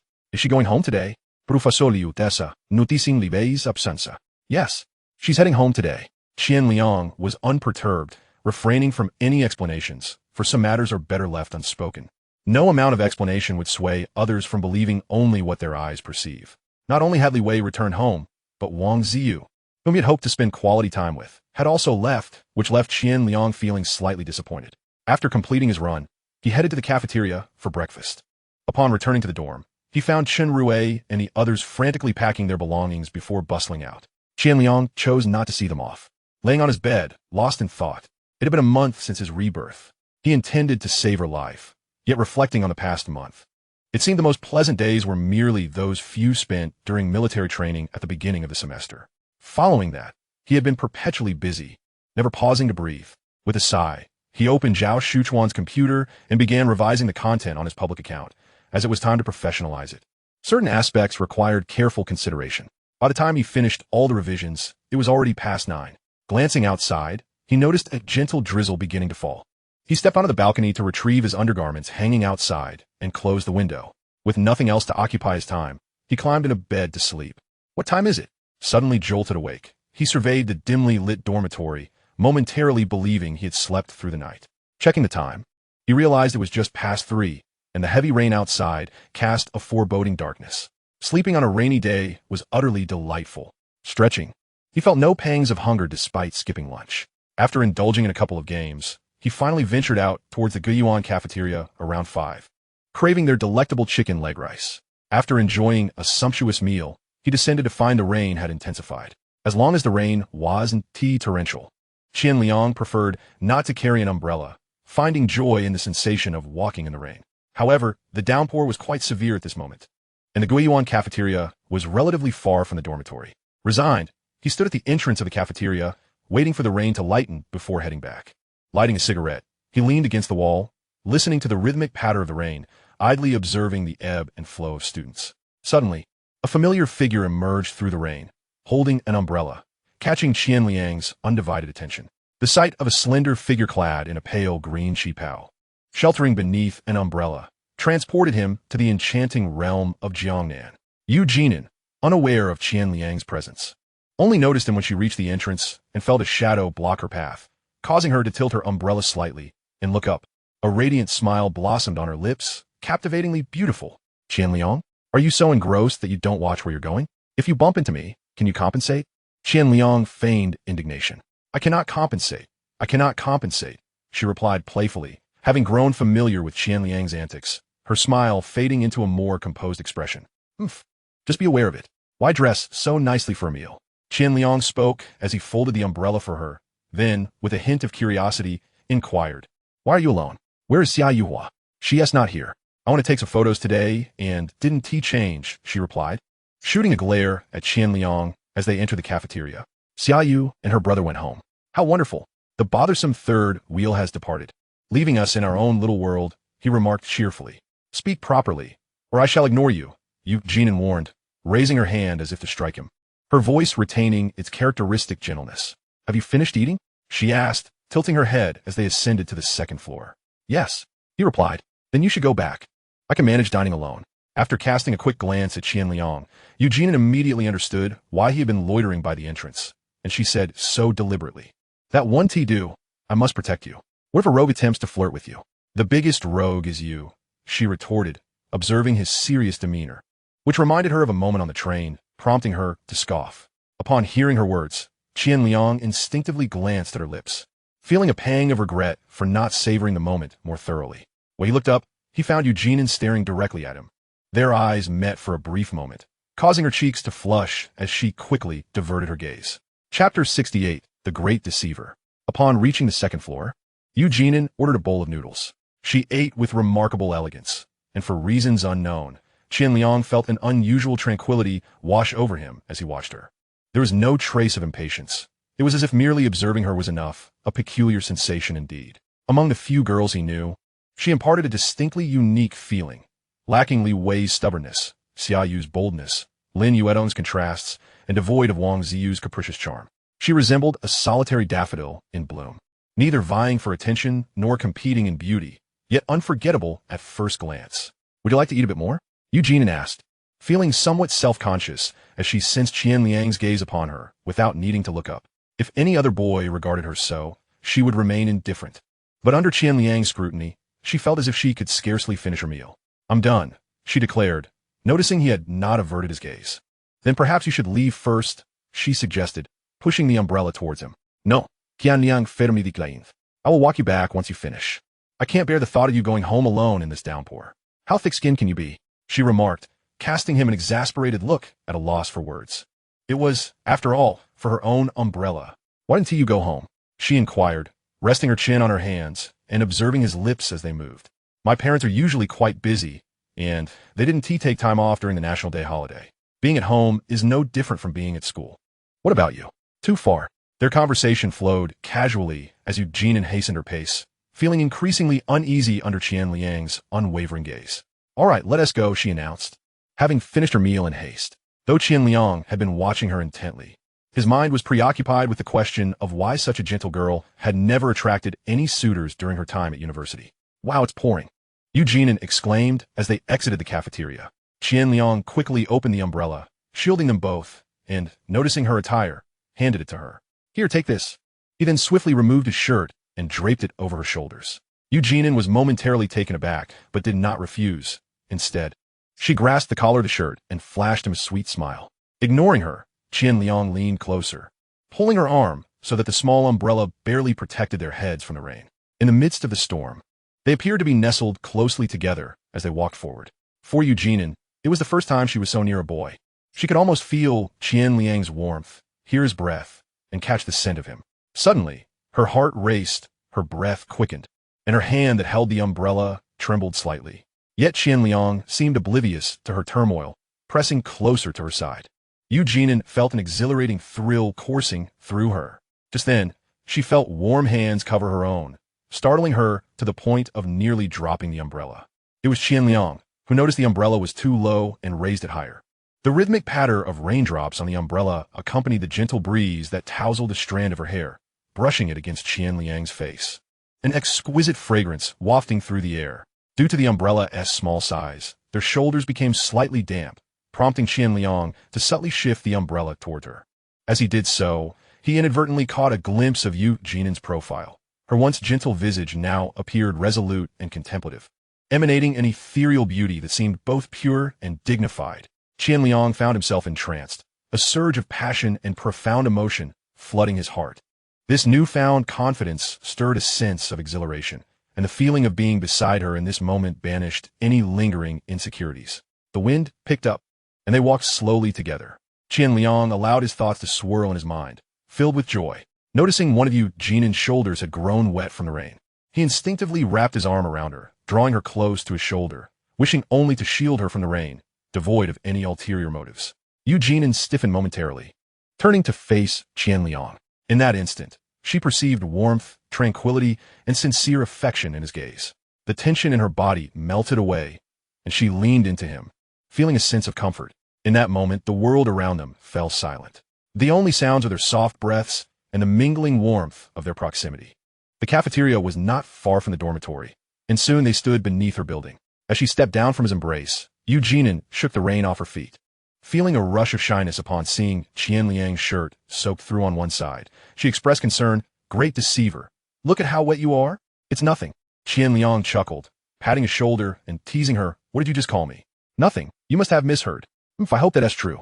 As they conversed, they noticed a few students in the hallway observing them. Yu Jinan's cheeks flushed as she realized how intimate their earlier exchange had appeared, having been cradled in his arms all the way. What had she been thinking? How could she have so obediently leaned against him? With a playful glare, she urged, "You should hurry back. Otherwise, the rain will only get heavier." "All right, I'll return the umbrella to you tomorrow." Though Qian Liang felt no embarrassment, he found little interest in lingering to be a spectacle for others. As he turned to dash into the rain, Yu Jinan belatedly realized that his shirt still draped over her shoulders. Seeing that Qian Liang had already run far ahead, she did not call out to him and instead entered the corridor, walking toward her dormitory under the curious gazes of a few people. Ignoring the whispers that trailed behind her, she entered her room without turning on the light, sitting down on the chair beneath her bed. Her mind replayed the scenes from the rain earlier, along with the warmth of his chest. The thought that she had inadvertently called out the nickname she secretly gave Qian Liang made her cheeks flush again. She muttered to herself, "Yes, just a big tease." Then, somewhat belatedly, she removed the shirt draped over her shoulders, staring at it for a moment before recalling the scent she had inhaled when he had held her close. Compelled by an inexplicable impulse, she pressed her face against the shirt, her nose twitching. A few seconds later, as if burned, she tossed the garment onto the table. Her complexion turning rosy, her eyes shimmering, the fleeting elegance she displayed was momentarily concealed in the darkness. Chapter 69. Yu Jinan's Hobbies. "Where are my clothes?" Qian Liang inquired after finishing lunch in the same cafeteria as the previous day, having just remembered that his clothes were still at Yu Jinan's place. Assuming she would bring them over today. Noticing her empty hands, he asked. Yu Jinan's face reddened again, recalling her behavior from last night.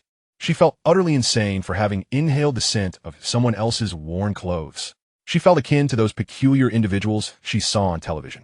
Overwhelmed with embarrassment, she washed Qian Liang's shirt several times, as if that would cleanse her of her internal shame. "Hey!" Observing Yu Jinan with her head bowed and her face flushed, Qian Liang waved his hand in front of her face in bewilderment. He began to reflect on his own actions. Had he acted inappropriately? What did this mean? "I washed it for you. It's not dry yet," Yu Jinan replied coolly after a long pause. "Since you enjoy washing clothes so much, I shall leave all my laundry to you from now on," Qian Liang teased, momentarily taken aback. "Dream on." Yu Jinan shot him a fierce glare, feeling as though she perpetually embarrassed herself in front of him. "Are you leaving? What are your plans for the afternoon?" As he walked past her, Qian Liang caught a whiff of her subtle fragrance, which captivated him. "Playing games," Yu Jinan replied without a second thought. "Huh." Witnessing her suddenly appear invigorated, Qian Liang couldn't help but chuckle. He hadn't expected her to be a gaming addict. "Would you like to join?" he invited playfully, feeling pleased that asking her to lunch had been the right decision. It seemed that favors were being exchanged, and getting closer was not so difficult. "Sure. Internet cafe." Okay. Yu Jinan hesitated for a moment. Although she had never been to an internet cafe, she felt it would be fine with Qian Liang accompanying her. "Let's go." After their plans were settled, the two headed straight to the internet cafe. Although Yu Jinan felt it was somewhat inappropriate to go to an internet cafe with a boy, she couldn't shake the feeling of excitement. If it were any other guy, she would have surely declined. Yet, as soon as Qian Liang had spoken, her words had escaped her before her mind could catch up. She couldn't quite understand why.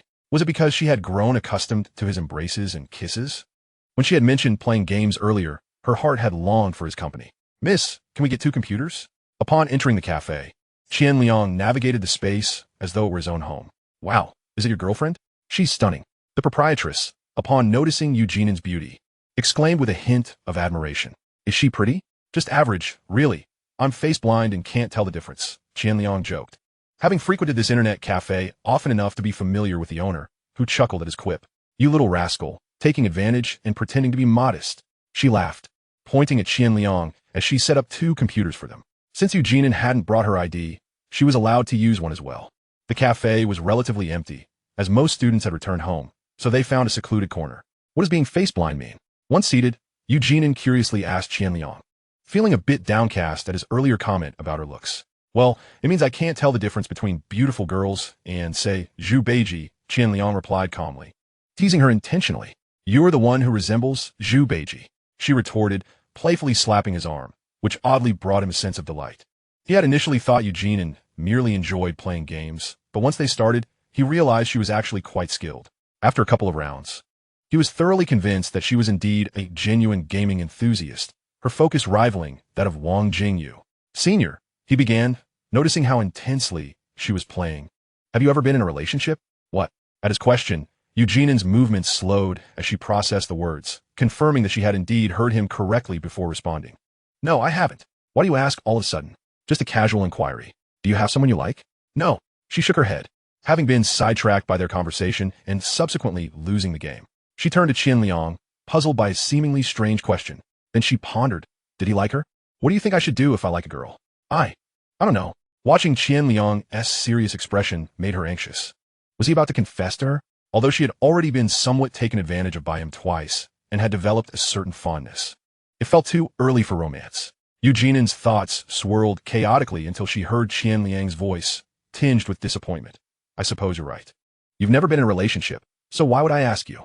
Huh? His words interrupted Eugenian's train of thought, and it seemed that he might not be interested in her after all. While she felt relieved, there was a twinge of disappointment, and her curiosity flared. So, who do you like? I want to tell you. By the way, how should a girl pursue someone? Qian Liang leaned closer, earnestly seeking her advice. As if the pinnacle of romance was to have the pursued teach the pursuer the art of pursuit. I don't know, but I suppose it depends on what the girl likes, right? That's the tricky part.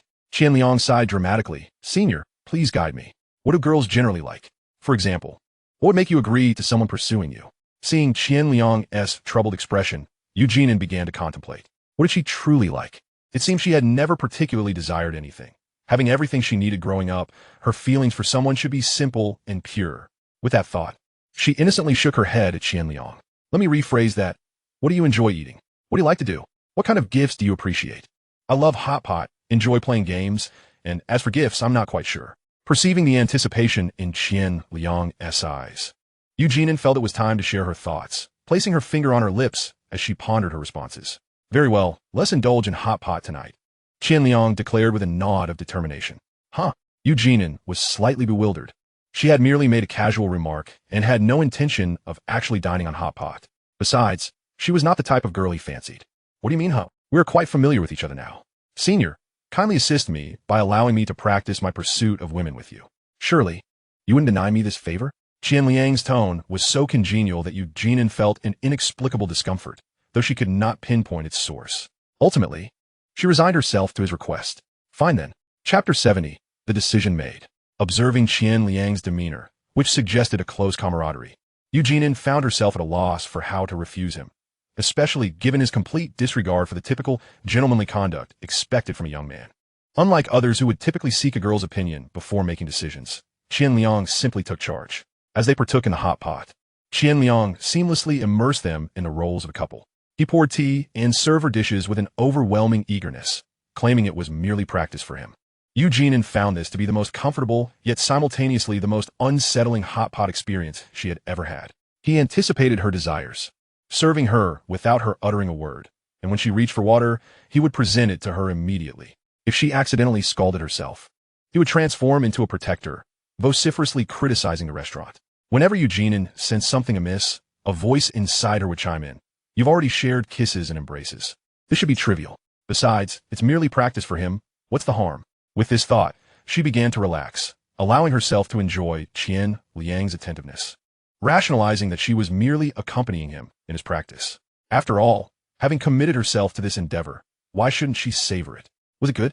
Upon exiting the hot pot establishment, Qian Liang inquired, his eyes lingering on Eugenian's flushed lips, suppressing the urge to steal a kiss. Delicious. I had promised to treat you before, and now you've treated me, she responded, feeling a bit shy as the evening breeze tousled her hair. In her mind, Qian Liang was not particularly affluent, yet he had insisted on treating her to dinner. Then you shall treat me tomorrow, he replied nonchalantly. All right.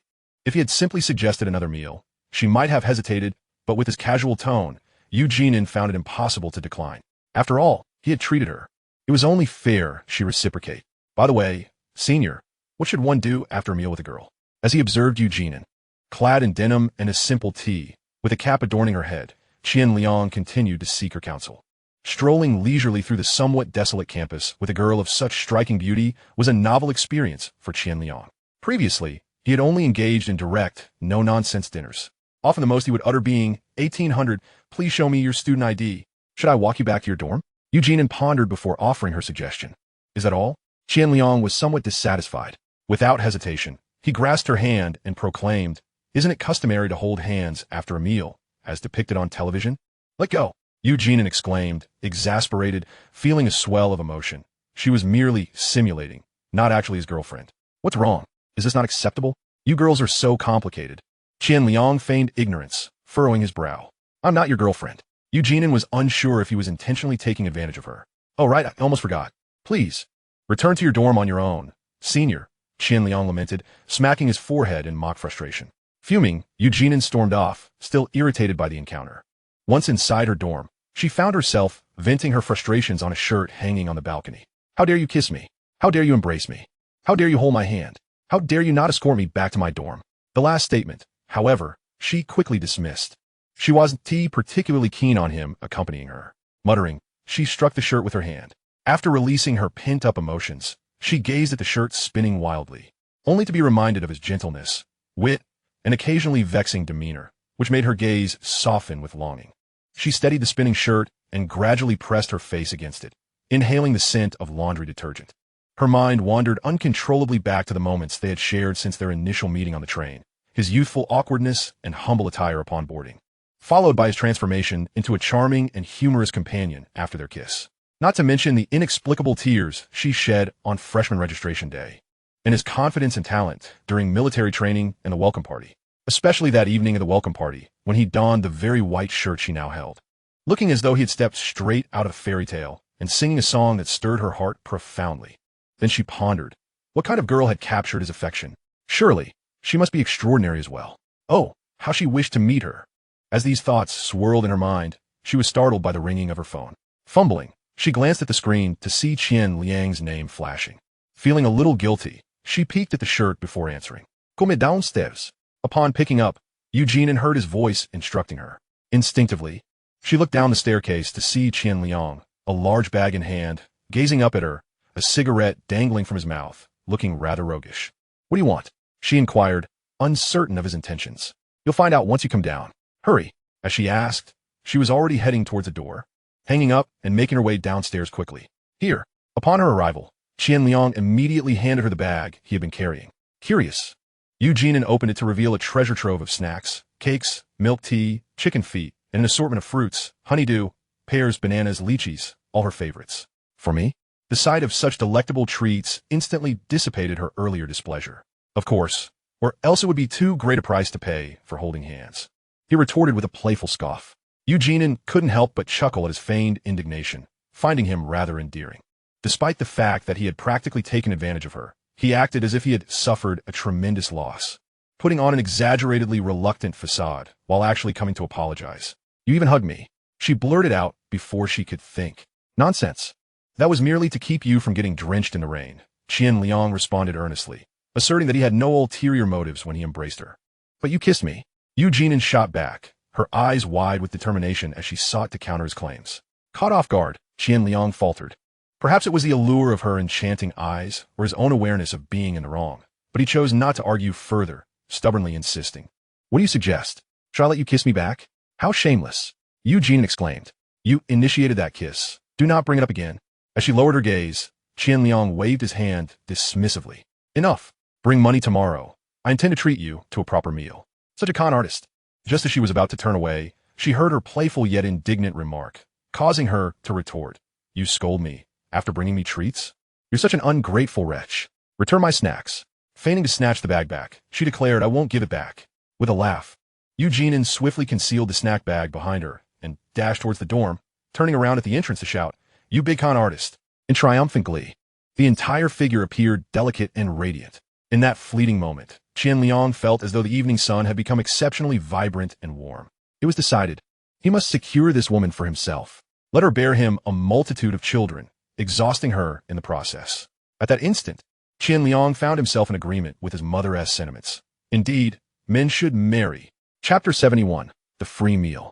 Qian Liang never anticipated that the person accompanying him throughout the National Day holiday would be Eugene. He vividly recalled that in his previous life, he had spent the entire holiday cooped up in his dormitory like a recluse for 7 days, traversing the monotonous routine between the dormitory and the cafeteria.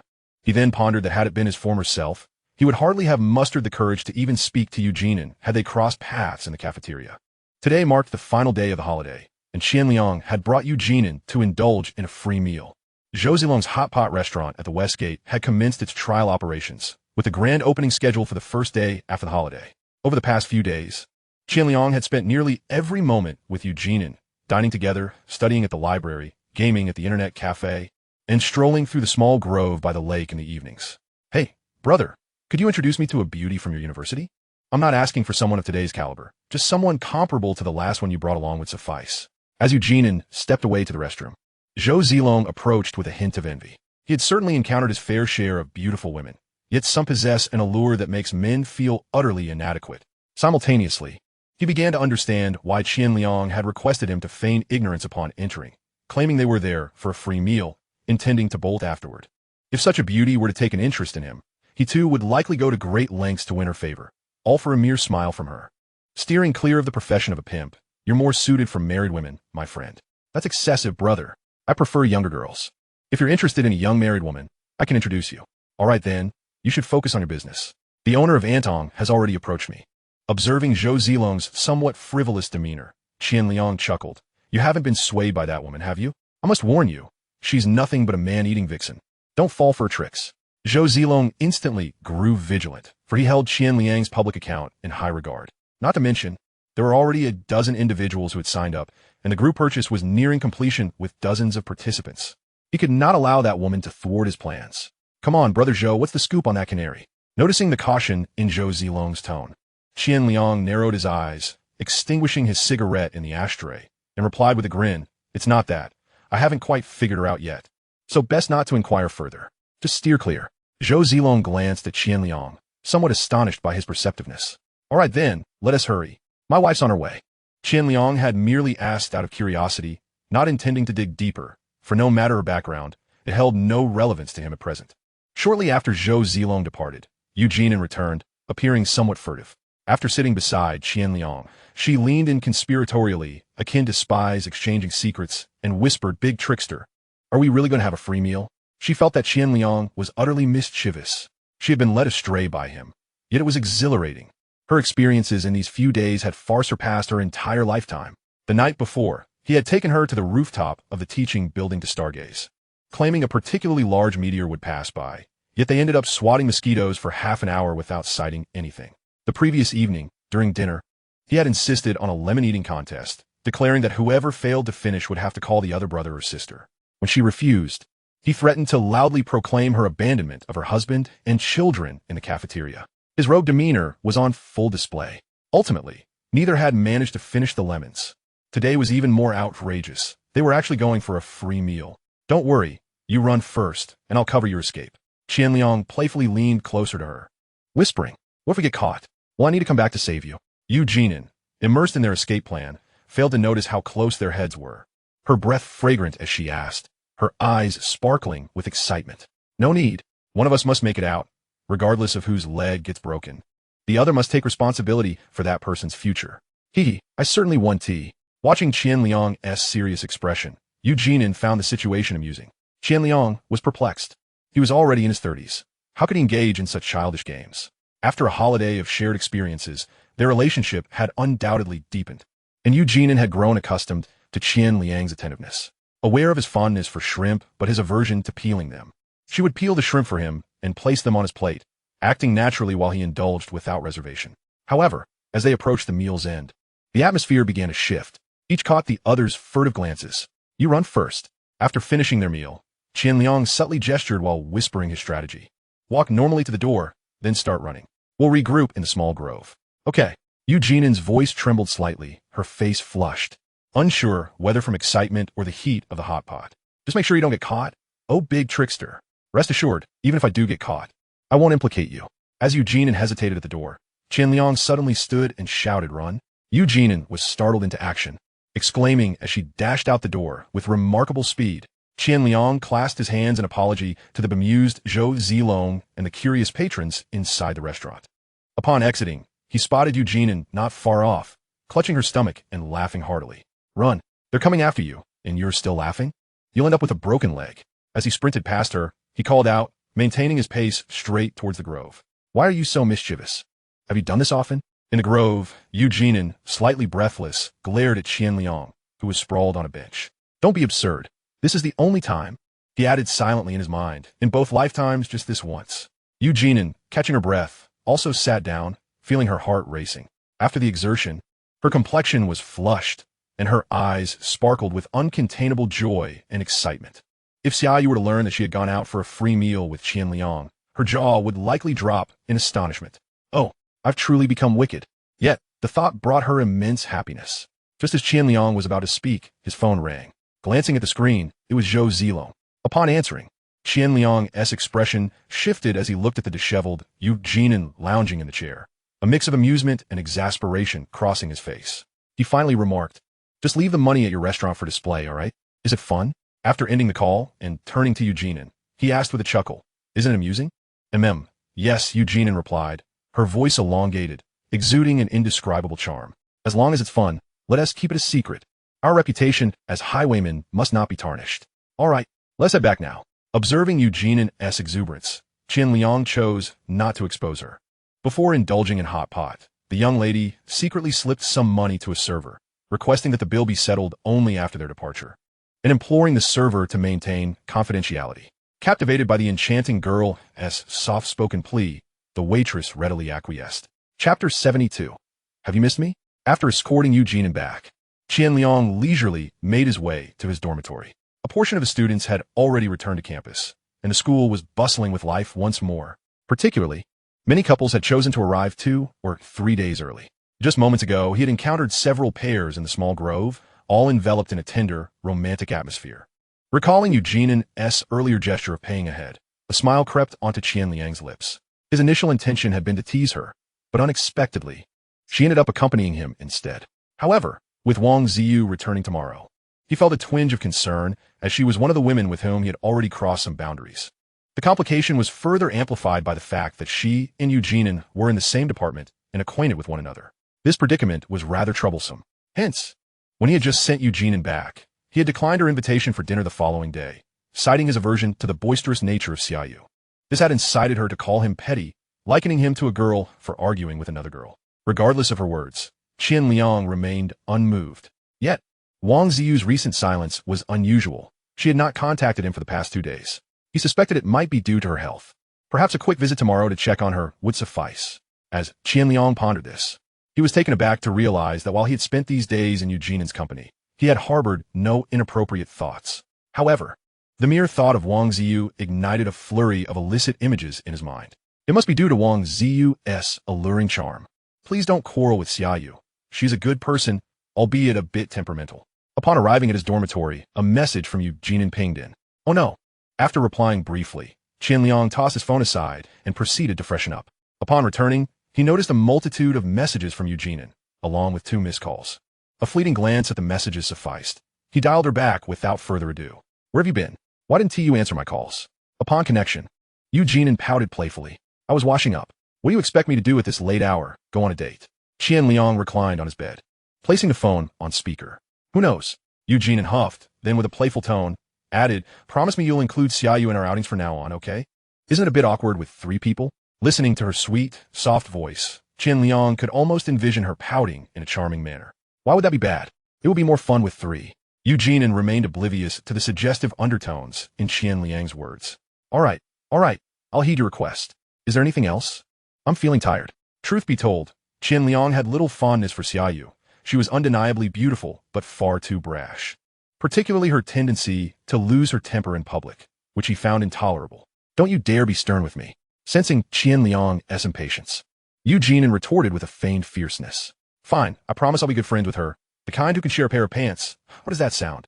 You rogue. Yu Jinan was amused by Qian Liang's teasing tone, yet his lewd insinuations failed to provoke her anger. Good night, she said, chuckling before hanging up.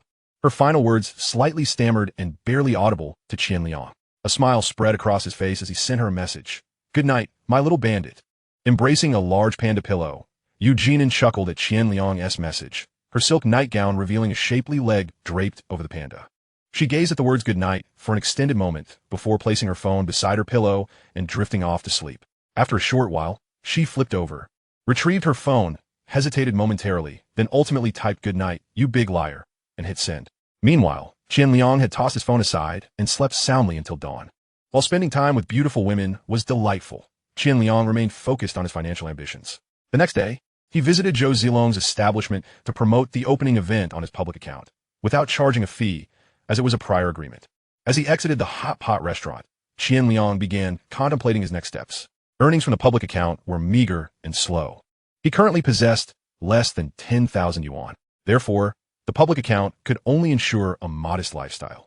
To earn substantial income, he needed to devise a different business venture, ideally one with swift returns. His initial thought was the fast-moving consumer goods sector. In this era, opportunities still existed in fast-moving consumer goods. Having previously worked as a liquor distributor, he recognized that community convenience stores and fruit and vegetable shops were significantly undervalued in the past 2 years. Major brands like Kong Shifu remained fixated on large channels and media advertising, neglecting localized and segmented markets. This presented a remarkable opportunity. The proliferation of numerous snack brands in later years served as undeniable evidence. With these thoughts in mind, Qian Liang's first consideration was liquor, an industry that was exceedingly lucrative. If he had the capital now, he was confident in his ability to succeed, drawing from his past experiences. The only hurdle was his lack of startup funds. Should he sell the public account? However, it wouldn't fetch much at present, as it would only gain value after surpassing 14 years when people recognized its worth. Lost in these chaotic thoughts, he made his way back to the dormitory until he spotted the radiant Wang Ziyu standing below the building, temporarily casting aside his worries. Wang Ziyu, donned in a gray short-sleeved shirt and high-waisted jeans, adorned with a silver pendant, appeared to exude even more femininity than before. What's wrong? Do you not recognize me? Wang Ziyu remarked, slightly uncomfortable under Qian Liang's scrutinizing gaze. Have you missed me? Without skipping a beat, Qian Liang leaned closer, his head bowed. Inhaling her sweet fragrance sent Qian Liang's heart racing. Not all. Wang Ziyu lifted her chin defiantly. Really?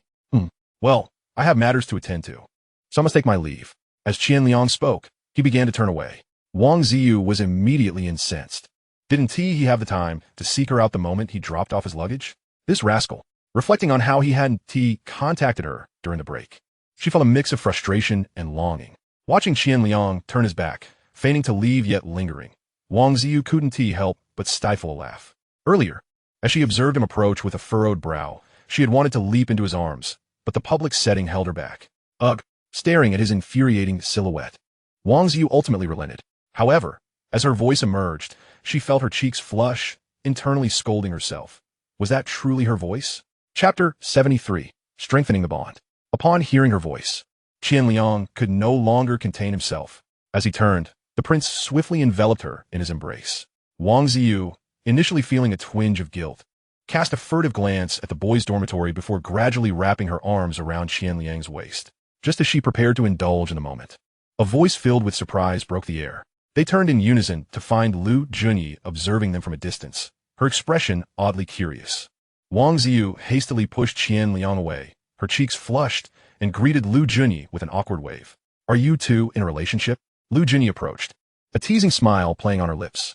She was aware of Qian Liang's charm with the ladies, yet she never anticipated that he would become romantically involved with Wang Ziyu so swiftly. This girl was more renowned within the school than many of the teachers. Wang Ziyu, feeling bashful, glanced at Qian Liang, lowering her head in silence. Despite her usual confidence, she now felt a tinge of embarrassment, especially since their affectionate display had been witnessed by the boys' counselor. Well, we're just friends, right? It's just that we haven't seen each other for several days. So we're just reinforcing our bond. Qian Liang began to fabricate an excuse. Is this how young people today reinforce their bonds? Lu Junyi chuckled, somewhat bemused by his audacious claims, casting a sideways glance at Qian Liang. Wang Ziyu, in a fit of frustration, playfully pinched Qian Liang. All right, I'll head to the dormitory to check in. You two continue to strengthen your bond. Ziyu, do come over for dinner with Qian Liang when you have the time. With a teasing remark, Lu Junyi bid them farewell, allowing the couple to depart. You are the worst. Once outside the school gates, Wang Ziyu reproached Qian Liang, feeling utterly humiliated. All right, it's all my fault. Let us find a place. I want to see if you've lost weight these past few days. Qian Liang replied, feigning innocence. I'm older than you. You should call me sister. Wang Ziyu retorted playfully. Yes, older, and you'll only get older, Qian Liang quipped, his mind racing while he casually dismissed her remarks. Where are you looking, you lecher? Wang Ziyu could no longer tolerate his gaze, knowing full well what he was thinking, and firmly rejected him. No way, it's broad daylight. Besides, what kind of relationship do we have? You're my darling. With a charm that seemed effortless, Qian Liang coaxed Wang Ziyu, and after a playful banter, they entered a hotel not far from campus. Nothing compares to a brief separation. Wang Ziyu, relishing the moment, was particularly cooperative once inside, responding with enthusiasm. So, have you been flirting with other girls behind my back these past couple of days? After an exhilarating encounter, Wang Ziyu began her interrogation. Do you even need to ask? Haven't you felt my fighting spirit? Qian Liang replied earnestly, rolling his eyes at her. Regardless of any flirtations, I've given you all my provisions, so it's practically non-existent. Fair enough, Wang Ziyu remarked, her inquiry more of playful teasing. Feeling his warm back, she purred, darling. As Qian Liang turned to behold Wang Ziyu, her eyes shimmering with allure, a warmth surged within him, and he resumed their passionate engagement. They spent the entire afternoon wrapped in each other's arms at the hotel until evening, when Shinrei's call to gather for dinner broke their reverie. They hurriedly tidied up before heading out. The dining venue was the Sichuan restaurant where they had previously dined together. Upon seeing Wang Ziyu, nestled against Qian Liang's arm like a delicate bird, Zhao Shuchuan and the others felt a pang of disbelief. Initially, they had assumed Qian Liang would be alone in the dormitory, somewhat forlorn, so they had planned to treat him to a hearty meal. Instead, the rascal appeared to be enjoying a romantic evening, his face aglow. They had wished for their brother's happiness, but the kind of happiness they envisioned was simply being well-fed. Especially with a renowned beauty like Wang Ziyu, their dreams of a hearty meal seemed rather insignificant. Following a welcome party, it was no secret that countless newcomers had admired this captivating senior on stage, and now she was in a relationship with one of their own. The trio was momentarily at a loss, unsure whether to celebrate or lament. Chunrui, Wang Jingyu, you know them. Qian Liang introduced Wang Ziyu to his friend upon entering. Hello. Wang Ziyu greeted them with a warm smile. Please, have a seat, senior. You can choose what you like to eat. We didn't know you were coming. So EVE already ordered, Chunrui and Wang Jingyu said, feeling a bit stiff in her presence. Zhao Shuchuan handed the menu to Wang Ziyu while greeting her. I'm fine with anything. Just order what you like. I didn't eat much earlier. Wang Ziyu placed the menu on the table, smiling modestly. Aside from her interactions with Qian Liang, she was known for her grace and poise, especially today as she introduced herself as Qian Liang's girlfriend to his roommates. During dinner, she engaged warmly with Chunrui and the others, discussing various school clubs and sharing amusing anecdotes, flawlessly embodying the essence of a senior. You've truly hit the jackpot. Haven to you? She asked, genuinely your girlfriend? Zhao Shuchuan remarked with a hint of jealousy as Wang Ziyu stepped out for a moment. Are you staying in the dorm tonight? Wang Jingyu, ever the practical one, inquired with a glimmer of hope in his eyes. No, I want tea. Upon hearing the answer, the slight hope in Wang Jingyu's eyes dimmed, and he grumbled. What a shame. And what about Li Wei? Zhao Shuchuan abruptly shifted the topic, his curiosity piqued. Li Wei. Oh, that is my darling. Qian Liang responded with a casual air. What do you mean, darling? Don't you already have a girlfriend? Are you juggling two relationships? Old chap. Chunrui was momentarily taken aback. Indeed, a girlfriend is one thing, but a darling is another. Qian Liang's shamelessness left the trio momentarily speechless, their indignation momentarily forgotten. What are you all talking about? At that moment, Wang Ziyu returned from the restroom, smiling at the suddenly quiet room. We were just saying how lovely you look, Qian Liang replied with a gentle smile. Seeing Wang Ziyu's radiant smile, Zhao Shuchuan, Chunrui, and the others felt a pang of frustration, grumbling inwardly about how women seem to overlook good men right in front of them, only to be drawn to a scoundrel instead. Serves them right for being deceived. As Wang Ziyu accompanied them, they refrained from drinking too much. However, when Zhao Shuchuan went to settle the bill, he was informed that Wang Ziyu had already taken care of it. This isn't appropriate for a senior. How can I let you pay? Zhao Shuchuan protested. Oh, it's no trouble at all. You all take such good care of Qian Liang. It's only right that I treat you to dinner. Wang Ziyu's words made Zhao Shuchuan feel even more miserable. Thank you, senior, he replied, his heart heavy with bitterness. What a wonderful senior she is. So understanding and kind. But why can't she see the truth? Chapter 74, terrifying indeed. As the morning light crept in, Qian Liang awoke to find Wang Ziyu's lovely legs draped over his waist. His hand instinctively reached out to caress her soft skin, the warmth and delicacy of her touch captivating him. Though his mind urged him to rise, his hand betrayed him, exploring her form as Wang Ziyu murmured and nestled closer into his embrace. After an afternoon filled with playful antics and a couple of late-night encounters, she felt quite fatigued. Qian Liang vowed that he was not the one who took the initiative last night. In truth, he was the passive participant. Wang Ziyu was particularly forward, fixating her gaze upon him with those captivating, glistening eyes. Who could possibly withstand such allure? Contemplating this, Qian Liang resolved not to succumb to debauchery. He must not neglect his physical fitness. Although he currently possessed the vitality of youth, coupled with a wealth of experience, he feared that with age, his strength might wane. The greatest sorrow of a man past 30 is not the absence of wealth. Gently, he removed Wang Ziyu's leg from atop him, tucking it beneath the covers. He rose quietly to dress, yet still managed to rouse her from slumber. Where are you going? Why are you up so early? Her voice was laced with a hint of languor and hoarseness, and as she spoke, she wrapped her arms around Qian Liang from behind, her cheek resting against his lower back, her warm breath tickling him. I'm going for a run to exercise. Qian Liang summoned immense willpower to resist the temptation to lie back down. He turned to plant a soft kiss on her forehead and gently stroke her hair, saying, You should sleep a little longer.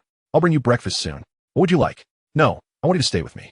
You're already quite fierce even without exercising. Wang Ziyu stirred slightly, beginning to indulge in a playful pout. If I accompany you, I won't be able to sleep. Qian Liang felt a flutter in his heart at her words. This woman was simply extraordinary. Come on. At his invitation, Wang Ziyu bit her lip, gazing at him with an enchanting look. Temptress. He playfully swatted her before finally getting up. Internally, he chastised himself, reminding that a man must possess a degree of self-discipline. Then I'll join you. She ceased her teasing. Though reluctant to rise, she made an effort to get out of bed upon seeing Qian Liang dressed. No need. Sleep a bit longer. You were exhausted yesterday. Qian Liang hastily refused. Encountering Li Wei would not bode well.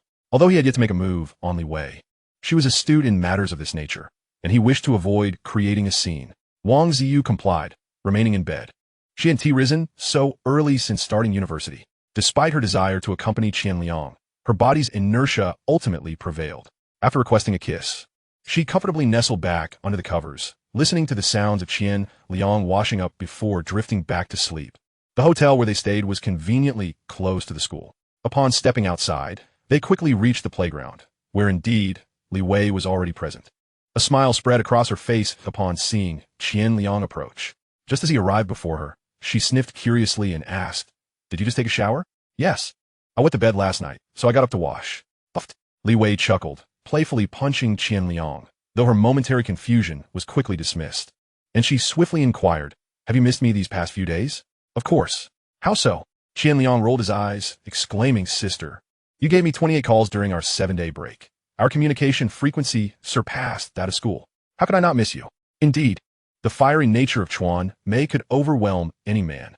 Did I interrupt your date with your girlfriend? Li Wei feigned a sorrowful expression. Just as well. It's good to know that a fine mistress can call at any time. Do be mindful in the future. Qian Liang played along with her act.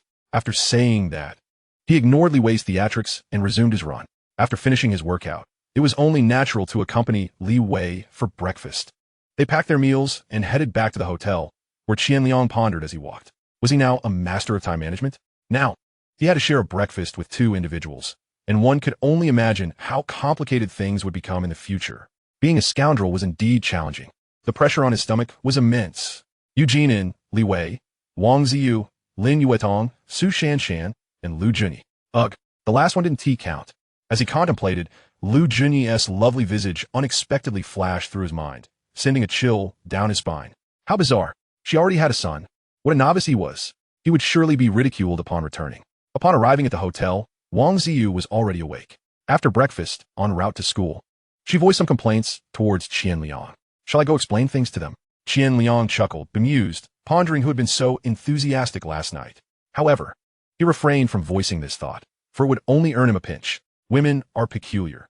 They can ignite a fire, yet one must never openly admit it. How do you intend to explain? I'll say it was not your initiative last night, but mine. Gazing at her exquisite face and flawless figure, Qian Liang could not help but tease. Are you trying to get me killed? Ha ha ha ha. Indeed. Wang Ziyu's face turned crimson at the recollection of her boldness from the previous night, playfully lunging to strike Qian Liang. Having spoken, Qian Liang already laughed and dashed ahead. Upon reaching the classroom, Wang Ziyu finally subdued her embarrassment and parted ways with Qian Liang to attend class. Both had classes that morning. Qian Liang's schedule began with an English class, followed by a specialized course. Upon entering the classroom, Zhao Shuchuan reported that he would be going on a blind date with Li Wei at noon and inquired if Qian Liang would accompany him. Aren't you the one who forbade me from going? Casting a sideways glance at him, Qian Liang opened a pristine English textbook. I'm uncertain about my prospects. Why don't you accompany me? Just refrain from speaking. My silence will only amplify my charm. Thank you very much. Get lost. So, are you going or not? Zhao Shuchuan was frustrated, yet had to concede that Qian Liang was slightly more attractive than himself. Not going. I have plans at noon. He intended to have lunch with Wang Ziyu. In the afternoon, he had arranged to meet Assistant Zhou. He needed to visit the teaching office to connect his public account with the school system. Additionally, there was a meeting of the literary department that evening. He was far too busy to entertain Zhao Shuchuan's escapades. He was aware of Li Wei's friend, who supposedly studied at the nearby industrial university. According to Li Wei, they had grown up together, and Qian Liang was particularly intrigued by the mention of their childhood nudity, prompting him to ask for more details. To his surprise, he was playfully teased in return. Li Wei cheekily remarked that her friend's backside was not as ample as his, asking if Qian Liang would like to take a look. Huan Mei, how terrifying. Chapter 75, The Blue BMW. Thanks to the assistant principal and Wang Zhenghua's prior arrangements, the connection with the teaching office proceeded smoothly. Wang Zhenghua, the principal in charge of academics, regarded this merely as a formality. After finalizing the public account, Qian Liang hastily made his way to the literary department meeting. As the newly appointed vice minister and Wang Ziyu's boyfriend, he had firmly established his position within the department. Except for Chao Wang, who remained visibly uncomfortable and silent throughout, everyone else was quite amicable. Wang Ziyu, now unabashed, sat right next to Qian Liang during the meeting. He remained conscious of their public surroundings, while she showed no signs of restraint. Following the meeting, she linked her arm with Qian Liang's and headed to the cafeteria, greeting their fellow literary department members along the way, basking in the compliments of their admirable pairing, her smile radiant and elated. Be a bit modest, you're a goddess. Not a chance. I want to assert my claim and prevent you from flirting with others. Wang Ziyu returned home and came to a realization. Regardless of whether Qian Liang had a girlfriend, she was now his girlfriend. She had already claimed him for herself. How could she allow him to be given to someone else? Moreover, this man was tall and robust, with a charming way of pleasing the ladies with his words. If she didn't keep a close watch on him, what would become of her? After all, she had already been drained by him. How could he flirt with anyone else? Qian Liang felt a twinge of frustration. Being a playboy in the same school was proving to be quite a challenge. Sooner or later, Eugene and the others would find out. He intentionally took her to dine at the cafeteria near the boys' dormitory. But Wang Ziyu stubbornly refused to stay outside, claiming she had been ridiculed by her dorm mates all day. Eventually, the two lingered in their romantic haven before returning to the dormitory. Worried about how to be a competent playboy, Qian Liang returned to the dormitory and found Zhao Shuchuan wearing a similarly troubled expression, which instantly lifted his spirits. With a glint in his eye, he urged, "Come on, share your woes with me. I could use a good laugh." He tossed a cigarette to Zhao Shuchuan, relishing his misfortune. Zhao Shuchuan shot him a glare and ignored him, while Chen Rui and Wang Jingyu burst into laughter, showing no regard for his feelings as they recounted Zhao Shuchuan's awkward encounter with Li Wei's friend. Qian Liang couldn't help but chuckle at their retelling. According to their account, this woman was indeed a rare find. It wasn't that she was uninterested in Zhao Shuchuan.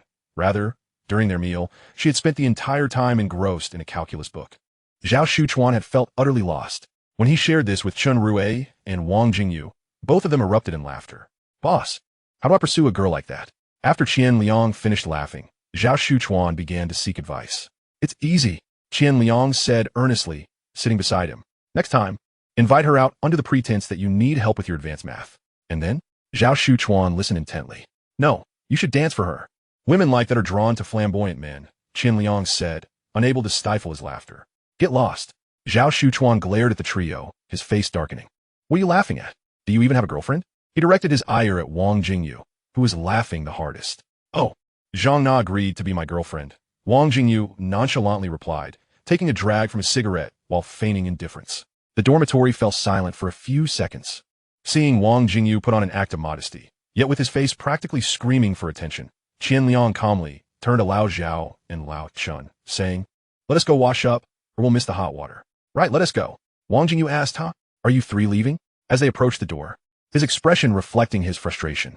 "Are you guys playing around? What else with those strange looks?" Lin Yuedong asked curiously, noticing Qian Liang, Chen Rui, and Zhao Shuchuan silently staring at Zhang Na as they enter the classroom. "What do you see in him?" "Enough already." Hearing their synchronized inquiries, Wang Jingyu's face turned crimson with anger. "What do you mean? What do I see in him? Is this how brothers behave?" Zhang Na's face flushed as well, overwhelmed with shyness. "Huh? Na, are you in a relationship with Wang Jingyu? When did this happen?" Lin Yuetong exclaimed, noticing Zhang Na hiding her face in her arms on the desk, as if she had discovered a new continent. The girls in the dormitory were utterly unaware that Zhang Na and Wang Jingyu had become an item. Zhang Na remained silent, too shy to speak. Lin Yuetong turned to interrogate Wang Jingyu, knowing he had confessed just yesterday. She gave him a thumbs up, implying, "You're quite brave. You should express your feelings." As she spoke, she shot a pointed glare at Qian Liang, making her meaning clear. Qian Liang pretended not to notice. Was it that he didn't want to confess? He was simply overwhelmed. Throughout the morning, Lin Yuetong shot him disdainful looks and occasionally huffed in annoyance. The contempt was unmistakable, and, after another huff, Qian Liang could no longer contain himself. He slapped the table beneath, muttering, "You better stop that." Lin Yuetong gasped, feeling the sting from where he had hit her, and glanced up at him, her eyes glistening with a mist of emotion. In an instant, she exuded a captivating allure. She hadn't expected Qian Liang would dare to strike her in such a manner. When she saw that no one was paying attention to them, she let out a sigh of relief, both embarrassed and flustered, shooting Qian Liang a glare before finally quieting down. Qian Liang felt a sense of relief. If he didn't teach her a lesson, she would think she could get away with anything. All morning, she had scowled at him and made snide remarks, seemingly relentless. However, gazing into her enchanting, doe-like eyes and delicate expression, he felt an overwhelming urge to ravish her. In terms of sheer beauty, Lin Yuedong was the most alluring. She was the kind of woman who made a man think of the bedroom at first glance, especially with the occasional display of vulnerability that made it even easier to lose control. A natural seductress. After being slapped, Lin Yuedong didn't cause any more trouble until class ended. After the lesson, Qian Liang made a quick exit, not wanting to give her a chance to pursue him, especially after having slapped her backside. He needed to explain himself. He had promised Li Wei he would take her to the driving school to register today. Once outside, he dialed Li Wei's number, letting her know he would wait for her at the school gate, then headed towards the west gate. Just as he arrived, he saw Xiaoyu stepping out of a blue BMW 4 Series. Qian Liang's eyes nearly bulged out. That car cost around 600,000 to 700,000. Moreover, she was just a student. Wasn't that a bit outrageous? Although there were plenty of students online flaunting luxury cars in school, this was still 2013. What kind of family did Xiaoyu come from to afford such a vehicle? Had he known, he wouldn't have toiled away trying to establish a business or manage a public account. He could have just latched onto a wealthy woman, especially considering Xiaoyu's legs were truly a sight to behold. As Xiaoyu retrieved her bag from the car and looked up, she caught Qian Liang staring at her vehicle with the same gaze a wolf might cast upon a beautiful woman. Instantly amused, she smirked, her lips curling into a playful smile. Dressed in a khaki short-sleeved shirt and khaki cargo pants, complemented by a pair of red and green sneakers, Xiaoyu looked incredibly trendy with sunglasses perched on her nose. "Do you like it?" she asked, striding over to him, her long legs turning heads. "The color's not great." Qian Liang shook his head, too bland. Then, with a beaming smile, he added, "Hey, rich girl, how about you consider taking on a handsome young man? Charming, obedient, and I can handle both the dining room and the bedroom. Where's your charm?" Xiaoyu scoffed at Qian Liang's apparent greed. "I'm healthy and tanned. What do you know, you little brat?" Seeing the smug expression on Xiaoyu's face, Qian Liang felt a surge of defiance. "Why are you so proud? I'm just admiring your car. What's there to be smug about? Your car doesn't even look as good as me. Last life, I almost impulsively bought a Maybach. What is a little BMW to me? Do you want to take it for a spin?" Xiaoyu ignored Qian Liang's sharp tongue, teasingly waving the car keys in front of him. Qian Liang's eyes lit up. "Sure, why not?" As she reached out to grasp the keys, Xiaoyu hesitated momentarily, demanding, "Apologize to me first." "Not a chance. Just a simple apology, and I'll let you drive." "No way. Once you apologize, you could drive at any time." Xiaoyu increased her persuasion. Yet, Qian Liang continued to shake his head. "Just say you're sorry. Xiaoyu's tone had taken on a somewhat pleading quality. Then beg me. Don't push your luck, Qian. Xiaoyu exclaimed, forcefully removing her sunglasses and glaring at Qian Liang, enunciating each word. Qian Liang. You're the most petty man I have ever encountered. Will you beg? It was that Qian Liang was unwilling to drive. Rather, he had suddenly remembered that he didn't possess a driver's license. With no intention of driving, why should he apologize? Thus, he continued to toy with Xiaoyu. All right, I beg you to apologize. Xiaoyu gritted her teeth. Your plea lacks sincerity. It doesn't count. Qian Liang nearly laughed, surprised that Xiaoyu would even consider begging him. You're unbelievable, Qian. Xiaoyu erupted, her expression one of pure fury, as if she could devour him whole. Fine. I apologize. I'm sorry, I was wrong. Qian Liang decided not to tease her further. After all, he ought to maintain a decent demeanor towards a wealthy woman. What did you do wrong? You're infuriating. Qian Liang nearly slapped him. Ahem. Xiaoyu coughed awkwardly, a reflex from childhood when she used to bully Xiaoming. Here, take it. Xiaoyu tossed the car keys to Qian Liang. Surprised, he caught them, astonished by her unexpected generosity. It was well known that for many, this was a luxury vehicle. Moreover, many women simply despised allowing others to drive their cars. Are you really letting me drive? Aren't you worried I'll scratch it? Qian Liang's impression of her improved significantly. Then you'd better be prepared to work for me for a lifetime. I'm not driving anymore. Qian Liang tossed the keys back to her, glancing at the time and wondering why Li Wei hadn't arrived yet. I'm just kidding. I have insurance. Xiaoyu, thinking she had startled Qian Liang, waved the keys and added, what good is insurance if you don't have a license? Quickly retracting her outstretched hand, she turned to leave, unwilling to converse with a lunatic. Hee. Watching Xiaoyu's graceful figure, Qian Liang chuckled, realizing his morbid sense of humor had intensified since his rebirth. After smoking another cigarette, Li Wei finally arrived. Women, always so slow. Did you bring your ID? As Li Wei approached, ready to link her arm with his, Qian Liang quickly interjected. Let go. You're still a mistress. You haven't been promoted yet. What are you doing? So when do I get promoted? When you buy me a luxury car. Qian Liang smacked his lips. Then I suppose I'll remain a mistress. It suits me just fine. What an underachiever. Bro, are we in a relationship now? Li Wei asked, linking her arm with Qian Liang's, beaming with joy. You just called me bro. It's quite evident we're not. Qian Liang relished the sound of her calling him bro. It was crisp and melodious, evoking an indescribable comfort. But my mom calls my dad that. Li Wei embraced Qian Liang's arm entirely, and he instantly felt a wave of softness, far more substantial than that of Wang Ziyu. So your dad is quite handsome? Qian Liang was momentarily taken aback by her remark. Indeed. So who is more handsome? Me or your dad? My dad. We're no longer friends. Taking the opportunity, Qian Liang shifted his arm. Quite invigorating. Hee. But I like you the most, bro. Li Wei chirped, amused by Qian Liang's playful demeanor, which made her feel at ease. The pair chatted and laughed as they arrived at the driving school. The same slightly dazed girl from before was on duty, and, upon Qian Liang's entrance, she immediately recognized him as the student who had caused her to be scolded by the boss on his first visit. Are you here to register? Her lips parted. Yet she was uncertain how to address Qian Liang. Should she call him boss? He seemed too young for that title.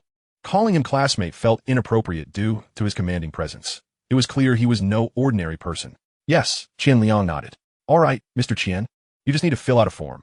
Director Zhou briefed me. She finally settled on a formal address.